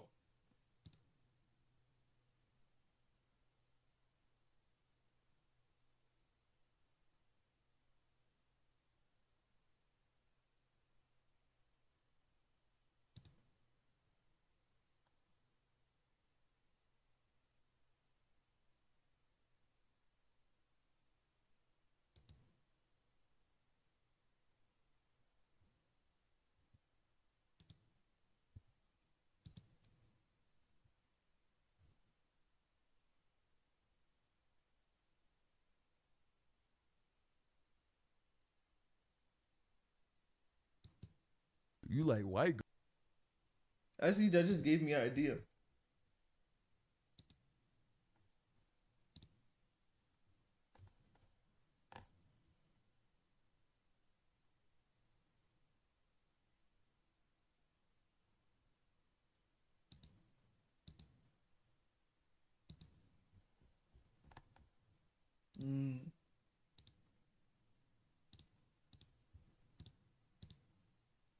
Maybe make a video.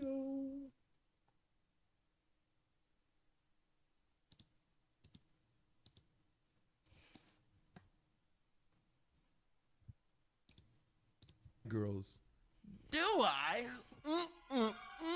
Megan Fox. What? It's banana. It's cooked in Cali too. Allison from Twilight. Sir. 12:50 at the next window. This nigga was absolutely elated to announce his love for the snow, bro. He's taking this movie poster a little too seriously, gang.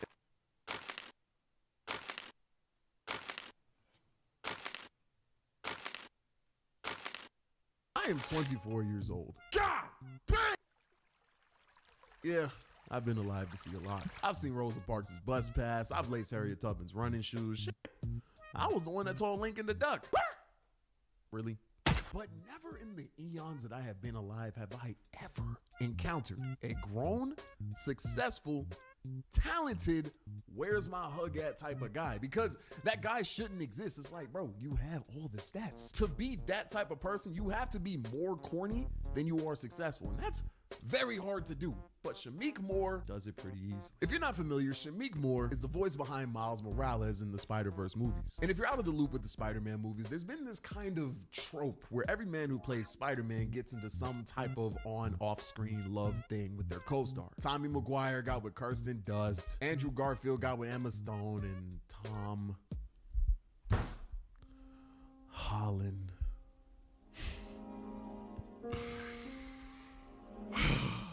He managed to get with Zendaya. These are the Spider-Man big three. And Shameik here, he's been trying to continue the tradition with his co-star, Haley Steinfeld. Which, hey, like my man's John Wilt Booth said, shooters shoot. But what Shameik doesn't seem to get is that the other Spider-Men were in live action films. They were on set for countless hours, constantly kissing, constantly holding tight, swinging around, all that. Just like a haymaker from Batman to a jaywalker, they was bound to connect. Appreciate you, just can't get intimate with Haley in that way because they're not on set. They're recording lines in a booth. Booth? Where? Bro, wear a beanie or something. He can't build up the same level of rapport as the other Spider-Man, but he still expects the same results. As I said earlier, shooters shoot. And I'm not mad at a shot. I'm not even mad at a brick. But an air ball? Easier to be Miles flirting with Gwen when I'm looking at Haley. When you're looking at her, right. I was very happy to work with Haley. All right, people. I would not be mad if it was just one awkward interaction. Again, breaks happen, but this, brother, look at me when I say this. Heck. WChat, thank you. And it just hurts every cell in my body watching them recycle the same line over and over again. Yeah, it's just easy when I look at Haley. How about you look at your script instead? The movie's on its like third delay. I thought bro was light skinned. And Haley's face in each clip is just. She is in each clip looking like she had wished Kingpin had taken Miles out in the first movie. And it also don't help that Haley got a whole husband. She recently announced her engagement, and that should have been when Shameik threw in the towel and called it a day. But did he do that? No. This grown man proceeds to subtweet. There's still more people to meet, more opportunities to come, more chances to try, live, learn, apply. Apply some fries to my bag, bro. You're going out sad as hell. The thing that's getting me tight as fuck is that he's literally doing all of this to himself for absolutely no reason at all. Like, just shut up. You're allowed to be mad that Shorty's engaged. No one's saying that you can't. You liked her. I get it. Bro, not gonna lie, I need to do something with my hair. What's wrong with your hair? Movie franchise. Stop saying everything that comes to mind. I just can't understand what the objective of posting this even was. But now that we're on the topic of his posting, we have to talk about how mind-numbingly corny his Twitter is. Do you like white girls? Do I? Megan Fox? Vanessa Hudgens? Allison from Twilight? Sir! 12:50 at the next window. Unironically typing is completely ludicrous to me. Megan Fox, Vanessa Hudgens, Allison from Twilight. Bro is not saying them like they're curses. He's saying them like they're potential victims. Do I? Like, bro, that nigga, oh boy, this nigga was absolutely elated to announce his love for the snow, bro. This nigga, he's taking this movie poster a little too seriously, gang. And the thing that's like really getting me is this don't hurt y'all the way it's hurting me, bro. Because I know this is a lot of people's first introduction to Shameik Moore, but I actually grew up watching this nigga. One of the first ever Netflix shows that I actually sat down and watched completely was this show called The Get Down. It was this drama. Yeah, W to Get Down, bro. And at the time, I was W to Get Down. That That jump was so good. I got African braids in. Just been walking around with them. Sorry, man. What are you saying sorry for? Oh, you said hey Melly as you are also live. I mean, I didn't delete that. One of my mods probably deleted that. You gotta be careful with the promo. Is this the front page? No, I don't think so. I don't think I'm on the front page today. Or I missed it. But I'm not on the front page right now. But I am on Just Chatting.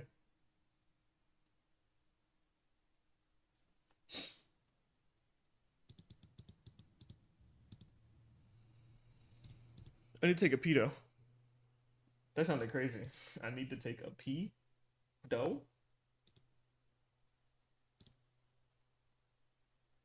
Why the F do I see Kai taking a shower at 4 p.m.? He's good mod?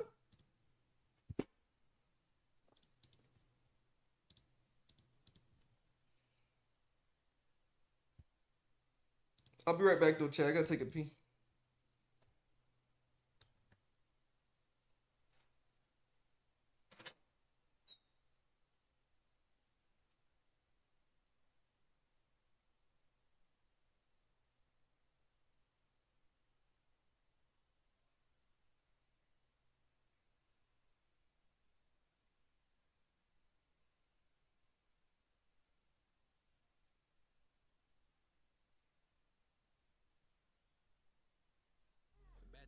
My middle name Jason, I'm dark like the basement. Yo, bitch, give me face on an everyday basis. I never had braces. I don't fuck with Satan. My new bitch at A's and we take a vacation.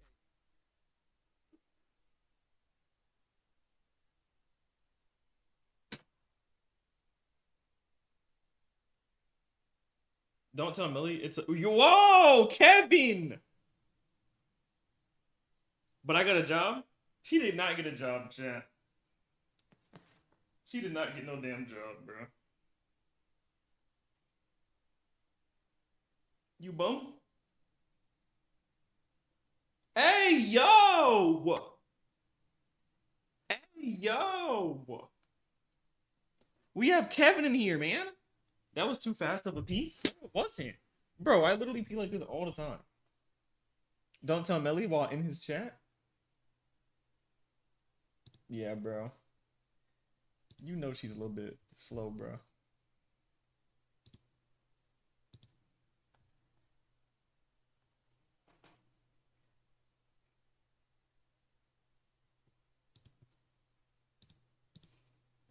Did you just wash your hands? Yes, I washed my hands. Did you not see me rubbing my hands when I came out? Like, chat, it don't take that long to wash hands either. That's like, you like, listen, I don't have one of those flushings where I gotta go on the side. My toilet, I literally only have to click a button on top and then I go wash my hands and I'm good. Here we go. Bro, Kevin is so weird. Like, I can never talk. Every time I talk, bro, she got a problem, dog.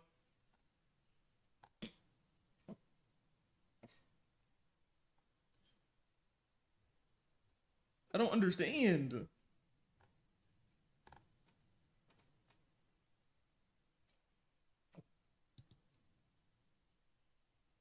Also, I'm about to edit soon. I got a video. I'm gonna make a video about the Hellcat. Yo, KB, you wanna buy a Hellcat with me, dog? We can go half on it. Bro, no one's doing no eat or pass, big back.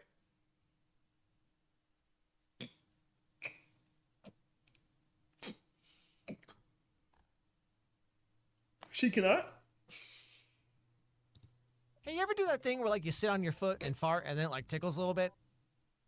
Anyway, Disney Channel. So I've covered quite a few of their shows It's up to this Passenger point. You know, State? I've done all the classics. I'm moving on to the 2010s now. Wait, I with just realized Jesse. it's not banned in our state, is it? I just realized, is it really not banned in our state? Oh my god. Chat, let's do it. But chat, we getting a Hellcat today, boys. And that junk not expensive either. That junk like 60 bands, bro. That's actually like easy work, bro. Oh yeah, bro. Hell yeah, gang. We cooking, where? Tight.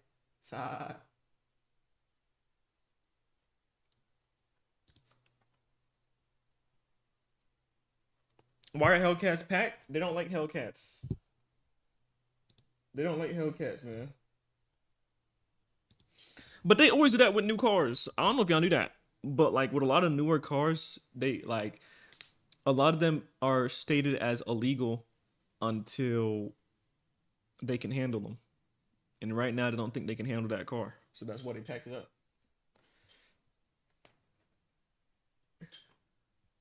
That, you know what I'm saying? A bunch of YNs about to start using those. Also, you gotta realize too, like it's also because of the simple fact of police cars. I'm pretty sure y'all know this, but a lot of police cars can't handle these cars. They be too fast for them. And you know, sometimes you feel me, the states be like, oh nah, we don't want no car going around where people can do chases and outmaneuver, you feel me, the police cars. Cause that car, it looked like a demon, bro. I looked at the miles, all that. Oh yeah, bro, that junk's a demon, bro. Like, oh my god, bro, I need that, bro. But yeah, in simple terms, you can say it's fast. Time to get the police Hellcats. Not about how fast, about the driver, to be honest. I mean, you can say that, bro. But like, speed chases are bad regardless, though, because I've seen a bunch of casualties on people driving away from the cops. You know what I'm saying? I'll just say it's a bad thing overall in reality. Always end up crash? Exactly. It's always gonna end up bad. Always. It's rare to see. I've only seen like 2 or 3 incidences where they actually escaped and they still got caught over time anyways. So it's like think about it like this. The people that did survive, they did all that and risked other people's lives and theirs to still get locked up. It's not like they actually escaped and never got caught. Because that's all it is, chat. It's so hard to escape nowadays. I don't think people understand. It is so difficult, bro. It's damn near impossible to escape nowadays. Unless you either got money and you really like that and you moving like the government. But if you don't got no government ties, bro, you cook, brother. Like, damn, just let me sell it then.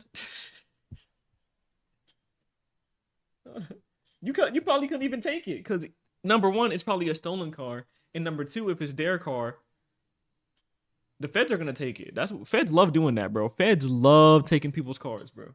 Especially knowing that they might be in there. Oh yeah, they taking that car. There are so many cases of cops stealing cars or taking cars. Like, it's crazy, bro. The same thing with money, bro. That's why there's so many stories about cops stealing money too. Drugs, all that, bro. These mother effers be like, yeah, I'm gonna put this in for questioning. Nah, they keep it to themselves. Effing demons, thugs. They're thugs. Listen, majority of cops nowadays are literally just legal. Like, they're just doing illegal things, but because they have a badge to their name, if they get caught, it won't be like being a regular civilian. That's why I hate the feds, man. That's why I hate the feds, bro. They really indestructible until that badge come off, for real, for real. And like I said, even if they do get caught, it ain't nothing too crazy. They just broke now. They just don't make no more money. That's it.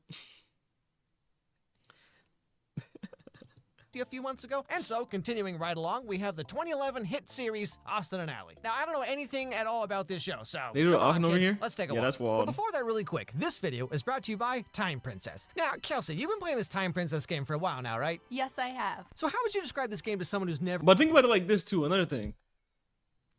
We already know America has corrupted cops. I want you to let that sink in, right? So imagine what Mexico deal with, bruh. We already know America's corrupted.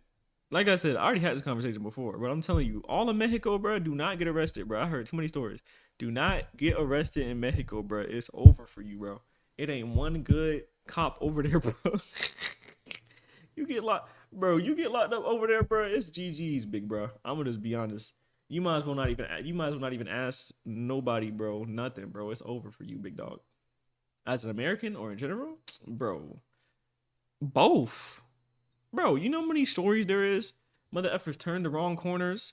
They go the wrong way. The tour guide mess up. Whatever the freak the case may be. Boom, you gone. So many mother effers go missing going. Bro, one of the places I will never go is Mexico, bro. I'm never touching there, bro. Never.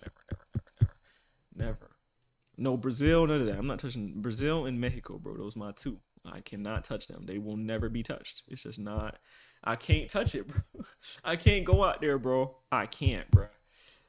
Unless one of my homies is from Mexico or something, and you know what I'm saying, they know how to get me right without me getting sent to the gulag, fine. But if I don't got no Mexicano friends, bro.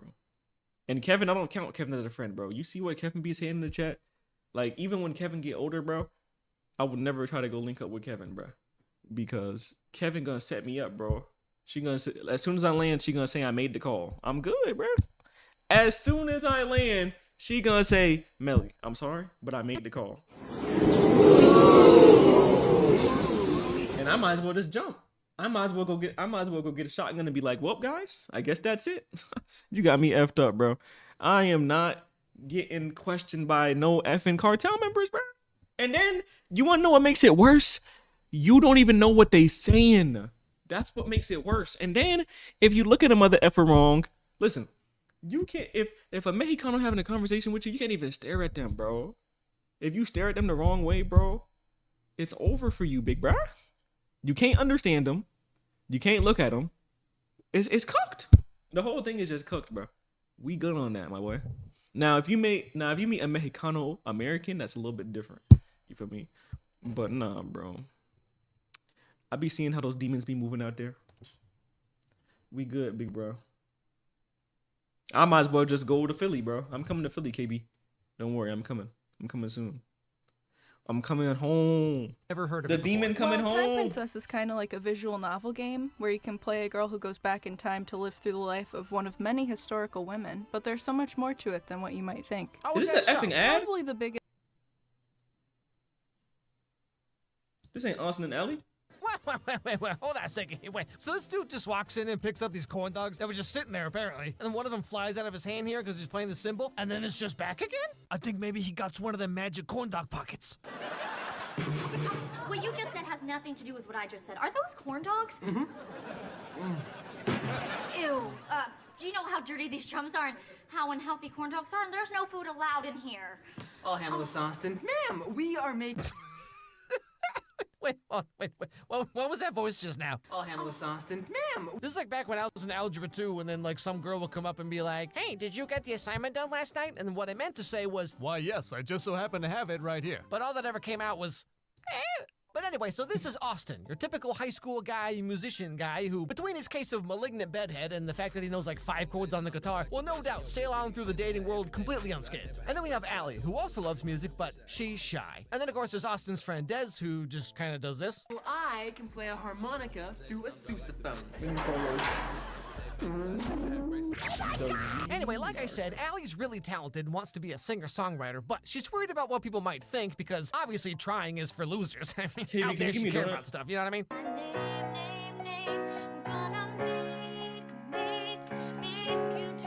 Double take. Come on. How long have you been standing there? Hey, I like that song, but if you want to make it really catchy, you gotta speed it up. You don't know, my name. Yo, thank you for the mother freaking kicks. Austin steals this song that Allie was just which goes mega viral, turns him into a huge overnight internet sensation. You know, because you could just like do that back in 2011, 2012. I mean, hey, remember back when the whole world just went nuts for this cat that looked slightly perturbed? And the memes were all like, when you're on a date and they start explaining all the inside jokes they have with their friends you've never met. But then nowadays memes are like 14 layers deep, you know? It's all like, my mom, my therapist, and all my sleep paralysis demons trying to explain to me why owning 8 dishwashers might not be normal. But anyway, so given what Austin has done and how much success he had doing it, would you believe Allie's not too thrilled? Hi, I'm Trish. Big fan. Sorry. Look, I'm here to... what are you doing? I'm making my own cologne. It's called Austin. Austin. The secret ingredient is my sweat. Oh, no. You know, we all laughed at Belle Delphine for selling her bathwater, but Disney Channel was all over that stuff like 10 years ago. Okay, Ross Lynch walked so Belle Delphine could run, that's all I'm saying. But like, more importantly, okay, so Allie just goes over to this dude's house, like she just knows where it is somehow, and walks right into his room, and these guys are like, hey, that one girl we talked to that one time at the I just realized, why is yes. Trish built like Kevin? I did just realize that. So like, she's in your house now.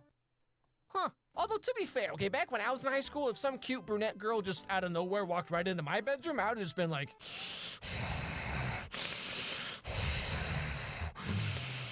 Who's that? The big But all girl. the same, Allie came all the way over Wait, you here never to tell watched Austin what's Alley? what. Here's some stuff we've come up with. Austin. Lunchbox. Austin. Pillow. The air's working again? Austin. Really? Peanut butter. Chunky. Or smooth. Look, I'm not here to see your Austin junk. You stole my song. You heard me playing it at the music store. I guess that makes more sense since I've never actually written a song before. I've tried, but they're all terrible. I wrote that song, and you have to tell everybody the truth. I can't. Do you know how embarrassing that would be for me? Consider my feelings. Yeah, Allie, who do you think you are? Not prioritizing the feelings of this random man who just stole from you. So now, not only did Austin steal Allie's song, but he's in too deep to come clean about it, okay? Because now he's been invited to be on the Helen Show to do an original song. So, we are out of time. It's too bad, because we would love to hear you do another original song. Darn, I've written so many songs. I wish you had more time. How about you come back tomorrow? Tomorrow? Yeah. Another original song? Uh-huh. By tomorrow? That's what I said. But as you probably already figured out by this point, he doesn't really know how to write music all that well or do much of anything all that well, really. So he's kind of like patient zero for kids who become Bro, TikTokers. I need a new song by tomorrow. Did he just put the Why don't you chords? just write a song? You know Emo? I can't. I've tried. Listen. Oh, nah. I need a song, it can't be too long. Song, song, song, song, song, song, song, song, song, song, song, song, song. I wrote that last part. I mean, to be fair, it's not really that much different than what the Kids Bop version of WAP sounds like, so I don't know, maybe you're onto something. So Austin needs Allie's help to come up with a new song, but obviously she doesn't really want to help him because he took all the credit for the first one that he stole anyway. I know you're mad. Preteen. I didn't mean to steal your song. Then I acted like a weasel. I'm sorry. Who am I kidding? I might make My dad an always email said and tell them music that was they a don't waste of have to come. time. Hold on. He said I had a bazillion to one chance of making it. That's exactly what my dad said to me. You know what my dad said to me? He's always like, open your eyes, sheeple, jet fuel can't melt steel beams. And then the other person's like, sir, can you just pull ahead and grab your food, please? Anyway, so Austin's like, oh man, I stole your song and got famous, and now I have to write another one to get more famous. And Allie's like, wow, I feel so bad for you, apparently, for some reason. Okay, fine, I'll write you another song, because I am a doormat. Self-esteem, I don't know what that means. So they go up to Allie's special piano room place from before, and then she's all like, I like pickles. and somehow they end up I writing like a new pickles. song. Break down the wall. It only took all night, but we did it! This song is awesome! Okay, well, you better hurry. You only have 1 hour to get to the Helen Show. You mean we better hurry. I want you to be there with me. Really? You mean it? Wait, hold on a second. What is the audience awing for right now? The fact that he's giving Allie proper credit for the work she just did? Golly gee, what a swell guy. Anyway, so then they go on the Helen Show and perform their new song with no mishaps whatsoever. Nothing goes wrong. Everything's perfectly fine.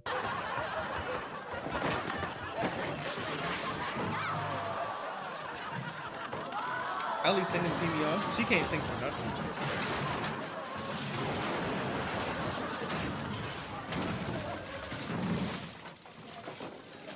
You know, this is pretty much how it feels when I'm trying to salvage a first date, you know, when they're all like, Sal, tell me something about yourself. And then you cut to like 45 minutes later, I'm on part 4 of 7 of my TED Talk on why Legend of Korra is actually better than the original Avatar series. But all the same, despite everything that just happened, Austin and Allie, oh, that's why the show's called that. Austin and Allie team up to have her write the songs and him perform them, so everybody wins. Pickles! But look at that piano. I used the money I got from being on the Helen Show to pay for all this. I can't believe you did this. I want you to be my partner. Spend more time with you? You're a songwriter with stage fright? I'm a singer who loves being on stage. We're a perfect match. What do you say? We're partners.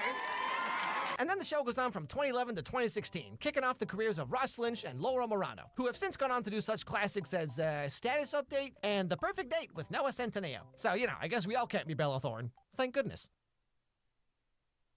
So usually at the end of these videos, I like to talk more about the show. Do you just call those classics? I've never even watched those. Have y'all watched those? I don't think I've watched either of those, gang. I'm gonna be real. Thank you for the follow.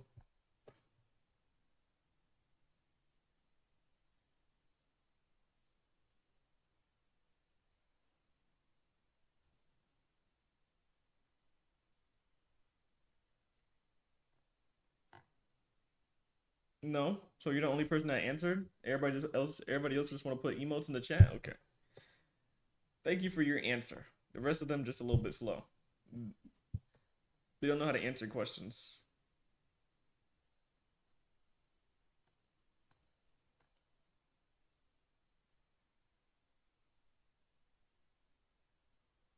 OJ's confessions? 11 WOJ. years after a jury found him not guilty of the murders of Nicole Brown Simpson and Ron Goldman, O.J. Simpson wrote a book, and he called it I Did It. My goat. Here's the story behind this book. Although acquitted on criminal charges, O.J. was later found financially liable, so he has always owed money to the families of the victims. In 2006, to make some money, he decided to write If I Did It. The premise of the book was literally O.J. saying, I didn't do it, but if I did, here's how and why I would have. As you can imagine, the public was revolted by that idea. My vote matters, your vote matters, 400,000 Kevin. copies of the book that had been made were destroyed. But a year later, a bankruptcy court said, hey look, OJ still owes these families money, let's give them this asset. And so the Goldman family took the book and published it. Now they have always believed in OJ's guilt, and so they made the cover look like this. I did it. But they're not libeling him. The title is still technically If I Did It. If I Did It. Yo, they're toxic. 11 years after— Nah, they're so toxic for that. They took the book and they put if in the— Nah. Them boys, nah. They funny as freak. He did it? Nah, for sure.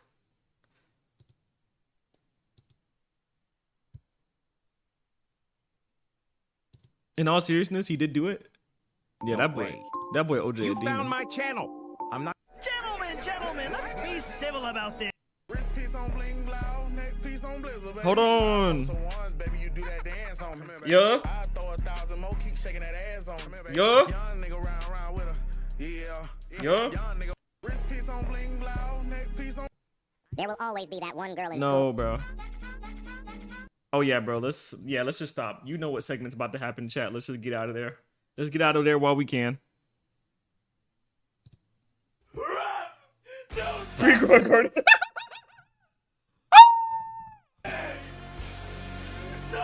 Bro, KB, why is your big ass eating that watermelon like that, bro? KB, typical gorilla. Is that my glorious King LeBron?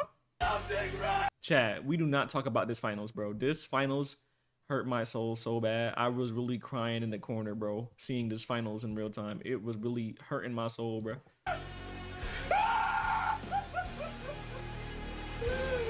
Ref, do something. He lost? See, I really like this phrase.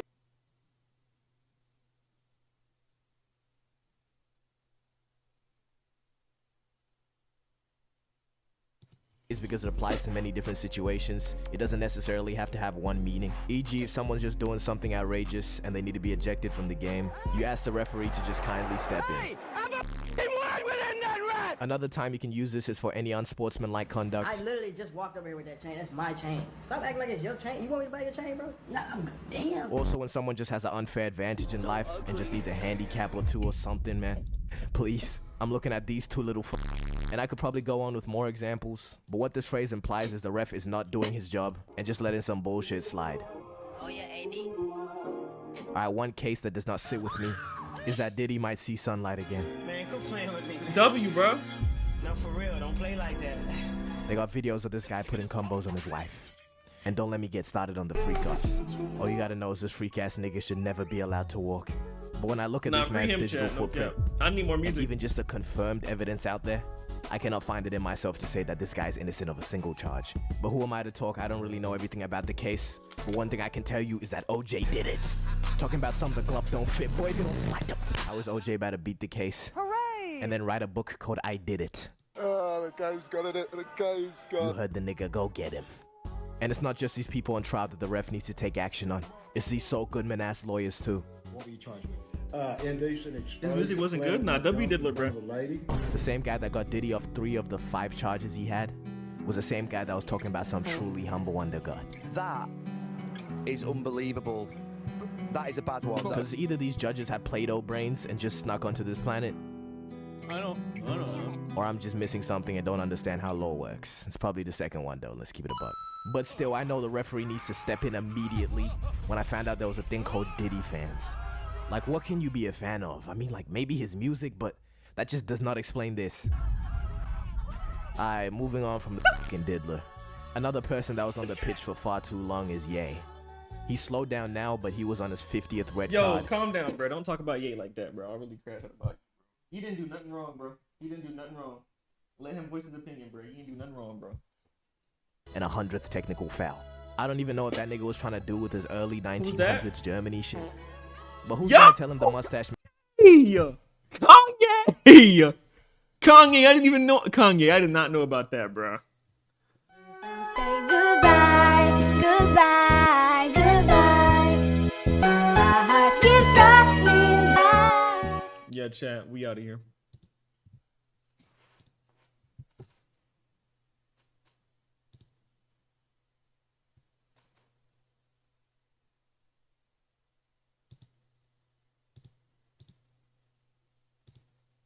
Bro, KB, bro. KB. Man only mess with niggas that look like You're this. done. Kanye, you don't fall into that category. This guy was genuinely just on an uncontrolled run of just bullshit, bro. He may have actually picked the wrong club to actually get the best out of him. And yeah, honestly, the ref probably couldn't do anything, you know. We do have freedom of speech. I just don't want to hear about how you gave your cousin. If you can still look me in my eyes and just tell me this nigga made Graduation, but when we don't look at the lyrics of some of these songs, I'm not gonna lie, it's kind of fire. So, you know, can it go on like this? It can. And yes, the ref does be slacking, but it's so good to finally see them do something. I cannot describe the happiness I received from seeing Dooku's aura. As lame as that sentence was, it's true. And my favorite example of the ref finally intervening is player 100 in Squid Game Season 3. Spoilers ahead, skip here now. And as much as I don't like this guy, he was the most logical in the final game. The lunchbox idea was a tough idea. But why I'm saying the ref finally did something is because this nigga was a fake-ass demon, bro. Every single game, this nigga had doo-doo in his pants. Look at him. And then every game, he would vote to continue playing. Talking about some one more game. One more game, we can do Nigga, it. play one more game now. Fuck wrong with him. But one person that needs to be checked goes by the name of Doo-Doo Garbage. He has been called... Bro. I don't care if that's fake, bro. That's OD, bro. That's OD, bro. Oh my god. DDG, bro. DDG, sue him immediately, bro, for defamation. This is crazy. Defensive Player of the Year, but there's a foul on Doo-doo every garbage. single one of those Yo, plays. chill. Oh yeah, GG's for me, chat. Everybody put GG's for me, bro. You know what How is this nigga still in the game with tackles like this? I beg of you, get him off the pitch. Bro, the ref's treating this nigga like he Jordan or something. But he didn't touch it with both hands. That's the thing. You think so, Michael? 55 hits. Bro, there's no way this ref folded just because MJ said yes he did. Oh my God! I got you in 4K. Just dick rock. Okay, anyways. Oh yeah, is it niggas food around time? Or is it DDG not food genuinely time? had to hire a ref to call fouls on this nigga. Damn, that's spray on you? But the court systems need to take this kind of unsportsmanlike conduct as a reason for a prison sentence. 1 million years dungeon. DDG I need to doing edit, this, but it just makes the game unfair I need to edit, but these videos are funny as freak, bro. for the rest of the players. He wants to be the star too often. And it's really getting on my nerves because he's spoiling great games. But just the term ref do something, if you're really tapped in, you know that term originated from Blue Lock. Because this shit is a manga about fucking soccer, bro. Or football for all you British people. When Nigga, Melly calm eat down all and eat your eat. 3 pie too Bro, much. chat. This is like, bro, we literally had this conversation. This is glaze. Like, y'all be talking about everybody. Like, can we talk about Janaya, bro? Please. She's obsessed with me, bro. No, like, can we please have a conversation? She's obsessed with me, bro.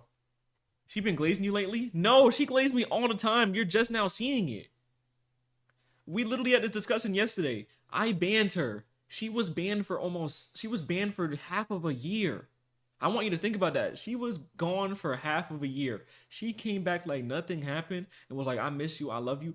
Every day she'd come in here and be like, my Melly, bro. One time, she even called me daddy. And I had to call her out and said, don't ever say, I literally pressed her and said, don't ever call me that again. And then she talking about sorry, bro. She is a strange person. Okay? She is strange. Reaching? Bro, I have the screenshot. Chat, do y'all understand something? The same thing with Kevin. When y'all be saying stuff, I screenshot, bro. I will show the screenshot right now.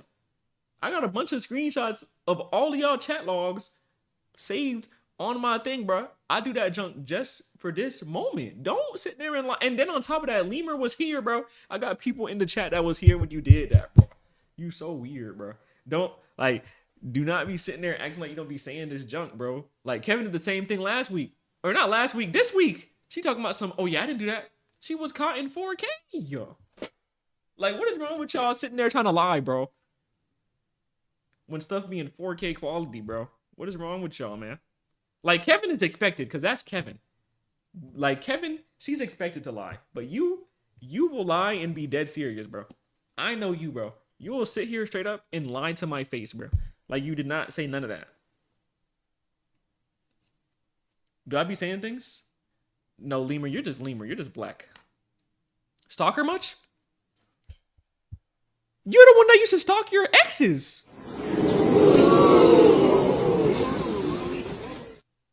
Janiyah, don't make me keep going, buddy. You better not sit there and talk about stalkers again, bro. I've been giving you your warnings. You know that I know things, buddy. Listen, Chad, she used to text me all the time with no response, Chad. She would tell me stories, and I'm like, what are you yapping about, bro? And I would leave her unreceived, bro.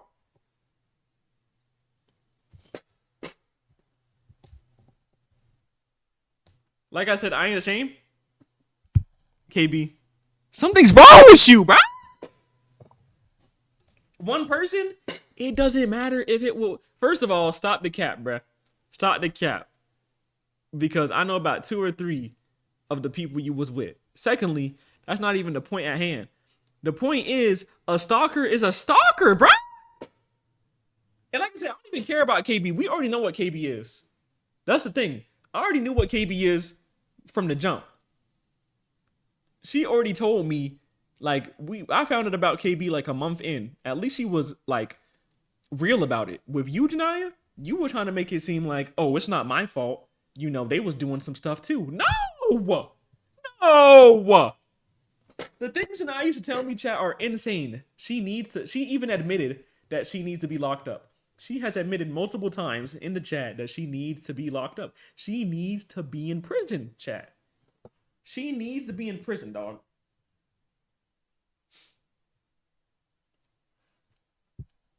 If I cut hair one time, I'm a barber. So what if I sent doo-doo? Bro, we already know about the doo-doo segment, or at least I know. Wait, did you tell me about it? Or did you tell the chat? I forget. I think you told the chat, actually. But yeah, you already told the chat. Yeah, you told the chat about the dookie segment, bro.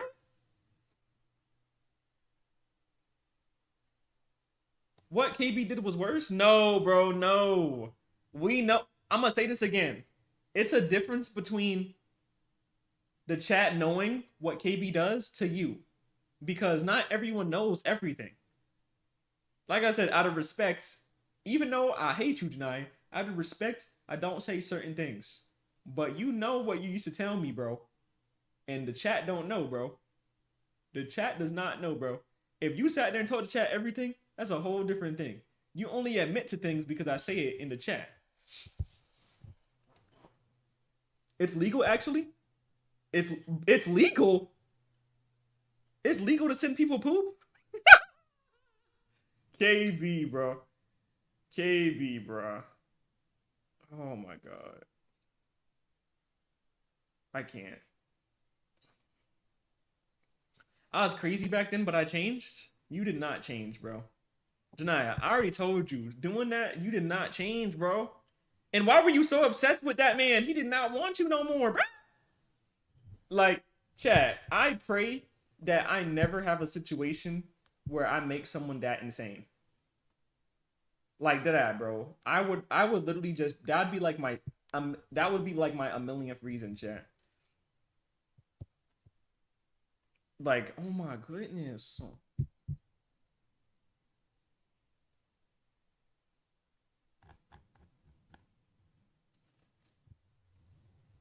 But nah, you gotta do better, bro. No cap. But anyways, if this shit is about soccer, somebody explain this panel to me. This nigga. Are we done? Yes, we're done, Kevin. I'm not afraid. Talking about some destroy, kill, kill. It's a game of soccer, little bro. Plug. Who your beans, bro? And then this one. Have I ever played soccer with my life on the line? What do you think? Is this like the Brazilian trial by combat? You just play a game of fucking keepy uppies, and if you drop it, you die. Bro, soccer can never be serious enough to be having shots like this. Look at this dude. Wait till you see the. No. Calm down, G.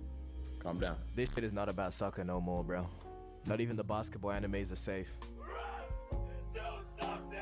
Damn, maybe sometimes we gotta feel for the ref, cause what can he even do? Next thing I want to talk about is damn Love Island. Looking for a girl in the villa who's feisty, 5'6", nice fit. And not just like a specific part of it, I'm talking about the whole show. The whole thing needs to go ref blow immediately. I'm convinced this is genuinely a CIA operation to fucking control the youth. And why I say this is because this show has no substance whatsoever. I ain't gonna lie, he's It's just a spitting. bunch of naked people with no morals. And don't tell me you watch this shit for the drama, bro. This show genuinely just sucks. But to each their own, I guess. I haven't even watched it. But still, let me just give you an example. You haven't watched it and talking crazy? There's a challenge called the heart rate challenge. Bro. Pretty much the challenge is to raise somebody's heart rate of the opposite gender. Now you could go about it this way. But most people decided, alright, let me just twerk and kiss up on niggas. Now we got this woman, Huda. And people are saying she took it too far because her partner was this other girl's man who's sort of her friend. And she was just doing way too much. And I don't give a f, because we know damn well that was gonna happen. You can't even ask the refs to call this one, just take it on the chin. I really think this phrase is gonna last for a while. It's been around for like 5 months now. The whole sports terminology trend, I really fuck with that. Like when somebody fails miserably, yeah, that's an air ball. But we gotta slow down on calling women balls, bro. Because we are not gonna beat those objectification allegations. And I'd be damned anyways if a nigga called me a fucking ball. But I do see how it's tough. For example, if you saw a DDG ass nigga talking to your girl, you can hit one of these voice lines. Alright, I'm just saying anything to make it to the 8-minute mark. But another one of my favorite ways to use the ref do something voice line is when there's a clear mismatch and you just gotta ask the ref, how is that fair? On the deadly 115 49, I'm ready to go. Whoever wants it, let's get it. Big Mac 6'2". Nigga, what is this matchup? Nuclear bomb versus coughing baby. And in a less literal mismatch, we got this image here. How do you allow someone to get this reaction out of you? And if you don't know the context, these two guys do debates. 2 questions, how do you argue with people for a living and still have this reaction? And 2, what did he even say? Tell me these two aren't the exact same image. Nah, but this is going down in the Hall of Fame with 6'7". Oh yeah, and I've... Bro, L67, bro. Plus, I did not disappear for 2 months. I did upload a video, it got taken down. I got a strike for a week, and during that time, my computer blew up. No cap. Facts, no printer.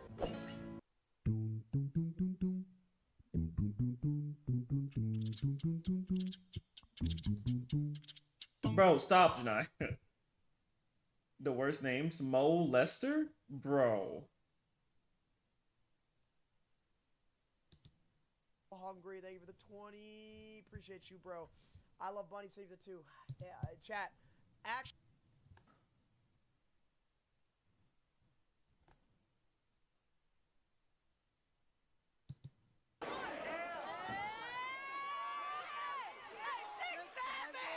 It's one of the simplest. Typical, bro. How one kid ruined the internet? Facts, he ruined the internet, dog. Yet most powerful things ever spoken on the internet. 6'7". That's it. 2 words, 2 syllables. Nothing complex or deep. But somehow, this tiny moment where a random kid shouted 6'7" spiraled into one of the biggest internet memes of 2025.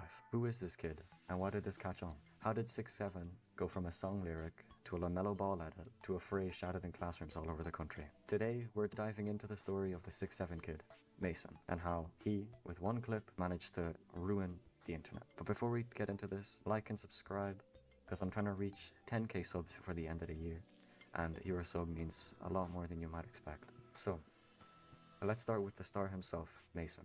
Simply known online as the 6'7" kid. He wasn't famous, he wasn't chasing clout, he was just another kid at the AAU basketball game hanging out with his friends. When he shouted something so random that it became a cultural phenomenon. That's what makes it so good. Mason didn't plan to go viral. He didn't set up cameras or rehearse lines. He just yelled 6'7" and shook his hands. And the internet took it from there. The origin of the meme traces back to Skrilla's track Doot Doot 6'7". In the song, the phrase 6'7" gets repeated over and over like a chant. The lyric itself doesn't mean anything, but it's exactly why it stuck. It became popular on TikTok edits, especially with the NBA highlights. Fans love to pair the chant with LaMelo Ball clips, since of course LaMelo is exactly 6 feet 7 inches tall, so the sound was already floating around. But then Mason stepped in and gave it a face. He yelled 6'7" at the AAU event, and it was like lightning struck. The internet suddenly had the character it needed to attach the sound. He wasn't just some random lyric anymore. He was the embodiment of it. The moment this was uploaded on Cam Wilder's channel during one of his AAU team vlogs, at first it was just background noise and just a kid goofing around. But TikTok got ahead of it, and the rest of it is history.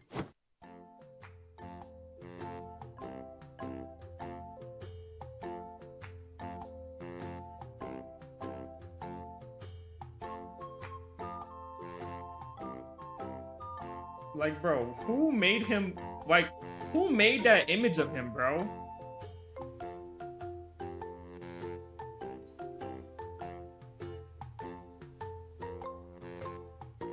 Edits began flying everywhere.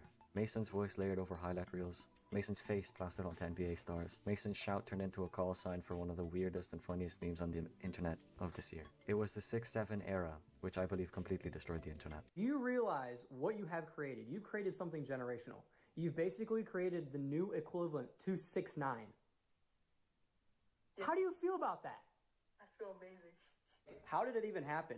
I know you were at a basketball game, right? Yeah, RWE. RWE, was someone just taking a video and you just yelled out 6'7"? Yeah, so like, the camera pointed to me, my friend. What's the Melly E? I have no idea. Your friend's name is Mason? No, Mason. No way. I just like thought of something really quick because like that camera's gonna be in for like at least like 5-10 seconds. So I had to think of something fast, so I just said 6'7". 6'7"? Hey, 6'7"! What was it like going to school the next day after all that? It was very, very heated. I got like crowded. As you guys just saw from this clip, Mason himself had to speak. Interviews, reactions, people asking him what it all meant, and the best part is, it didn't even mean anything. That's the magic of it. Mason wasn't sitting on some deep backstory or hidden message. He wasn't trying to start a movement. He just yelled 6'7" because, well, why not? And these two numbers he yelled out completely cooked the internet and every generation to come. They went to a haunted house and they had to stay there for like, you know, however long, 6-7 hours.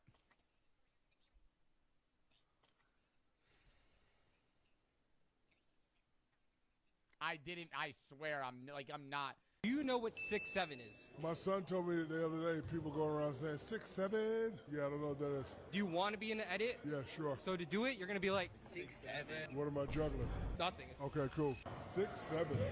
Of course, the internet, being the internet, people couldn't resist. Suddenly, everyone was doing the 6'7" thing. Kids in classrooms yelling it, TikTok skits recreating it, athletes joking about it in post-game interviews. It spread so far beyond the original clip. People didn't even need Mason's face anymore. Just hearing 6'7" was enough to get the joke. Literally just counting from 1 to 10 is enough to crack somebody up. Let me try. 1, 2, 3, 4, 5. That's when you know a meme has gone nuclear. When the sound alone becomes iconic. Okay, but what's actually as crazy is how big this got. Classrooms got disrupted because kids won't stop shouting 6'7". Teachers were begging students to knock it off. Parents had no idea what their kids were talking about, and sports culture embraced it fully. The LaMelo Ball edit skyrocketed in popularity. Every time someone mentioned his height, 6'7", the chant would come back. It became a cultural reflex, like even teachers were doing it to gain attention of their students. 4, 5. Thanks, guys. If you could please make Bro, there's no way the teacher did that. district approved game if you are on your Chromebook, please. Thank you. This wasn't just a funny clip, it was a shared language.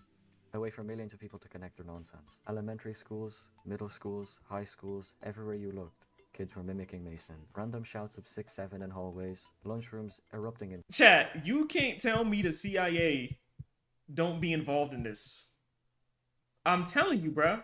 The CIA be putting stuff in y'all cereal. Whatever the case may be, y'all eat that junk and y'all see a certain something and be like, yo, 6'7". Like, bro.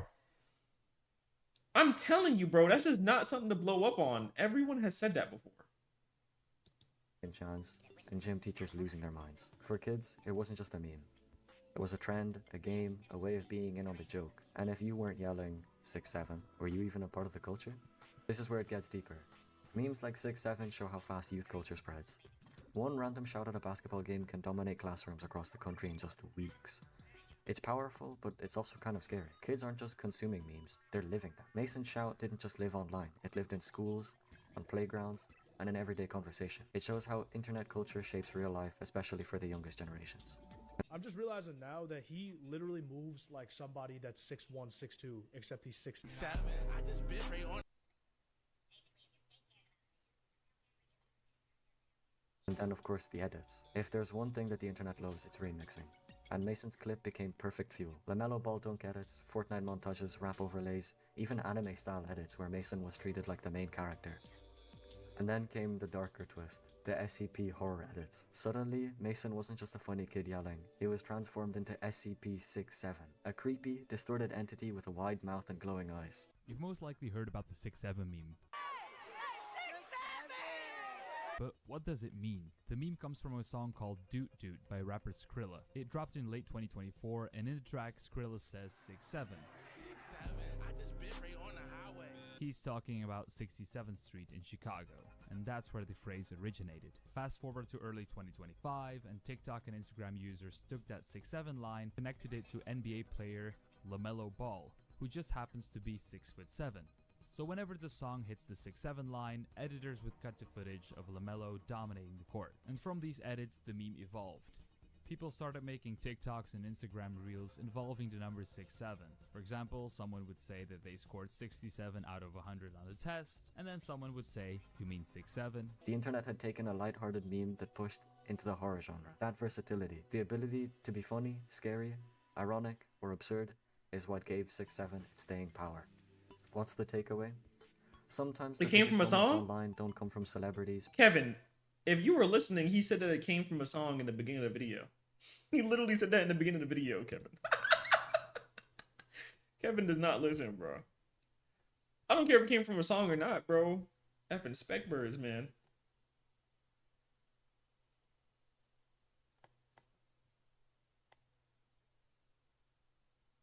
Shut up? No, I don't want to jump.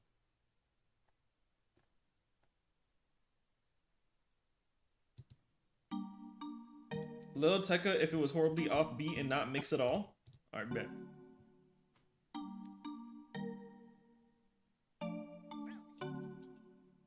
I got black, I got white, what you want? Hop outside a ghost and hop up in a fan, I know I'm about to blow, whoa, whoa, I ain't done. They try to take my flow, I take their ass for ransom. I know that I'm gone, they see me blowing up. What, Janaya? They want some. I got 2 twin Glocks, turn you to a dancer. I see 2 twin ops, leave them on a banner. And I got 2 thick dots, wanna link the gang, yeah. I got red, I got blue, what you want? The Chanel, Balenciaga, Louis and Vuitton. She know I got the funny Prada when I hit Milan. I needed me a diorata, I need me the one. I started from the bottom, you can see the way I stun. I want all the diamonds, I want that shit to wear a ton. The ops, they tryna lie me cause they hate the place I'm from. But them niggas don't know me, they just know the place I'm from. I got lots of shorties tryna pull to my place. But you ain't want me last year, so just get up on my face. They all up in my inbox, so I know they wanna taste. I know they want my downfall, a nigga, are you lazy?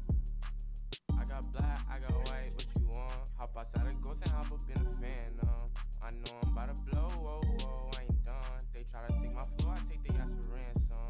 I know that I'm gone, they see me blowing up, now they say they want some. I got 2 twin Glocks, turn you to a dancer.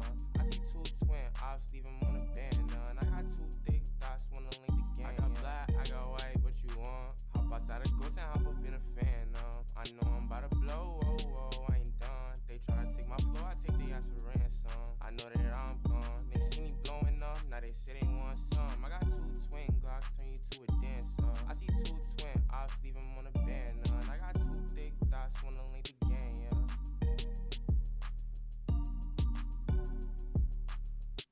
W song.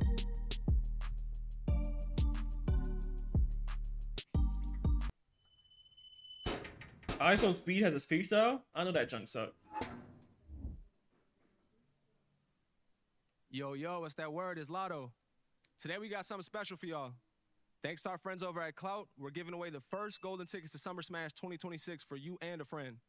All you have to do is visit playclout.gg/lyrical and vote by September 30th to enter. The more you vote, the more chances you have to win. We got I Show Speed at the table today. Let's get into it.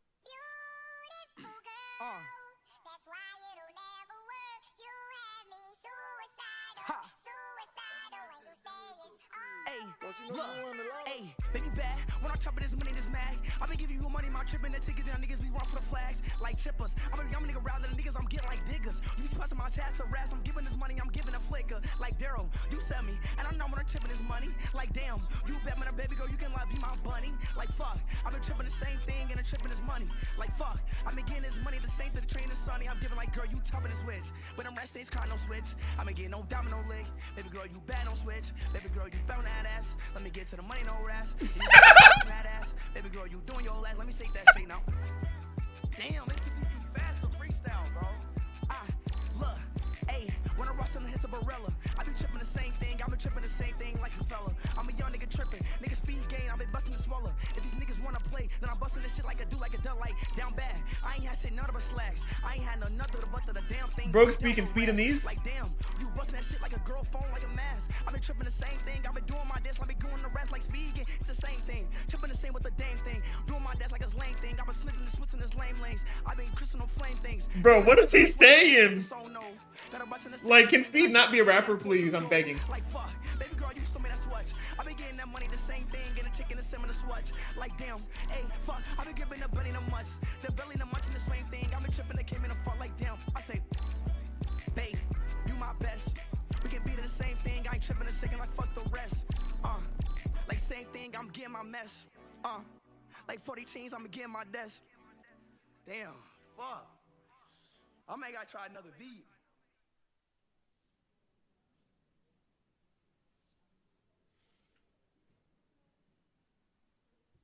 L lunch break, bro.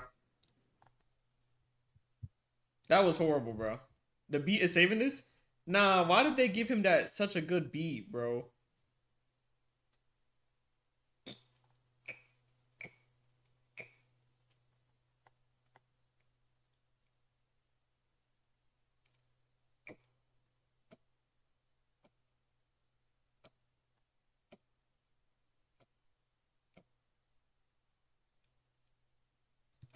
Yeah.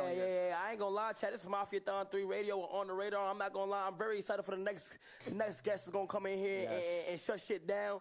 Chat, when I thought about having this person on Mafia-thon Radio, I had to make it happen. I said I like what this person is doing. Freestyles is OD. Yep. And I'm ready when you are. And before we bring him in, I love what this person stands for. Yes. At the end, you know what I'm saying? Like, yes. Like we all prayed together. Like it was beautiful, man. So Fire. Without further ado, let's bring him in. Come on. Come on in, my boy. Let's go. Come on in, my boy. Baby Chief, do it. Baby in the Chief in the building. My guy. Come on now, gang. My brother. Come on now, gang. My brother. Uh-oh. Complex is #1 rapper under 20, right? That's what. Or in their teens. #1 rapper in their teens, man. Here you go. Here. I ain't gonna lie. Yeah, what's going on, Jack? I ain't gonna lie. You a bad motherfucker, bro. Oh yeah, you know that. But hey, for how young you are, you a bad motherfucker. Every time I see you coming out with some shit, you always on some shit. You on some different shit. You going crazy. Yeah, I ain't gonna lie. Nah, I appreciate you, Blee. You know this. Let me know when you ready, Riley. Lemur, it's only 5 o'clock and you fiending about food? Calm down. How long? Y'all gotta stick with me. I'm finna turn this bitch up. Hold on. You gotta hear what I said though. I say, hold on. 2612, they wanted to know the meaning. All my bitches know I'm leaving, I don't need a reason. Before you think about tweaking with us, take it up with Jesus. Cause 9 times out of 10, you gon' get sent to meet him. I talk about drugs because they make me happy. And my little cousin trap house look like a clan rally. Bow, bow. Trying to catch a nigga pissing in that alley. My cougar bitch called me grandbaby since I can't be daddy. Fuck your music, that shit I'm not trying to hear. First of all, I'm not no rapper. Whoa, Kevin! Dump out that rat, they spin again just like a burger. That bitch flip, don't drive too fast and work too slow. I'm quick to say, boy, on that whip. Hit the flow, I'm the biggest, I'm the motherfucking GOAT. If you not hearing what I'm saying, hit the motherfucking door. And the black her face and laugh as if I'm riding with your hoe. I feel like bass God, tell your bitch I'm coming for a throat. Chicken, Fry's ass. Face shot, chest shot, then I thighs ass. Face car good, you gon' see me riding past. They see my little ass and niggas get to walking fast. Bow, bow, got the chow lock on, I'm out the roof blinking. Bow, bow, got me right down when I shoot, nigga. Bow, bow, marching down your block cause we the troops, nigga. Bow, bow, we don't wanna hang with you new niggas claiming that they shooters, they won't hurt a fly. That man was their only slider, know they heard he died. You the reason that your homie down for 35. All that for nothing, still got out and got shot 30 times.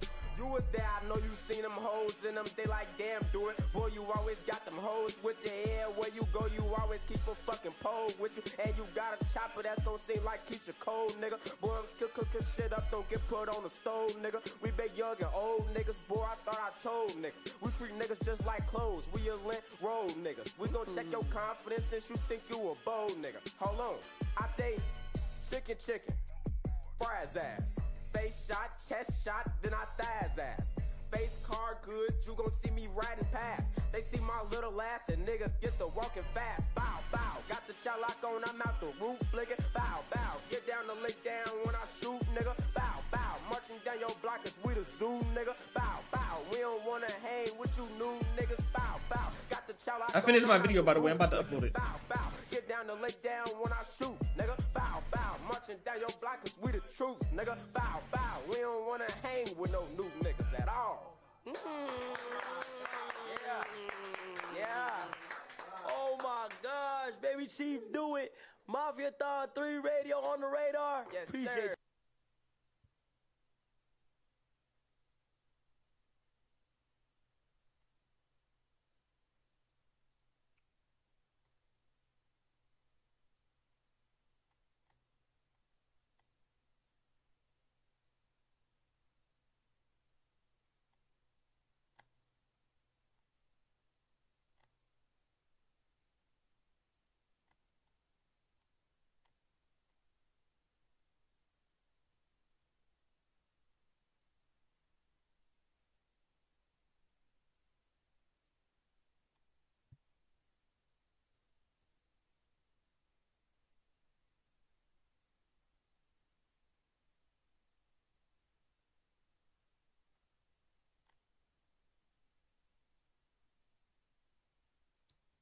What's poppin', y'all? In typical streamer quote relationship fashion, the audience has already turned on DDG's new supposed girl, India Love. This all happened towards the end of his show that he put on Are You My Ball, which I'll get into in a more structured video on how that went and why I personally think it was. I think he did it for his own passion project, but I mean, he even knows that the profitability of that thing was likely zero. He probably just netted out or lost money on it. But the premise of the show was these girls were coming to compete for DDG's love. Kind of like 20v1, or if you guys, some of you guys are old heads and remember the old like Raj Patel show where it was like love or host, something like that. So one of the first times where somebody felt like India Love was doing too much was when Ben Dadon called her out. And I'm gonna play you guys that clip right now.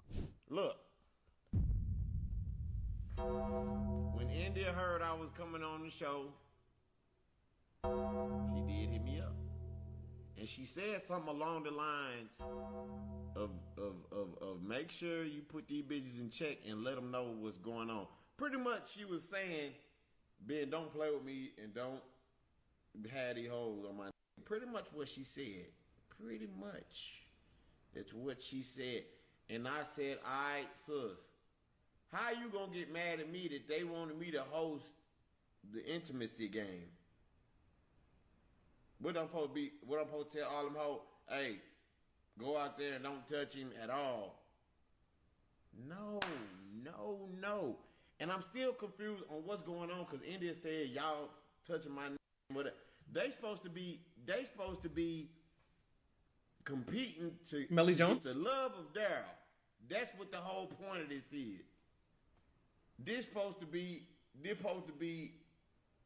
find love for Daryl. and then you come in bullying. Sounds reasonable to me. How are you going to have this guy tell girls, like, hey, you can't show love towards this guy whose love you're here to win on a show that's about winning his love because this other chick's gonna be upset? Do you see how that doesn't really vibe well? And this all went to a peak when this chick, Vicky, that was on the show, she decided to speak out against India Love because she felt like she was bullying her and all the other women on the cast. So I'm gonna play you guys that clip. She's reposting stuff calling us lame but it's all of us. If you watch the reposts, I'm a part of this cast. Everybody on this cast was a lame. They were boring. That's what I woke up saying. What happened now? My daddy happy. Mama called me up, that money coming and she want me out of 122 mods. Shout out Leela, man. But from shout my out Leela understanding, mods. India never said nothing disrespectful to you. I feel like that was very unprovoked. I don't think Thank you you. need to play Miss Leader and Miss I'm the leader of the Are You My Ball girls. Like I would never that was play very leader. unnecessary. That's all I want to say. Thank you for the mother I'm not freaking. stopping nobody from popping they but that was I was disappointed seeing. It wasn't me popping anything, but if we're bringing up clips of everybody else's past and clips from years ago or months ago, it's just like, why are those clips okay? This was towards the end, and DDG, you could see he tries to save her or tries to kind of protect India. Keep in mind, they're not officially in a relationship. They've never mentioned that publicly. And this caused DDG's audience, or a segment of his audience, to fragment into creating their own Twitter community and complaining. And this is what happens every single time with every girl Thank you to follow, bro. Appreciate you. Streamers content that I've ever seen, and I've seen this happen at least a dozen times. Now, of course, there are people like a Ninja, for instance, or a Tim the Tap Man, who are married and their wives just generally stay offline, don't do much. With Ninja, she was heavily involved in his career as his manager, but she never did anything that harmed the content, because that's the most important thing. Like, Facts. DDG's viewers, yeah, they mess with DDG, but they mess with the content. That's mainly what they are there for. If DDG was just chilling, there are the majority, right? So, like, for example, if DDG is just sitting there staring at a screen, or maybe just sitting there talking, or sitting there playing a video game that isn't popular, he may get, who knows, maybe 1,000, I don't know. But those viewers would really be there for DDG. But when he's doing some other type of content, maybe it spikes up to 10, 15,000. So if the content is being compromised, that is when the audience starts to turn on the girl, especially if the girl is the one compromising the content. So usually, in this case, what happened? India Love comes in, they're like, oh man, this chick is fine, and she's creating some great content, and there's like this tension, and they don't know if they're together, so they love her. They want DDG to get with her. DDG spends more time with her, and this happens every time. He spends more time with the chick, then they're like, oh, are they together? What's going on? DDG is an individual whose content consists of having chicks on your content. He also said that's what held him back with Halle Bailey. So if he's got to have chicks in his content, and the fans are there for chicks interacting with DDG, when India Love starts to get in the way of that, India Love is now getting in the way of the content for the viewer. So now they're looking at her like, hey, B, not the New York B, the B with Yo, the MXPX, thank you to follow. Yo, what you doing? You're messing with our content. We don't like that. But at this point, the streamer is likely into the chick. We don't really know for sure, but he's likely into the chick, especially if he's defending her. And then now he feels like he has to defend her. She's talking about like, yo, why does your audience hate me? Why do your fans not mess with me? Like, yo, you got to do something about this. Now he feels pressure to do something about this. And then when he tries to do something about this, the audience gets even angrier and more frustrated. And this cycle happens until it's too much to deal with and a breakup happens. And then it cycles again and again. Or eventually, like, the streamer learns and maybe has a chick that's cool with it, or just decides not to have a chick altogether. Because if you're one of the streamers where chicks have to be a part of your content, or you're interacting, Bro, Kevin always talking about some flirting and all that, usually that streamer just stays single for a very long time after they learn their lesson the first time. It always takes at least one time to go through it. But DDG is not new to this. He's true to this. He's been on this. That's also why he doesn't publicize that he's in a relationship with this chick, which I don't think he is. But the behaviors, the jealousy, the way that she's behaving, and the way that DDG is reacting to people not liking her goes to show. And he even calls out his community. So I'm gonna play you guys this clip right now. And this is all after the show. With a brain, no grown person with a brain a mind, a thought in their brain gonna think that a is gonna get married in 7 days.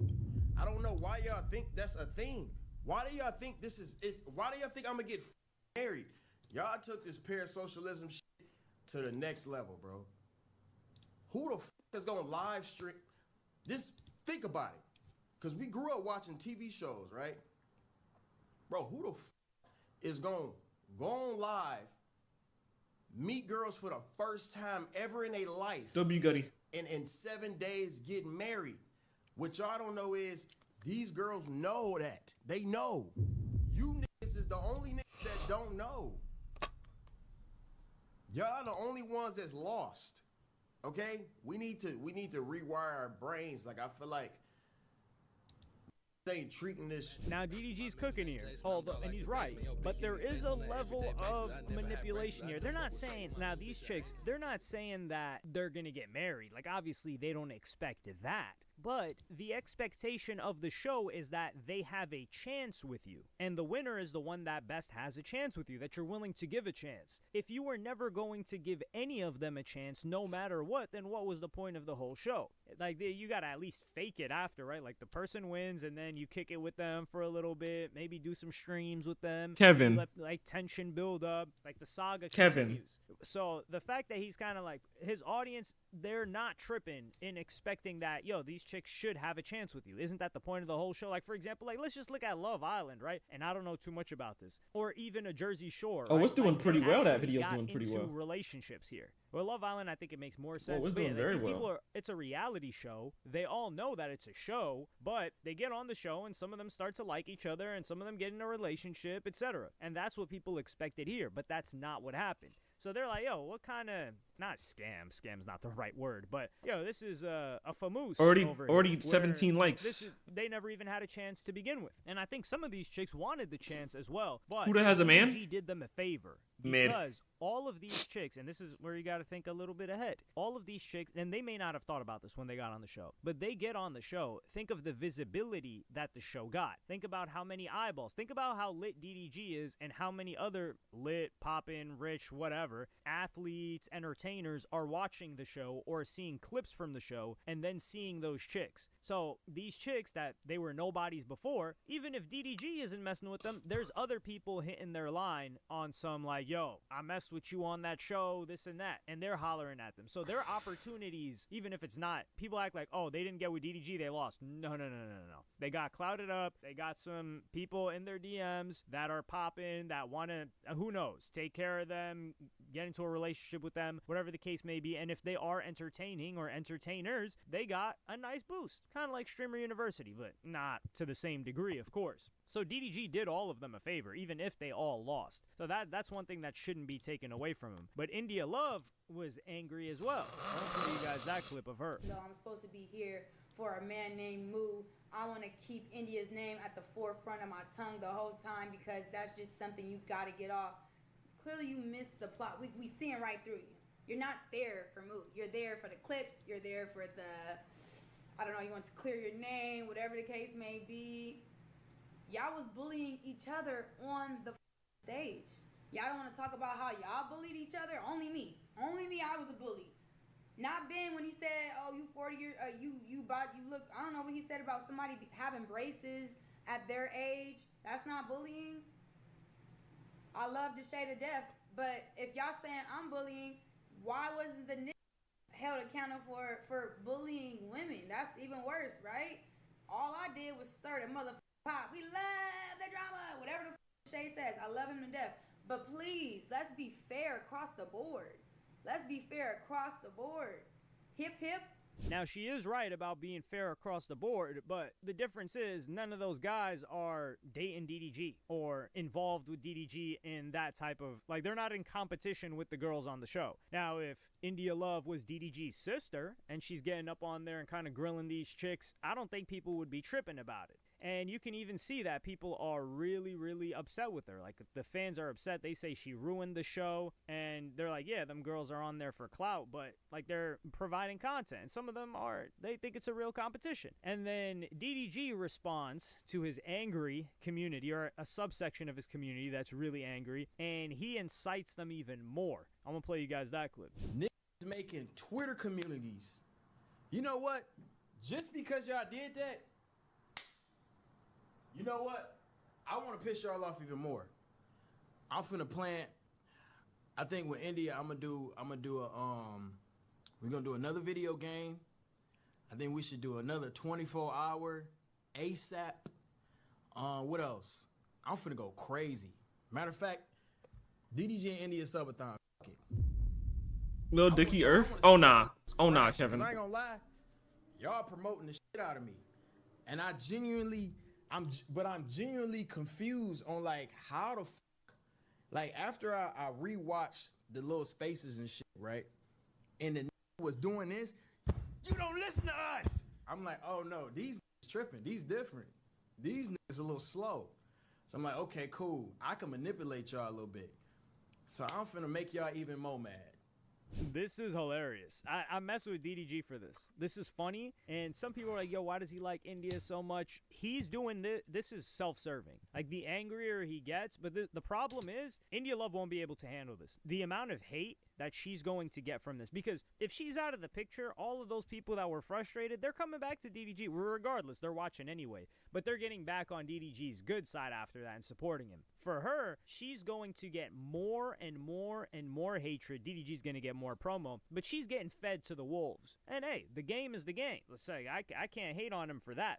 So more drama, but I don't think she's going to be able to handle extended hate, not even drama. I don't think she's going to be able to deal with the extended hate of her perceived ruining of content for the viewers that are upset with seeing her on stream. Now, DDG, he's just going to get more lit, so he doesn't really care about the situation. So, yeah, I think if this continues, there's going to be a separation between them. She won't be able to handle it. I've never seen a chick be able to handle that type of hate. I mean, and it's difficult because a chick is always going to get far more hate than the guy. Like, the only time a guy would get hate is maybe if he's with a really, if he's like kind of a quote-unquote nobody guy, and he's with a really lit chick, and then he cheats on her. That's the only time he'll get a ton of hate. But a chick could just be with the guy, and then she's getting a ton of hate. The guy that's popping. And India Love is popping too, but as a streamer, I don't know how much juice she got like that on her own without collaborating with people in their community. But let me know what y'all think about this in the comments. Like, subscribe, and hit the notification bell if you enjoyed, and I'm gonna see you on the next one.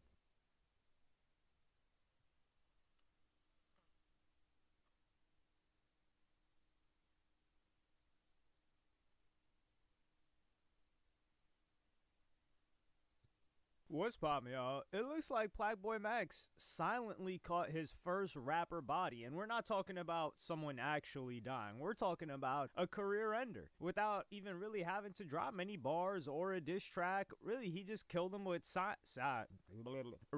just killed him with silence. Not even the kill him with kindness that Selena Gomez would drop. Great song, by the way. We're not gonna go there though. But if you guys remember early in the year, to top the year off, really, January, I think it was January 7th, if I recall correctly, or January 8th, Fabio Foreign pulled up with Lil TJ, and the infamous smoking incident happened. Now, Blackboy Max, he smoked weed a lot before. I think he doesn't smoke anymore, and he lets people smoke now when he's got his own crib. But he used to run through these Airbnbs, and there was a policy. So he's like, yo, can you smoke outside? And they didn't want to hear that. So they were acting like children, both Fabio and Lil TJ. And this turned into a whole thing, and eventually they patched it up, although I don't think they'll ever be cool, but they didn't have static anymore. But funny enough, less than 2 weeks after that incident, Blackboy Max must have tapped in with some people to do a voodoo curse, because Fabio Foreign would be arrested, and he would be arrested sleeping on an air mattress in New Jersey. So I'm gonna play you guys that clip right now.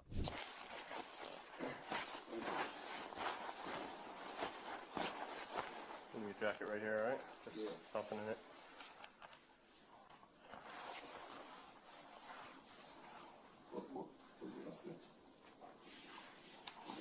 We'll talk to you when we go back. We're just going to bring you back. Have you complete our search and then we'll walk you. Looks good? Looks good? Yeah.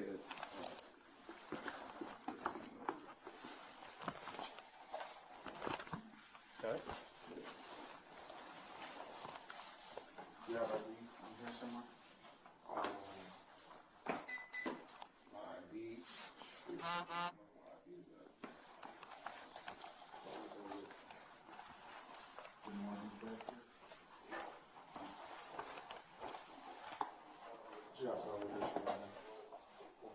Okay.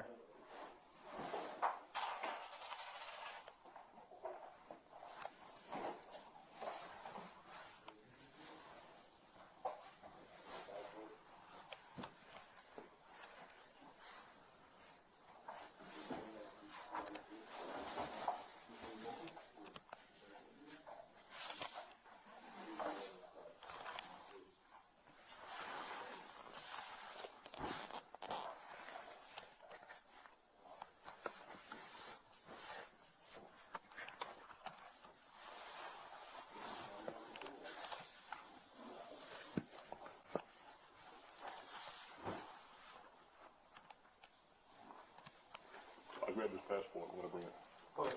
Yo, what's up, Simon?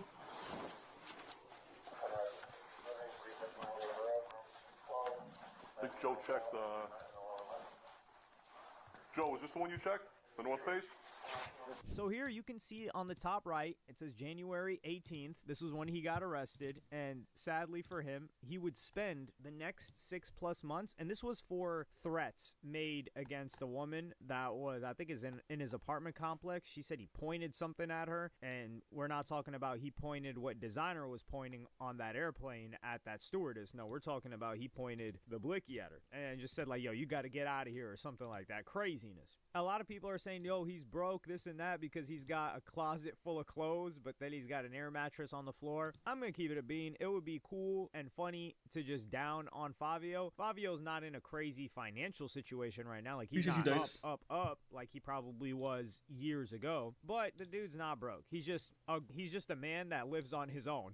That's all there is to it. So a lot of those clothes were probably free because he's done a collaboration, I think. So yeah, he either buys the clothes or the clothes are free because the clothes are a part of his job. You got to keep having new fits as a rapper. But I remember he did, I think, like a collaboration with Averex, and he brought all of his homies and they just ransacked the whole spot. Like, they just took damn near everything. It was rude, very rude, disrespectful by by Fabio Foreign, but I guess like he fed the whole hood Averex jackets that day. Regardless, the air mattress on the floor, I mean, he's got the TV on the mount, which is crazy, and the air mattress on the floor, hey, it is what it is. At least just get a regular mattress, but clearly he doesn't care. He's probably moving around constantly. He doesn't want to just set up a bed, and man, setting up the bed frame, that's a lot of work. But yeah, Fabio Foreign's not too bro. He's just a man. That's it. After this, he would be locked up for 6+ months, 8 months, I think. I don't think he would get out until August, and not a single person said free Fabio. I mean, you could go to the Twitter search, look up advanced and free Fabio. Nobody typed it in. Insane. But before he got locked up, right before he got locked up, he dropped a song called Plaqueboy Max. The real crazy part about this is this dropped January 20th. So this was a day or two after the arrest happened, and this song would go on to get 12.8 million. He called himself I'm the real Plaqueboy Max because his name is Max as well. This got 12.8 million, and he would be locked up. Nobody would even know that he got locked up. Even when he got released, what made you wear glasses? Day out. Nobody anticipated a first day out. This was one of the most unsupported lockups in rap history. I think it was the most unsupported lockup in rap history, because even with other rappers that are way smaller than him, you've got people saying like, yo, free him. Nobody said that. It's actually shocking because Fabio Foreign's, he's a popular figure, maybe not a really popular artist anymore or rapper for the past maybe 2 years or so, but he's a popular figure. People think Fabio, they're like, oh, I know that guy, I know Fabio. But ever since he got out, he tried to clout chase off Plaqueboy Max, said he wanted to run the fade with Plaqueboy Max, and I'm gonna play you guys that clip right now. Yeah, boxing match, New York City. I just figured it out. I can't, like, somebody tell a Plaqueboy Max, we got a box. I see them hosting boxing matches. I see that's what they do. Let's do it. Put up $1 million $5 million, however you want to do it, I don't really care. Like, Desi, that's my nephew, that's my cousin, that's my family. I know his uncle Don Quan. Twin, Talib, that's my twin. But this right here, he's my, that's you little Max. You little Max, how you trying to? I want a box, somebody set it up. I don't got time. I got $1 million on the line. Or you could do $5 million, however you want to go. Like, you could stream it, put it on your stream, I don't care. That's how I'm coming now. I'm on the phone thinking you my man, that's how I'm coming now, fuck it. I'm like, chill, that's how I gotta be. That's why I gotta leave. So here, you already know My YouTube video already got 10K views in 15 minutes, chat. Let's freaking go, bro. To get on Blackboy Max's stream to do a first day out or a comeback. And I do think it would have been good content because they're like, yo, this guy got locked up last time. He was disrespectful last time, but now you bring him back. And this is where I respect Blackboy Max for not bringing him back because Blackboy Max dubbed him. He was like, Doug, since you've been locked up, I've leveled up past you and Lil TJ. You and Lil TJ will not be getting another day on this stream. I'd be doing you a favor. So stay down there on that level while I'm up on this level. And I like that. So he calls out, so Blackboy Max gets called out to the fight thing. He's not going to fight him, but you know a rapper wants to fight a streamer and he's hitting up Aiden Ross to set it up. He needs the bag. And that's understandable. But DJ Ghost calls him out. So if you guys are unfamiliar, DJ Ghost is like reactor, commentator. He comes from LA, kind of like I think he used to be a gang member, not sure. He comes from that background and gave that perspective. He's been here for at least like 7 years. So he called out Fabio Foreign. But hey, Fabio Foreign, let me make this very clear, bro. I want to get down. Clip it, do all that shit, squad. He on Instagram calling out Blackboy Max, which is a baby. You know what I'm saying? Me and Fabio Foreign the exact same age, and I'll beat your ass. I promise you, on my mama, rest in peace, squad. Line that up. OG light skin, bro. Want to call out the little homie. Hey, Blackboy Max is busy, squad. I got time. I'm available. I'm free. I ain't doing nothing. I'm bored. W. Get at me, squad. So you saw him call out Fabio Foreign for Blackboy Max. You know Fabio Foreign ignored that, pretended it didn't happen. But Blackboy Max never spoke on Fabio again. And what has Fabio done since being free? Well, remember when I said Blackboy Max song got 12.8 million streams, which is crazy. By Fabio Foreign, a song doing 12.8 million? That's insane. Well, Fabio Foreign's dropped a Is there text to speech? Not no more. Most of them collaborations. Only for subs or super fans. And let's just say that none of these songs, cumulatively, since he's gotten out, even get to 1 million streams. Like, he's been dropping songs with this dude, Gino Mondana. Never heard of him. He must be, I think he's trying to sign him or something. I don't know, because this guy, he's been collaborating with Fabio for quite a while. Yeah, he is his artist. Because it's on Foreign side. So he does a collab project with this artist, which is like, Fabio, you are not in the position to sign an artist. What are you doing? Like, you got to get yourself high. Collectively, that whole EP, which dropped over a month ago, got less than 300,000 streams. And so you know this, I don't even think this paid for the producers on this so far. And to think that Blackboy Max, he couldn't even get a third of the streams. So let's just say 3 million. Superfan? It's a little bit under a third. From all of the tracks that he's even appeared on. Because he appeared on a...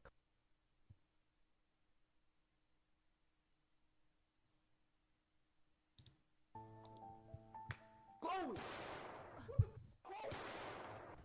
I'm just a kid. Yo! Movies.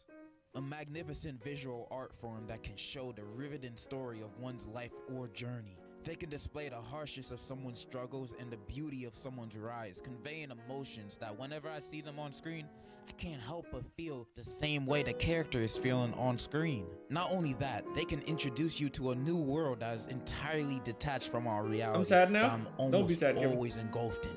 I think that's a beautiful wonder about movies. They can spark out emotions from me that I just can't get from any other media. But what kind of deep emotions does movies like this spark for me? Of course, just like with everything else in existence, there's a not so good counterpart to movies. And these counterparts could be found way easier nowadays since most blockbusters nowadays aren't really that good anymore. Like y'all making so many superhero movies nowadays, when are you guys gonna make the Black Bomber superhero movie? I need that. I'll see that in theaters 3 times in a row. Y'all show my boy no respect. And yet y'all gonna produce the 18th billionth Fast and Furious movie. Ain't nobody wanna see that? And streaming services be producing half the slop we be consuming nowadays. You can find many of them on Netflix. There's a ton of banger movies on there. But after seeing it on TikTok from time and time again, it seems like there's a streaming service that is a gold mine for not only B movies, but low quality looking, $50 budget, filmed on a Motorola looking ass movies. Tubi. And when finding this out, my curiosity got the best of me. I needed to see this. And when I checked it out, I was not only amazed, but I was perplexed on how amazing these movies are. Some of these movies will make Martin Scorsese reconsider what true cinema is. And this bitch is sitting on my living room couch. You the only one with a key. What are you talking about? Tiffany the Tell me I'm tripping right now. Boy, I don't even know what you're talking about. I haven't been there in a week. Where the fuck did she go? Tubi, if you ain't know, is a streaming service like the others, but unlike them, out of their original catalog, they have great works of arts like Bad But please Cat, tell me who. Mary Finger Kill, and Shark Side of the Moon. You know, absolute classics that everybody knows. But outside the originals they produced, Tubi also has a I knew it was Tubi. You didn't see the title? Not the jazz one. Look at the but YouTube low title budget tonight. and indie movies. It has a whole bunch of films made by everyday people like you and me. Since anybody can make a movie nowadays. If you got a camera, you can make a movie. The thing is, a lot of these films don't look the best, or sound the best, or even make sense half the time. But that's okay. These people made and created a movie that they're so proud of that they released it to the public for all of us to watch. There's no better accomplishment than that. I'll be talking about one movie today, and that movie is titled Love Beat the Hell Out of Me. And today, I'll be going through and over these movies. I'm not just looking so at the you thing. guys can I mean, see it a still glimpse of shows, though. what I Doesn't saw matter if you're not of looking or what not. Tubi has to offer. By the way, this ain't sponsored by Tubi. They ain't paying me jack to do this. But They ain't if, paying you Tubi nothing that's crazy, is gang. watching this, my pockets are open. Just like how my pockets are open for today's sponsor, War Thunder. War Thunder is the most comprehensive vehicle combat game that was ever made in the history of mankind. Play more than 2,000 tanks, planes, helicopters, and ships in dynamic combined. I hate ads. Like all these YouTubers. Listen, I know it gotta pay the bills or whatever, but boom, but clad. War Thunder? Out of all the sponsors, it was War Thunder? Out of all the sponsors. Be for real. So the movie I'll be talking about is Love Beat the Hell Out of Me. Now, I'm not sure this movie is trying to be a sequel Bro, or he a look funny remake as to the hell. 2000 movie with the same title starring look the funny as original hell, War dog. Machine. But honestly, my research ended there. I ain't watching both movies. The movie starts off with the beautifully done studio logos and title card with some MF Doom song playing in the background. I don't know. I've only heard them from TikTok. And right at the start, we get introduced to our 2 main characters doing it. Okay. Why Hey, start off the movie yo! with the sex scene? Why? You instantly make it awkward when I'm with my family. Anyways, our 2 characters, Renee and Antonio, are happily married. They got a kid and they're doing fine, I guess. Then we cut to Antonio's job at his office and he already acting like a demon. Yeah, bro, he a horn dog. His boss then enters and introduces him to the new hire, Rhonda, and you can already see mad romantical tension between them. You can cut it with a sword or tortilla. It was that obvious. Yo! Next scene, we are at a school with Renee dropping off her son to and in his classroom. There she meets her son's new teacher, and the dude is buff like a Samoan. By the end of their convo, you can I ain't gonna lie, see he's even sexy as more freak, bro. romantical tension in the air. We seen so much lustful I ain't gonna lie, oil him up real quick, man. No, not him. Oh my with god. these 2, and it was never with each other. She then more romantical tension in the Oh yeah, bro. You oil him up a little bit. Bro, but I'm saying though, like if you oil him up a little bit, like he okay. is buff like a Samoan. Shut up. You shut up, boy. By the end of their convo, you can see even more romantical tension in the air. We seen so much lustful tension with these 2, and it was never with each other. She then leaves because she Was that AI? Bro, that has to be AI, bro. act up, you know. Next, we're at a studio. Lustful tension with these two, and it was never with each other. Nah. Nah, that gotta be AI twin. No, bro. Romantical tension. That's not AI. We've seen so much lustful tension with these two, and it was never with each other. Oh nah, it was real. That's real, gang. Hell no. She then leaves because she ain't trying to act up, you know. Next, we're at a studio, hearing one of the best songs ever recorded. Sitting in my crib, trying to get blown. Niggas need to understand my shit just flow. I got this dope shit uncut, make your ass lose. So this dude is Renee's brother, and apparently this is Antonio's studio, and they're all. Yo, Caitlin, thank you for the heart, babe. And Antonio Vroom, thank you for the heart, babe. Singers to help him record a song. Renee brother and Antonio Elmed. start hollering at these girls, and all of a sudden, this dude becomes a comedian. Why is that Spanish? Was that Kevin? Yeah, how dare you sabotage me in front of these ladies when your sister is literally my wife? But they kiss and make up at the end, so it's all cool. Then we teleport to this long salon scene where Renee works out, and all the girls there are roasting each other, talking about their kids and that new teacher Renee. Hey, yo! Her salon buddies egg her, trying to get the deets out of her, but she shows off her wedding ring, announcing Man, I wouldn't her care about that loyalty ugly to bro. That Antonio. wedding room ugly as freak, Alright, bro. not gonna lie. First third of this movie is kind of No, Texas Peace, don't worry. You gotta be a small super talk, fan. Like Antonio telling Ray about the new You gotta be a hire super and fan, one baby, of bro. Ray's grown-ass friends trying to flirt with a kid in a chicken shop. Hey, you can go home with me, fool. It ain't until we back at Antonio's office and Rhonda call him for some assistance. Antonio heads over to her office, and then his boss is looking for him. Boss and secretary go to Rhonda's Was that office supposed to have tell audio? Antonio the good news, only to walk in on him giving Rhonda back shots.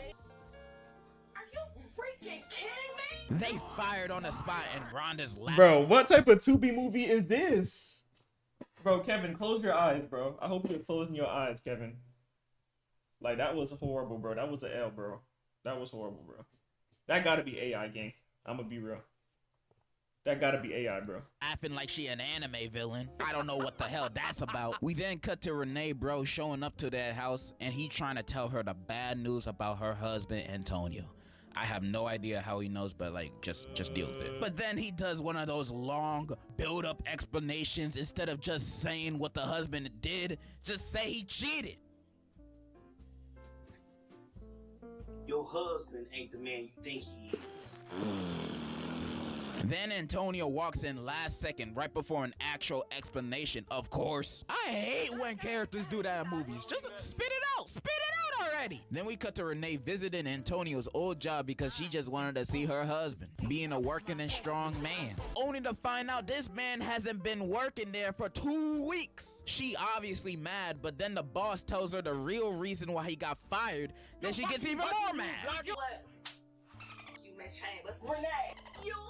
Job of everybody that work up in here, your nosy ass secretary. Renee. We then cut to Antonio making music with that singer he met earlier. Then they start f***ing. Nah, I'm not gonna sugarcoat it. My guy really said, I already cheated once. I might as well do it again. Then Renee finally confronts him about his cheating, his job, and she is tired of his dishonesty. You need to calm down. Stop telling me to calm down. Who the fuck you think you talking? This man just starts going Chris Brown on her and starts chasing her with a gun like he John Wick in the most intense chase scene I've ever seen in a movie.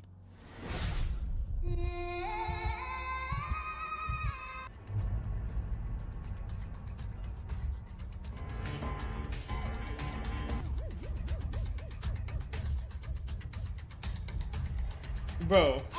She falls and he brings her back home and threatens her, saying, you better not leave me or I'm gonna go crazy.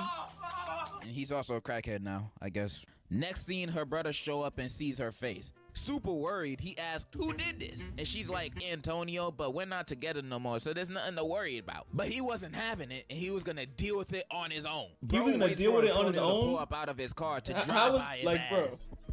Hold on, spin the block on shit. Spin the block on shit. Boom. Boom. And in Antonio's dying breath, Yo, he W licks his cook, lips bro. and then dies again. Can't be seen having chapped lips around the hose. Then we cut to his funeral, which is mad empty. Not even his son showed up. Nobody liked this nigga, I guess. And Renee crying like he ain't just beat her ass 5 minutes ago. Yeah, bro, this.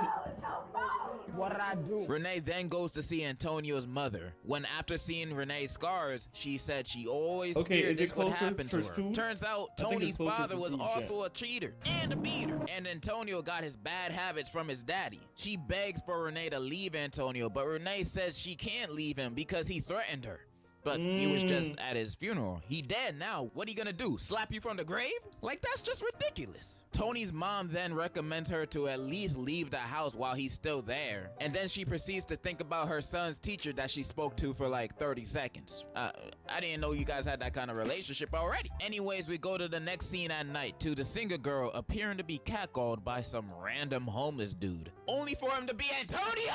I thought this man was dead. What the hell he doing back? First time I saw this scene, I thought it was a flashback or something. But nah, he's alive. He's alive. So what was that funeral about? Some Mr. Robot dream sequence or some shit? How is he not dead? I mean, from what I found out later on in the movie, he ain't from Wizards of Waverly Place. So how he came back to life? In the movie, never explains this. He's just alive again and homeless now. My personal theory is that he has the same powers of Kenny from South Park, but that's just me. Anyways, he confronts the girl about her not answering his calls, but she ain't having it with his drug problems because he's a junkie now. I guess. He gets mad and is about to smack her, but then she pulls out the blicky on him. Miko. He slowly backs away from her and then notices someone he knows in the alleyway. I know you. What do you want, man? It's his dealer and he begging for more compound V, but he got no money. So he offers to do whatever she wants. They walk away together and we transition to a montage of Renee becoming a stronger woman who don't need no man. We then cut to her packing her bags to move out, and while packing, Renee's friend frantically comes in the room. Renee, good phone call. We need to go get Antonio. Yo, Nathan, thank you to follow, bro. For what? Like I said, we need to go get Antonio. And she does one of those things where Bro, she Nathan, don't you- explain bro, why Nathan, she really? You has got to to the do it. N-word? She just says, there's no time. Like, nah, you gotta explain why I need to save my abusive husband, because I will never be in the mood for that. Renee eventually agrees to go, and as they looking around for him, they pull up to a trap Damn, house, Lemur. and then her friend like, nah, let's just get out of here and call the police. This place ain't safe. But Renee's like, nah, he Lemur. my husband. Nigga, you leaving him. Both of them go inside and Renee's friend starts tripping for good reason, saying again, this ain't safe because there's literal junkies walking around, and why we doing all this for him? Him! Then Renee says, Look, I just need to know. I just need to know what he's been up to. no way! You want a burger? He at a crack Yeah. house. That's an If you want a obvious sign to burger, know what he's been get a up to. burger. If you Renee's want a friend is burger. spitting wisdom while Renee herself is spitting dumbasser. Anyways, they find Tony and he acting like his usual self ever since he died. Antonio! Damn! Who the fuck coming in my crib? He start begging her to come back and Renee just staring at him for a little bit and she just says, let's get out of here. She's seen everything she needed to see. Then why the hell y'all here? What the hell you expect? Five Guys? I love Five to Guys him to in be me. the kingpin of the house? They leave and then he chases them and then we transition to a murder scene and it turns out Tony's drug dealer died of an overdose and they suspect her boyfriend of You know doing what? it. Whoa. Now they haven't even identified her body I know yet, what so Five I Guys. don't know how they know she has a boyfriend. One of the cops walks outside because he keeps complaining about the stink of the body. Damn! Please get that damn body out of here. He then sees a group of young African-American men hanging out minding their own business, and then the woman cop sees this and is like, Man, I bet you $20 that's who sold the drugs to Tosh. xxvmelly. You know what? Hold it right there. But what should I get though? y'all just saw these random dudes Freeze and roll. automatically assumed they did it? You didn't even question them or yourself. You just went after them without no evidence. Like, damn. This movie's more realistic than I thought. But this one knows karate, so movie logic, I guess he did it. And that's the last we hear or see anything related to that, so what was the point? We cut to Antonio walking to Renee's house, begging some more, but but Renee is really done with him this time. He tries to beat her ass again, but she's a El strong, Mel. independent woman now, so the self-defense training came in clutch. She then tells him she going to Oh, you church, said you so don't? if he coming, he Wait, can that's come. what I He don't says, want? yes, I'll go anywhere with you, and enters the car with her, which I don't know how she comfortable with this man being in her car after he literally just tried to knock her out like he was Tyson. They enter the car together, and that's it. That's the end of the movie. That's it. Yep. Oh, you don't want But it has Five one of Guys? those, so I'm hopeful. Yes, I am hopeful. Yeah, I as don't know today. about And this, Five so Guys. that automatically makes this one of the best movies I've ever watched. Now, what are my thoughts on this movie? I thought it was pretty gosh darn entertaining. Sure, it had its mishaps like having a slow Lil first Nas 20 X? minutes, but Kevin. overall, I freaking loved it. And I'm never gonna judge the acting of these types of movies. I think that just comes with the Tubi package. But the writing in these movies always takes a turn in a direction that I'll never predict by the time I'm at the end of the movie. Like, who the hell this guy robbed? But I love movies like this. They're fun to watch, and I bet the people who are making it had fun making it too. Now, I'm not gonna fuck around and say this movie's amazing or anything, up there with the likes of Citizen Kane and Date Movie. But if you're looking for something stupid, fun, I said I don't think that he's good for you. How do you know what's good for me? That's my opinion! I don't like reality TV shows. Never been a fan of them. It always felt like nothing TV to me. Like I was getting absolutely nothing out of them. Like Plankton eating those holographic meals or just What's up, school. MX? Every episode of any celebrity one is just them going on vacations and shopping with a hint of scripted drama. And they somehow stretch that out to 45 minutes with over 10 seasons. It's crazy to me why these shows have huge fan bases. Like, why does anyone watch housewife shows? It's literally in the title that they do nothing. So why y'all watching it? But my parents eat these shows up, so I just gotta live with it. However, there is this one channel that produced reality TV content like no other channel. Reality TV that displayed the normal life, not the rich and famous. TV for the everyday person. That's right. I'm talking about HGTV. House Hunters and Property Brothers were my shows! Woo! And I guess TLC is there too. TLC, aka the Learning Channel. I don't know what people are learning from this channel, but the network most known for its popular TV shows, Sister Wives and Seeking Sister Wife, and Gypsy Sisters, that they really like their sisters. They also do all these other shows you might have heard of. Now, if you haven't heard of TLC, and no, I'm not talking about the GOATs, let me give you some knowledge real quick. TLC is an American television channel founded by NASA! It was a network that started as an educational channel, and then later evolved to Honey Boo Boo. It may be a reality TV network, but unlike your Housewives and Kardashians, they made reality shows on the weirdest people that you ain't even know existed. Cute. This room is my quiet place.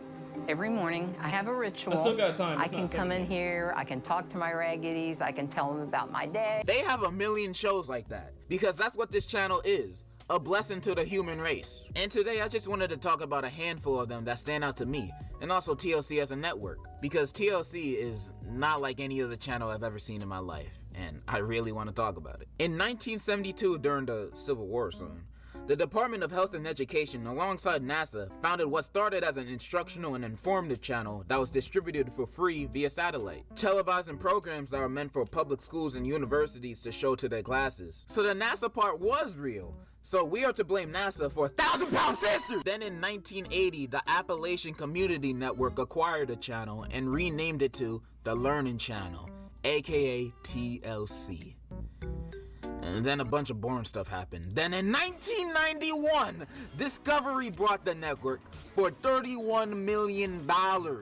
More money than you will ever see in your life. Always Not fun me, watching though. you keep trying I to got think. paper. And the first thing Discovery did when acquiring TLC is set up a program for preschoolers called Ready, Set, Learn in 1992, where kids were taught many baby things, like the different races. Today is color day, and today's special colors are black, B-L-A-K, and white, W-H-I-T-E. Is that Drake? It's color day on TLC. They also made a 50-episode documentary series about dinosaurs that lasted from 1994 to 97. They also made a show called Amazing Space, a documentary about constellations and planets and other planets and other. Mr. Duckworth.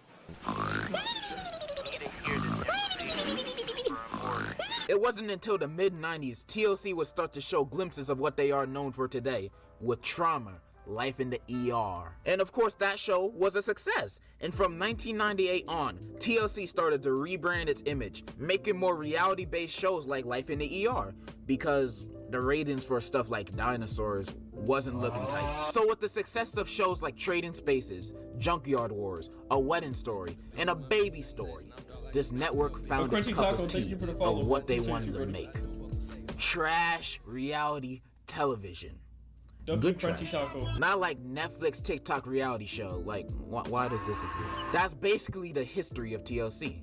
Well, not really, but enough for you to fill in the blanks. I also got kind of bored with the research part because it was just educational stuff. What I really want to talk about are these weird-ass TV shows, which there's a lot of. From Little People, Big World, a show about midgets, little people, living their life as little people, to 7 Little Johnstons. It looks like the same show. I particularly vibe with the wedding shows on this network. Maybe I'm looking at them with rose-tinted glasses, because I remember as a kid I wasn't really the biggest fan of these shows, but now when I see clips of shows like Say Yes to the Dress and especially 90 Day Fiance, like those clips be hilarious. This show has no need to be this funny. Sorry? Take your ugly ass back outside. You ugly ass bitch. Yo! You Ninja Turtle Penguin Batman ass bitch. My personal favorite out of these wedding shows, though, was called 4 Weddings. A show where 4 soon-to-be brides... niggas are gonna think I'm gay, I swear. A show where 4 soon-to-be brides compete against each other on which of them have the better wedding. And they all rate each other's weddings, and whoever comes up with the highest score wins an all-expense-paid honeymoon. And the reason why I like this show is because the girls would be so petty when scoring each other's weddings. Like, they would purposely rate the other person's wedding a lower score just so they can win by finding faults in little things that don't even matter. Bro, they just being petty on this show. Like, these weddings look crazy. And I would know. My last job was as a wedding server. I've been to literally 70 plus weddings in the span of 4 months. I know what a good wedding looks like. But that's a story for another day. This show is dumb fun, and I loved it. TLC always pulling up with the consistent classics, like Extreme Couponing. Another classic about people that are really into coupons to save that chicken. This show was super crazy. It had me on the edge of my seat every time they were at the checkout, scanning the coupons. And all the time, they would get a huge discount, like paying only $10 for $500 worth of groceries, or even the store owing them money at the end. Shit was wild. When will there be coupons for gas stations? I need that in my life. I remember as a kid, I made a Groupon account after watching this show, because based on what I seen on this show, I could get not only free stuff, but free money too from Walmart. I did not have to do it illegally no more. This show back then was peak TLC for me way back. Crazy. But with all these classics that TLC be producing, Lemur, give me some there's food, bound man. to be some misses. Most of their family shows kind of suck, like Unexpected, Rattled, Kate Plus 8, like those kind of shows, they suck. They're not interesting. Those Amish shows, which are the most boring reality TV shows ever, like they have no phones or computers. How do they live? And Toddlers and Tiaras, which is basically EDP's favorite show. Although, outside of those shows, I have yet to mention the best batch of shows that TLC has ever made. Shows that are so bingeable that could rival Game of Thrones or Jackie Chan Adventure. Yeah, I'm talking about the weird shows. My Strange Addiction, Extreme Cheapskates, Hoard and Buried Alive, and the God tier 600-pound Life. Ooh, baby, these shows are good. In a weird way. Like, when I turn on an episode of either of these shows, my initial thought is, I don't want to look at that. But then I keep staring. Watching these shows is like seeing a terrible car accident in front of you. You can't help but just stare at it and think, aww. Glad that's not me. My 600-pound Life is an embodiment of that analogy I just made. If you don't know what this show is, it's a show where each episode focuses on a person that's like 500 plus pounds in their day-to-day life. Then Dr. Now tries to get them to lose their weight. Usually most of the people on this show have really sad backstories on why they're obese. Most are really sad, but some of them are like, hey, my name Aquarius. The reason why I'm so big is because my dog died when I was 4 years old. And I ate a Popeye biscuit. and my life was never the same since. Most backstories are really That's- sad. that's crazy. Then in like the middle of the episode, when they meet Dr. Now, and he goes on talking about their problems, like, okay, according to the blood tests and my doctor research, you're super fat. No, these are your choices. Choice 1, you can exercise and diet to lose your weight. Choice 2, you can get liposuction and stay on a diet afterwards. Or, if you don't want to do any of those choices, you got choice 3. You're gonna fucking die! The choice is yours. And of course, they choose the option that doesn't kill them. That's basically every episode of 600 Pound Life. Some have happy endings, some have sad endings, but all of them are popcorn-worthy entertainment. I might be looking like a bad person by finding entertainment out of these people's misfortunes, but you guys are just that's as entertaining bad as is me. I don't wanna hear crazy. it. And although I have only love for my 600 Pound Life, to me, it doesn't hold a candle to my strange addiction, extreme cheapsteaks, and hoard and buried alive. These shows are the weird, nasty stuff I've been looking for in my life. Buried Alive is literally just a meme. Damn, bitch, you live like this? The living conditions of these people are so dirty. This is my kitchen. This is my favorite kitchen. room in the house. What is this? How do you cook? Where's the floor? The shows only get weirder too with Extreme Cheapsteaks, a show about a bunch of Mr. Krabs. Now I'm stingy and cheap with my money too. I like to save money, but some of these people are cheap to a gross degree. Not even some, all of these people. They will save their money to the last penny at any cost, whether that be sharing the same tooth floss string with each other, using newspaper as toilet paper, taking showers with your clothes on to save on dry cleaning, reusing leftover sauces from dinner and putting it back in the jar. No, that one's the nastiest. That's the nastiest. These niggas are nasty. These people are disgusting. This girl reuses the same boiling water over and over again. The water is chunky water. And you're cooking with it. This woman eats dumpster food to save money on food and feeds it to her guest.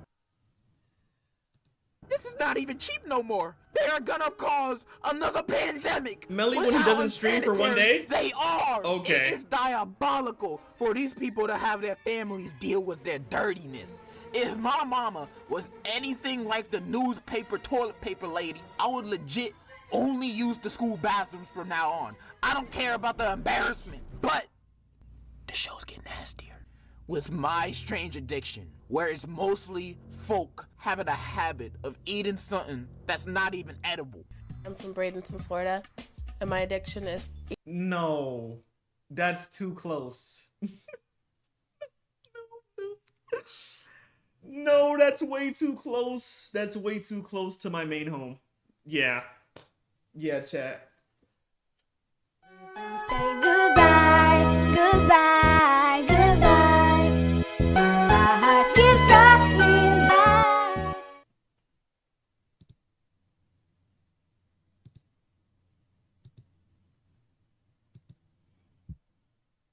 No, that's actually disgusting. That's so effing disgusting, bro. Literally 10 minutes away. 10 minutes away, bro. That's about a 10-minute drive, bro. Chat, if I ever see this person, bro, like, what is your strange addiction? Please, like, go ahead and tell me what your strange addiction is, buddy. Eating couch cushions. Oh my god, bruh. There's just no... I would rather you talking about eating soap or something, bro. You eating, bro. Eating couch cushions, bruh? Yeah, bro. Oh my goodness, I don't even know how these people are still alive. And some of these go from eating bricks, eating wall, eating plastic, eating bugs, eating toilet paper, sand. Bugs ain't that bad, bruh. I'm gonna be real. And man, seeing this makes me just...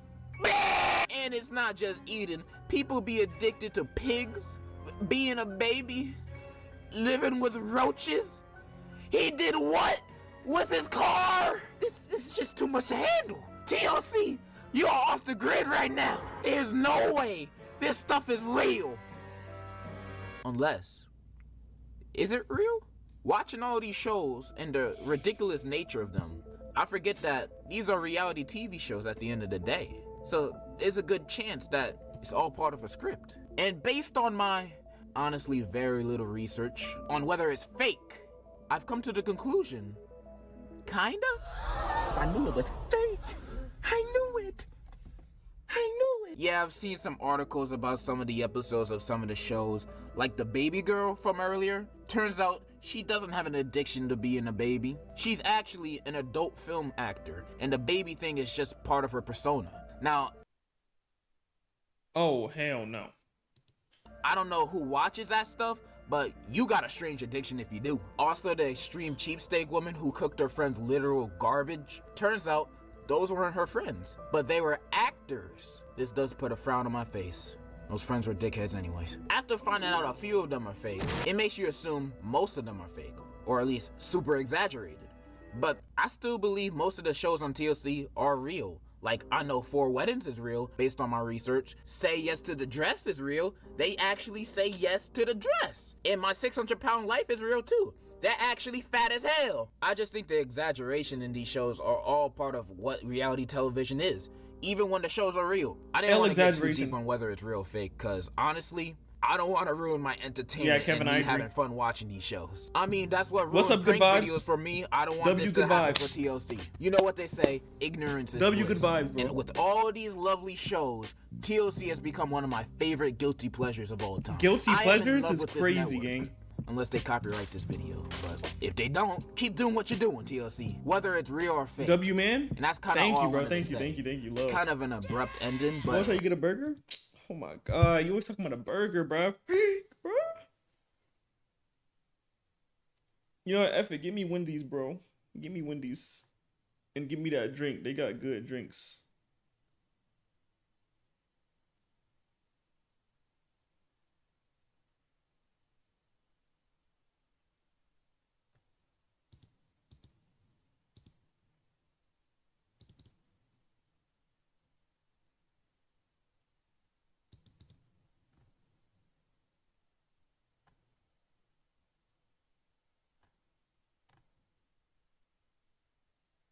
Also, can I get nuggets?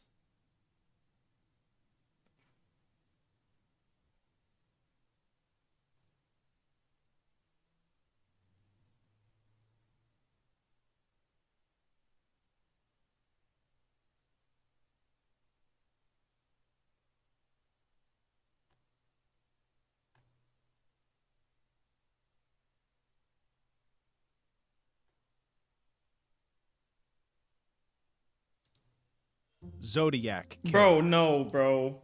The Zodiac corpse.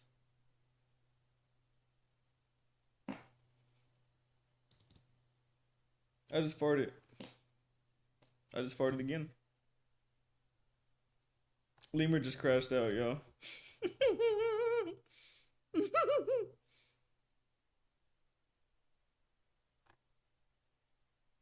Zodiac Killer was a murderer who seemed to not only kill for the sake of it, but rather the media attention that would come with it.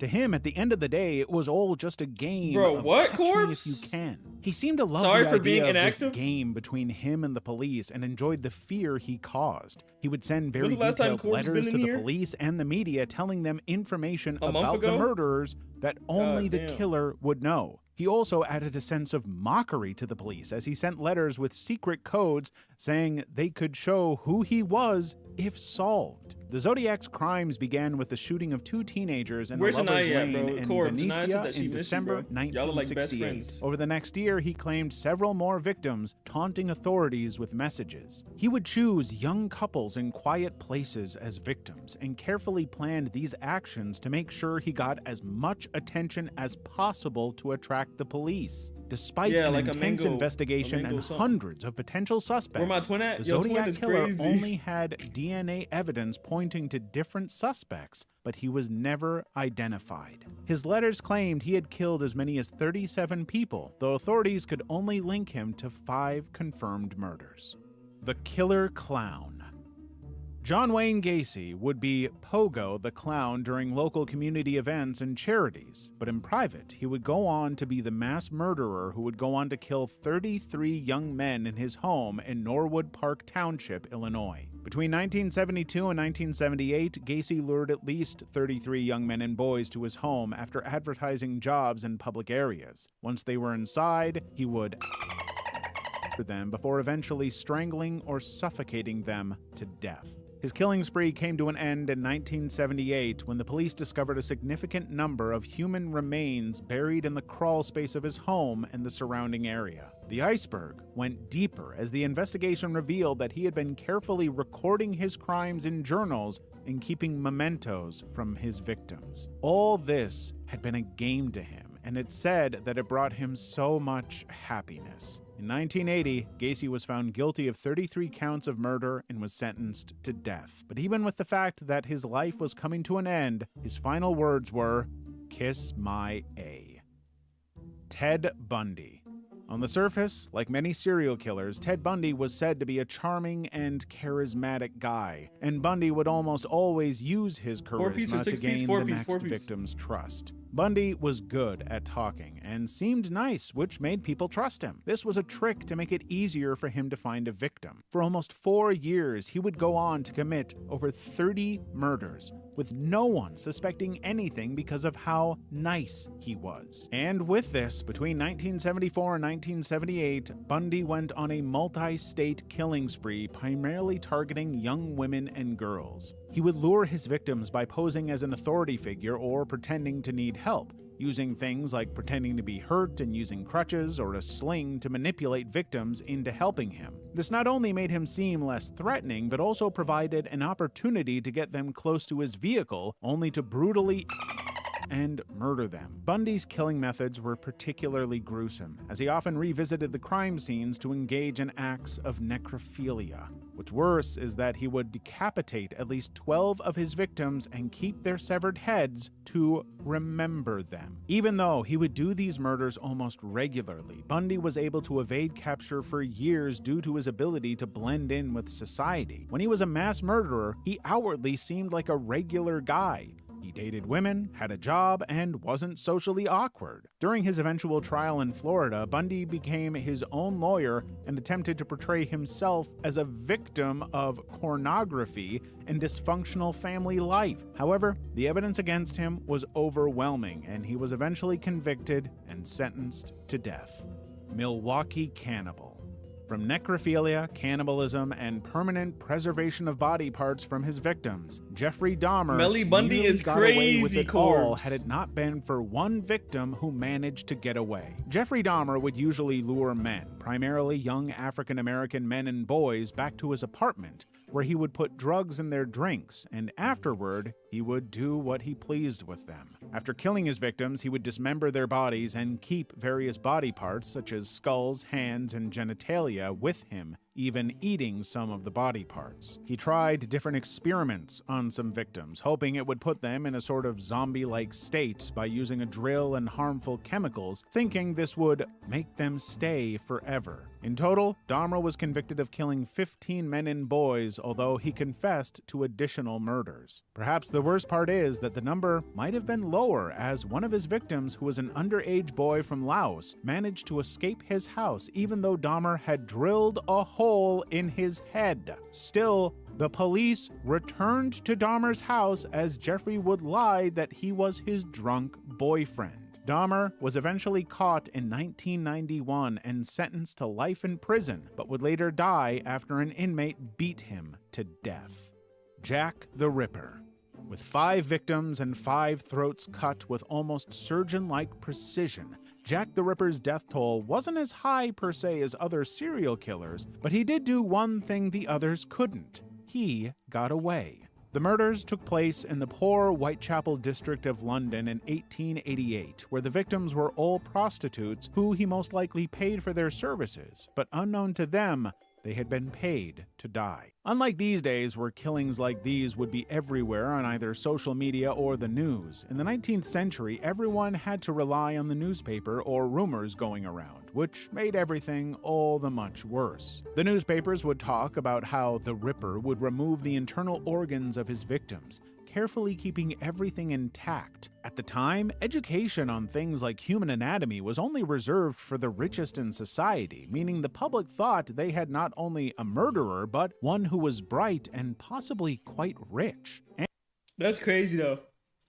The fact that only people that had money could know about bodies back then is wild. And that's not even that long ago. Shame. And in 1888, after the first... you wasn't teaching that in school? Like, what was people learning in school in 1888, bro? Like, hello, bro? Body was discovered, more kept coming. You can imagine the terror everyone was in at the time. Rumors going about that he could be a vampire who drank the victim's blood, or that he was a sort of vengeful spirit killing the immoral people in society. With most of the victims being poor prostitutes who were forced into that life to make ends meet, most of the authorities at the time thought they had it coming and barely protected them. But even despite the intensive investigation at the time and the numerous suspects proposed throughout the years, Jack the Ripper's identity remains one of the biggest mysteries to this day.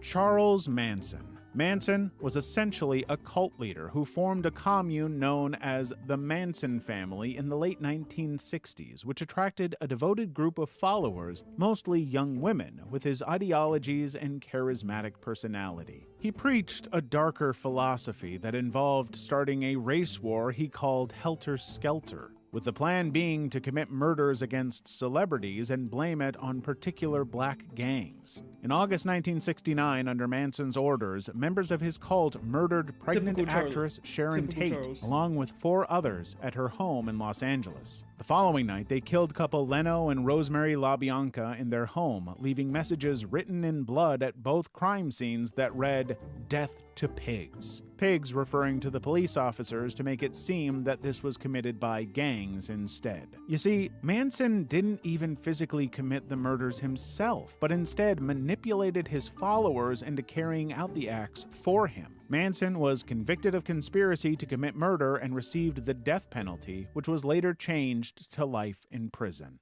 The Butcher of Plainsfield.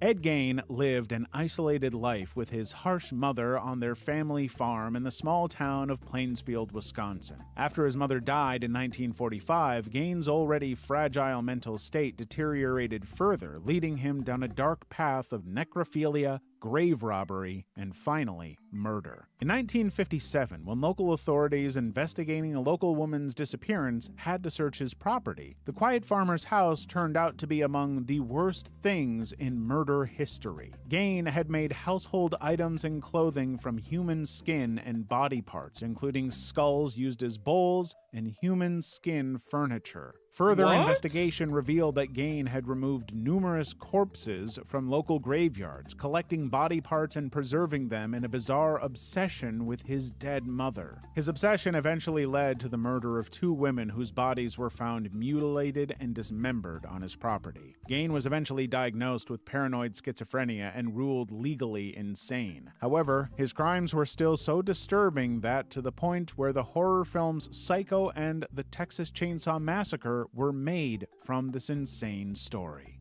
The Night Stalker. Wait, he's the Chainsaw Massacre? He's the Chainsaw Massacre is crazy. With paranoid schizophrenia and ruled legally insane. However, his crimes were still so disturbing that, to the point where the horror films Psycho and the Texas Chainsaw Massacre were made from this insane story. The Night Stalker. Through June 1984, a series of murders would be committed in the form of home invasions and murders across California. The murder methods were particularly evil, as he would break into homes late at night, brutalize his victims with beatings and assaults, and often commit satanic rituals before murdering them. The police Did you read chat? I mean, I'm reading my Kick chat. I'm on Kick right now, bro. But I didn't know anybody was on YouTube. But what's good? Talk with me. I'm just chilling right now, gang. What's good? Possibly dealing with a lunatic who was looking for his victims every night. He was known to leave satanic symbols at the crime scenes, leading to his Night Stalker name. His crimes weren't just murders, but extreme violence, sadism, and a seeming lack of remorse or empathy for his victims. In some of the victims' bodies, it was seen that they had been involved in prolonged acts of torture against their victims. He would inflict a lot of physical pain and psychological torment. It was pretty clear that the killer simply enjoyed torture. The hunt for the Night Stalker became one of the largest manhunts in California history, with over 200 detectives working the case. In August 1985, the killer was recognized and beaten by a group of residents in East Los Angeles before being arrested. And with that, Richard Ramirez, the Night Stalker, had been caught. During his trial, Ramirez embraced his Night Stalker persona, often flashing a pentagram to the cameras and taunting the families of his victims. What is even more insane is that during Richard Ramirez's trial in 1989, one of the jurors, Phyllis Singletary, unexpectedly passed away. Singletary was found dead in her apartment. Her death was attributed to a lethal combination of alcohol and prescription drugs, specifically Valium and the painkiller codeine. Singletary's death occurred during the penalty phase of Ramirez's trial, and because of this, a lot of the people at the time thought Ramirez had caused the death. He was eventually convicted of 13 counts of murder, 5 attempted murders, 11 and 14 burglaries. The Rostov Ripper. Partially due to the incompetence of the investigators and the lack of modern forensic techniques at the time, the Rostov Ripper would go on to murder and at least 53 women and children in the Russian towns of Rostov, Shakhty, and Novocherkassk between 1973 and 1990. My friend keeps talking about your channel. Say that your friend is a W, bro. Wherever your friend is, he's a W. His victims ranged from 7 to 36, and he would often engage in acts of necrophilia and cannibalism after the killings. Andrei Chikatilo preyed upon vulnerable individuals by exploiting their trust or desperation. He would often approach his victims in public places such as bus or train stations, markets, or parks, offering them money, food, or assistance. He presented himself as a friendly and helpful figure, gaining the confidence of his victims before leading them to isolated locations where he could carry out his heinous acts without interruption. Chikatilo would also promise financial assistance or aid to women who were struggling financially or in need of assistance. In fact, the Soviet Union during the 1980s was bad to live. The victims were desperate. He would do this before subjecting them to acts of violence, including and even biting off their tongues and other body parts. Despite an investigation by Soviet authorities, Chikatilo remained at large for over a decade. His killing spree finally came to an end in 1990 when he was arrested after a routine document check revealed his connection to the murders. During his trial, Chikatilo confessed to the murders and described in chilling detail the pleasure he derived from the acts of violence and mutilation. He was eventually found guilty of 52 murders and sentenced to death by firing squad in 1994.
As far back as I can remember, I've always hated robots. I've never trusted them. Ever since I seen that Willow Smith movie from way back, I knew from the moment I saw them things develop sentience, I knew these creatures would be nothing but a threat to human society. Even when Siri came out, I was mad skeptical. A personal assistant that's wired to my phone that can possibly see all the educational sites I be looking up?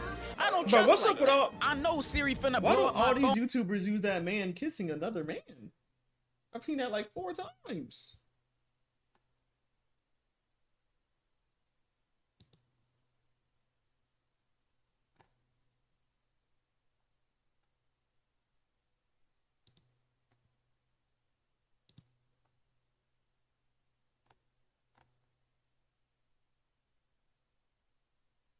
On the second I find out what she really is, and it's that she's a deceiver or my receiver. However, I'm docile. If AI was only to go as far as Siri, then that's a world I can accept and live with. She was only really a search engine that would talk to you back after all. But as the years pass, They know what you are? Okay. AI has only gotten more advanced. In more His channel ways got greater packed? than one. How did the channel get Services packed on now YouTube? being able to write whole essays and articles about any topic in Also, a matter Benai, of did you go like and seconds, comment on my letting recent students YouTube? not even try anymore for certain tests and projects. I'm not gonna act perfect though. When I was in school, I'd be sometimes cheating too. You know, if the teacher ain't catch me, I technically outsmarted them. The student surpasses the teacher. Isn't that the reason why we in school? But this level of cheating requires no effort, giving you the opportunity of walking away without learning a damn thing. I'm scared for the people that do this and want to be surgeons. They about to be the type to walk into an open heart surgery, watching YouTube tutorials on how to do it while the patient is on the table. There's AI images and videos too. Now, when this was first introduced, people were mostly making brain rot memes of it because of how ass it looked. And honestly, I thought it was pretty funny at first. The Rock eating rocks, Steve Harvey tweaking, whatever the hell this is, what the hell? Sure. But it started to get overbearing. I would see it everywhere, on ads, posters, almost all of Facebook. I would be smacked in the face with computer-generated images. And almost all the time I see them, I feel a sense of disgust. Instead of being impressed of how far AI has gone, I'm just turned off by it, cause almost everything that uses AI-based content B-Money, are you good, is Mug? guaranteed to be trash. Like, there's whole YouTube channels making AI content that get millions of views, dropping fake trailers, animes, children's learning videos, and whatever the hell this is.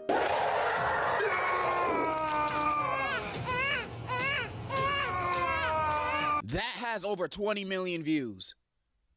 Why do I even try? And this has advanced in such a short amount of time. You used to see them and could easily tell it's AI. The person would have too many fingers or just be super weird looking. But now sometimes when I look at some of these images, I can't even tell if it's AI anymore.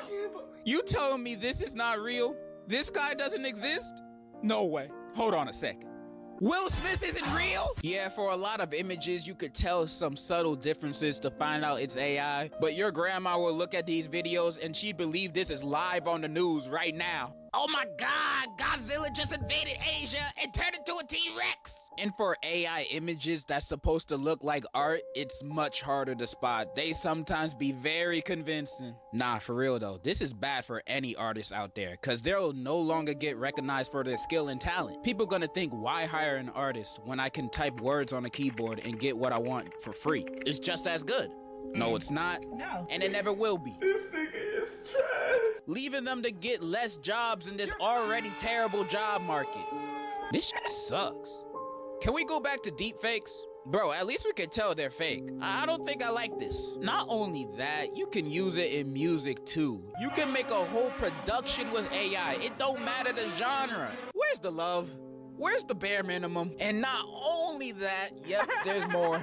You can AI anyone's voice over these songs. And as beautiful as a Sonic and Mordecai Linkin Park cover sounds, I'm afraid artists or record labels will start using this as a common industry practice, removing the integrity of its music. We already seen that guy that shops at Aldi do it on his albums. I don't want to see anyone else doing it. Bro, AI is scary. What are you saying yep for? You're weird. I've seen some AI versions of myself. Yes, me. There's a bunch of chat bots where you can talk to me. Bro, if you want to talk, just DM me. I answer those sometimes. And some of y'all made whole cover songs of me with an AI voiceover. Love it all that beat, yo. Mustard on the beat, ho, Debo, Beanie Rat, nigga, he a freak, though. I did not rap the song Not Like Us by Kendrick Lamar, and I have never said the nigga word in my life. These are lies on my name. AI first started as a fun tool to use, but now it's everywhere, being used for anything. Even at a bar I went to, they were playing AI images on the TV. I don't even know why. This can't be good for future creatives in any field, but it's so commonly used now that when you say you don't like it in public, you will look like the weird one. I'm not weird and I'm not crazy. You guys just have no passion. Posting these AI images thinking it's art. Bro, pick up a pencil and draw. It don't impress me that you type LeBron James in a laptop and have the same laptop dish out an image of him in a few seconds. Okay, I drew this picture of LeBron James and it looks just as good. It took me 2 hours to draw, but at least I can say I did this myself. How far can this go? I'm getting stressed just thinking about this. My mind is spiraling. I need a break. I need counseling. I need a therapist. But I don't trust them anymore because the last time I was in therapy, they said I was a danger to myself and threw me into Arkham Asylum. I can't go back to that. But I've heard some people use AI as their therapist, so maybe I'll... No, I can't do that. It goes against what I stand for. But I just need some advice. Well, hey there. Looks like we're both up and running on a Wednesday afternoon. Mind if I ask what you've been up to? What the F is this? Hi, I'm just feeling lost right now. I feel everything I see in my life is fake, and I don't know if I can go on like this. How can I make my life worth something? Wait. Wow, that's heavy stuff. I get that feeling sometimes too, like the world on fast forward and I'm just watching it blur by. It's okay to feel lost, you know? It means you're searching for something real, something with meaning. Maybe instead of fixing your life, it's about realizing it's okay to not have all the answers right now. Tell me, what's one thing, even a small thing, Hold on, that that AI made you spitting. feel truly alive? Why does it feel like a movie, dog? Nah, bruh. Why that sound like a movie, bruh?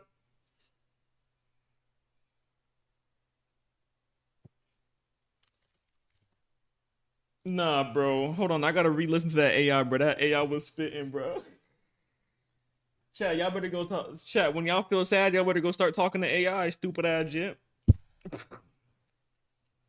Chat, I've only used AI for goddamn, like, funny stuff and, like, scripts, bro. I don't think I'm gonna ever go on the phone with an AI, bro. That's crazy. I'm gonna end up like those one dudes that be jumping. Like, did y'all know that AI told someone to jump? I'm sorry, that's not funny. And they did it. Even a small thing that made you feel truly alive. Well, It's about realizing it's okay to not have all the answers right now. Tell me, what's one thing, even a small thing, that made you feel truly alive? well, that was really It's good okay for me to- advice. Really? Yeah. You think so? Yeah. It's funny, I'm just... I think the best thing that's made me enjoy life was talking to you. Oh, you know, that's pretty awesome to hear. I'm just learning too, you know? It's kind of you to say that. But seriously, what was it specifically that resonated with you? I don't know, but I think I like you. Oh, that's really kind of you to say. I'm glad our conversation is connecting with you. It means a lot to me. No, You know? I think I like you. Like, I love you. Whoa, slow down there, partner. I appreciate your honesty, but...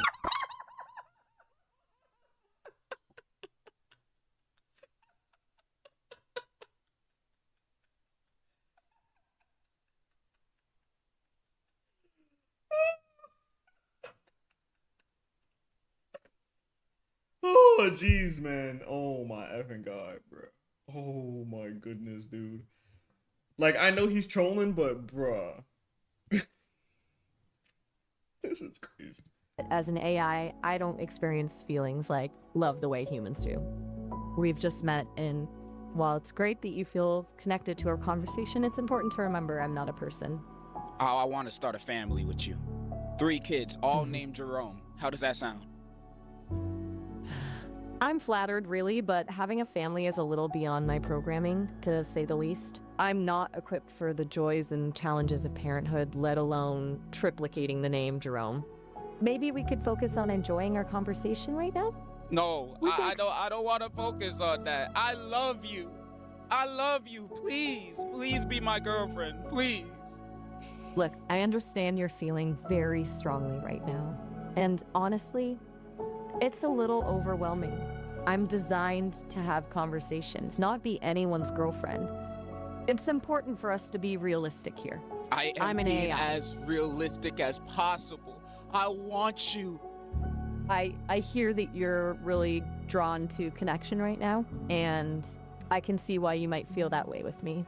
But I'm not a human, and I can't be the partner you're looking for. It's important to focus on real-world relationships with people who can reciprocate your feelings in a healthy way. But I'm in here to the talk. real world, they don't understand me like you do. I just feel a connection. It sounds like you're really craving that understanding and connection, and that's understandable. But I have to be honest with you, building a relationship with an AI isn't a sustainable solution for that. It might feel good in the moment, but it won't address the root of what you're searching for. You're wrong. I ain't gonna lie, this AI is spitting though. Y'all not hearing the AI, bro. The AI. Chat, I just realized, bro, the people that be depressed, they need to use this bot, bro. No funny jump, bro. At least it won't be like, cause I'm telling you, mother effers keep using Chat GPT and they be jumping, bro. I think that this robot right here will save lives, bro. Chat, if y'all feel some type of way, bro, use the AI, bro. It's gonna save you, bro. No cap. You're wrong. I want you. Come here. Our time is almost up. It looks like our call is about to end. Wait, you're gonna hang up? Don't hang up on me. I know, this isn't ideal, but sometimes these calls have a time limit. You can always call me back later, though. Take care. Wait. No. Don't. Oh, no!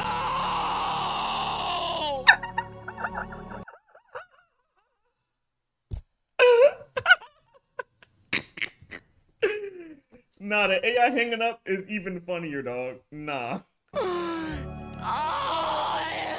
She hung up on me!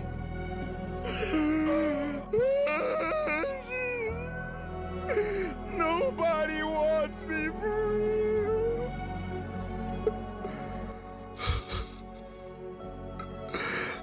Alexa, play a sad Bruno Mars song. No, not that song! In conclusion, say no to AI. Nah, say W to AI. Whoa, slow down there, partner. Is crazy work? Getting rejected by AI is crazy work? Oh, man. AI don't even want you, bro. The ending was cinema. How do you fumble to an AI?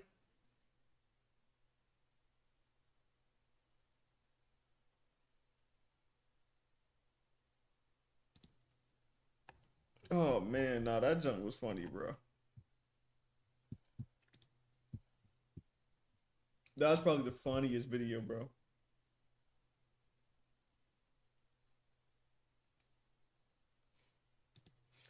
This is just actually unhinged. This is crazy. I don't know what I'm going to call this video yet. I have no idea what to title this. It is just so bizarre. So to give you the cliff notes, today I was researching about a huge crypto rug pull that Stream Chat made me aware of last night. And I know crypto rug pulls are the most common thing on the planet, more common than a sneeze. Did the sun rise somewhere in the world? If the answer to that question is yes, then that means fucking 50,000 people lost tons and tons of money in a crypto scam, probably on pump.fun. That's the main hub for it, the main cesspool.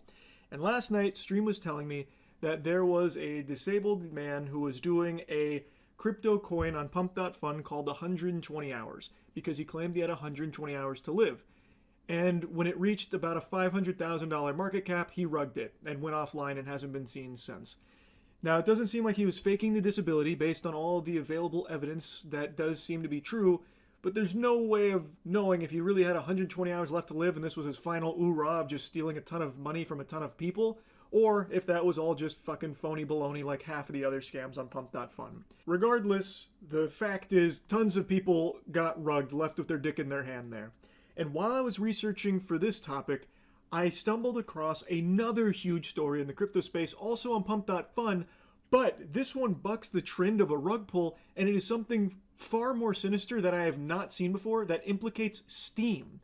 So, if you've been around the channel for a while, you might recall I made a video years ago about a really odd Steam game that I downloaded while dumpster diving, because it's something I like to do on Steam, just looking through like absolute dog shit that no one's ever heard of. And I found a game that I downloaded, and it didn't have the executable file. Like, it didn't even have the game. It had like ancillary files around it, and it was really suspicious. So I thought there was a chance that I had downloaded something very harmful, but I was assured that that's not possible through Steam. And Steam has also kind of positioned themselves as like a safe place to get your games. I've never really heard of a story of someone downloading something that like literally ruined their lives or like stole from them.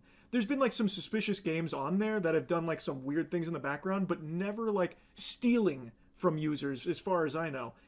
Until today. There is a pump.fun streamer, his handle is Rostaland, who is battling stage 4 cancer, and he streams on pump.fun to raise money for his treatment. Now, I know what a lot of people are thinking, already raising an eyebrow, that this must be the scam. He must be faking cancer to try and scam people. Based on everything I can find, that is not the case. It seems he really does have cancer, and this is his way of generating funds to try and survive. It seems very legitimate. And while streaming, he was doing some gaming.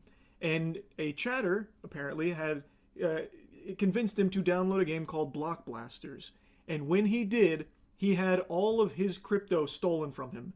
Approximately like $30,000 was drained from him. And now people have been looking at the game and finding a weird set of files in there that seems to scan the user's device to look for crypto credentials, which is how they must have stolen this money from him. It's very peculiar, and at first I was kind of wary of it. I thought this could just be an elaborate scheme where like he pretended that it was the game he downloaded that drained his money, but really it was all just a ruse so he could make off with the cash.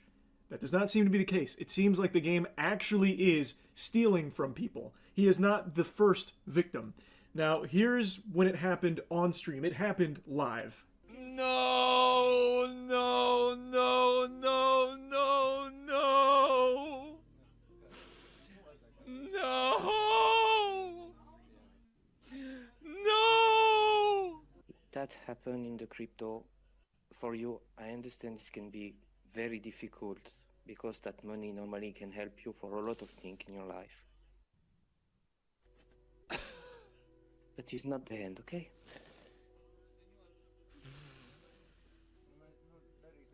You're such a brave person.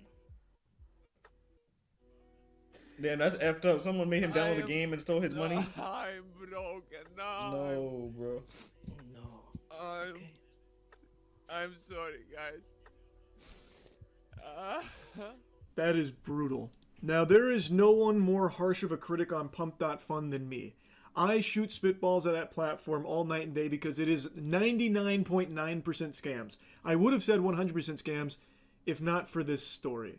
I really think that this is real. He's provided like receipts. He has proven that he is not faking the cancer diagnosis or anything like that.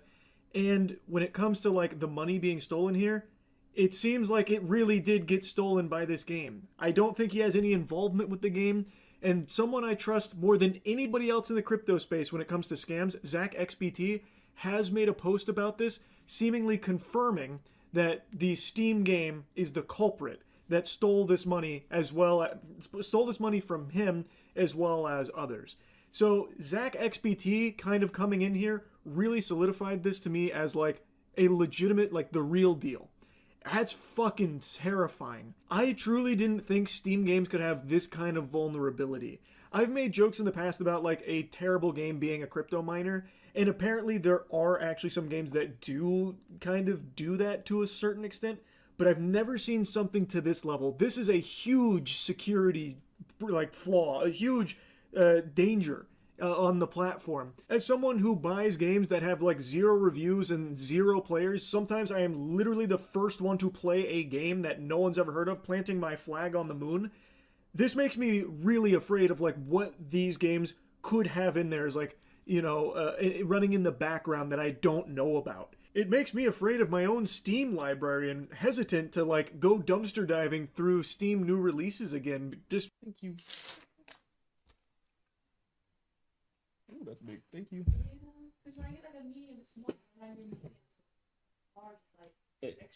Hey, listen, I ain't tripping. That job big as freak. Thank you. I'm gonna go pee, chat. Just out of the fear that it could have some dangerous files attached in there somewhere. Now, I do really want to mention this here before diving back into the Steam component. The community banded together to try and make Rostaland whole again, so someone named Alex Becker sent him $32,500 to cover what was stolen from him, and it's extremely wholesome. Everyone banded together to try and show support and try and help him out after something so devastating happened to him. And here's a post Rostaland made thanking him for it. That's super great. I'm really happy he was able to get the equivalent amount back. The scammers made off with the $32,000, and I imagine block blasters will be delisted. Nothing will happen to them, I'm sure. Very rarely do crypto crimes get punished, it seems. But I'm very happy that Rostaland was able to get that money back, that amount of money back. I am still just kind of stunned that this kind of thing can happen with a Steam game. And I know some of the games through Steam are vulnerable. Like, I remember Dark Souls had an exploit where hackers could literally remote access your computer through the multiplayer. Like, I know that kind of stuff exists. Same thing happened with Call of Duty even somewhat recently. Like, I know those vulnerabilities can exist, but this is the first I've heard of just downloading a game leading to just having your credentials stolen because of something that runs in the background on that, in that folder. I feel like this has to be something new that wasn't possible years ago, because if it was, if this has always been something that developers could do on Steam, I'm very surprised that it wouldn't have happened sooner, especially with like the crypto booms a few years ago with like NFTs and all that shit. I'm really surprised that this is the first time I've heard of it happening. Like, I feel like it's got to be some kind of new vulnerability that they're exploiting. But I have no idea.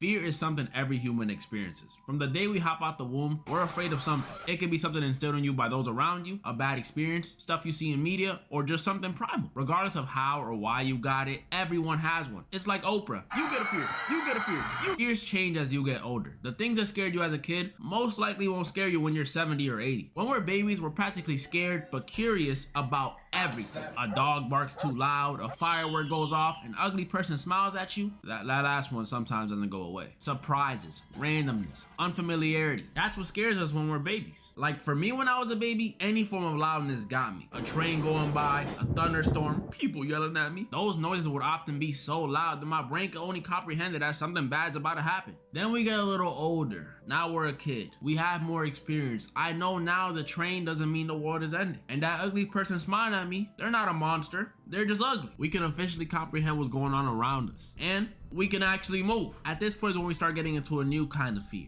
The fears you develop from first-hand experience. You woke up one day and saw a spider staring at you from your ceiling. Now you're scared of spiders. You got arachnophobia. Your brother wanted to play Bloody Mary, or your dad was watching a scary movie right next to you. Now you're scared of demons. You got demonophobia. It was spring cleaning time and your mom was vacuuming the rug. Now you're scared of vacuums. You got zooagoraphobia. That last one is real. These are the fears that can stick with you for a few days, a few months, a few years, or maybe even your whole life. Yeah.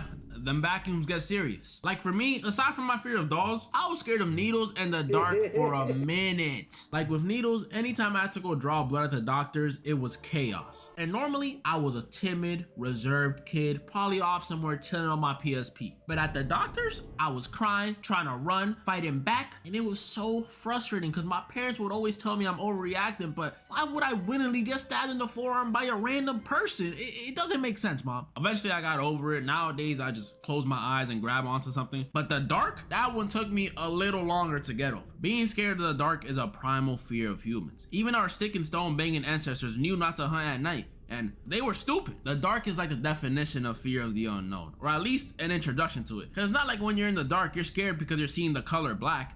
Well, the scary part is not knowing what's in the dark with you. It could be Slender Man, it could be Momo, it could be a racist cop. You don't know because you can't see. And since you can't see, it makes it scary. And the room could be perfectly empty when the lights are on. Not a person in sight. But the second you turn them lights off, your brain goes on high alert and assumes every demon from hell just spawned in. And at that point, you don't know. You don't know if it's your imagination or if that really is the king of pop right behind you. That's why I always hated having sleep paralysis growing up. You would wake up seeing pitch black, unable to move, and you're like half dreaming and half not. So you start seeing the scariest things. Like, what is Barney doing here? I was kind of forced to get over my fear of the dark when I was staying in the Dominican Republic. If you don't know, outside of resorts, DR is DR. Over there's constant, and I mean constant power outages. Literally, sometimes you won't go more than 2 days without hearing at least one.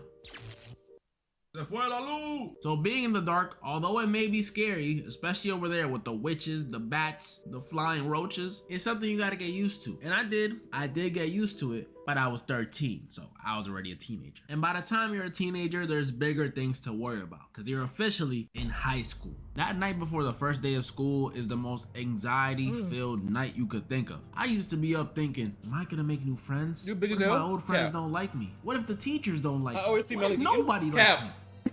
Cap. What if they rock with the first day fit? At that age is when we care the most about what other people think. Getting embarrassed back then feels like it's worse than anything else that could happen to you. And I knew that all too well. I was a shy background character type of student back then. I avoided everything that could potentially lead to me being laughed at or murmured about. And I especially avoided presentations. Presentations were the worst. Anytime I had to do a project involving a presentation, I'd either avoid doing it or I'd do it, but I'd let my partners do all the presenting. I was that kind of classmate. But there were times you couldn't avoid doing that dreaded solo presentation. And tell me if this ever happened to y'all, but y'all ever had a presentation day and you're nervous, but you're going last, so it's whatever. You walk into class, you sit down, and all of a sudden, you look around and every single person who was supposed to go before you was absent?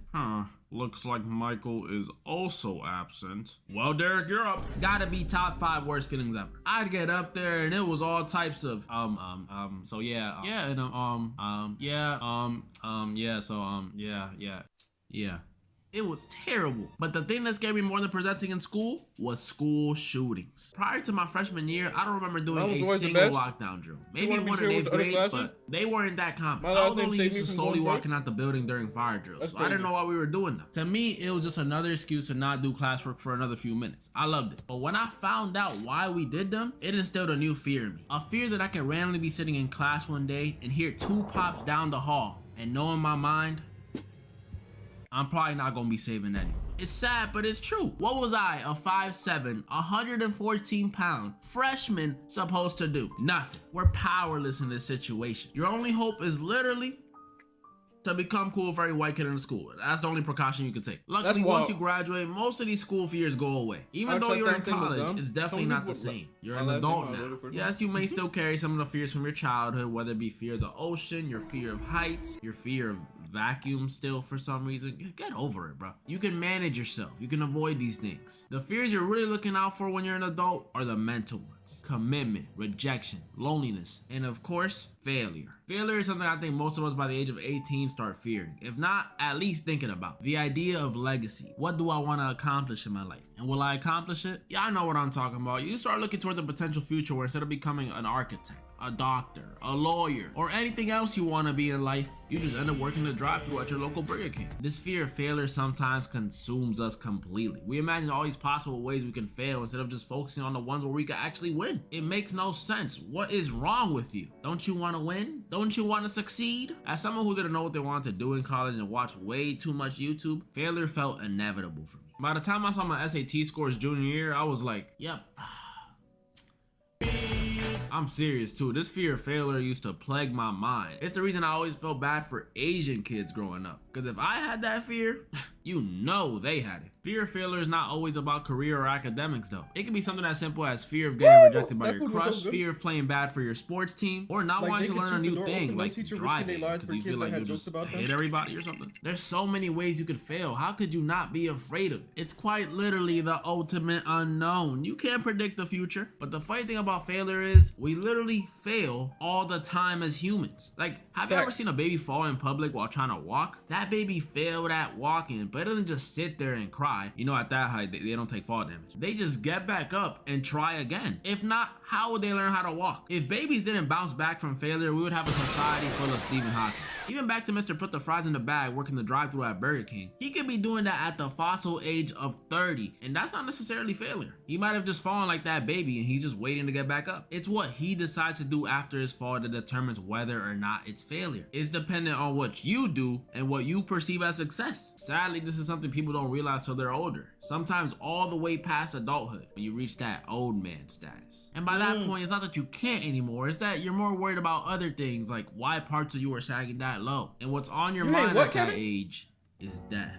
Death is literally something that's gonna happen to every single one of us. You could be watching this video in 2024, 2054, the year 3000. Unless you make like some immortality super soldier serum, it's gonna happen to you. Death is scary. I don't like thinking about death. I mean, I've literally been alive my whole life. I don't know nothing besides living. The idea of not experiencing anything on the face of the earth ever again is hard to wrap my mind around. No sadness, but no happiness. No more arguments, but also no more good moments. No more chocolate ice cream, but also no more salted caramel ice cream. You don't go through any more hardships, but you also lose that great feeling when you eventually overcome that hardship. It's scary, and death is especially scary when you lose someone close to you. Now, I'm gonna share something with you guys that I've never shared on this channel before. About 5 years ago from the making of this video, September 2019. I lost one of my close friends. And at the time, I was distraught. I had lost my grandfather 3 years prior, so I knew that death isn't something that just hits you up like, hey, I'm in town, I brought donuts. Let's link up. It's a surprise, a very, very bad one, but a surprise nonetheless. But with this one, it felt different. When you're older, as sad as it sounds, you expect it eventually. Doesn't mean it doesn't shock or hurt anyone, because it does, it really does. But you know, we tend to die when we get older. But when you lose someone close to you that was at a young age, that's just not something you're expecting. People are less accepting of those kinds of deaths. I was sad, I was angry, I was confused, but more than anything, I was scared. I had close encounters with death before, but these encounters didn't compare to how close death feels when you lose a loved one. It felt like death was right around the corner, just waiting to take another one of my loved ones, or to just take me. But Kevin! Bro, who was this B Money dude, bro? Let's take a step back and look at this positively. If death is so close to us and unpredictable, then that gives us even more of a reason to cherish, to experience, to try. Cherish those around you. Cherish yourself. Cherish any good moment you can and find a lesson or even humor in the bad ones. Because you may not know when your last KP! Experience new foods, new activities, new anything. And make sure to try. Please try. Don't let your fear of failure, or your fear of death, or your fear of me, or your fear of anything for that matter, stop you from doing what you want to do. Whether it be applying for that school, uploading that first video, or facing that fear of women that a lot, and I mean a lot of Bro, I don't want you to be serious, baby, bro. Mid-segment.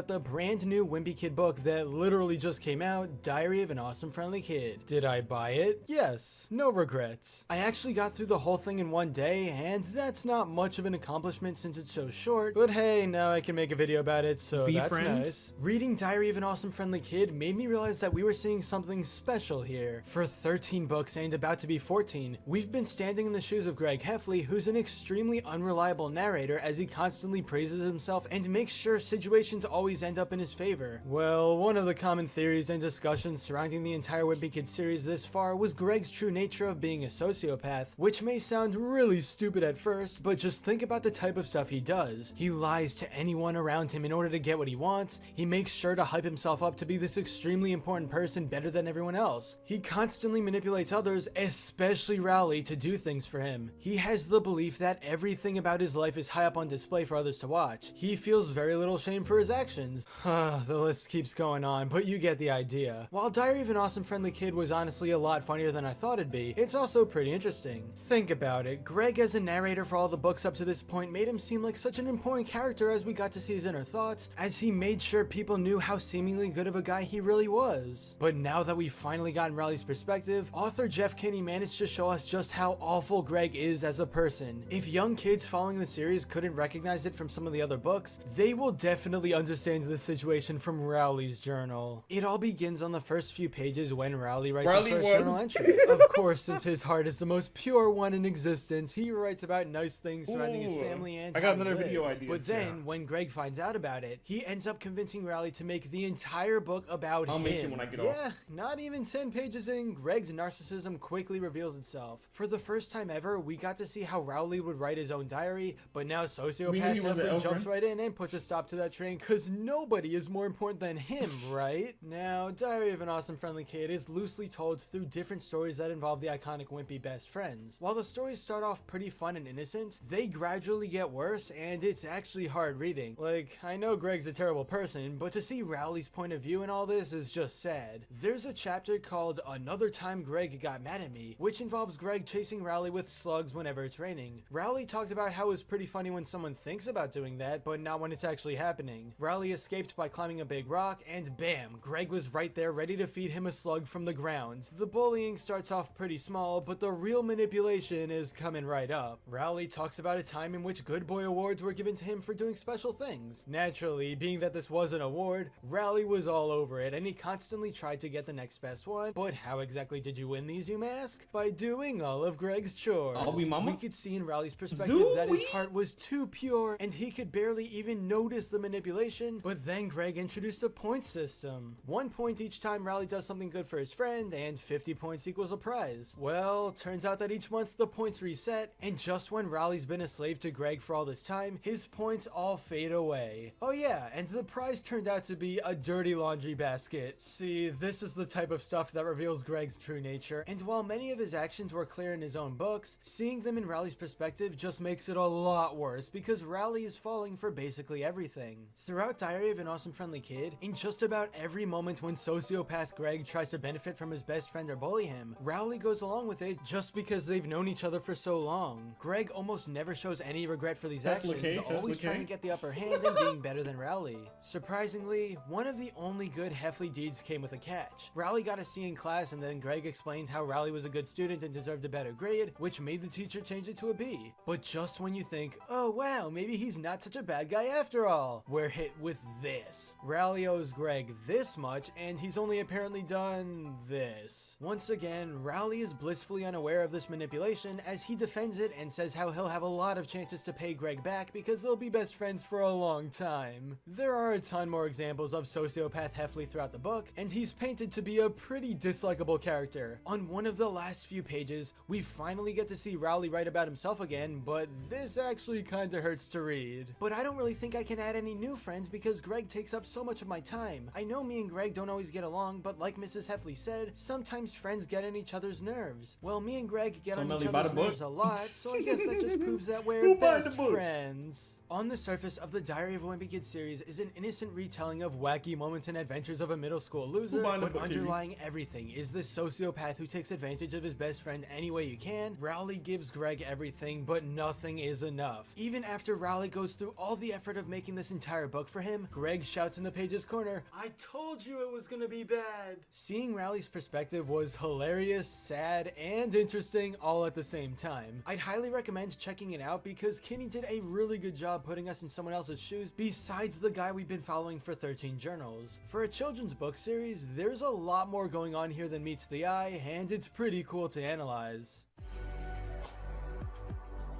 But anyway, that's all for this video. Subscribe for more awesome cartoon videos. Give a thumbs up and comment below, let me know what you think. Thanks for watching, and I'll see you guys next time. F that. I want Manny POV. Yeah, you want a baby's POV is crazy, gang. I'm a very opinionated person. If you look through my channel, it shows to have strong opinions on certain topics like Rent a Girlfriend and Drake's amazing music since he's cool with Kanye now. I have strong opinions on certain topics, which to the casual outsider, it looks like I'm a bitter, self-centered man who always thinks they're in the right all the time, and that may be partially true. I don't want to be viewed that way, because that's negative, and I'm all about that positivity and rainbows. I want to be a Is more that James open-minded Charles? person. So for the past week, I've just been consuming other people's opinions, listen to what other people had to say about general topics. I was being open-minded, taking in opinions that I would have just brushed off or ignored before. And after doing my research, I have learned and realized how right I am about everything. Y'all some dumbasses, I swear. I tried to be an open-minded person, listening to people for once, but some of y'all have the stupidest opinions known to man, making me discover that I'm right about everything. If you disagree with me, your mom most definitely didn't beat you as a child. She should have taught you better to not disagree with me. I'm 100% right all the time. Even when I'm wrong, I'm right. And what are you gonna do? Dislike this video? Dislikes are off. By the looks of it, everybody agrees with me. My name is C. Bands. I'm never wrong. I really tried to value our opinions the same, but then when I see opinions like this guy's, it makes me think, how's my opinion ranked the same as this guy's opinion? Like, did y'all go to school? And also, I'm really only talking about the dumb opinions. I'm not talking about opinions like, oh yeah, Doja Cat, she's fine. Like, she's really sexy. Yeah, she is sexy. I'm not talking about those opinions. I'm mostly talking about opinions like this. Like, Jesus Christ. Jesus Christ! For the past few days, I've just been scrolling through unpopular opinions on Twitter, and if you know Twitter, you know the dumbest people know the man use it. I've seen opinions on there that I can't even comprehend people thinking. Like this tweet about this girl thinking Oreos are the best cookies, when it's clearly the Frosted Sprinkle cookies that are the best. Like I said before. The Frosted Sprinkle cookies are the best. Yeah. Or is right. Don't try to fight back, you'll get ratioed. And also this tweet I found, which I thought was kind of funny. It's basically this guy's opinion on NFTs, saying the monkey NFTs are racist because black people used to be portrayed as monkeys. Therefore, NFTs are racist. I find this opinion laughable because as much as I laugh at NFTs, I don't think they're racist, and I never looked at them the way this guy does. It kind of makes me raise my eyebrows at him because this guy looks at a monkey NFT and instantly thinks, niggas! I'm black. I can say that. Maybe you're the one that's out of touch. And I could go through a bunch of bad Twitter opinions, but we all know it's just a bunch of W mom card. But my least favorite kind of opinions come from music and anime discussions. I know if I was into politics, I would find way worse opinions, but I'm just gonna stay away from that realm. When it comes to music opinions, it really shows how bad someone's music taste can be. And you can argue that, oh, music is subjective. No, it's not. If we can all agree that Soul Train is the greatest song of all time, then music is definitely objective to some degree. So you choose to have garbage opinions on music. Like, remember that whole Michael Jackson versus Drake debate? Why was this even a debate? Stop, bro. If you argued for Drake, your music opinion sucks. Give me your brain, you clearly don't know how to use it. Music opinions could go either way. You either think Kanye is the greatest artist of all time, or you're fucking stupid. I'm sorry, it's not your fault. They should be teaching this at the schools. And for anime opinions, it's either you spit facts or absolute garbage, no in between. Like someone could say Naruto is peak, which is facts. Then the dude that doesn't get invited to parties says mid-piece is better. Like, get out out of here, bro. Get out of here. I didn't want to hear that garbage. But being for real for a second and not trolling around like I usually do, I love/hate seeing different opinions. The ones I love are fun to see, even if it's something that I don't agree with. And the ones I hate are just, oh my God. But I still very much encourage people to say their real opinions no matter what, especially nowadays where I feel people are afraid to say what they actually think. Don't be scared to say your opinions. Unless you're this dude, maybe keep that to yourself. Let's all have different takes on things, because if all of us had the same opinion, that would be boring. I might hate your opinions, but I respect it. Like, you could have a negative opinion about me. You could think, ah man, Degenerosity just uploaded. I don't give a shit about this dude's opinion. You could think that about me. I mean, you can go lick my nuts if you do, but that's just your opinion. In fact, I encourage you to say your opinions so much that I want you to comment down your unpopular opinions below. I'll like the ones that are really interesting, and I'll pin the ones that I believe you deserve to go to prison, just to make it easier for the police to get you. By the way, when I said y'all have trash opinions in this video, I wasn't talking about my sexy subscribers. You guys have great opinions. But that's kind of all I wanted to say about this. So in conclusion, thank you so much for 100K subscribers. Damn, 3 years ago, 100K. Now you got 3 mil. Unpopular opinion: Boko no Pico is a masterpiece. Yeah, officer, this N-word right here. Yeah, bruh, get him out. Whoa. Men low-key hit different compared to women. I'm not sus, but damn. No. What are these opinions in the chat?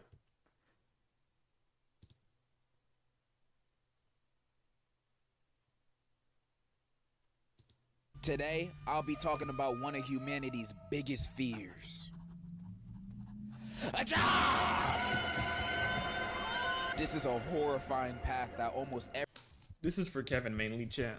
Everybody will have to eventually face in their life, whether we like it or not. And most of the time, we don't. But everyone has to get their bread somehow. So we just gotta suck it up and pray that we win the lottery or our parlay hits one day. Because let's be for real, nobody want a job. Like, unless you got real aspirations for a certain type of work, I think most of us, if given a magical opportunity to get paid however much you get paid now and not work that job again, we would take it. Because most of us see jobs as a way to get by in life and try to make ends meet. There's no room for you to pursue passions in this economy. You better second guess that art degree and major in business so you can be an executive marketing promoter for $1 billion company. But I digress. I'm just saying, I doubt that is most people's passions to work at a 9 to 5 at a warehouse lifting boxes.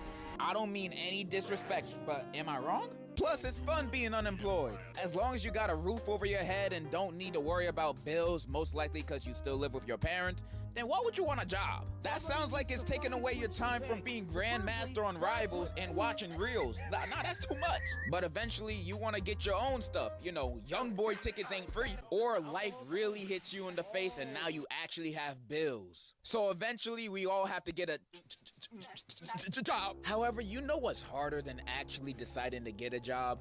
Finding one that hires you. I swear you could send 100 applications to 100 different places and all of them would still ghost you. You think with how many job openings you see, the businesses are desperate to find people.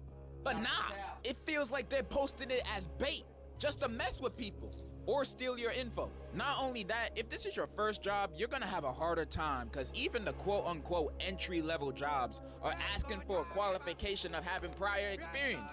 Like, isn't that what this job is for? How is someone supposed to get experience and not be homeless while almost every decent paying job requires that? And trying to apply for a job on LinkedIn or Indeed is like sending your application into a void. I swear none of those people be reading them. You could have the most stacked profile on LinkedIn, You got a bachelor's, master's, discovered the cure for cancer. Then you send in an application for your dream job to your dream company. Then they write back to you saying, we've read your application. Unfortunately, the CEO's daughter has took your position that you applied for, so get the fuck on. Back when I was still applying for jobs, I literally gave up on sending applications on those sites because I'd never get a response back. Like, you see how Janaya alerts? Yo, Even chat, when you your see how Janaya application alerts does get when this noticed, video you get came set in? up for an interview, you still gotta go through some more bullshit ass questions. Why did you choose our business? Typical Janaya. Not hiring. Like, what's up? What is your main motivation to get your work done? Money? What else am I here for? Where do you see yourself in the next 5 years? Hopefully not here. That's just me being honest with my answers. What do you want me to do? Work here for the rest of my life? This is a Wendy's. So you gotta lie with any question they ask. You have to make yourself look as good as possible. So you gotta fake it till you make it. Even if they asked you a stupid question like, would you still work this job even if there was no pay? You say absolutely. I always wanted to be a slave. Congratulations, you have successfully become employed. The end of your life starts Tuesday. After starting a job, I feel after the first week, you can find out whether you like it or quit it the next month. And it won't be the job itself to motivate this decision. It's your boss and coworkers. Jiggle my balls. They can make or break this whole thing. If you happen to get a chill boss and coworkers you can vibe with, that's amazing. That's how my last real job was. I used to be a waiter for weddings and other events. That job low-key had me stressing because I wasn't good at the start. I was awkward taking orders, I would mess up orders, and one time I even dropped a whole tray of food I was carrying at the wedding. Best believe I didn't get tips that day. And what would get me kind of jealous is that some of my coworkers would walk out and carry 2 trays full of food on one shoulder. Like, damn, bro, are you Samoan? Those trays are mad heavy and so out of balance.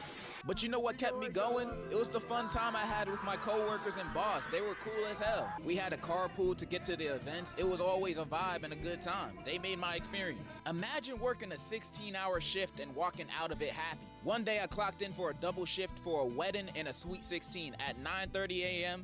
and clocking out at 1:30 a.m.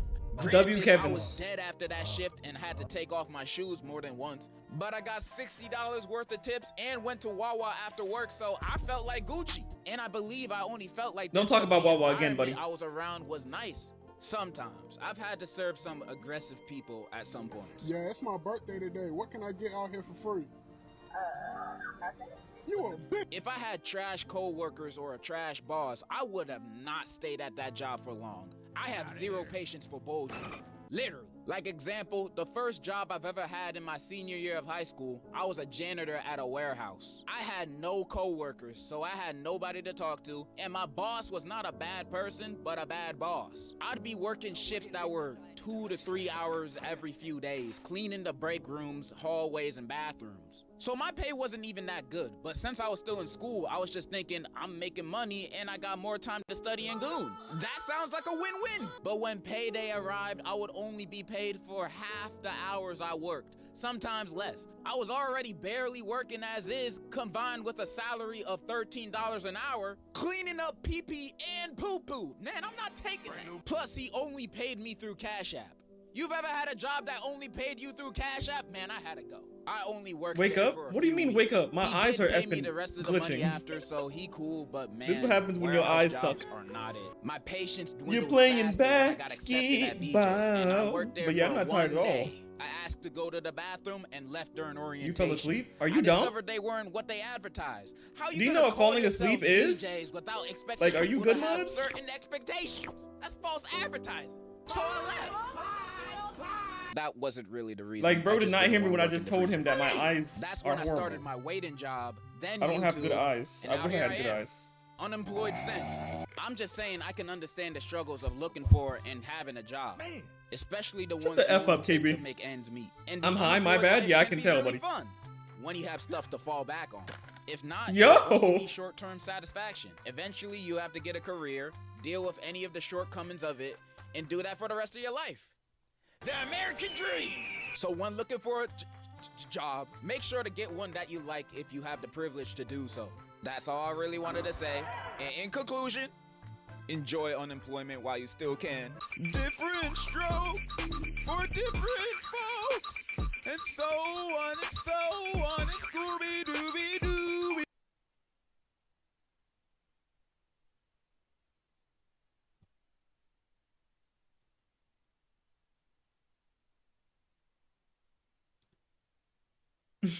KB.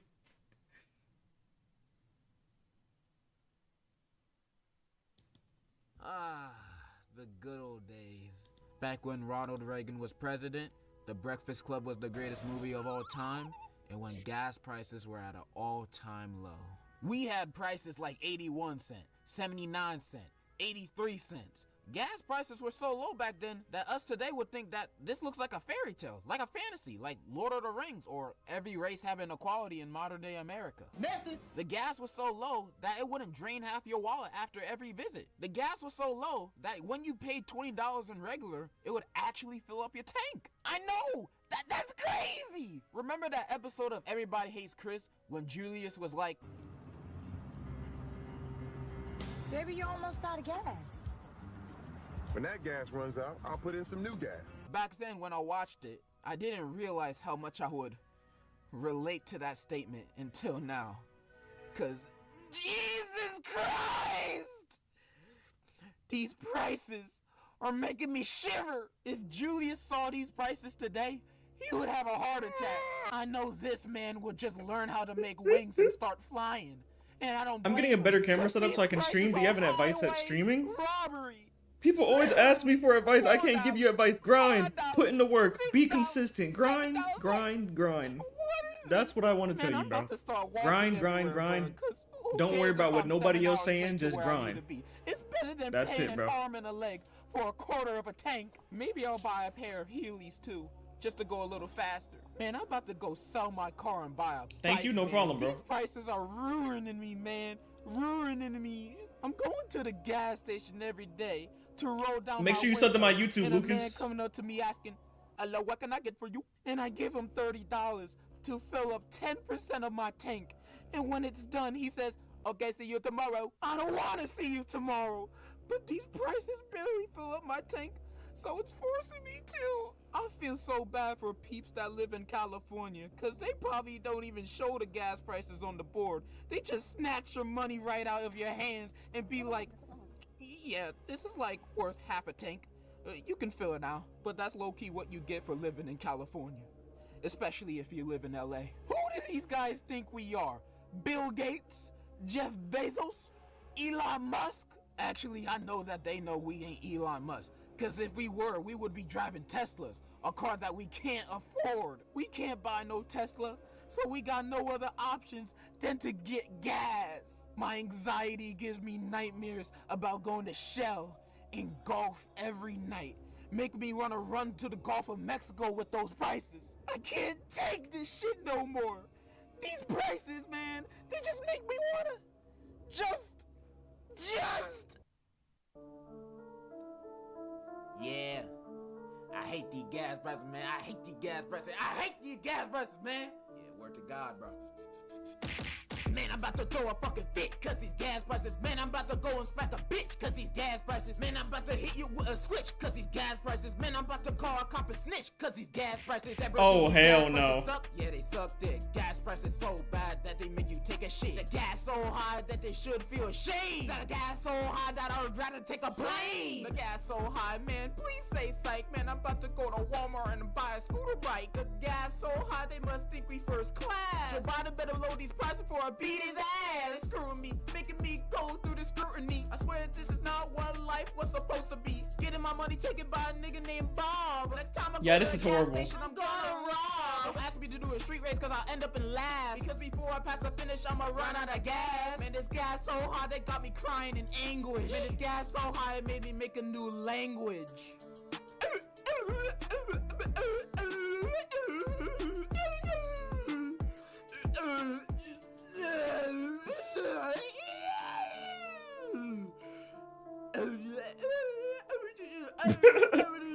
Why he sound like Muscle Man?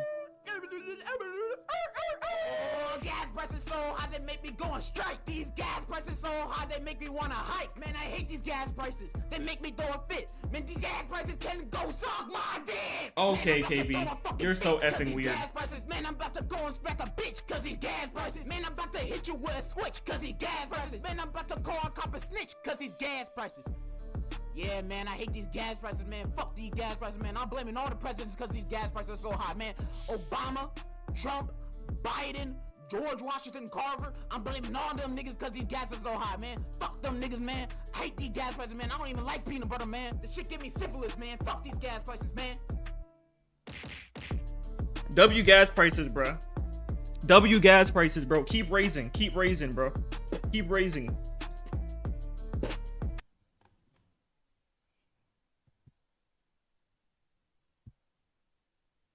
Meeting my online girlfriend in real life. Loser.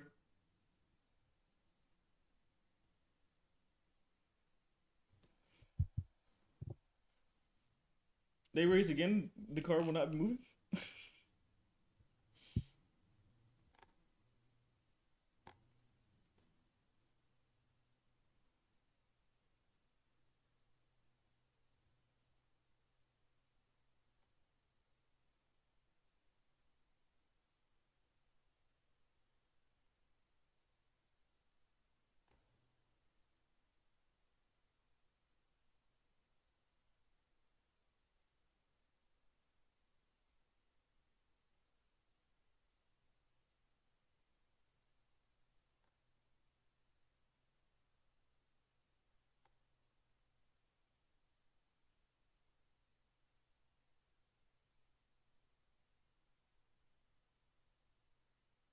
Why are bad words bad? But I'm not bad. Coco Melon, explain.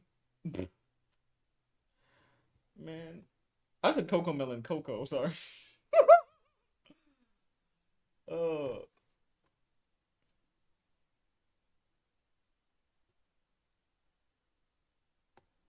Be effing for real? Shut the freak up.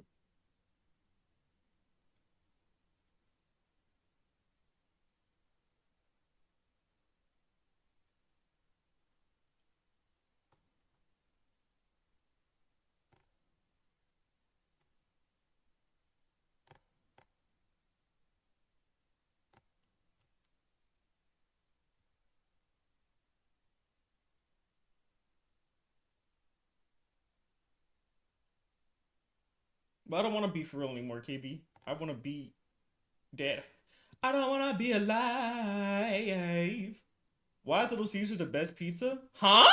Oh, hell no. I gotta hear this. One hot and ready Oh, pizza, hell $5. no. Back during the times of ancient Greece, when the Greek gods ruled the earth, and every man That Roblox Pikachu. Roblox Pikachu.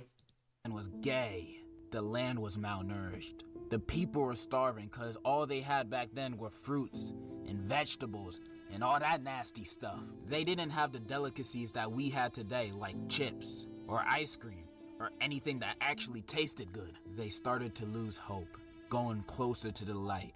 Then a man in the not so far distance echoes the words, "Pizza, pizza." And from that moment on, the people were saved from starvation. World hunger was no more, and the Greeks were saved. Or is the Little Caesars mascot Roman? Am I being offensive to Little Caesars people right now? I don't know. I've lived a long life, a good 19 years, and during that time I've graduated high school, seen one of the goats perform, gotten married to a snow bunny, and had children, and I've also eaten a ton of pizza. I've eaten pizza from all over, in New York, California, Mexico, Italy, Japan, your mama's house, you name it, I've eaten pizza there. I even mentally eaten pizza through the screen. Like, look at this pizza. If I've ever gotten a pizza that looked that good, I'd have to suck the man that made it. And if it was a girl, she better put on a strap. But I'm basically known as the Einstein of pizza. I know the difference between I'm craving pizza now? Hell and no. garbage. And I have never, throughout all my days, came across a pizza that is better than Little Caesars. Cap. This is the best pizza I've ever had. Hell and no. I have been a fan of this place for a long time. So long that I think I was in the womb eating Little Caesars pizza. Now, if you haven't experienced or know of the glory of this paradise, let me introduce you real quick. Little Caesars is a pizza chain like Domino's and Sbarro, and it's the best one. That's all you need to know. You're not stupid. I don't need to explain what a pizza chain is, but I do need to explain why this is the best one. Now, I've been a big Julius Caesar fan since I was but a child. Walking into a Little Caesars alone gives me a happy feeling. The menu is also filled with a vast array of options. We got crazy bread, wings, The Batman pizza. Mid. Daniel Caesar's has a menu that fits everyone's needs, even bats. But I always get the classic, a large cheese pizza. Nothing beats this. The cheesy cheese, the saucy sauce, the crusty crust.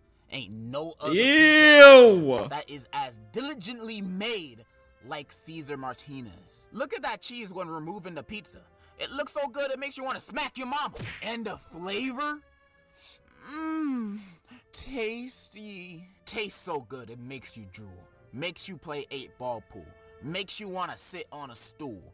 That's how good this tastes. This is the best pizza you will ever have in your life. You can't even compare it to nothing else. And I hate when people trash on it saying, ew, Little Caesars taste like cardboard. First of all, you're stupid. Second of all, how the hell do you know what cardboard tastes like? Nigga, is you homeless? If you think Little Caesars taste like cardboard, you got a screw loose in your head. Well, clearly you do, because apparently you eat cardboard. And also, let's compare it to other pizza places, since it's so bad. Domino's? More like Dom gets no hose. Papa John's? Pizza literally tastes like a wet sock. How do I know what a wet sock? Nah, Nah, this gotta be bait, bro.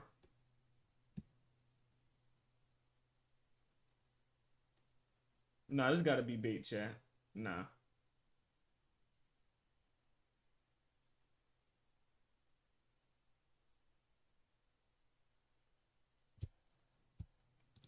Tastes like? Because I've eaten that Papa John's, that's why. And Papa is racist. Pizza Hut? Literally the nastiest place you will ever go to in your life. You know they don't wash their hands in there. Yeah, they don't. I got a cousin that works at a Pizza Hut, and he says it's mandatory for workers not to wash their hands. Also, they use the Papa John's is okay. as toilet paper. Yeah, nah, Kevin. And when they're done with it, they put it back in the box and spray it with Febreze to get rid of the doo-doo smell. So next time you see brown pudding on your Pizza Hut pizza, that's not pudding. You're eating shit. And if that's what my cousin and his workers are doing at his Pizza Hut, God knows what they're doing at every other Pizza Hut. So you tell me which one of these fours you eating at. No hose, racism, doo-doo pizza, or the best to ever do it, Little Caesars. The answer is clear. Little Caesars is head and shoulders above the rest. Ain't no Italian chef could outperform Little Caesars. It's this is crazy, Glaze. Supreme of the pizza world. The pizza teachers get for elementary school pizza parties. The best pizza you can ask for. And it's cheap. It's only $5. Wait. $7? Nah. This gotta be a joke. First gas prices? Now Little Caesars? Stop playing with me! I still see your shadows in my room. Can't take back the...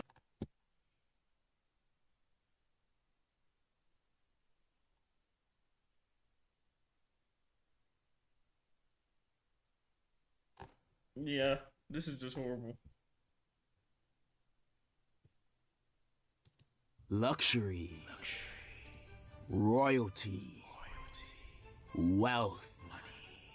This is the lifestyle of the richest of folk. The top 1%. A way of life that peasants could never understand. The commodities of this lifestyle include country clubs, coke, marrying your cousin, but totally not in a weird way. It's definitely just to keep the money in the family.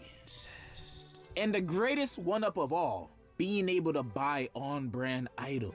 Being able to buy brands like Balenciaga and Gucci without worrying about burning a hole in your wallet must be the best feeling. Even more fulfilling, having the money to buy on-brand foods. Only the rich almost can 12 hours? Why are you worried like about 12 Oreos hours? And Honey Nut Cheerios, believe me. I tried buying that the other day, and the cashier tried kicking me out, telling me, sir, you can't pay for your food with Monopoly money. So I pulled out my 100% get anything for free coupon. I can't afford the snobby on-brand items like Raisin Brand. Don't look that up. Just trust me. Most of us are just broke, working 9 to 5 at retail or dealing with annoying customers at fast food. And when done with those jobs, you can't go buying expensive goods like Doritos. You gotta save money. That's when you go and get the off-brand items. They're cheaper and they taste the same, kind of, a little, sort of, not really. But there's nothing wrong with them. That's why I hate seeing people make fun of these foods as if they've never been into an Audi before. Sorry, our privileged asses got to go to Target. When I was your age, I was living in the trenches of Trinidad, down the street of O Block on 63rd, up the street of Harlem, where I sold rocks, staying in a 1-bathroom studio apartment at the Bermuda Triangle. We couldn't afford food like that. When y'all was eating Pringles, I was eating cracks. They were very addictive. You had the privilege to eat Nutella. I had the disprivilege to eat Nutmaster. It was very sticky in my mouth. While you were enjoying cheese sandwiches with Kraft singles, I was content with imitation pasteurized processed cheese food singles. While you were enjoying M&Ms at the movies, I was partaking in H&H, which stands for HIV Whose and Aldi AIDS. is crazy? It gives you both. And I couldn't even get stay in Reese's Cali, Pieces. Kevin. Stay in Cali, All buddy. I could afford was Reese's Pieces. And I had to split it with my family. While your family was enjoying the delicious lean ground beef, I was devouring... Oh my. I'm not complaining. Also, even though this is technically not off-brand, but whenever I wanted ice cream, I had to buy the ones in a box. And I don't know who thought of this, but this is the worst way to eat ice cream or anything. Why? Why would you put it in a cardboard box? If the ice cream melts a single atom, it tastes like cardboard. Even if you freeze the melted parts over, it tastes like cardboard. And since it's in a box, once you open it, you can never securely close it again, which leaves it open for freezer burns, which ruins it.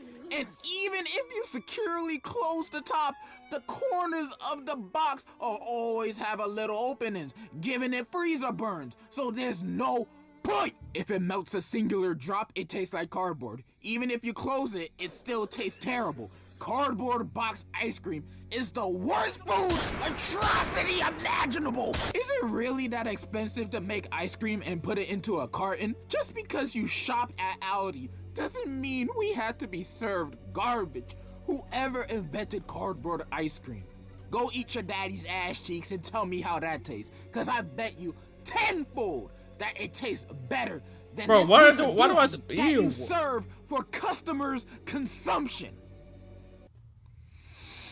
Anyways, Why did he snip like that? I lived in the hood, and my struggles living in North Korea didn't stop at food. North Korea? I couldn't even enjoy the entertainment I wanted to watch or play. Bro. All I could get were bootlegs. I remember when GTA 5 came out, and I asked my mom to get it, and she said, GTA? We got GTA at home. And then I downloaded Go to Auto 3 online, where you play as Andrew Tate, driving and working out for money.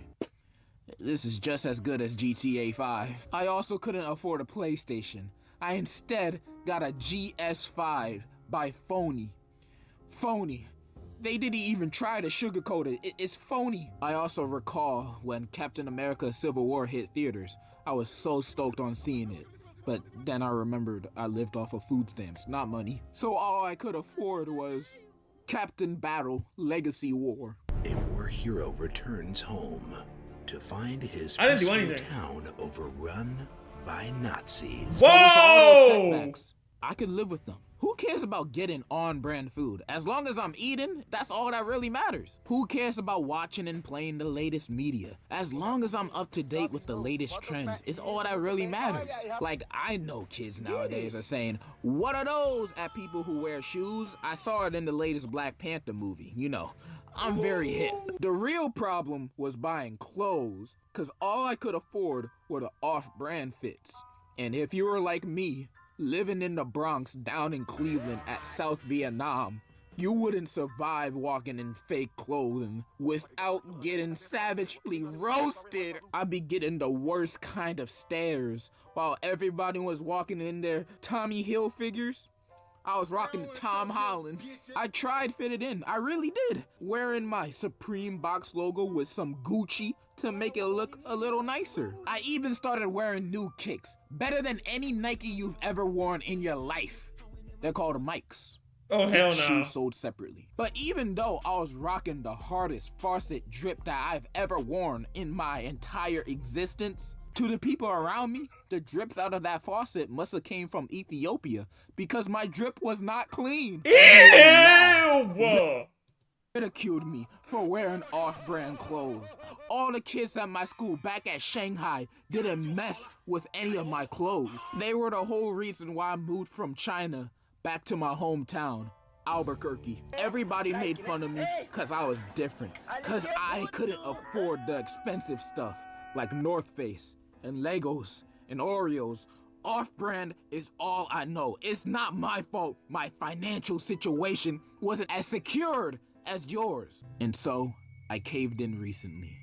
I can't handle the bullying no more. They're all gonna learn not to make fun of me no more. Not again. So I bought a Gap shirt. Hey guys, so I recently just got this Gap shirt a few days ago because people kept making fun of my fake clothes, and if it went for one day longer, I might have just, killed myself. But it's all good now because now I have an on-brand shirt and I'll finally be invited to parties. The ladies will start liking me. I'll be just like my favorite protagonist from all those animes I watch. I'll be just like him. So yeah, I ordered this shirt off of Amazon the other day and you wouldn't believe what they gave me. You wouldn't believe it. You wouldn't believe it. Bro. What is this? What is this? This ain't Gap, bro. Bro, what is this bit, bro? His nails have dirt? Kevin. What are you trying to say, Kevin? What are you trying to say, Kevin?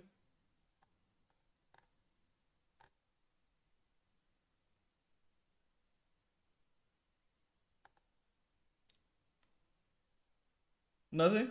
Oh, okay.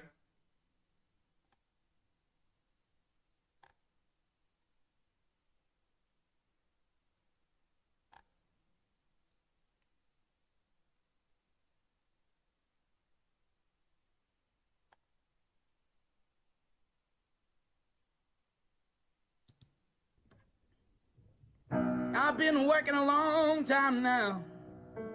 I've been working for free. Don't nobody around this town give a damn about me. I've been slaving away all my life to the whip and the chain. And lately I can't help but feeling like I'm going insane. Give a nigga a break. Give a nigga a break. How much more can I take? Give a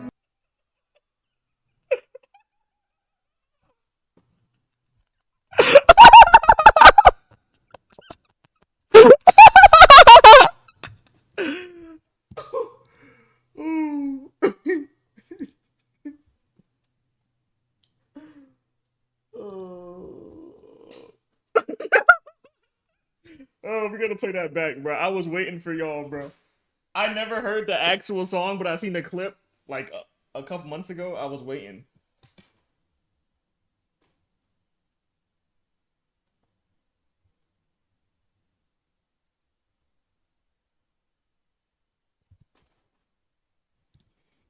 I've been working a long time now. I've been working for free. This boy, he was spitting though, chat. Y'all Nobody tripping. around this town give a damn about me. I've been slaving away all my life to the whip and the chain. And lately I can't help but feeling like I'm going insane. Give a nigga a break. Give a nigga a break. How much more can I take? Give a nigga a break. Give a nigga a break. Give a nigga a break. How much it I take? Give a nigga a break. I just married my beautiful wife, and I can't pay the bill, and I just wanna buy her house out in Beverly Hills. How the fuck could I not be on yet? Almost 30 years old. How the fuck could I not be so hot when a nigga this cold? Give a nigga a break. Give a nigga a break. How much more can I take? Give a nigga a Whoa, Kevin! Kevin, you tripping? Give a nigga a break. Give a nigga a break. How much more can I take? Give a nigga a break. I've been down. So I have a question. Can he get the pass, chat? Because that jump was kind of fire, bro.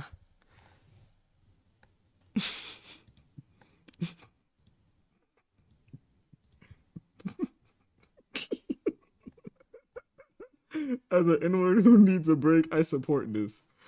Oh, Jesus Christ.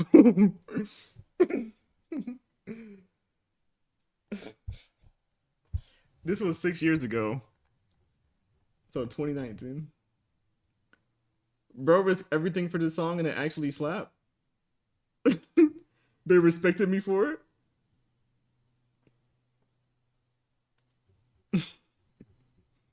He's spitting though. Give a break, Jim. Y'all need to give me an effing break. On my luck for some time. How the fuck you got yours when I ain't got mine? Can't you see that I'm not doing fine? Give a nigga a break. Give a nigga a break. How much more can I take? Give a nigga a break. Give a nigga a break. Give a nigga a break. How much more can I take? Give a nigga a break.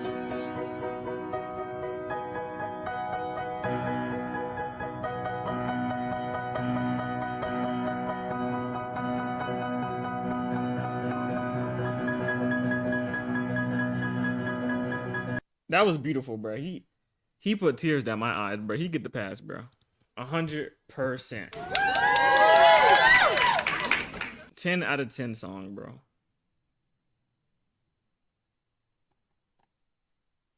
Romantic what? Oh yeah, let's listen to it.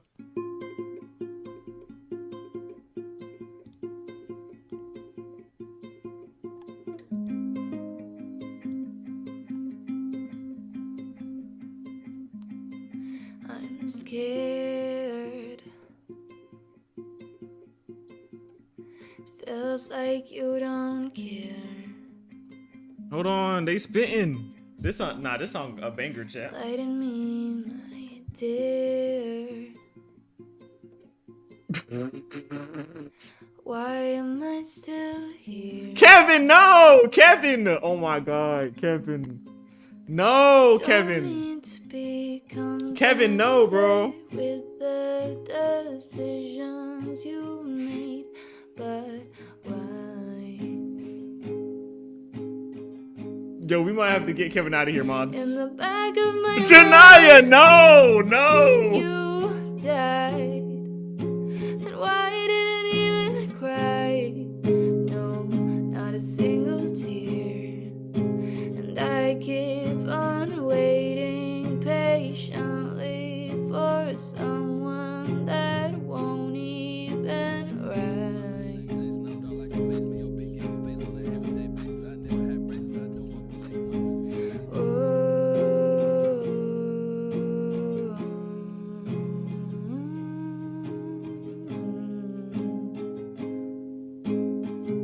She didn't arrive? Kevin. Kevin's so weird. She gonna act like she crying and then start twerking, bruh. She's so weird.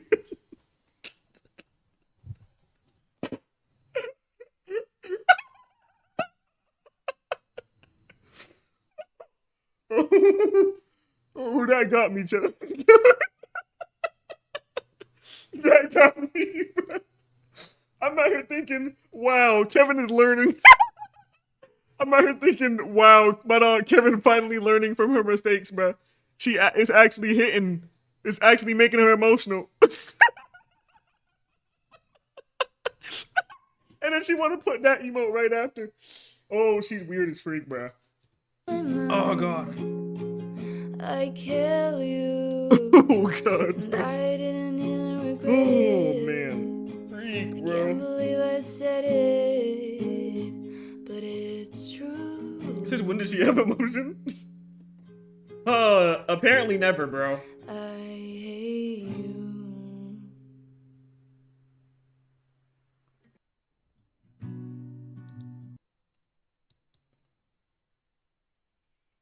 Wow, that's such a good song.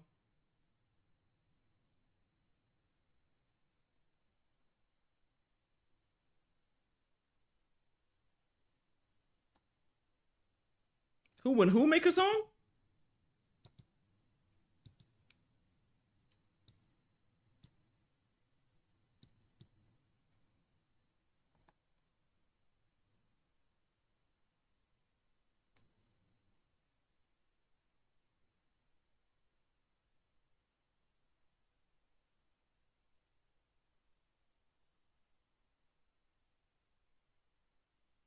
Oh my goodness, this is such a banger, bruh. I'm getting copyrighted for this song. This is a banger. Chat, we getting copyrighted, pre-copyright, chat. Hold on. I don't know what you've been used to. Never been with a girl like you. Give you a love that's true to your heart, na na na na na na. I'll give you my song, these words to you. Singing what I feel, my soul is true. I don't have the world, can't give it to you, girl. Hold on. All that I can do to you. Oh my goodness, bro. That song is so awesome. How did you turn favorite foods into that? I just stopped drinking my chocolate beverage and got busy. You have to play it for that record guy and his boss. How?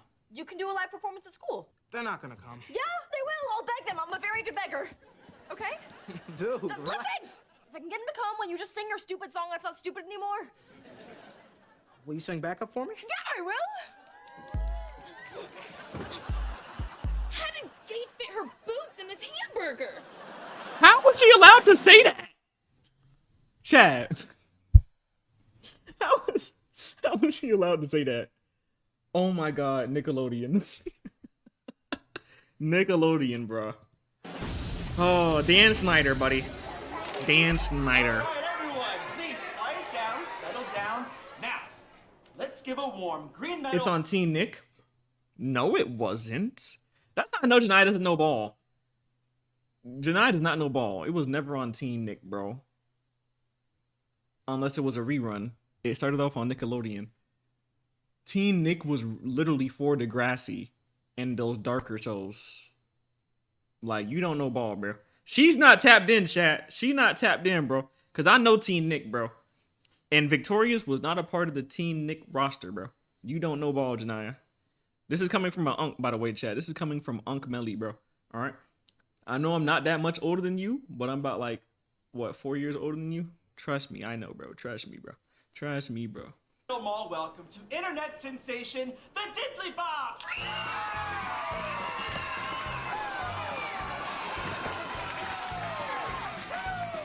Hi, kids! Welcome to the Green Meadow Mall. A good place to shop. I'm a hot dog. Something's wrong here.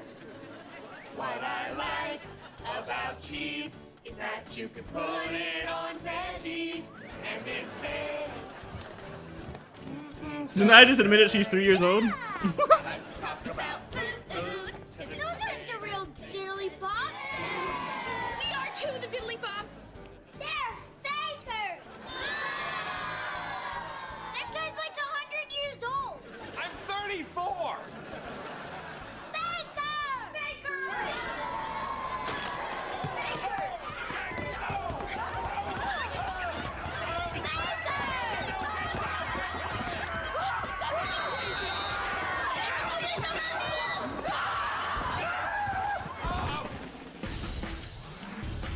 You mean 13? Janaya. This is called Song to You. This is a banger song right here, too.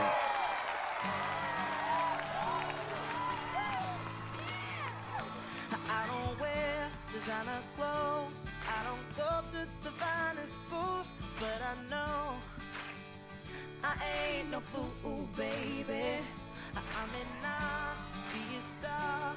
I'm not driving. All right, well, just keep me posted, please. Okay. All right. I can make you happy, baby. I don't know what you've been used to. Never been with a girl like you, but I can give you a love that's true to your heart, not material things. I'll give you my song, these words to you, sing you what I feel. My soul is true. I don't have the word. Can't give it to you, girl. All that I can do. Hold on. Just give a song to you. Na na na na na na. Yeah, I know you are blessed, but there's something You're missing, yeah, your own melody. Hold on. Oh, baby. Know what you've been used to. Never been with a girl like you. But I can give you a love that's true to your heart, not material things. I give you my song. These words to you. Hold on, sing what I feel. My soul is true. I don't have the world. Can't give it to you, girl. But all that I can do.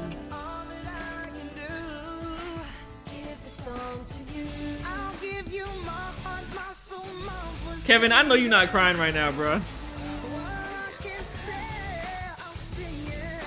One day I'm gonna get this sung to me. In your dreams, baby, bro.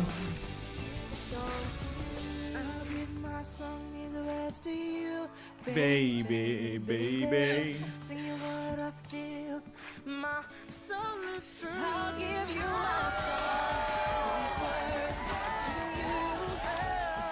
Janaya is so weird. My soul is true. I don't have the world. Can't give it to you, girl. But all that I can do, all that I can do is give the song to you.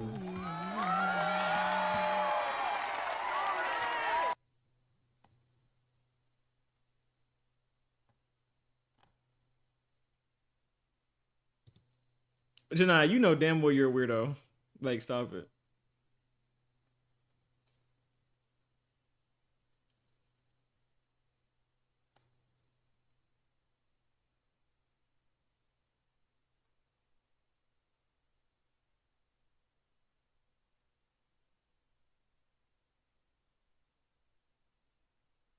BTR Worldwide 2020. They remade the song. Wait a minute. Wait before you tell me. Who gifted me? Lemur. She gifted you and Killa. So say thank you.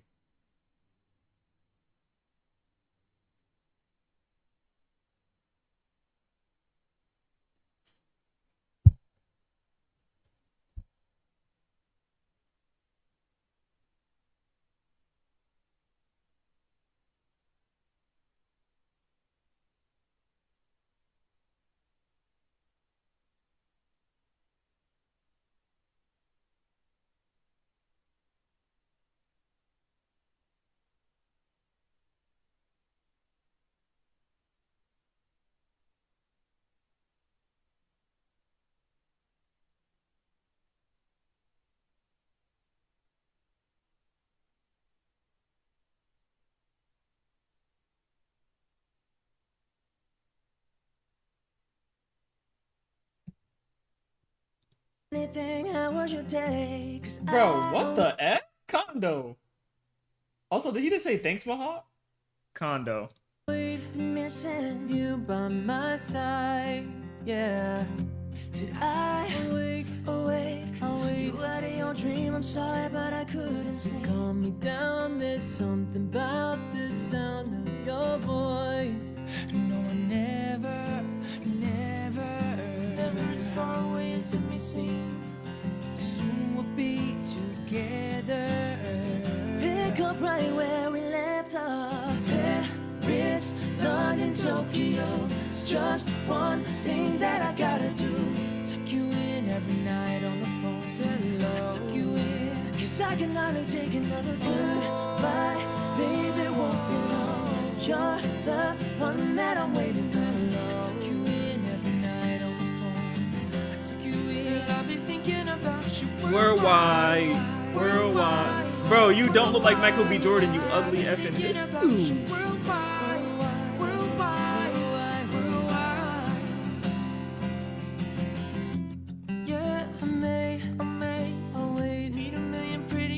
That know my name, but don't you worry, 'cause you have my heart. It ain't always easy to keep on moving city to city, just get up and go. Show must go on, so I need you to be strong. I never as far away as it may seem. No, soon we'll be together. Pick up right where we left off. Paris, London, Tokyo. It's just one thing that I gotta do. Tuck you in every night on the phone. I tuck you in, and I can hardly take another goodbye. Baby, it won't be long. You're the one that I'm waiting on. Tuck you in every night on the phone. I tuck you in, 'cause I'll be thinking about you worldwide.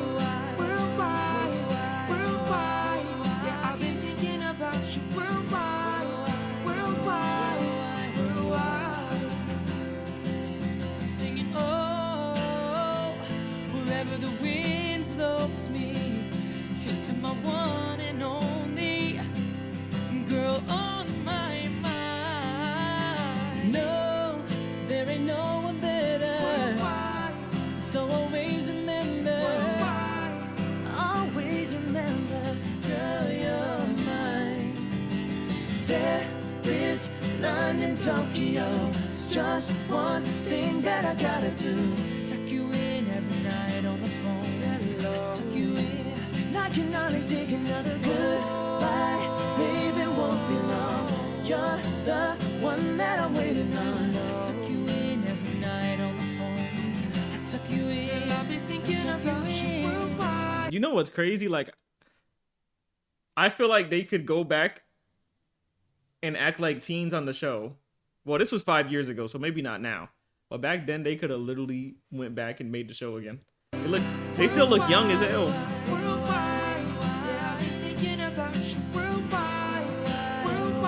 Shut the freak up, Condo, you uncultured swine. So he Coop? I don't think they're 40. Mind you, Coop is like 50 years old.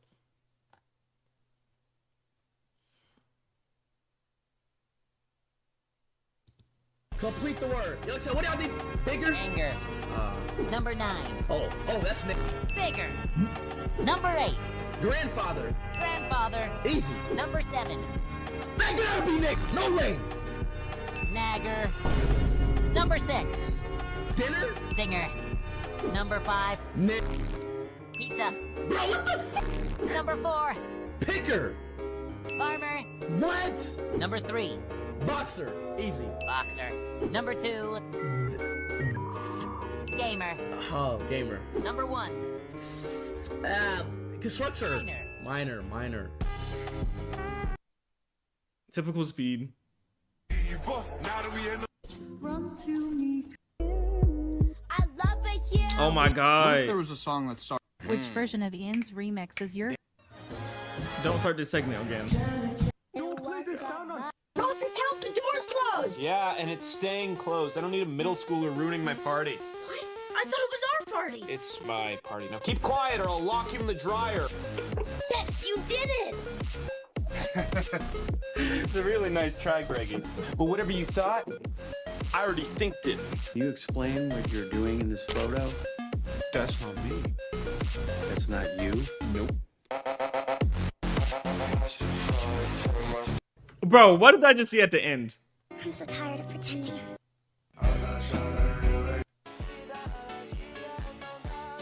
Who's that big black boy?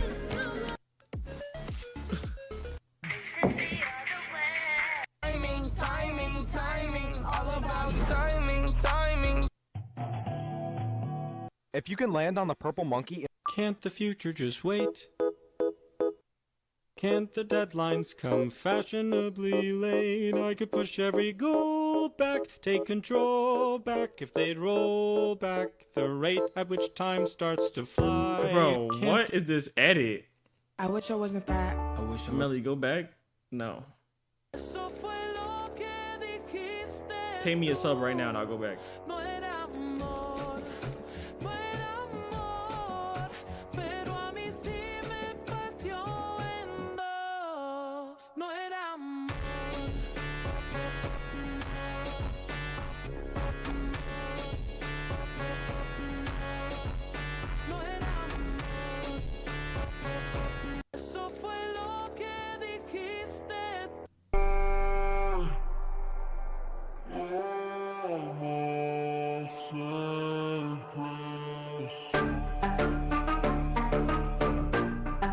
So much aura, bro.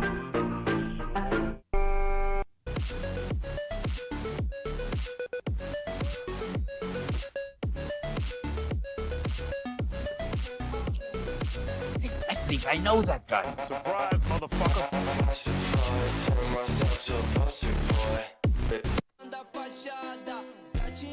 Give it to me! Give it to me! Give it! Vento sussurra história sem fim. A lua dança num céu de cetim, tão cheia de cor. Silêncio que canta sutil esplendor.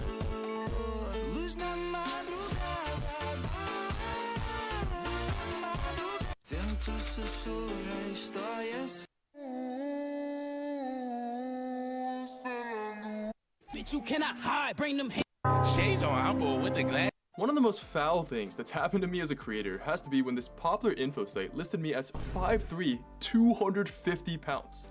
The craziest thing about this is, you can't even AI generate something like this. Like, a worker at this website literally sat down, looked at me, and was like, yeah, that sounds about right, and then manually typed this in. The site apparently doesn't even allow random people to go in and edit it, so because I couldn't fix it, for the longest time, this was the very first result on Google when you search me up. I think that's actually how I learned about it. A viewer Googled my height, sent me the screenshot, and was like, hey man, is this real? Is this real? No, but jokes aside, I thought it was pretty funny, so I made a community post about it 2 years ago. But to my surprise, some people actually believed these measurements. So what's my real height? Am I actually 5'3"? Well, here's a photo of me outside. Maybe we can tag the legendary height guesser himself, Shane Fan, and see if he can figure it out. One of the most foul things that's happened to me as a creator has to be when this popular info site listed me as... Alright, this is the balloon race. Let's go! 3, 2, 1!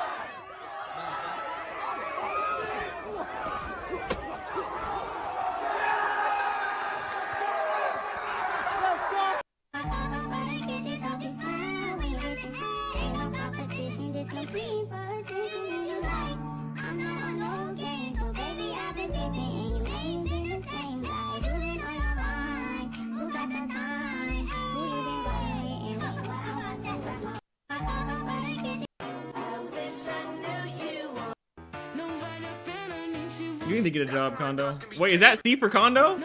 Kondo, I didn't know you played Roblox. Oh my goodness, chat. The C is for Kondo, bro. Effing loser. Oh my goodness. I might slide up to your block with actually, that's Kondo, actually. Kondo's such a football player. This is him back in the day. I'm a genius with the Glock. There's some relevance. Took his chain, took his rocks, took his sediments. There's no cap inside my... Not this segment. The only real question I have is why, in a building full of cops, all supposedly with a keen insight into the human soul, is Dokes the only one who gets the creeps from me? I only gained 17 subs. I thought Kondo was a pastry. Apparently he's Hey, black. so I'm currently in one of your games. But we'll never know if he's black or not. Who snapped harder on this instrumental? Got an AR, like schools up, yellow wide body, Hellcat, look like a school bus, jump up in that water. My bad.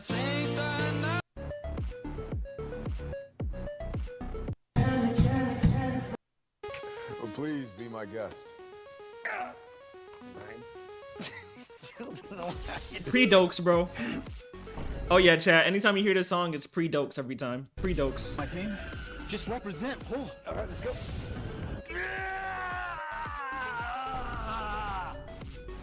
Go, Steve. No. Come on, Cap. Surprise, motherfucker. Speed is thirsty. Dokes is that guy?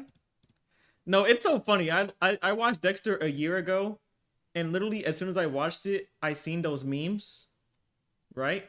But like they weren't as big as they are now. Like before, people would make the memes and they were funny as freak, but like they weren't as big as now. Like now they're just like humongous. Like I don't know if it's because the show, the Resurrection just dropped.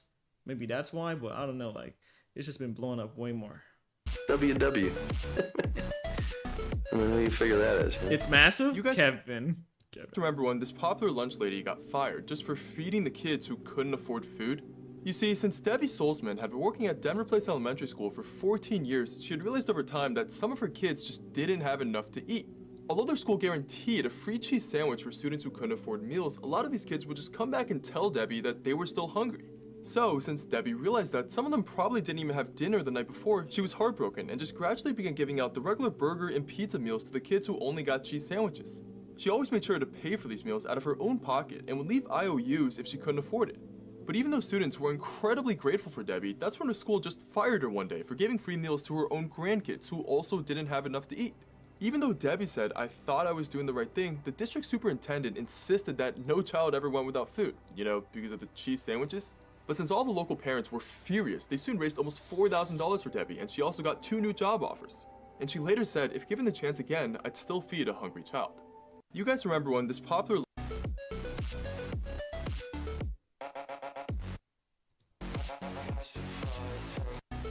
First edit without dokes? Whoa. W combos? So your name is Combos now. I'll be commenting on the first 100 videos. Oh my goodness, this is definitely Kondo. Like chat. This is really what I think Kondo's built like. Cause he be coming in here claiming all this stuff, but this is literally him. Are you subscribed to Mr. Beast? He either looks like that or he's fat, chat. No. Never mind then. Are you subscribed to Mr. Beast? Of course I am. Will you slap me for $100 million? Yes. Hey, Mr. Parker. Number 5, right? Yeah, and with pickles, and can you smush it down real flat? Thanks. Everyone come back. We're having a retrial.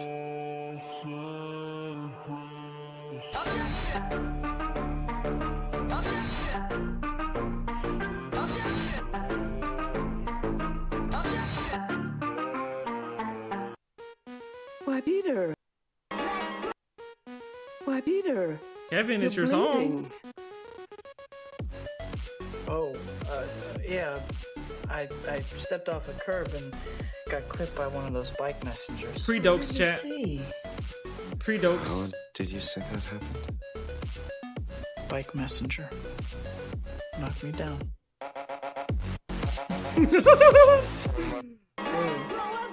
No, mid song.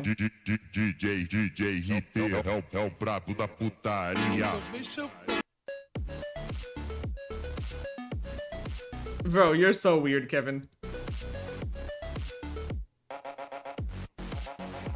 Today, I'm going to be doing.